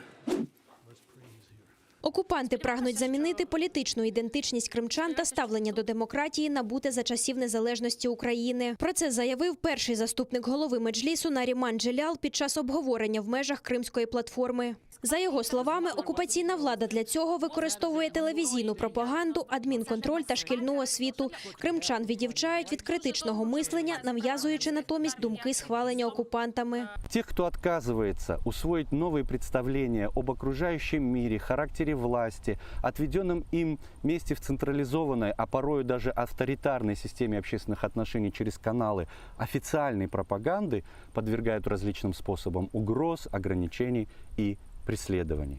Протидіяти таким підходам окупаційної влади мали б міжнародні правозахисні місії, щоб моніторити становище з правами людини безпосередньо на півострові. Ще одним важливим напрямком, на його думку, є забезпечення колективних прав кримськотатарського народу. С принятием закона о коренных народов Украины ситуация в этом вопросе наконец-то сдвинулась с мертвой точки. Однако главное решение, конечно же, еще впереди. Судя по всплеску негативных эмоций в Кремле, Украина надавила на одну из наиболее уязвимых точек российской политики по Крыму. Окупаційні силовики заборонили адвокату Миколі Полозову давати інтерв'ю після засідання у справі Мустафи Джемілєва, нібито через антитерористичні навчання. За словами адвоката, після чергового судового засідання він біля окупаційного армянського міського суду хотів записати відеозвіт про судовий процес у справі лідера кримських татар, якого окупанти звинуватили в незаконному перетині російського кордону. На виході з будівлі суду адвоката чекали співробітники окупаційних правоохоронних органів. Полозов впевнений, така увага до суду через саміт Кримської платформи, який відбувся в Києві. Заборонити відеозйомку приїхав начальник окупаційної поліції Армянська та співробітники ДПС і Центру з протидії екстремізму. Однак ніхто з них не зміг показати документ, що забороняє зйомку, запропонувавши повірити на слово. Адвокат, щоб уникнути провокацій, виїхав за межі міста і записав відеозвіт там. Оказывается, сегодня на территории города Армянск видеосъемку производить нельзя, поскольку у них якобы проходят какие-то то ли антитеррористические, то ли пограничные учения, то ли черти что. В любом случае, никакой документ он нам показать не смог. Указывая только на то, что он, дескать, сотрудник правоохранительных органов и предъявляет законные требования. На что ему, естественно, было предложено предъявить документ, которым ограничивается право граждан, в том числе на проведение видеосъемки. Он отказался, сославшись на секретность, и заявил о том, что вот в городе Армянск любая видеосъемка сегодня запрещена, что является, конечно же, полнейшим произволом и бредом. На засіданні окупаційного суду вдалося допитати російського прикордонника Дмитра Казакова, який в травні 2014 року в московському аеропорту повідомив Мустафі Джемілєву про заборону на в'їзд до Росії і Криму, який вона окупувала. Тоді лідер кримськотатарського народу хотів потрапити на півострів через Москву. За словами адвоката Миколи Полозова, допитаний прикордонник не зміг підтвердити, що Джемілєву була вручена письмова заборона на в'їзд до Криму. Такої заборони немає і в матеріалах кримінальної справи, тому звинувачення в незаконному перетині державного кордону Росії особою, якій було відомо про заборону, необґрунтовано, заявляє Полозов. Разом піднімаємо прапор і маємо піднімати Україну. Тільки разом і тільки вгору. Президент України Володимир Зеленський взяв участь в урочистостях з нагоди Дня державного прапора. Вони відбулися в селі Мар'янівка Черкаської області, де спеціально до 30-річчя незалежності нашої держави був створений арт-комплекс «Географічний центр Серце України». Це 25 сталевих крил, що уособлюють 24 області України і український Крим. Президент зазначив, що синьо-жовтий стяг – це більше, ніж прапор. Це символ великої української сім'ї. Це гордість, коли наш прапор звільняв десятки міст та сіл на Донбасі. Вдячність, коли наш прапор допомагав гасити пожежі в Туреччині і в Греції. Віра в життя, коли наш прапор допомагав боротися з COVID-19 в Італії. Сльози, коли наш прапор супроводжує в рай загиблих захисників України. Радість. Радість, коли наш прапор підіймається на Олімпійських іграх, майорить на Евересті, Монблані і навіть у космосі. Одночасно державні прапори були підняті в усіх регіонах України, де в межах національної програми «Велике будівництво» також були споруджені спеціальні флагштоки. Синьо-жовтими кольорами підсвітили низку будівель, зокрема фасади Верховної Ради, Національної опери, Палацу «Україна».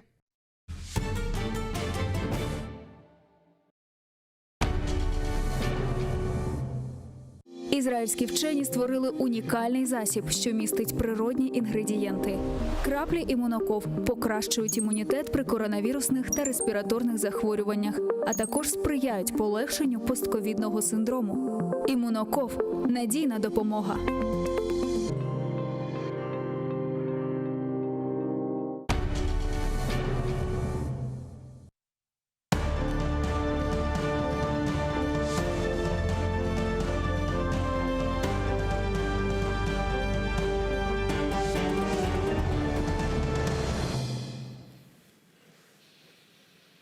Хайырлы акшамлар, дабыр келесі Глатер телеканалының телесүйерджілері бүгін информацион программасы черчевесінде Қырым платформасына бағышланған махсус яйыны сейретесіңіз. Студияда сізлер үшін мен Гүлсім Халилова Чалшам бүгін сабадан берлі.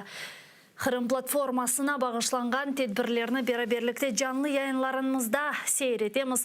Сіз үшін бұл яйынларыны алып барыр екенде шымды излеген заман информацион программамыздан соңра Қырым платформасының дискуссион панелерінден біріне девам етмеге теклиф етем. Буйырыңыз.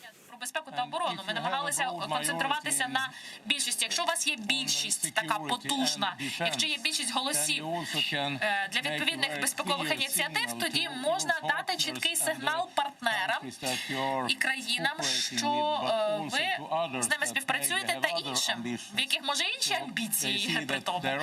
І вони можуть туди побачити, що є певна стабільність, що є цей скелет, розумієте?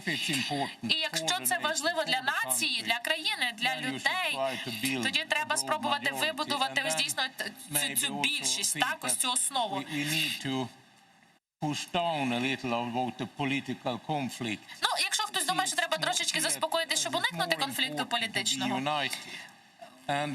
Я наголошую на тому, що потрібно об'єднатися. Якщо ви є об'єднані, якщо у вас є одна позиція за певними питаннями, то ви тоді маєте цю силу.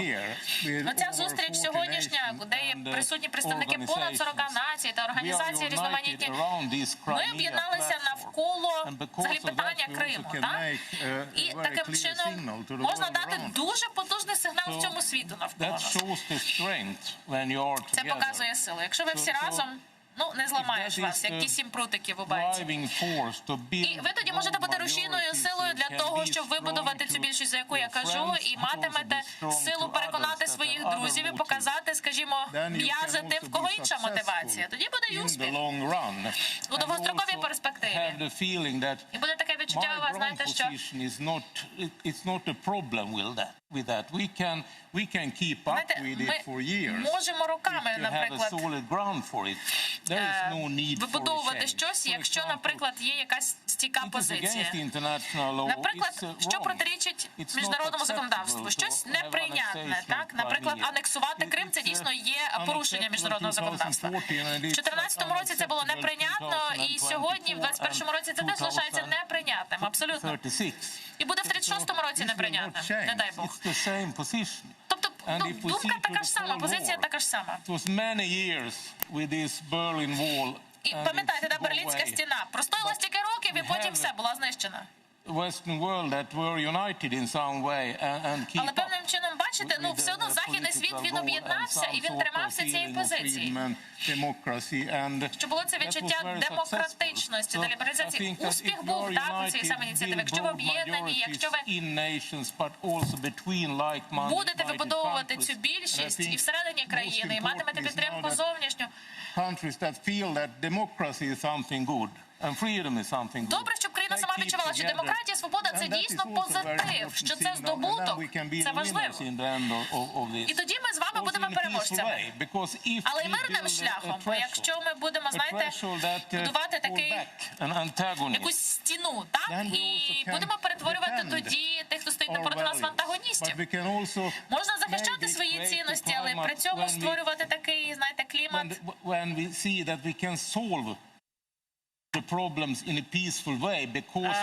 Такий клімат для вирішення мирним шляхом, умови для вирішення мирним шляхом.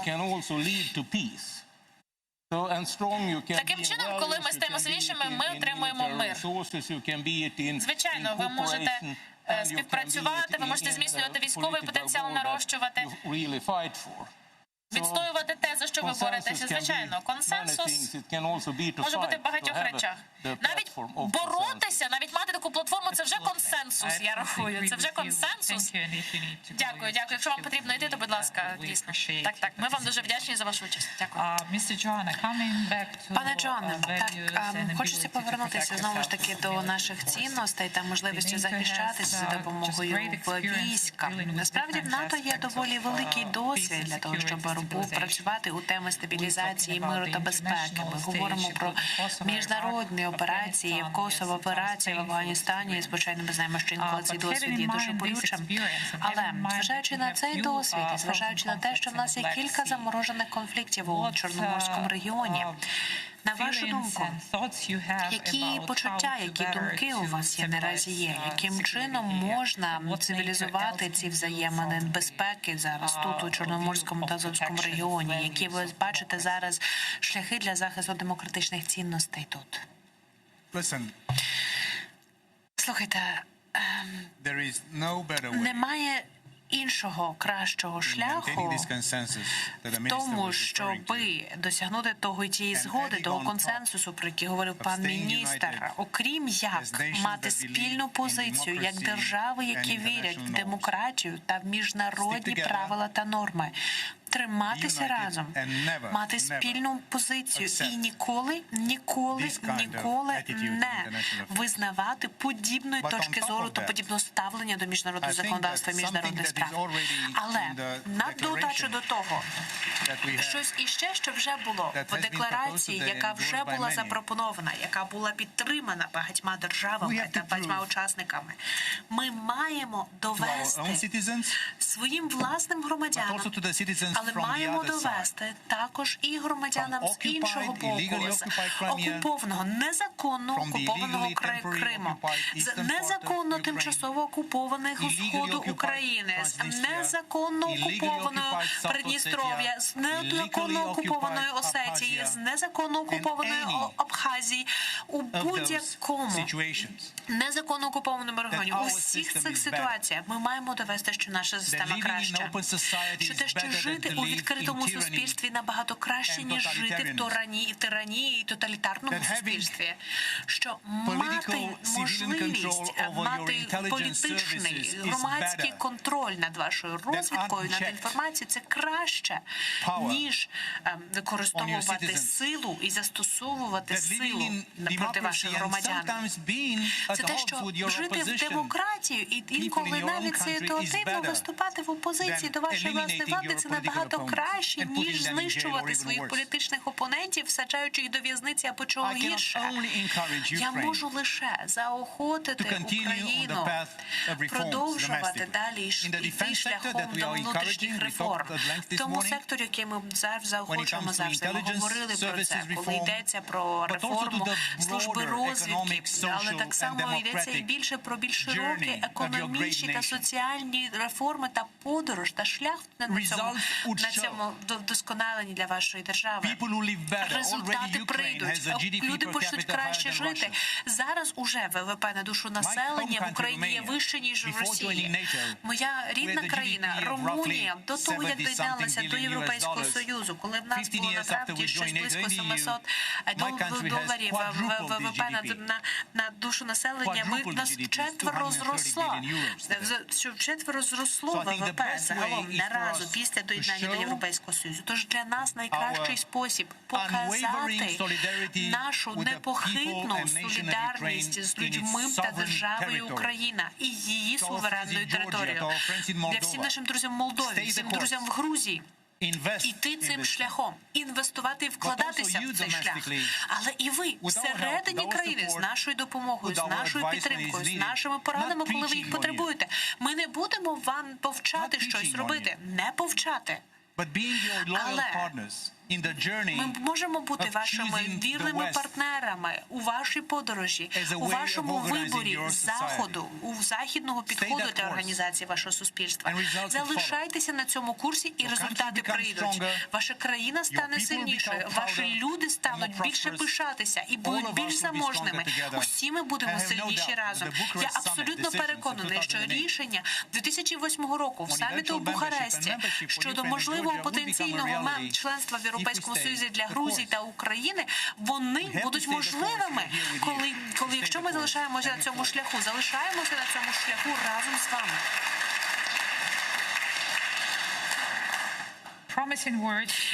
Дуже багато обіцяючі слова, і я сподіваюся, що всі українці, вони теж дуже серйозно поставляться до тих слів, які ви сказали, і до цього, що відбувається зараз. Пані Данилова, говорячи щодо деокупації, Україна нещодавно прийняла стратегію деокупації, це вже є хороше досягнення на нашому шляху, як на мене. Але куди ми маємо сфокусувати свою увагу? Ми говоримо про реформи, чи які є способи деокупації, які українська влада вважає найбільш багатообіцяючими? По-перше, я хотів би сказати, що це питання, воно непросте. І сьогодні доказати відповідь, що вона є вже в готовому форматі, це тоді, скажімо так, самих собі вводити омани. Світ дуже бурхливий, і він рухається дуже-дуже швидко. В світі відбувається дуже багато подій, які будуть відбуватися, в тому числі і на нашій країні, і на подіях, які найближчим часом будуть розвиватися в світі. Те, що стосується повернення кримської території додому, в неньку Україну, це обов'язково відбудеться. Питання часу. Єдине, я не згоден, коли кажуть, там 36 рік ми будемо читати. Треба розуміти, коли навіть була окупація Естонії, і вони 51 рік боролися за свою незалежність, була зовсім інша ситуація в світі. Сьогодні світ зовсім інший, швидкість в світі зовсім інша, події в світі зовсім інші. Сьогодні всі визнають о тому, що ті події, які сьогодні відбуваються в Афганістані, ніхто не мог спрогнозувати. Ні НАТО, ні якась країна, скажімо так. І це дуже, скажімо так, дає нам такі речі, на які нам треба звертати увагу. Тому що ці події, які сьогодні відбуваються, вони будуть ключовим моментом відзеркалюватись на багато процесів, які будуть відбуватися, в тому числі і те, що стосується Російської Федерації, те, що стосується Криму, те, що стосується дуже багато речей. Тому сьогодні одного, скажімо так, такого рецепту, який можна було би виписати, його на сьогоднішній день не існує. Ми сьогодні йдемо політико-дипломатичним шляхом. Ми сьогодні хочемо дипломатичним шляхом вирішити це питання. Але я хочу наголосити, що якщо стане питання по-іншому, то наша країна буде готова це питання вирішувати по-іншому. Я усвідомлюю собі, що інколи буває так, що відкриваються вікна можливості. І коли відкриваються вікна можливості, цим обов'язково треба скористуватися. І повірте, ми цим будемо користуватися, якщо це вікно буде відкриватися. Що головне? Головне – це життя людини. На сьогодні наша країна вже втратила 13 тисяч хлопців, дівчат, захисників нашої країни. Я хочу нагадати, що ровно стільки втратив Радянський Союз, коли 10 років був в Афганістані. І ніхто не поверне життя цих людей. І це головне, про що сьогодні треба говорити. І це дуже-дуже важливо для нас, це важливо для нашого президента. Тому повернення Криму додому, воно відбудеться обов'язково. В який спосіб це буде залежати від багатьох обставин. У нас прораховано дуже багато варіантів, і ми будемо спільно з нашими партнерами сподіватися, що це відбудеться в найкоротший термін. Дякую. Пане Ланет,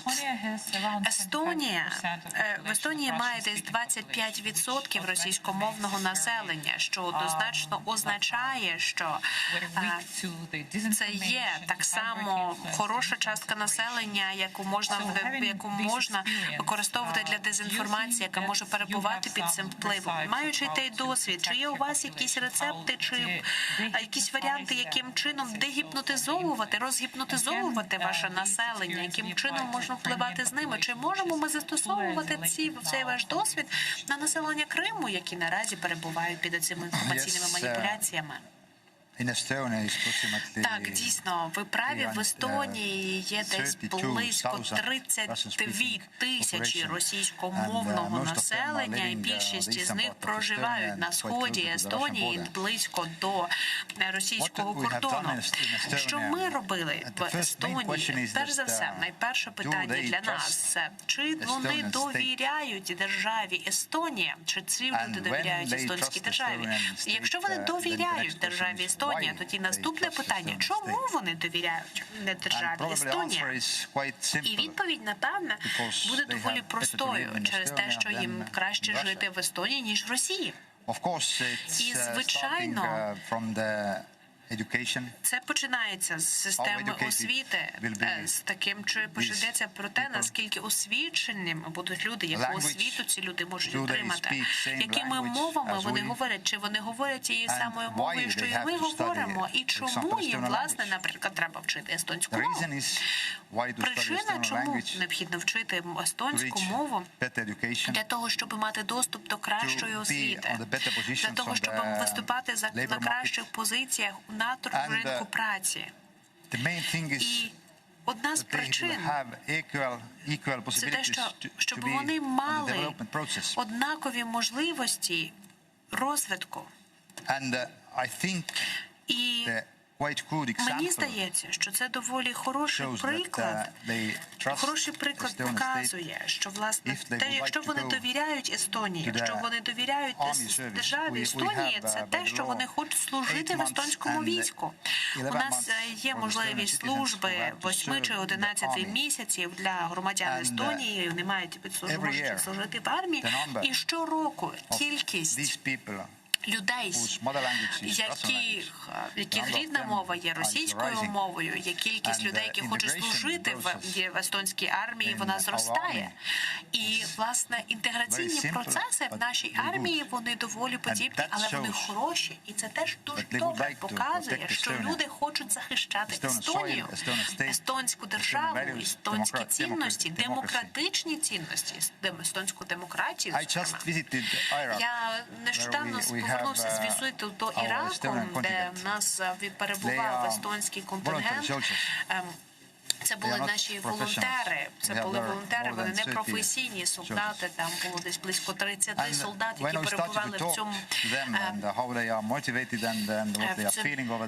в цій делегації. В цьому власне. Перше питання, яке підняли в цей момент під час моєго візиту, він сказав, я єдиний росіянин тут, мені цілком добре перебувати серед моїх естонських колег. І це дуже добре показує, яким чином російськомовне населення Естонії інтегроване до естонського суспільства. І найважливіша річ, яку можна зрозуміти з цієї точки зору, це, власне, чому вони хочуть залишатися в Естонії, чому вони хочуть залишатися частиною естонського суспільства. І найпростіша відповідь в тому, що вони мають набагато краще якість життя і життя в Естонії. Дякую. Дякую, пане Квін. Мені би хотілося повернутися до деяких, мовити, більш військових дій, більш дій, пов'язаних з захистом. Власне, нещодавно українське експертне середовище так само підняло питання острову Зміїний, і це повертається до того, що пан Огризко сказав, що українська влада приділяє додаткову увагу і цьому питанню відвідувала острів Зміїний, який є стратегічною точкою в Чорному морі не лише для України, але для багатьох інших країн в регіоні також. Тож ми намагалися робити певні дії, щоб призупинити потенційну агресію Росії надалі до острова Зміїний. Але давайте поговоримо щодо ваших відчуттів. Яка буде реакція міжнародної спільноти, наших ключових партнерів, якщо Росія почне здійснювати агресивні дії, наприклад, навколо острову Зміїний? Чи ми побачимо такі самі дії, які були в 2014 році? Чи змінилася ситуація? Ви знаєте, для початку, я розумію, що президент буквально нещодавно відвідував острів Зміїний, і наскільки ми так само стурбовані, як ми завжди були стурбовані щодо потенційної агресії Росії. Це те, що турбує нас і турбує наших союзників. Ми хочемо продовжити це теж, що російська діяльність, російська загроза, яка триває з 2014 року, яка продовжується, як сказав заступник генерального секретаря, це те, що є в наших обов'язках постійно розкривати це, коли це відбувається. Коли відбувається відповідна дія, ми маємо озвучувати, якою вона є, що це насправді є. Надзвичайно важливо, щоб ми всі діяли практично, щоб ми підтримували Україну. Чи, наприклад, йдеться про тренувальні операції. Я вперше відвідав Україну після незаконної анексії Росією Криму. І я маю вам сказати, 21 тисяча персоналу нашого особистого складу відвідало Україну. Ми продовжуємо робити спільні навчання, і сухопутні, і морські. Ми будемо продовжувати це робити навіть наступного тижня одразу. Це дуже важливо, тому що ця стійкість, яку показує Україна, допомагає нам розбудовувати стійкість з нашими партнерами в Україні, допомагає нам убезпечитися від тих дій, про які ви сказали. Інше питання, так само йдеться про доволі всеохопну ініціативу, особливо у питанні морського законодавства. Минулого літа мій колега, державний секретар, вони заснували систему мореплавського навчання в Україні, зокрема працюючи спільно з нашими колегами в Україні. У нас є меморандум, який було підписано кілька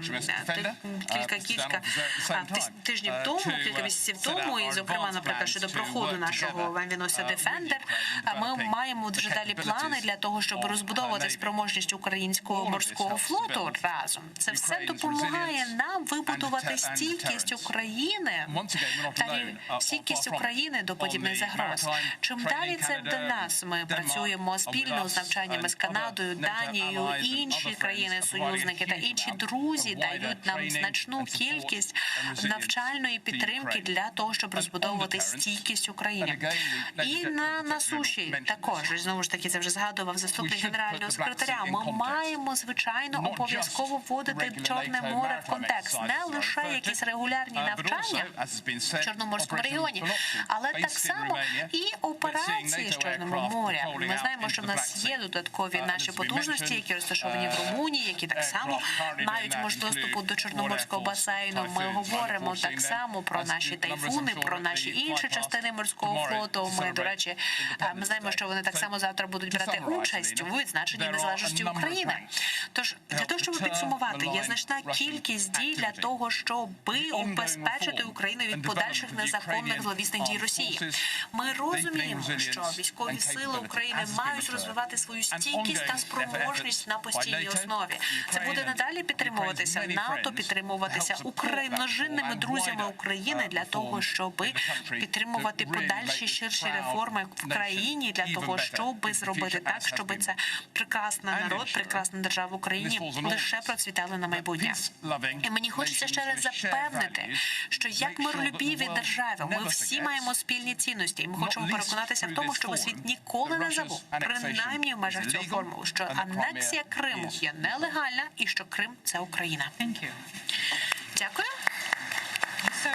Дякую. Пане Огреско, ви відігравали значну роль протягом всього вашого життя. Ви вивчали Росію, теж ви присвятили значну частину свого життя вивчення Росії. Ви знаєте їхню поведінку, їхні наміри. Як ви вважаєте, які помилки Україна та наші партнери і друзі мають уникати? Яким чином ми можемо вигнати росіян з Криму? Дякую, Аліно, дякую. Таке важливе питання. Моя відповідь буде дуже проста, насправді. Треба перестати вірити в російські казки, байки. Дуже багато казок тих є, я лише кілька згадав. Розповім, про що йде мова. Перша казка – це те, що Росія – сильна країна. Це міф. Так не є. Це дуже слабка регіональна економіка, слабка країна, слабка структура без економічних перспектив наразі. Якщо ситуація буде лишатися такою, як вона є, то я так це оцінюю суб'єктивно, і, до речі, це оцінка моїх колег, які теж вивчають Росію. 10 років, 15 максимум, і російська економіка просто перестане існувати. Друга казка чи другий міф. Росія – монолітна країна. Що це моноліт політичний? Ні. Так не є. Росія – це є внутрішня колонія, я б сказав. Ну, є Москва, яка метрополією, метрополісом, і все те, що оточує Москву, це колонії Москви. Це колонія в колонії, я б якось так сказав. І ми чуємо від представників Російської Федерації про Урал, там, про Далекий Схід, про Сибір, що...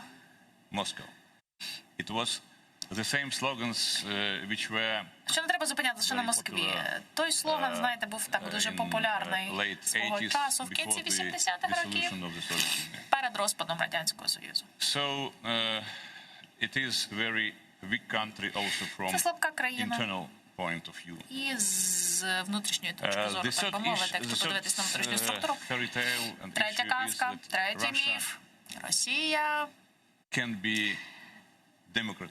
може бути демократизована, вона може йти ліберальним шляхом. Це наївно. В таке вірити не потрібно, це наївний підхід, дитячий. Росія, на превеликий жаль, вона дуже далека ще від того, щоб бути і іменувати себе демократичною країною. Це агресивна імперіалістична структура. Ми не знаємо, крім України, ніхто не знає так добре український менталітет, взагалі російський, вибачте, менталітет, ніхто не знає його настільки добре, ніхто його не аналізував. Коли ми контактуємо з представниками Російської Федерації, ну вони ніби, знаєте, от зовні виглядають як європейці. Ну, люди в Бріоні, вони за кермом Мерседеса їздять, вони говорять англійською навіть чи французькою, таке теж буває. І от така загальна картинка є. Але коли ви на 30 кілометрів від Москви від'їжджаєте в будь-якому напрямку, неможливо, то ви побачите геть інший пейзаж. Москва не є Росія. Ну, просто пам'ятайте про це. Це це красивий фасад, радше, так? Це красива накидка. Такий пледик красивий. Але це не вся Росія. Наступний момент. Росія може ініціювати початок ядерної війни. Це не так, тому що Росія і російський режим сучасний, вони не хочуть загинути, так би мовити, так вчинити самогубство.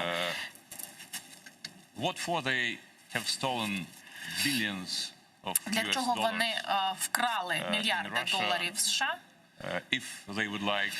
Так, якщо вони хочуть померти в цій війні, так? Для чого їм тоді брати ті гроші? Ну, тут момент шантажу є. На Заході люди все ще бояться того, чого боялися американці, наприклад, за часів Холодної війни. Вони бояться, що просто натиснуть червону кнопку і розпочнуться воєнні дії. Моє розуміння таке. Насправді, Захід як колективна така структура чи форма, вони можуть змінити російську політику. За 4-5 місяців розвернути її, накладаючи такі потужні та дуже концентровані санкції, таргетовані санкції на конкретні сектори економічні, спрямовуючи їх. Я розумію, що ми повинні поєднувати наші зусилля, але що ще важливіше, на мою думку,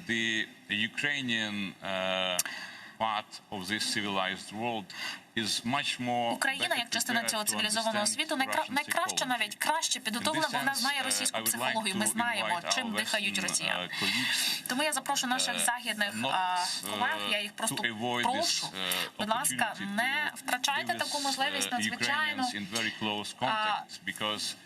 триматися нас, триматися купи, так, спілкуватися з нами, отримавши від нас ці знання, щоб ви краще розуміли, що відбувається в Росії. Розумієте, ми ваш кращий рупор в цьому випадку. Щоб ми, зрештою, мінімізували подальший поступ цієї агресії світу. Дякую. І я думаю, вже будемо завершувати нашу панель. Ми підходимо лише кілька хвилин є до завершення. Кожен із вас має 30 секунд наразі. Шановні панове, ну, я скажу останні кілька слів для того, щоб завершити офіційну частину платформи, але не завершити діалог. Якісь прогнози на майбутнє, те, що ми будемо проживати вже завтра. Пане Грицько, 30 секунд кожному даю. Намагайтеся утриматися в рамках регламенту. Ну, можливо, як я собі розумію, так, які висновки можна зробити сьогодні в нас нашого спілкування?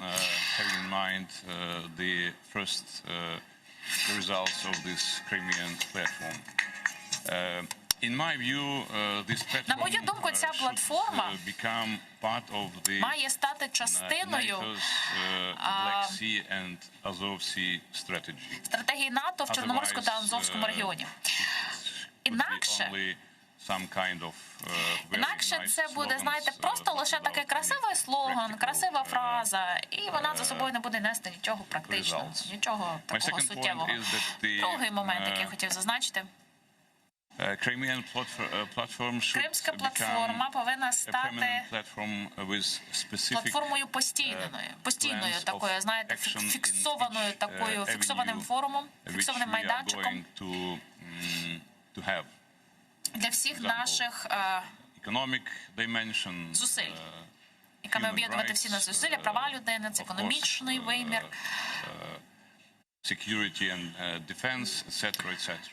безпека та оборона і так далі. Інакше ми не будемо рухатися взагалі нікуди з вами. Третій момент. Всі учасники цієї платформи, кожен окремо і всі ми разом, повинні посилювати тиск на Російську Федерацію. Це одна з передумов, власне, для того, щоб змінювати російську політику, інакше якщо будемо тільки висловлювати наші стурбованості, такі все більш посилені стурбованості, ще більше стурбованості будемо демонструвати, ну то будемо бачити ще гірше. І останнє, найважливіше, Україна повинна бути флагманом в цьому процесі. Постійно ми повинні піднімати питання кримське в усіх обговореннях. 30 секунд, дякую. Ну що ж, завтра 30 років святкуємо ваш день народження. Меседж цієї платформи дуже чіткий. Ми приймаємо цей меседж, але ми ніколи не приймемо російську агресію, ніколи не сприймемо анексію Криму. Це має значення не лише для України, для кожної нації світу. Ми маємо дуже чітко заявляти про те, що ми будемо протистояти і надалі цій агресії, і що поведінка Російської Федерації не буде сприйнята, і вона буде, зрештою, покарана. Ну, от я так на позитивній ноті завершу. В Україні багато друзів, які допомагають і підтримують вам. І я пишаюся, що Велика Британія поряд з вами, плечем до плеча. Дякую. Дякую ще. Мені просто треба 5 секунд. Я поставлю рекорд.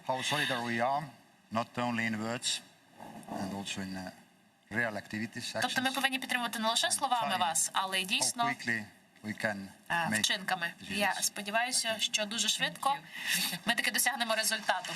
Дуже скоро. Дякую, дякую. Ми повинні боротися за порядок, який стоїть на міжнародних нормах та стандартах. Ми повинні боротися і змагатися за демократію та свободу.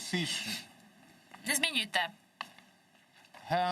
свою думку, не звертайте з цієї дороги. Дороги, будь ласка, тримайте себе в руках, боріться з провокаціями, тому що ви взяли на себе таке дуже потужне зобов'язання. Будьте об'єднані, пишайтеся собою, своїми зусиллями і продовжуйте роботу Кримської платформи. Будь ласка. Далі ви. Я насправді дуже радий, що на думку українців, що є таке позитивне сприйняття НАТО в Україні. Понад 50%. Тримайте ваших людей в західному напрямку, допомагайте їм рухатися тим шляхом. Тримайтеся того курсу реформістського. Не лише, щоб увійти в НАТО, не щоб увійти в ЄС. Це не потрібно для того. Це не потрібно будь-кому. Тримайтеся отої вашої, знаєте, уніфікованої, єдиної, потужної стратегії, рухайтеся в цьому напрямку для себе в першу чергу. І це дасть результат, я це знаю.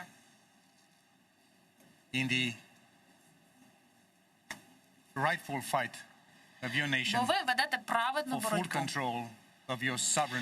Бо ви хочете бути володарями на своїй території. Ви хочете контролювати свою територію і бути на ній дійсно на ній панами. Вітаю вас з Днем Незалежності. Дякую. Сьогодні історичний день. Цей день буде в історії сучасної України. Я хотів би подякувати всім країнам, які сьогодні завітали до нашої столиці. І я дуже вдячний всім за те, що ви робите для нашої спільної справи. Все буде Україна. Я в цьому переконаний, я в це вірю. І саме головне, що я це знаю. Зі святом всіх. Гостів нашої панелі. І я, як завершальне слово, хотіла би сказати, що всім людям, які чують нас в Криму, ми з вами, ми лишаємося бути єдиною країною, незалежно від того, які зараз обставини складаються. І з вами не лише Україна, з вами весь демократичний світ. Тому ми не просто віримо, ми знаємо, що ми побачимо деокупований Крим, в якому нам буде приємно жити, працювати, і який буде знову частиною демократичної України. Дякую всім, хто дожив до кінця цієї сесії. Дякую.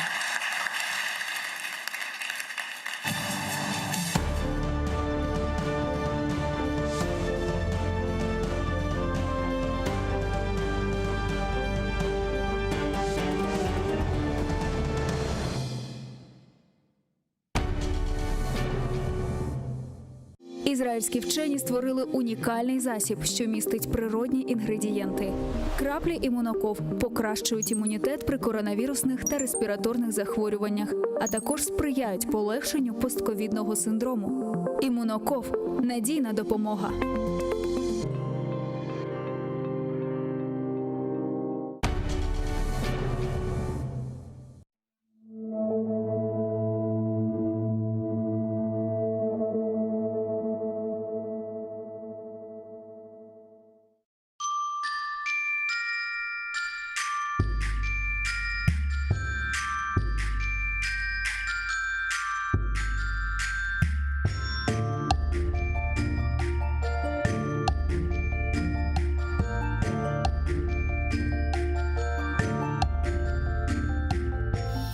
Eşit yumuşak yapraklarının türkülerini, yarın kelse pencereden yarıp ursa, eşit Kırım'ın dülberligini, kuşlar yırlap azbarından uçsa, eşit bu kırlarım kökten yüksek, kuru ozenimnin kokularını, güller aça, pişe taze otmek, tuz kokusu, deniz dalgaları.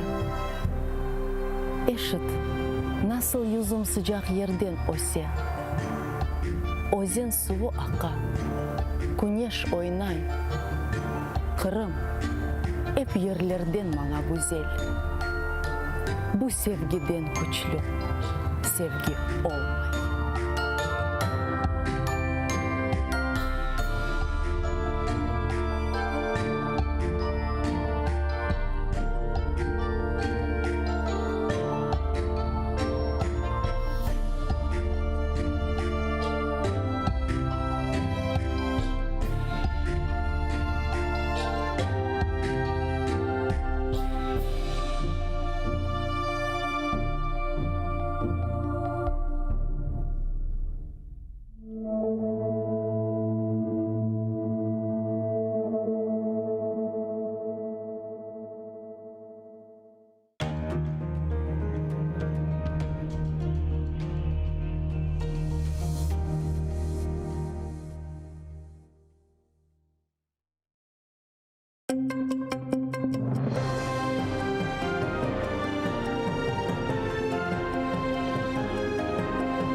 Қырым ишгали Москвадан башлап Киевде бітежек. Украина пайтахтында Қырым платформасы саммитінің ilk топлашуы кечирилди. Бу тедбир ярмада ишгалден бошатылмасы үчүн ресми шекилде халкара форматны ишке түшүрдү. Саммитте 40-тан зияде мемлекет темсилчиси иштирак этти. Бу президентлер, парламент юл башчылары, акимиет башлыклары, тыш иштер назирлери, элчилер. Саммитны Ерже Жамала 1944 адлы йырынен ижра этип ачты.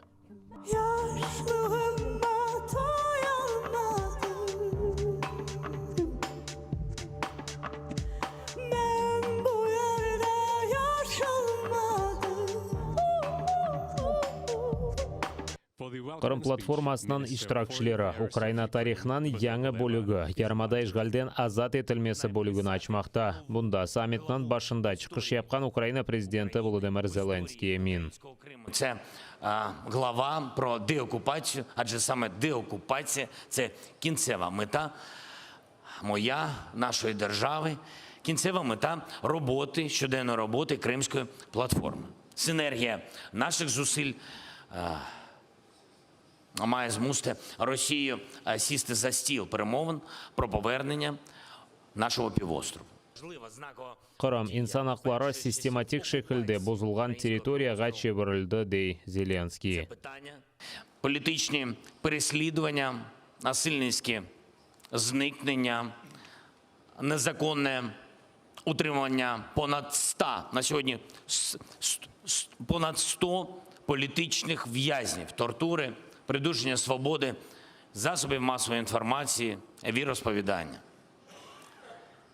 Експропріація власності, примусові демографічні зміни, незаконний призов українських громадян до російської армії на тимчасово окупованому півострові, пропаганда війни серед дітей у школах. Такими, на жаль, сьогодні є реалії, сумні реалії українського півострову Крим. Айны 2021 сенесі августның 23 тарихте ярмада ишгалден азат етілі башланған күн кыбы белі олачақ дей Зеленский. Оның сөздеріне көре Украина халқара дестекте мұқтач, чүнки тек бірлешіп Русия тежауызына еңмек мүмкін. Кримська платформа має стати центром вироблення і прийняття ключових міжнародних рішень щодо Криму. Від сьогодні ми фактично розпочинаємо зворотній відлік часу до звільнення нашої землі, українського півострову.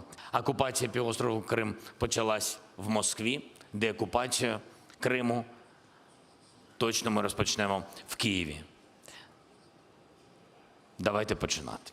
Қырым, арби база ве режим объектке чеврілі. Бұны Украинаның баш назирі Денис Шмыгаль айтты. Ярмада аскерилештірілігі ве табиат ресурслары іч бір контрольсіз алынған сон, ярмада экологик фәлекет алына келмекте. Бойсе эманда яшаған Украина ватандашлары үшін телекелі, эмде бұтын Қараденіз регионы үшін хафлыдыр дей Шмыгаль. Бұне берабер Русия Қырымны вақтын жейжғал еткенінден сон, Украина бір чоқ зарар алды. Приоритет вазифелерден бірі Русияны өз әрекетлері үшін халықара махкемелерінің қарары есасында месулетлікке желп етіп, иваз төлетмесідір. Україна зазнала величезних економічних втрат від окупації Криму. Загальні потенційні збитки на сьогодні оцінюються експертами в розмірі більше 100 мільярдів доларів. Це втрачені природні ресурси, це втрачені активи держави, це втрачена промисловість, а головне – це негативні наслідки для людей, які потерпають від політики країни-агресора. Латвия президенті Эгилис Левиц саммит азалары олған мемлекетлерінің парламентлерінде халықара ассоциацияларда Қырым ишгалден азат етілмесіне қол тұту группаларını құрмаға чағырды. Латвія була однією з перших країн, яка заявила про участь в Кримській платформі. Зараз в нашому парламенті була створена група, яка займається підтримкою Кримської платформи. Ми пропонуємо іншим парламентам подумати про створення таких же груп. Ми також вважаємо, що було б доцільно подумати про створення групи підтримки Кримської платформи в міжпарламентських та міжнародних асоціаціях. Це сприяло б досягненню цілей платформи і підтримку релевантності питання Криму в міжнародному порядку денному. Халқара құқығы бұзылмасына қаршы олған сеслер арасында бізім сесіміз ең яқшы ештілі. Бөле сөзлерінен өз чықшына Түркиянан тышышлер назирі Мевлют Чавушоғлы башлады. Түркия бұл платформаға Украина топрақ бүтінлігі тікленмесіне қол тұтқаныны көстермек үшін қошылды дей. Together with the parliament, in recognizing the Crimean Tatars as indigenous people of Ukraine. Ми підтримуємо прагнення кримських татар до збереження єдності і незалежності України. Хочу наголосити на необхідності підвищення світового усвідомлення значення цієї проблеми – окупації Криму. Ми повинні повернути правомочність міжнародного права. Ми розуміємо, що легкого вирішення цієї проблеми не існує. Тому залишається йти мирним та дипломатичним шляхом, але йти потужно. Я думаю, що цей саміт відкриває цю сторінку мирного, тривалого шляху повернення Криму до України, тому що Крим – це Україна. The international system, including the UN mechanism, is not well designed to resolve it.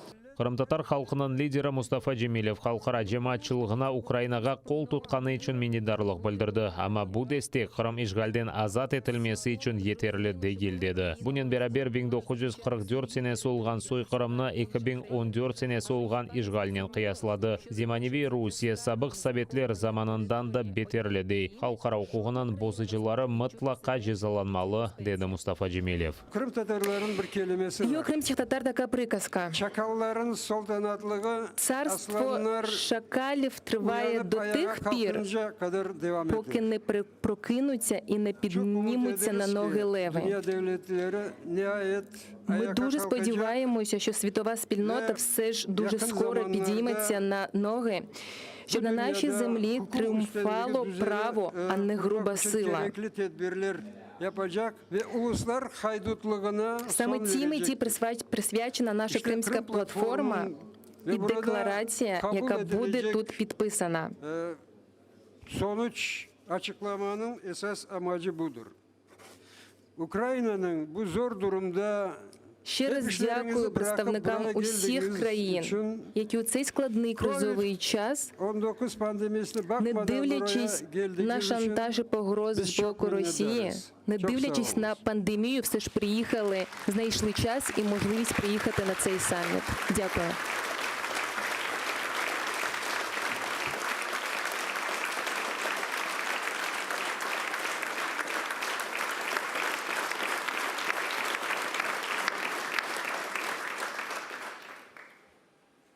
Чехия сенатынан ел башчысы Милос Выстрочилда 1944 сенесі қырым-татарларға низбетен олған сой қырамна Русия ишгалінен қияслады. На початку саміту Кримської платформи президент Зеленський говорив про те, що у 1944 році відбувався геноцид кримських татар, яким керував Сталін. Також він сказав, що думав про неможливість повторення такого, що більше не виникне ситуація, коли людей будуть виганяти зі своєї власної землі. Сьогодні тут ми бачимо, що це не так. Украинаға қол тұтуы аққанда Америка Бірлескен Девлетлерінің энергетика назирі Дженнифер Гренхолм айтты. Оның сөздеріне көре Қырым платформасы Русияны ярамада ишғалі ве Донбасста женг башлатылмасы үшін месулетлікке желп етмек үшін ярдым етежек мейдан олмалы. I want to affirm and reinforce that our support will remain concrete. Наша підтримка залишатиметься конкретною, суттєвою.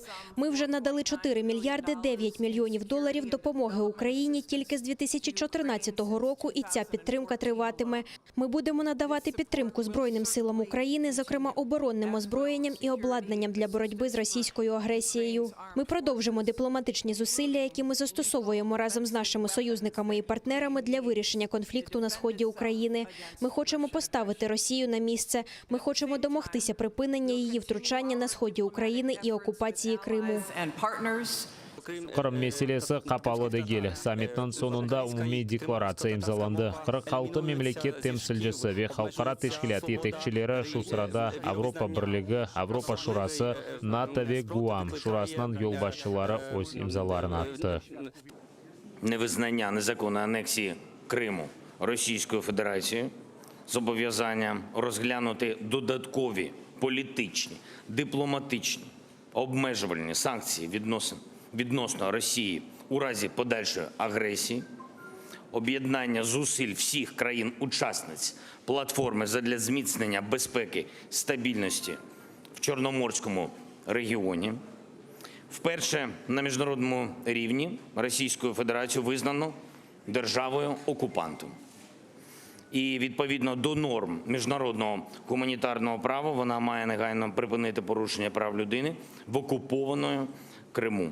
Зеленскийнің сөздеріне көре, Қырым платформасының декларациясында Русия темсілжісі үшін ер вақыт ер олacak. Украина президенті Қырым ишгалден азат етілмесінің yollarını огреніп, тарихи хатаны түзетмек үшін Русия темсілжілеріні де давет етті. Бұл имза Қырым платформасының сонки Ялтада кешірілежек саммитінде қойыла біледеді Украина президенті.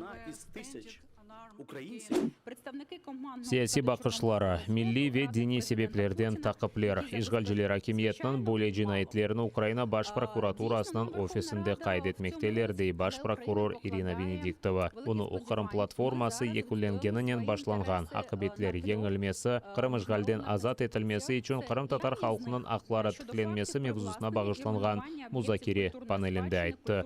Прокурорның сөздеріне көре ишгалден разы олмаған инсанлар ярмададан шығарылмасы үшін бірқаш усул қолданыла. Бұлар арасында уйдырылған жинай давалар, инсанларға Қырымға кіріш ясақ етілмесі ве мабуслер Қырым тышына алып шығылмасы. Так, в Криму є багато проблем. Прав людини, які порушуються в усіх напрямках. Екологічні злочини, мілітаризація, але колонізація, про те, що і тема сьогоднішньої нашої панелі, зміна демографічного стану, стирання національної пам'яті, зміна національної ідентичності на територію, я вважаю, що це найсерйозніша проблема і найсерйозніший злочин, з яким ми стикаємось. Ишгалчылар тарафындан инсанларның кімлігі деңіштірілмесіні Балтық девлетлерінің сакинлері де көрдіде Украина НАТО меселелері бойынша парламентлер ара ишбірлік группасының yolbaşılarından бірі Оярс Калнинс. Ишгалде ве четелде яшыған инсанлардың бірлігі ярдымжы ола біледей. One reason it ended was largely because of, during this period of occupation, there were Balts, both at home in the occupied Baltic states and in the diaspora, who continued to keep the idea of freedom alive. And I think this cooperation between those in the country and those outside, those who were living in exile, was very significant. It seems difficult to try to keep that alive for 50 years, but we managed to do that. We kept the flame of freedom alive. And although part of the topic here is recovery and restoration of Crimea and the Crimean Tatars, it's clear that that can only be resolved politically. But I think it's very important that the Crimean Tatar culture and society, wherever they are in the world, stay unified, active, and internationally engaged. Москва ишгал етілген Қырымны терк етмеге мечбур олғанны аңлайды Меджлис рейсі Рифат Чубаров. Оның фікіріне көре ишгалден себеп раатсызлық білдірілмесі жесур әрекетлерге чебіріліп яңа санкциялар кірсетілмелідей. Бұнен берабер Украина өз тарафындан евішіні япмақ керек. Бұл сырада Қырым статусы деңіштірілмесі ве Қырым татар халқының ақлары riayet етілмесі деп қайдетті Меджлис рейсі.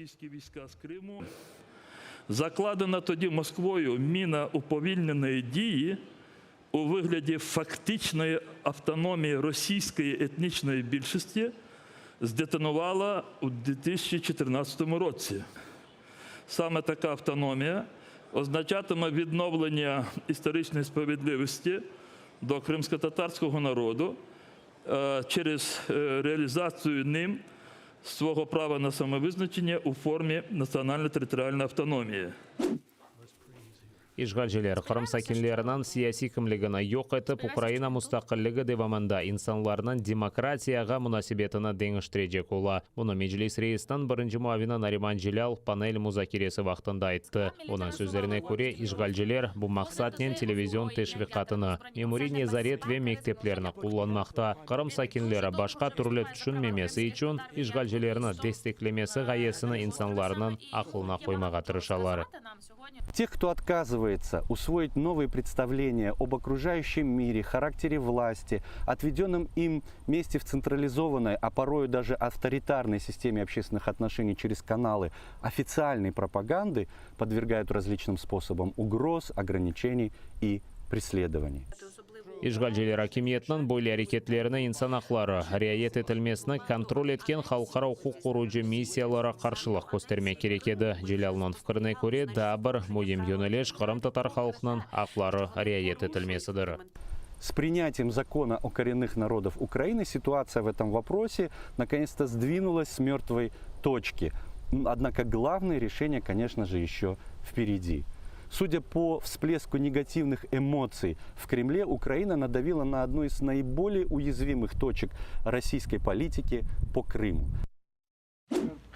Терроризмге қаршы тәлімлер кечірілі деп Ишгалжи полис хадимлері адвокат Николай Полозовқа Мустафа Джемилевке низбетен уйдырылған дава бақылған сон изаат бермеге ясақ етті. Полозовның сөздеріне көре, о бір махкеме топлашуындан сон видео эсабат язайды. Мустафа Джемилевке низбетен қанунсыз шекілде Русия сыңырына кечуде уйдырылған дава бойынша 36-шы отырыш кечірілді. Махкеме бедасынан шыққаны вақыт, оны полис хадимлері беклейеді. Адвокат бойлы диққатына Киевде кечірілген платформасы саммитінен бағлай. Махкеме оғында Эрмени Базар шерінің полис yol башысы ДПС хадимлері, экстремизмнен күреш меркезінің хадимлері келген. Ама видео шығарылмасына ясақ еткен ичбір весіқа көстеріп оламағанлар. Адвокат ве махкеме оғында топлашқанлар провокациялар япмамақ үшін Эрмени Базар шерінің тышына шығып видео шығардылар.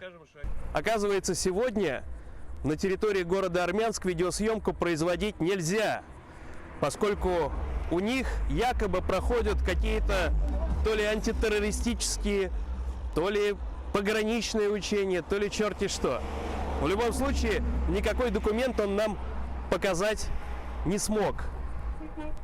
указывает только на то, что он, дескать, сотрудник правоохранительных органов и предъявляет законные требования, на что ему, естественно, было предложено предъявить документ, которым ограничивается права граждан, в том числе на проведение видеосъемки. Он отказался, сославшись на секретность, и заявил о том, что вот в городе Армянск любая видеосъемка сегодня запрещена, что является, конечно же, полнейшим произволом и бредом. Mahkeme toplashuvunda 2014 senesi mayıs 2 kuni Qrim-tatar xalqining liderini Moskvadagi Valimanda Qrimga kirishni yasaq etgan singir xizmatchisi Dmitriy Kazakovni surg'idan kechirganlar. U Moskvaga borib, Qrimga uchajaq bo'lgan Mustafa Jemilovga yaramadagi kirish yasaq bo'lganini aytgan insonlardan biridir. Advokatning so'zlariga ko'ra, singir xizmatchisi Jemilovga yozili shaklda yasaq vesiqasi turilganini tasdiqlab bo'lmagan. Bu yasaq da'vo materiallarida da olmagani uchun yasaq olganini bile singirni kechmekda tirishgani uchun modda bo'yicha qabatlab, hech bir esassiz deydi advokat. Казаков сообщил о том, что он не помнит, выдавался ли соответствующий документ Мустафе Джемилеву. И также он не помнит, фиксировался ли отказ Мустафы Джемилева от подписи на указанном документе. Соответственно, если в деле отсутствует документ, которым Мустафе Джемилеву был не разрешен въезд на территорию Российской Федерации, то и надлежащего уведомления Мустафы Джемилева не было. Соответственно, обвинение по незаконному пересечению границы лицом, которому заведомо было известно о неразрешении въезда, фактически рассыпается в этом уголовном процессе. И мы этот документ не видели, следствие не видело, а ранее допрошенная сотрудница Шереметьева-Савельева заявила о том, что она, дескать, устно сообщила Мустафе Джемилеву. Бераберликте байрақ көтереміз ве Украинаны да көтермек керекміз. Тек бераберликте ве тек юксекке. Украина президент Володимир Зеленский Украина девлет байрағы күніне бағышланған тедбірлерде иштирак етті. Тедбірлер Черкасы вилаятының Марьяновка койында кечірілді. Анда Украина мұстақылығының 30-й жыллығына бағышланған география меркезі Украинаның юрегі адлы арт комплекс açılды. Бұл демірден япылған 25 қанат. Олар Украинаның 24 вилаяты ве Қырымны аксети. Президентның сөздеріне көре сары мавы байрақ бұл бұйық Украин қорантасының тимсалидыр. Це гордість, коли наш прапор звільняв десятки міст та сіл на Донбасі. Вдячність, коли наш прапор допомагав гасити пожежі в Туреччині і в Греції. Віра в життя, коли наш прапор допомагав боротися з COVID-19 в Італії. Сльози, коли наш прапор супроводжує в рай загиблих захисників України. Радість.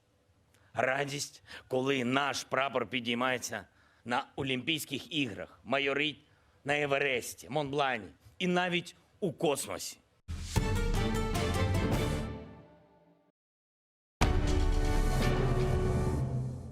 Ізраїльські вчені створили унікальний засіб, що містить природні інгредієнти. Краплі імуноков покращують імунітет при коронавірусних та респіраторних захворюваннях, а також сприяють полегшенню постковідного синдрому. Імуноков – надійна допомога.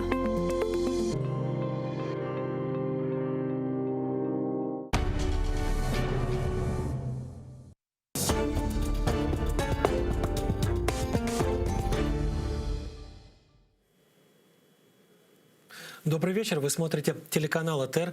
В эфире Прайм Мацарский. В студии я, Юрий Мацарский. Прежде чем перейти к программе, прежде чем начать знакомить вас со всем тем, или, по крайней мере, с самым интересным из того, что произошло за последние дни в мире, хочу поздравить всех зрителей телеканала АТР, хочу поздравить всех тех, кто смотрит сейчас программу Прайм Мацарский с Днем украинского флага, с Днем национального флага Украины. Не сомневаюсь ни секунды, что очень скоро этот флаг будет вновь развиваться и в Крыму, и в Донецке, и в Луганске. Ну и сразу же хочу поздравить еще и с наступающим завтра Днем независимости Украины. И тоже хочу заметить, что очень скоро этот день будет главным в календаре и крымчан, и жителей Донецка, и жителей Луганска. Все для этого делает сейчас Украина, все для этого делает украинское общество и наши партнеры по всему миру. Кстати, об этом мире вот переходим теперь к миру. Не все просто, не все спокойно в мире, и, к сожалению, продолжаются самые разные самые разные климатические, природные катастрофы. И дайджест сегодня, традиционный дайджест, начиная с очередной такой катастрофы, которая обрушилась на Соединенные Штаты Америки. Причем сразу несколько таких природных катаклизмов случились в Штатах. Вот на восточное побережье Соединенных Штатов Америки и частично на приграничной территории соседней Канады обрушился ураган Генри. Нужно заметить, что вот это самое восточное побережье – это самая густонаселенная территория Соединенных Штатов. Просто чтобы было понятно, крупнейшие мегаполисы штатов, такие как Нью-Йорк и Бостон, находятся как раз на восточном побережье. Там на пике вот этого вот самого кошмарного урагана было затоплено несколько городов, несколько районов в нескольких штатах. Было известно о том, что десятки тысяч домов были отключены от электричества. И плюс ко всему, вот пока это бушевало, вот этот ураган бушевал на побережье, в прибрежных районах, в глубине Соединенных Штатов, в штате Теннесси, а этот штат не имеет выхода к морю, там случилось наводнение, спровоцированное дождями и выходом из берегов рек, и это наводнение стало одним из самых кошмарных за последние годы в Соединенных Штатах Америки. По официальным данным, вот на это время, на этот час погибло 22 человека в этом наводнении. Счет пострадавших идет на сотни. Причем уже сейчас спасатели говорят о том, что, скорее всего, погибших будет больше, скорее всего, пострадавших будет больше, потому что не работает телефонная связь, не работает мобильная связь. И спасатели для того, чтобы проверить, нет ли людей, которые оказались в ловушке в собственных домах, в собственных офисах, где-то там в мастерских или в магазинах, обходят наиболее пострадавшие районы пешком и часто вынуждены выламывать двери, часто вынуждены, вот что называется, портить имущество жителей штата Теннесси для того, чтобы проверить, есть люди, есть ли там пострадавшие, может быть, там кто-то оказался в западне, может быть, там кто-то оказался в ловушке, в домах или где-то в бизнесах. Такое сейчас происходит, и вероятнее всего, скорее всего, это все последствия изменения климата. Земля продолжает нагреваться, атмосфера вокруг Земли продолжает нагреваться, и ученые уже посчитали, что с начала эпохи индустриальной, то есть вот с 19 века, примерно, наверное, с середины 19 века, среднегодовая температура повысилась на планете на 1,2 градуса. Причем самое большое повышение, самое значительное повышение температуры произошло в последние буквально пару десятков лет. Именно из-за этого, из-за этих нескольких там буквально десятых долей градуса происходят такие кошмарные вещи, которые мы можем наблюдать сейчас на экранах. В Боливию переходим. Остаемся в западном полушарии.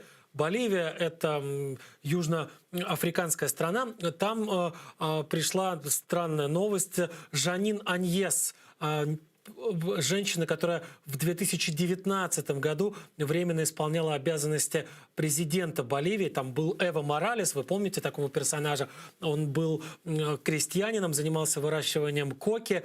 И в 2018 или 2018 году начались массовые протесты против правления. Он вынужден был уйти с поста. И вот на время до выборов президентских Жанин Аньес была назначена, вернее, парламентом временным президентом. Вот ее в марте этого года арестовали. На кадрах этих вы видите как раз ее арест. Ее арестовали по обвинению в организации государственного переворота. Судьи и следователи пришли к выводу, что она могла спровоцировать те самые беспорядки в собственных интересах для того, чтобы захватить власть. И несколько дней назад стало известно, что она в тюрьме, находясь в тюрьме, попыталась покончить с собой, но ее спасли.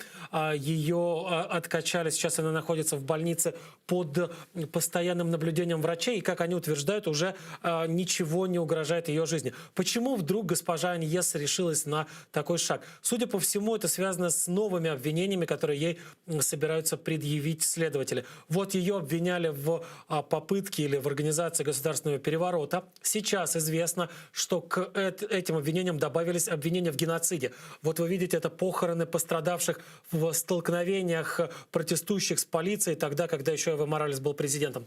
Так вот, следователи сейчас уверяют, что эта самая Жанин Аньес стояла за организацией столкновений, и как минимум 22 человека погибли в этих столкновениях. И вот теперь следователи говорят, это настоящий геноцид. Она спровоцировала геноцид, и она теперь должна отвечать не только за попытку государственного переворота, но еще за геноцид, за подстрекательство к мятежу и за терроризм. И только вот по первой статье, по которой ее, собственно говоря, арестовали за попытку государственного переворота, ей грозит 30 лет тюрьмы. А в сумме все вместе эти самые обвинения тянут на какой-то безумный совершенно срок, который совершенно понятно ни один человек до конца в тюрьме досидеть не сможет. Но вот будем следить за тем, как будут разворачиваться события в Боливии. Не всегда мы туда успеваем заглянуть. Вот когда Моралес был президентом, мы достаточно часто следили за тем, что происходит в Боливии. Уж очень яркий был персонаж, уж очень интересно было наблюдать за тем, что он вытворяет, и за тем, как пытаются каким-то образом другие страны, в том числе или в первую очередь страны, находящиеся недалеко от Боливии или прямо с ней соседствующие, повлиять на него. А после того, как он ушел, стало не так интересно. Хотя, конечно, надо возвращаться, надо следить за тем, что происходит в Боливии. В Тайване. Вот еще одна страна, где тоже президент женщина, правда, не бывший, а вот действующий президент. С 2016 года президентом Тайваня является Цай Иньвэнь. Такая очень демократичная женщина таких либеральных взглядов. Первая в истории Тайваня женщина-президент. Она до последнего отказывалась прививаться Pfizer, AstraZeneca или какими-то другими иностранными прививками, настаивая на том, что будет прививаться только тайваньской вакциной. Было известно, что тайваньские медики, тайваньские ученые разрабатывают эту вакцину. И Цай Иньвэнь говорила, я не хочу прививаться иностранными вакцинами, дождусь нашей, дождусь отечественной, и вот ей привьюсь. И вот она действительно, причем это было сделано прилюдно, под камерой, с участием журналистов. Журналисты могли ей задавать вопросы, и они задавали ей вопросы. Одним из самых первых вопросов было, не волнуетесь ли вы? Она сказала, что совершенно не волнуюсь. Несмотря на всю критику, которая сейчас с которой сейчас сталкивается и сама Иньвэнь, и эта самая вакцина, критикуют за что? За то, что буквально вот в срочном порядке получила одобрение эта вакцина тайваньских специалистов, критикуют ее за то, что, может быть, она не прошла полный цикл испытаний, но, похоже, эта критика не такая уж и актуальная, потому что известно, что сейчас, после того, как мадам президент как раз под камеру укололась этой самой вакциной, называется она Медиген. Так вот, после того, как она привилась ей в прямом эфире, после того, как все это показало тайваньское национальное телевидение, 700 тысяч человек записалось на прививку не AstraZeneca, не Pfizer, не Moderna, не какими-то другими еще иностранными вакцинами, которые доступны, достаточно давно недоступны на Тайване, а вот отечественные. Вот поддержи отечественного производителя на практике показывают нам, как это работает, показывают нам тайваньцы. А вот, кстати, мы уже говорили сегодня об изменении климата, о том, как человеческая деятельность в итоге привела к таким вот серьезным климатическим проблемам, с которыми сталкиваются в самых разных странах мира. Я не так давно рассказывал о том, что происходило в Турции. Там и наводнения, и пожары, которые тоже могли быть спровоцированы как террористами, как поджигателями, так и вот долго установившейся очень жаркой погодой. По крайней мере, эта долго установившаяся жаркая погода из-за изменения климата способствовала совершенно точно быстрому и активному распространению огня. Рассказывали о том, что происходит в Греции. А вот смотрите, что еще происходит от человеческого влияния. В Аргентине начали захватывать города огромные грызуны. Это самый большой грызун из ныне существующих на планете. Называется этот грызун капибара.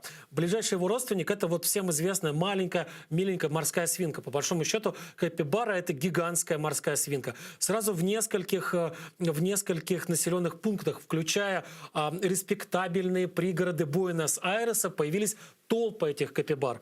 Эти капибары мешают движению. Эти капибары, значит, оккупируют какие-то городские парки и сады, приусадебные участки богатых аргентинцев. Эти капибары набрасываются на домашних животных богатых аргентинцев и вот буквально занимают, вот оккупируют города и, ну, по крайней мере, некоторые из городских пригородов, из городских районов. Что говорят ученые? Ученые говорят: слушайте, ребята, вы когда строили эти города, эти пригороды, чем вы занимались? Вы занимались, значит, осушением болот, и вы занимались вырубкой, значит, ликвидацией той самой природной местности, в которой живут капибары. Вы пришли, вы все это осушили, вы выкосили траву, начали строить дома, капибары ушли, они возвращаются на самом деле на свою родину, они возвращаются туда, где они привыкли жить, они возвращаются туда, откуда вы их там несколько лет назад изгнали, теперь вы построили дома, рядом с этими домами снова выросла трава, а они грызуны, они питаются этой травой.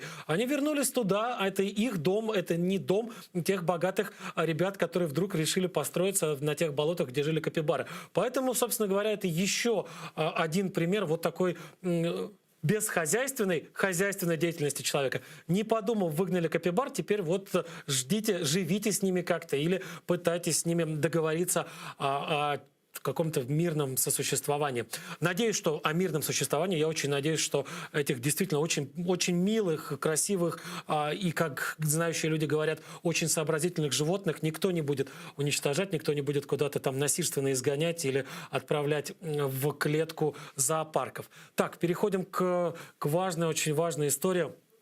Следим обязательно за Афганистаном. Сегодня уже вне дайджеста расскажу о некоторых подробностях того, что сейчас происходит в этой центральной азиатской стране. Давайте еще раз вернемся в США. В Вашингтоне прошел митинг не так давно, несколько дней назад, у Белого дома, собственно, у сосредоточия американской власти. Это митинг американских афганцев, афганской диаспоры, которые вот фактически протестовали против даже не столько вывода войск США и их союзников из Афганистана, а против того, что, выводя войска, американцы оставляют незащищенными тех афганцев, которые сотрудничали с ними. Причем речь идет далеко не только о военном сотрудничестве. Вообще речь идет в первую очередь о тех людях, которые сотрудничали с американцами в качестве переводчиков, в качестве тех людей, которые помогали им найти общий язык с местным населением, в качестве тех людей, которые объясняли им какие-то важные вещи в истории и культуре Афганистана и афганского народа. Эти люди боятся, что теперь они станут жертвами талибов, они боятся, что новая власть, вопреки всем своим заверениям, Талибан много раз говорил о том, что мы не будем трогать тех, кто сотрудничал с оккупантами, мы простим вам все ваши вот эти прегрешения. Только оставайтесь в Афганистане, только продолжайте работать на благо нашей общей Родины. Не все верят, далеко не все верят. И мы видим, да, что как минимум там 1 миллион человек в какой-то момент оказался в Кабульском аэропорту, пытаясь выбраться из Афганистана. И вот афганская диаспора в Америке, она достаточно большая, достаточно представительная. Вот они, эти люди, понятно, что это не все, далеко не все американские афганцы, но вот какая-то активная их часть, эти люди собрались у Белого дома требовать пересмотреть планы вот этой вот срочной эвакуации и спасти тех людей, которые могут оказаться в опасности после того, как намеченная на 31 августа полная эвакуация всех американцев, всех американских военнослужащих и их других западных союзников должна будет подойти к концу. Вот так вот протестуют американские афганцы. Что ж, Мали. Африканская страна, в которой уже достаточно давно, как минимум с начала 2000-х, присутствует значительный контингент французских военнослужащих. Они туда входили для того, чтобы попытаться помешать каким-то там повстанцам, каким-то радикалам на севере Мали продвинуться дальше, и для того, чтобы эти ребята не создавали угрозу для Северной Африки, для Центральной Африки, которую французы еще со времен своей колониальной империи считают такой своей зоной ответственности, считают во многом теми краями, за которые они отвечают и в которых они должны пытаться обеспечивать безопасность. Оттуда вот пришли забавные кадры, как один из французских военнослужащих лежит на на взлетно-посадочной полосе, вот доказывая свою смелость, лежит на взлетно-посадочной полосе в тот самый момент, когда на нее садится, на эту взлетно-посадочную полосу, посмотрите внимательно,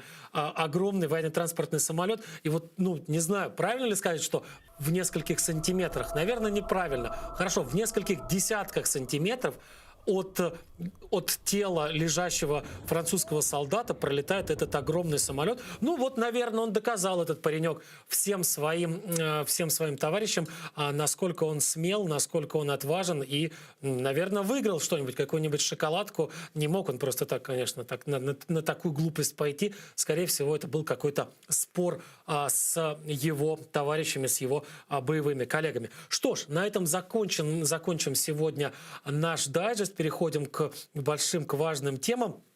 Начну я с Судана. Сейчас объясню, почему эта тема важна. Дело в том, что в Судане нынешние власти Судана согласовали передачу бывшего президента Омара Башира. Он много лет правил Суданом, он много лет вот, фактически был диктатором в этой стране. Вот смотрите, дружил с каким персонажем. Я об этой дружбе еще чуть-чуть попозже расскажу. Так вот, согласовали в нынешней власти Судана передачу вот этого персонажа, улыбчивого в очочках, Омара Башира, в Международный уголовный суд в Гааге.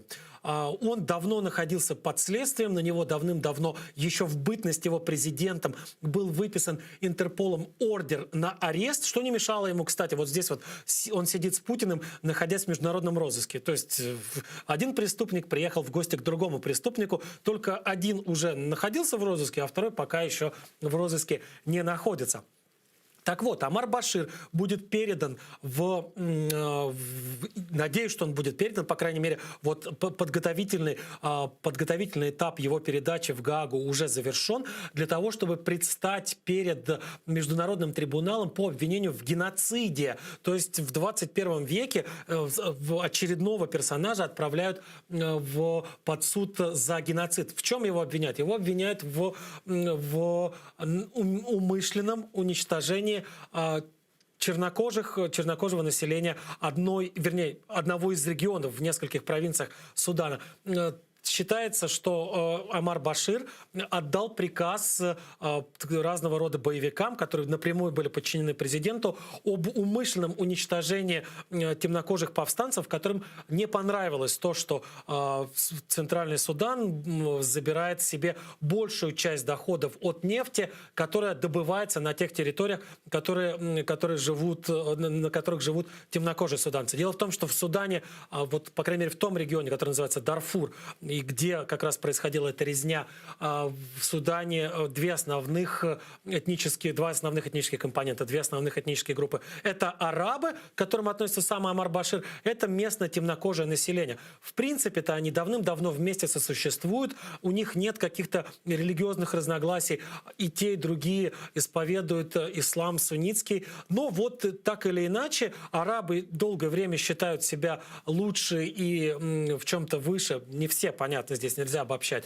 но вот такие, как Омар Башир, лучше и выше темнокожих суданцев, и поэтому, собственно говоря, из-за этого чувства какого-то расового национального превосходства долгое время возникали самые разные трения, долгое время возникали какие-то конфликты, часто конфликты вооруженные, но и в конце концов, судя по всему, конечно, здесь точку поставит уже суд в этой истории, но, судя по всему, по приказу Омара Башира эти самые стычки, эти самые столкновения переросли в самую настоящую резню, в самый настоящий геноцид, в ходе которого происходило умышленное уничтожение отдельных этнических групп, вот как раз из соображений какой-то там вот расового превосходства или этнического превосходства.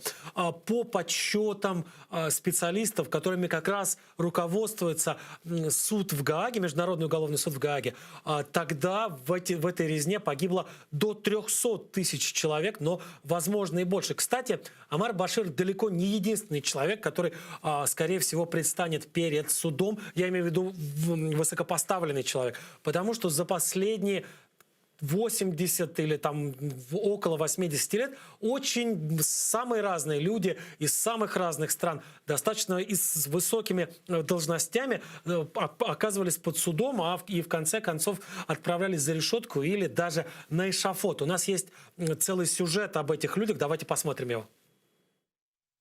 Президенты, премьеры и другие высокопоставленные чиновники порою оказываются на скамье подсудимых. Самым известным в современной истории судом над государственной верхушкой является Нюрнбергский трибунал. Длившийся 4 года, он преследовал задачу определить степень вины высокопоставленных нацистов после поражения Германии во Второй мировой войне. Среди обвиняемых был и формальный глава нацистского правительства адмирал Карл Дёниц. Он возглавлял Третий рейх чуть больше недели с момента самоубийства Гитлера 30 апреля 1945 года и до капитуляции Германии 8 мая. Отделался Дёниц до смерти Гитлера, бывший боевым офицером, сравнительно легко. Его приговорили к 10 годам тюремного заключения и даже выплачивали ему военную пенсию после освобождения. Больше 20 членов нацистского правительства, включая Германа Геринга, Мартина Бормана и Альфреда Розенберга, были приговорены в Нюрнберге к повешению. Оказалось, под судом по итогам Второй мировой войны и военно-политическая верхушка союзной Германии, Японии. На специально созданном для расследования военных преступлений Токийском трибунале смертные приговоры были вынесены сразу 2 бывшим главам японского правительства. На эшафот отправились Хирота Коки и Хидеки Тодзё. Еще один бывший глава Кабмина Фуминара Коноэ покончил с собой накануне ареста. В 1980-е годы в Аргентине начался суд над участниками военной хунты, правившей страной с 1976 по 1983 годы. Главарь хунты, генерал Хорхе Видела, тогда был приговорен к пожизненному заключению, но вскоре помилован и освобожден. Под давлением иностранных правительств Аргентина вновь арестовала генерала в 2008 году. И после пересмотра дела судьи признали его виновным в пытках, убийствах и похищениях людей, в том числе и несовершеннолетних. В 2010 году Хорхе Видела был вынесен новый пожизненный приговор. Через 3 года 87-летний генерал умер в тюремной камере. За решеткой закончилась жизнь бывшего югославского президента Слободана Милошевича. Обвиняемый в массовых убийствах хорватов, боснийцев и косовских албанцев, Милошевич стал первым главой государства, попавшим под суд за геноцид, массовые убийства и другие военные преступления. До вынесения приговора экс-президент не дожил, скончавшись от сердечного приступа в камере Гаагского трибунала в марте 2006 года. Любопытно, что следствию Милошевича выдало сербское правительство всего через несколько месяцев после того, как тот под давлением вышедшей на улицы оппозиции оставил президентский пост. Руандийский премьер Жан Камбанда, в отличие от Милошевича, пытался скрыться от правосудия после того, как покинул правительство в 1994 году. Камбанда возглавлял руандийский Кабмин в то время, когда в стране начался геноцид, в ходе которого представители этнического большинства хуту убили не меньше 1 миллиона представителей этнических меньшинств. В 1997 году экс-чиновник был арестован, а уже в следующем году приговорен к пожизненному заключению. Его признали виновным в подстрекательстве к геноциду и ряде других преступлений. Бывший президентом Либерии в период с 1997 по 2003 год Чарльз Тейлор попал в поле зрения международных следователей еще в то время, когда он возглавлял государство. Возглавлявший до прихода в политику настоящую банду боевиков, Тейлор и на президентском посту не оставил старых привычек. Он пытал и убивал своих оппонентов, брал в заложники их близких и в конце концов довел Либерию до гражданской войны, в которой погибло не меньше 50 тысяч человек. Верные Тейлору силы эту войну проиграли. Президент был вынужден оставить и пост, и страну, и спасаться бегством. Через несколько лет его задержали в Нигерии и передали Международному уголовному суду. Судьи посчитали Чарльза Тейлора виновным в совершении преступлений против человечности и отправили его за решетку на 50 лет. Самым же широко освещенным процессом над бывшим ставшим главой государства, стал судно-иракским диктатором Саддамом Хусейном. Потерявший власть в начале 2000-х годов после вторжения в Ирак вооруженных сил США, Хусейн бежал и был объявлен в розыск. За его голову назначили награду в $25 миллионов, которую, по слухам, получил один из приближенных диктатора, выдавший его укрытие американцам. По официальной же информации, эти деньги не были выплачены никому, так как выдавший Хусейна чиновник сделал это не по доброй воле, а после того, как сам был задержан военнослужащими США. Американцы передали Саддама Хусейна суду, который был созван новыми властями страны. Эти же власти специально для Хусейна вернули отмененную прежде в Ираке смертную казнь. Саддам Хусейн был признан виновным в геноциде курдов, массовом убийстве шиитов, наступлении на религиозные и политические свободы и еще целом ряде преступлений, включая кратковременную оккупацию соседнего Кувейта. В соответствии с решением иракского суда, ранним утром 30 декабря 2006 года бывший президент страны был повешен в столичном Багдаде. Ну вот если с кем-то из тех, кто присутствует в этом сюжете, сравнивать Омара Башира, так это с Милошевичем, с бывшим югославским президентом, который еще успел побыть президентом Сербии. Почему? Потому что, ну, во-первых, и того, и другого обвиняют в геноциде, и того, и другого обвиняют в умышленном уничтожении национальных меньшинств. И, во-вторых, тоже очень немаловажная деталь. И тот, и другой были смещены протестующими, фактически смещены народным восстанием со своих постов. И потом пришедшая на смену этим людям власть, новая власть, арестовала их. В Сербии арестовали Милошевича, и вот сейчас Омар Башир тоже находится под арестом в Судане, в своей родной стране. Так вот, и того, и другого арестовали новые власти. Милошевича уже выдали, это уже давно произошло, а Омара Башира собираются выдавать. Уже есть договоренности, даже приезжал один из участников, один из членов трибунала Международного уголовного суда в Гааге, уже приезжал в Судан, и подписаны были бумаги, которые фактически, в которых новые власти Судана берут на себя обязательство передать Омара Башира в этот суд для того, чтобы он предстал перед судьями и ответил за те преступления, которые он, скорее всего, совершал, за тот геноцид, который был развязан, скорее всего, по его приказу.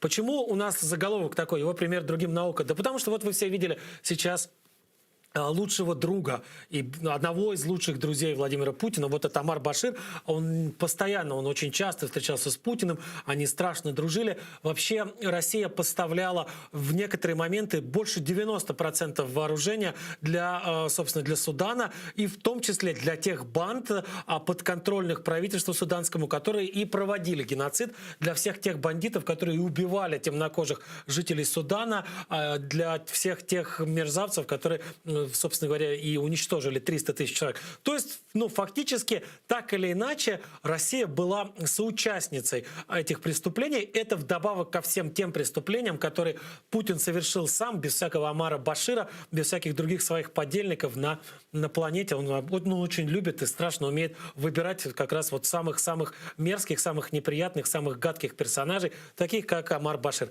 Что ж, надеюсь, что в скорейшем времени Башир предстанет перед судом. Надеюсь, что в судьи и следователи установят вину всех тех людей, которые ответственны за гибель 300 тысяч темнокожих суданцев. И хотя бы восторжествует уже справедливость. Понятно, что жизни не вернешь, понятно, что родственникам погибших не вернешь их близких, но пусть хотя бы справедливость восторжествует. А мы переходим к Афганистану, как и обещал, попытаемся разобраться хотя бы отчасти с тем, что сейчас происходит в этой центральноазиатской стране. Что ж, что известно? Известно, что мы уже все знаем, что вот 15 августа фактически рухнуло правительство, которое до этого управляло Афганистаном. Это правительство, которое было международно признанным. Это правительство, которое было было сформировано по итогам выборов, признанных международным сообществом выборов. Сейчас вместо этого правительства в Кабуле заседают ребята из Талибана, заседают те люди, которых в большей части мира называют боевиками, террористами или, по крайней мере, пособниками мирового терроризма. Что делают эти ребята? Во-первых, они сами говорят: слушайте, никакие мы не террористы. Если бы мы были террористами, мы бы, наверное, не взяли за несколько дней весь или почти весь Афганистан, потому что с террористами воюют, а нас вон встречали как победителей. На нашу сторону переходили и военные, и представители спецслужб. Нас фактически самих впускали в города как дорогих гостей, потому что народ устал от иностранного присутствия, народ устал от оккупации. Нет, мы настоящая власть. Если бы мы не были настоящей властью, наверное, нам бы хоть какое-то попытались бы оказать сопротивление. А террористы как раз это те, кто выступает против нас. Вот те, кто сейчас призывает воевать против талибов, те, которые сейчас в Панджшерском ущелье собирают какое-то свое ополчение, вот они-то как раз и есть самые настоящие террористы. Я сейчас ничего не выдумываю, я слежу за несколькими твиттер-страницами тех людей, которые в том числе ответственны в движении «Талибан» за информационную политику, и они как раз используют такие обороты, они как раз называют талибов теперь уже солдатами афганской армии, а вот тех людей, которые выступают против них, называют террористами. И предупреждают этих людей о том, что, значит, вы или приходите к нам договариваться о мире на наших условиях, ну или готовьтесь к тому, что мы вас всех уничтожим или заставим бежать куда-то как можно дальше из Афганистана. И кто же те персонажи, кто эти люди, которых талибы называют террористами? Ну, в первую очередь, таких человека два. В первую очередь стоит обратить внимание на того, кто называет себя сейчас действующим президентом Афганистана. Его зовут Амрулла Салих, ему 48-49 ему будет лет в октябре этого года. И до совсем недавнего времени, до середины августа, этот человек был первым вице-президентом в правительстве Афганистана. Фактически он был главным заместителем президента Ашрафа Гани. Ашраф Гани сбежал вообще он покинул Афганистан и теперь живет уже за пределами своего государства и, в общем, фактически тем самым сложил с себя полномочия, перестал быть президентом Афганистана. Вот сейчас талибы как раз правят Афганистаном, они сейчас власть, но есть несколько районов в Панджшерском ущелье на севере Афганистана, куда талибы не дошли. Туда бежал этот самый Амрулла Салих, бывший первый вице-президент. Сейчас он объявил сам себя президентом и сказал: так, ребята, все те, кто недоволен Талибаном, все те, кто не хочет жить под властью этих бородатых ребят, пожалуйста, приходите ко мне в Панджшерское ущелье, приходите, присоединяйтесь к движению сопротивления. У нас есть оружие, у нас есть техника, мы еще покажем, кто здесь власть, мы еще поборемся за Афганистан. Вместе с Амрулла Салихом как раз на севере против Талибана выступил уже, хотел сказать, собирается выступить, он уже выступил, он уже даже в нескольких боях поучаствовал. Достаточно молодой парень, по-моему, я могу ошибаться, по-моему, ему сейчас 32 года. Зовут этого молодого парня Ахмад Масуд, и он сын знаменитого Ахмада Масуда, который еще сначала в 80-е годы воевал против советских войск в Афганистане, а в 90-е воевал против талибов. И вот того Ахмада Масуда старшего звали Панджшерский лев, а его сына зовут Панджшерский львенок. Достаточно успешно он воевал, отец воевал с талибами, он смог удержать несколько районов Афганистана под своим контролем. Даже тогда, когда весь остальной Афганистан пал и был подчинен Талибану, он держался, Панджшерский лев, держался достаточно успешно, в том числе за счет умелой дипломатии, в том числе за счет того, что умудрился договориться, во-первых, с близлежащими центральноазиатскими республиками о самой разной помощи, во-вторых, с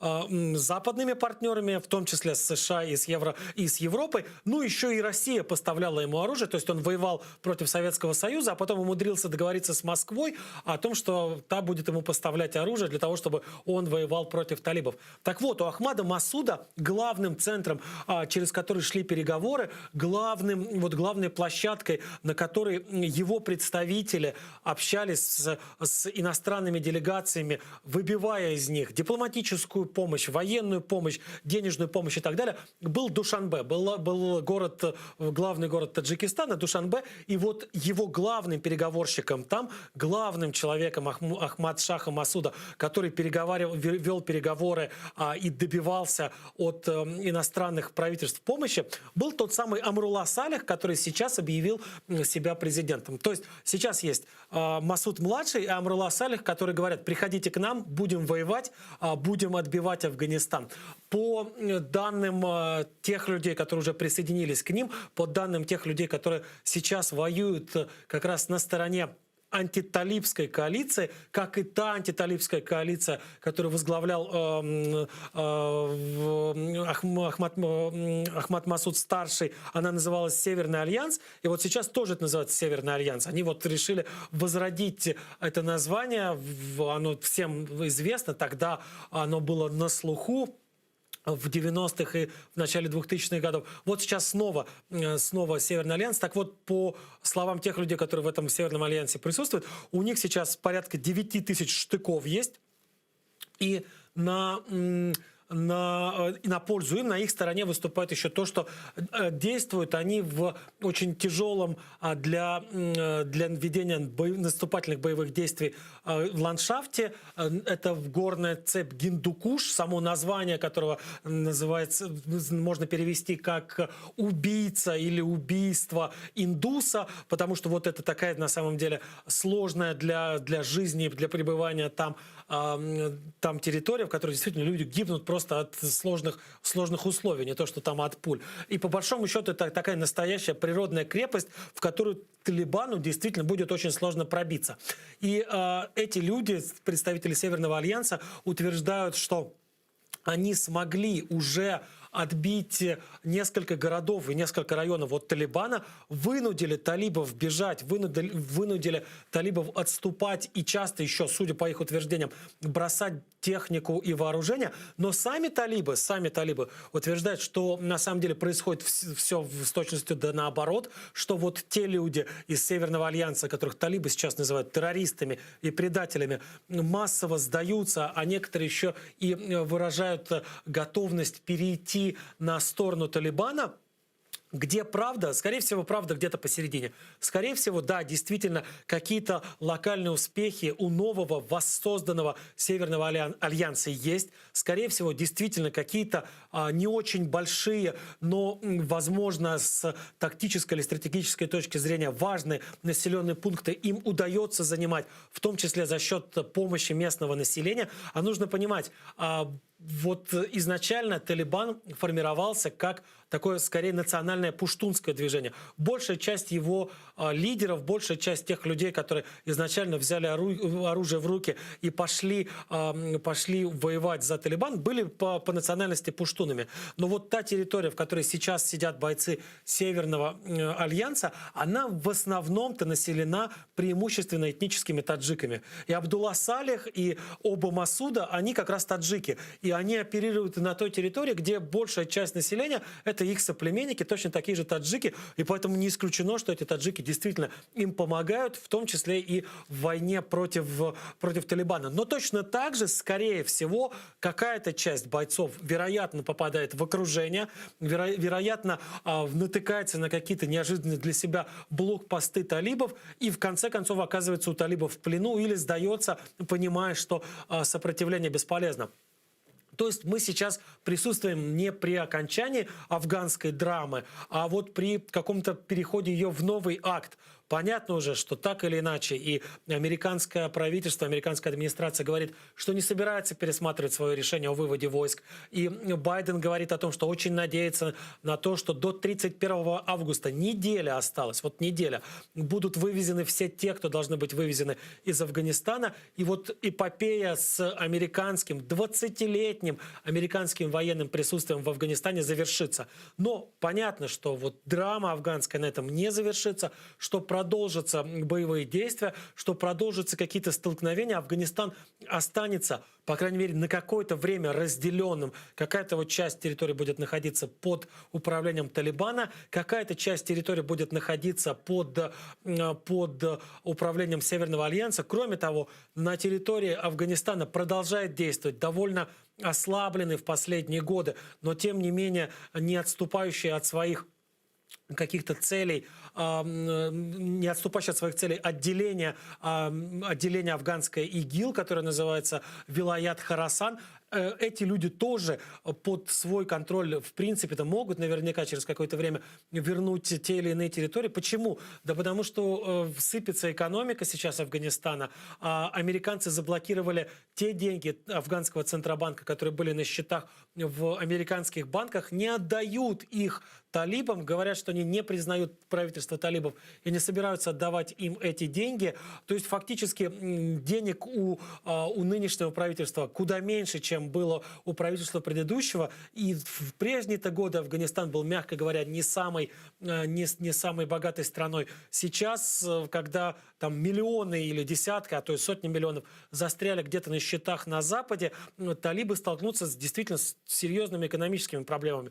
А тут еще и огромные проблемы с продовольствием. Дело в том, что в Афганистане вторая очень мощная засуха за последние 3 года. И, собственно, еще до активного наступления талибов уже из Афганистана шли толпы беженцев, но они спасались не от войны, они спасались не от возможных каких-то там чисток, которые талибы могли бы устроить, они спасались от голода. Эта засуха оставила огромное количество людей без элементарного пропитания. И несколько миллионов человек, говорится там в разных источниках, говорится о разном количестве людей, от 1 миллиона до 2,5 миллиона человек уже сейчас находятся за пределами Афганистана, уже сбежали как от голода, так и от талибов. Но впереди ждет еще одно серьезное испытание. ООН предупреждает, что в ближайшие несколько месяцев серьезной нехваткой продовольствия, с очень серьезной нехваткой продовольствия, то есть буквально на грани голода, столкнутся 17 миллионов афганцев. Это примерно половина населения Афганистана. То есть половина населения Афганистана рискует остаться просто без еды или без необходимого количества еды. И надо будет каким-то образом срочно решать, что делать с этими людьми. Если бы это было законно признанное правительство, если бы это было то правительство, которое имеет голос в Организации Объединенных Наций, то правительство, у которого есть налажены дипломатические связи с соседними странами, со странами Запада, они бы с международными организациями большими, они бы наверняка могли обратиться в тот же ООН, могли бы обратиться к соседям своим с просьбой оказать продовольственную помощь, не допустить гуманитарной катастрофы. Но сейчас, когда талибы не признаны большей частью света, сейчас вообще непонятно, готов ли кто-то их признать. Конечно, есть какие-то неофициальные договоренности и с Россией, и с Китаем, и, скорее всего, с самыми разными соседними странами, включая Пакистан. Но вот официального признания Талибана как действующей власти в Афганистане еще никто, по крайней мере, насколько мне известно, не сделал. И как в этой ситуации договариваться с важными мировыми институциями, с разными правительствами иностранными о помощи, тоже непонятно. Поэтому понятно, что в ближайшее время действительно Афганистан ждут новые испытания, новые драмы. И, к сожалению, Афганистан останется в фокусе нашего внимания не потому, что там жизнь налаживается, не потому, что все выходит куда-то на какие-то новые, более какие-то приятные перспективы, а потому что там, к сожалению, еще достаточно долго будет далеко не самая лучшая ситуация, потому что там еще какое-то время действительно все все будет развиваться в направлении не самым веселым, в направлении, наверное, все-таки такого превращения Афганистана, возможно, в страну-изгоя, но есть надежда, что все-таки каким-то образом удастся из этого вырулить, каким-то образом удастся договориться и людям внутри Пакистана, и пакистанскими властями, кем бы они ни были, с международным сообществом. Ну, а мы переходим к следующей истории, мы переходим к Чехии. Почему мы переходим к Чехии? Потому что в эти дни в Чехии и в соседней с ней Словакии, которые когда-то были в одном общем большом государстве, называемом Чехословакия, отмечают в эти дни там, наверное, один из самых неприятных эпизодов в своей истории. В 1968 году, как раз в эти августовские дни, в Чехию и в Словакию были введены советские войска и войска союзных Советом государств Варшавского блока. Это были войска Венгрии, Болгарии, Польши и, по-моему, Германской Демократической Республики ГДР. Все это произошло после того, как в Чехии началась робкая попытка демократизации, известная как Пражская весна. Все дело в том, что под таким, не то чтобы давлением, но отвечая на запрос чехословацкой общественности на демократизацию, коммунистическое правительство Чехословакии в 1968 году пошло на такие небольшие робкие шаги в направлении такой совсем незначительной либерализации. Речь шла о том, чтобы не убрать, а лишь несколько снизить цензуру и влияние государства на средства массовой информации и немного передать властных полномочий из центра, из Праги на места. То есть усилить какие-то местные власти, дать им чуть больше возможностей распоряжаться, например, теми налогами, которые они собирают, они отправлять все эти налоги в Прагу для того, чтобы дальше она их распределяла по своему усмотрению. Не было никакого покушения на коммунистическую партию, на вот ее главенствующую роль в жизни Чехословакии.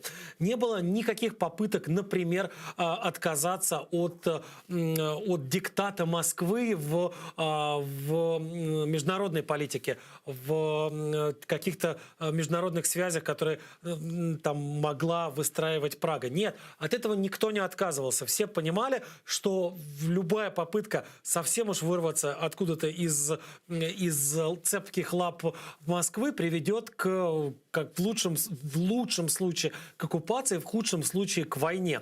Поэтому все это было максимально ограничено какими-то совсем уж такими такими демонстративными шагами в сторону демократии. Никакой реальной демократии все равно выстроить бы не получилось, потому что Москва бы не дала. Но даже эти робкие попытки каким-то образом выбраться из совсем уж какого-то такого послесталинского болота Москва не потерпела, потому что все эти попытки демократизации проводились без всякого ее на то согласия, без всякой санкции на то из Москвы. И Москва поначалу бомбардировала пражских коммунистов самыми разными угрозами, самыми разными какими-то увещеваниями, шантажировала, угрожала, рассказывала о том, что немедленно прекратите, немедленно все сверните. Но правительство и Дубчик, который стоял тогда во главе правительства, сильно переживали по поводу того, что если они сейчас начнут закручивать гайки, то тогда народные массы действительно этого не выдержат и снесут это правительство, и тогда будет хуже всем.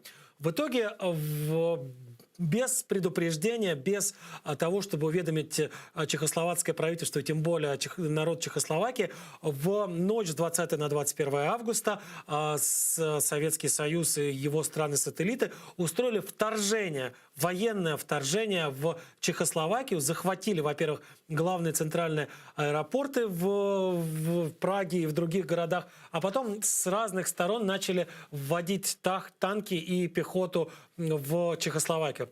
И всего, вот просто чтобы было понятно, к концу 1968 года, осенью, зимой 1968 года в Чехии и в Словакии, тогда это была единая страна, Чехословакия, находилось 500 000 оккупантов, 500 000 военных чужих стран, с танками, с артиллерией, с бронетранспортерами, которые пришли задушить какие-то самые робкие ростки демократии. Никто там, повторюсь, не претендовал на то, чтобы вырваться из лап Москвы. Никто не хотел или просто понимал, что это невозможно, отказаться от диктата коммунистической партии. Но даже эти робкие шаги привели к тому, что в Чехословакии оказалось 500 тысяч иностранных оккупантов. 500 тысяч, 500 000 иностранцев пришли с танками, с автоматами, с пулеметами, с артиллерией душить ростки, совсем небольшие ростки свободы. И вот они тогда сместили действующее чехословацкое правительство, поставили новое, совсем уж какое-то реакционное, которое устроило политику, которая называлась нормализация. Конечно же, это была никакая не нормализация. Наоборот, гайки затягивались везде, где только можно. Душились все возможные гражданские права. Душилось весь порыв людей к свободе. Это при том, что были погибшие как в попытках остановить советское вторжение, так и, например, известная история Яна Палаха, студента, который устроил самосожжение, протестуя против ввода советских войск. И вот эта вот нормализация, так называемая, на 20 лет вернула в Чехословакию вот такое вот самое кондовое советское правительство, самую кондовую такую советскую диктатуру. И закончилось все это лишь в конце 80-х с бархатной революцией. Вот конец этой самой гадкой нормализации, так называемой, конец вот этому кошмарному такому протофашистскому или там околофашистскому явлению, которое задушило Пражскую весну, был положен только в конце 80-х с бархатной революцией. У нас есть сюжет о бархатной революции. Давайте я попрощаюсь с вами, а напоследок в эфире посмотрим сюжет о том, как закончилась вот эта вот самая околофашистская нормализация и как Чехия и Словакия, тогда еще Чехословакия, стала свободной и открытой демократической страной. На этом прощаюсь. Всего хорошего. Бархатной или нежной революцией называют процесс мирного отстранения от всех рычагов власти коммунистического правительства Чехословакии, стартовавший в ноябре 1989 года. Началась революция с выступлений студентов в Праге, Братиславе и других городах страны. Выступления были приурочены к 50-летней годовщине захвата Пражского университета оккупировавшими страну нацистами. 17 ноября 1939 года немецкие части с боями заняли здание университета Праги в ответ на антинацистские выступления студентов и преподавателей. 9 человек тогда погибло, больше 1000 арестованы и отправлены в концлагеря. После окончания нацистской оккупации этот день отмечался в Чехословакии как день траура по погибшим от рук гитлеровцев молодым чехам и словакам. 17 ноября в стране проходили траурные шествия и собрания студенческих союзов. Однако в 1989 году власти Чехословакии испугались, что молодежь не ограничится траурным шествием в честь погибших в 1939 году студентов и начнет требовать демократизации по образцу уже начавшей избавляться от коммунистического диктата соседней ГДР. Коммунистическая партия пыталась перехватить у студентов инициативу и организовала 17 ноября собственную демонстрацию, но среди многих тысяч ее участников оказалось немало тех, кто выступал против коммунизма. Эти люди развернули транспаранты с призывами к демократическим изменениям и отказу от однопартийной системы. После этого полиции был отдан приказ разогнать манифестацию. Хотя в ходе разгона никто серьезно не пострадал и тем более не был убит, по стране поползли слухи о жестокости полицейских и готовности коммунистов проливать кровь собственного народа. Власть пыталась эти слухи опровергнуть. Представители кабинета министров даже встретились со студенческими активистами, но повлиять на ситуацию они уже не могли. Вскоре после разгона манифестаций в Чехословакии одно за другим начали появляться неформальные объединения рабочих, студентов, писателей и театральных деятелей, забрасывавших Прагу петициями с требованием провести расследование нападений, наказать виновных и разрешить всем желающим свободно проводить митинги и собрания. Работники театров объявили бессрочную забастовку, завершить которую обещали только после того, как будут наказаны виновные в нападении на студентов. Сцены и залы бастующие актеры передали политическим активистам. Вместо спектаклей в театрах всей Чехословакии шли политические дебаты, участие в которых принимал и лидер антикоммунистической оппозиции Вацлав Гавел.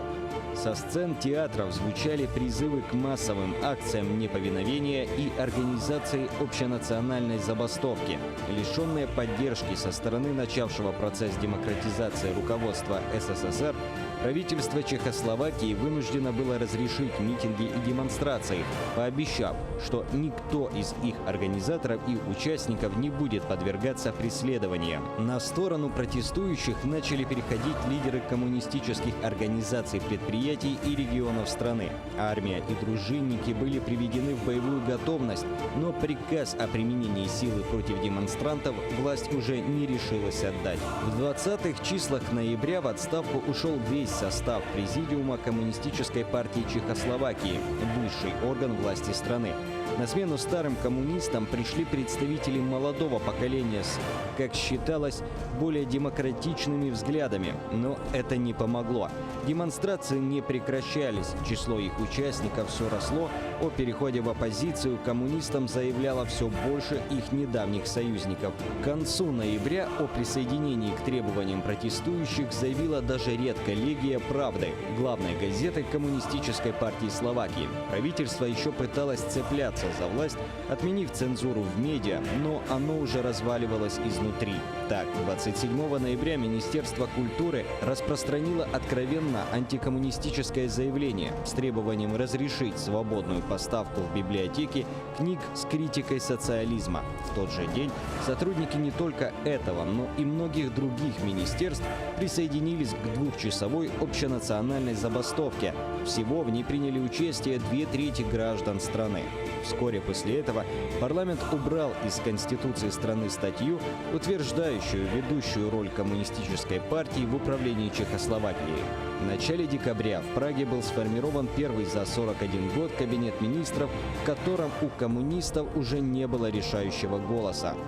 29 декабря парламент единогласно избрал писателя и бывшего диссидента Вацлава Гавела первым президентом посткоммунистической Югославии. В 1993 году государство мирно разделилось на независимые Чехию и Словакию. Каждая из этих стран ведет отсчет своей новейшей истории именно с ноябрьской революции 1989 года. В чешских книгах эта революция называется «бархатной», в словацких – «нежной».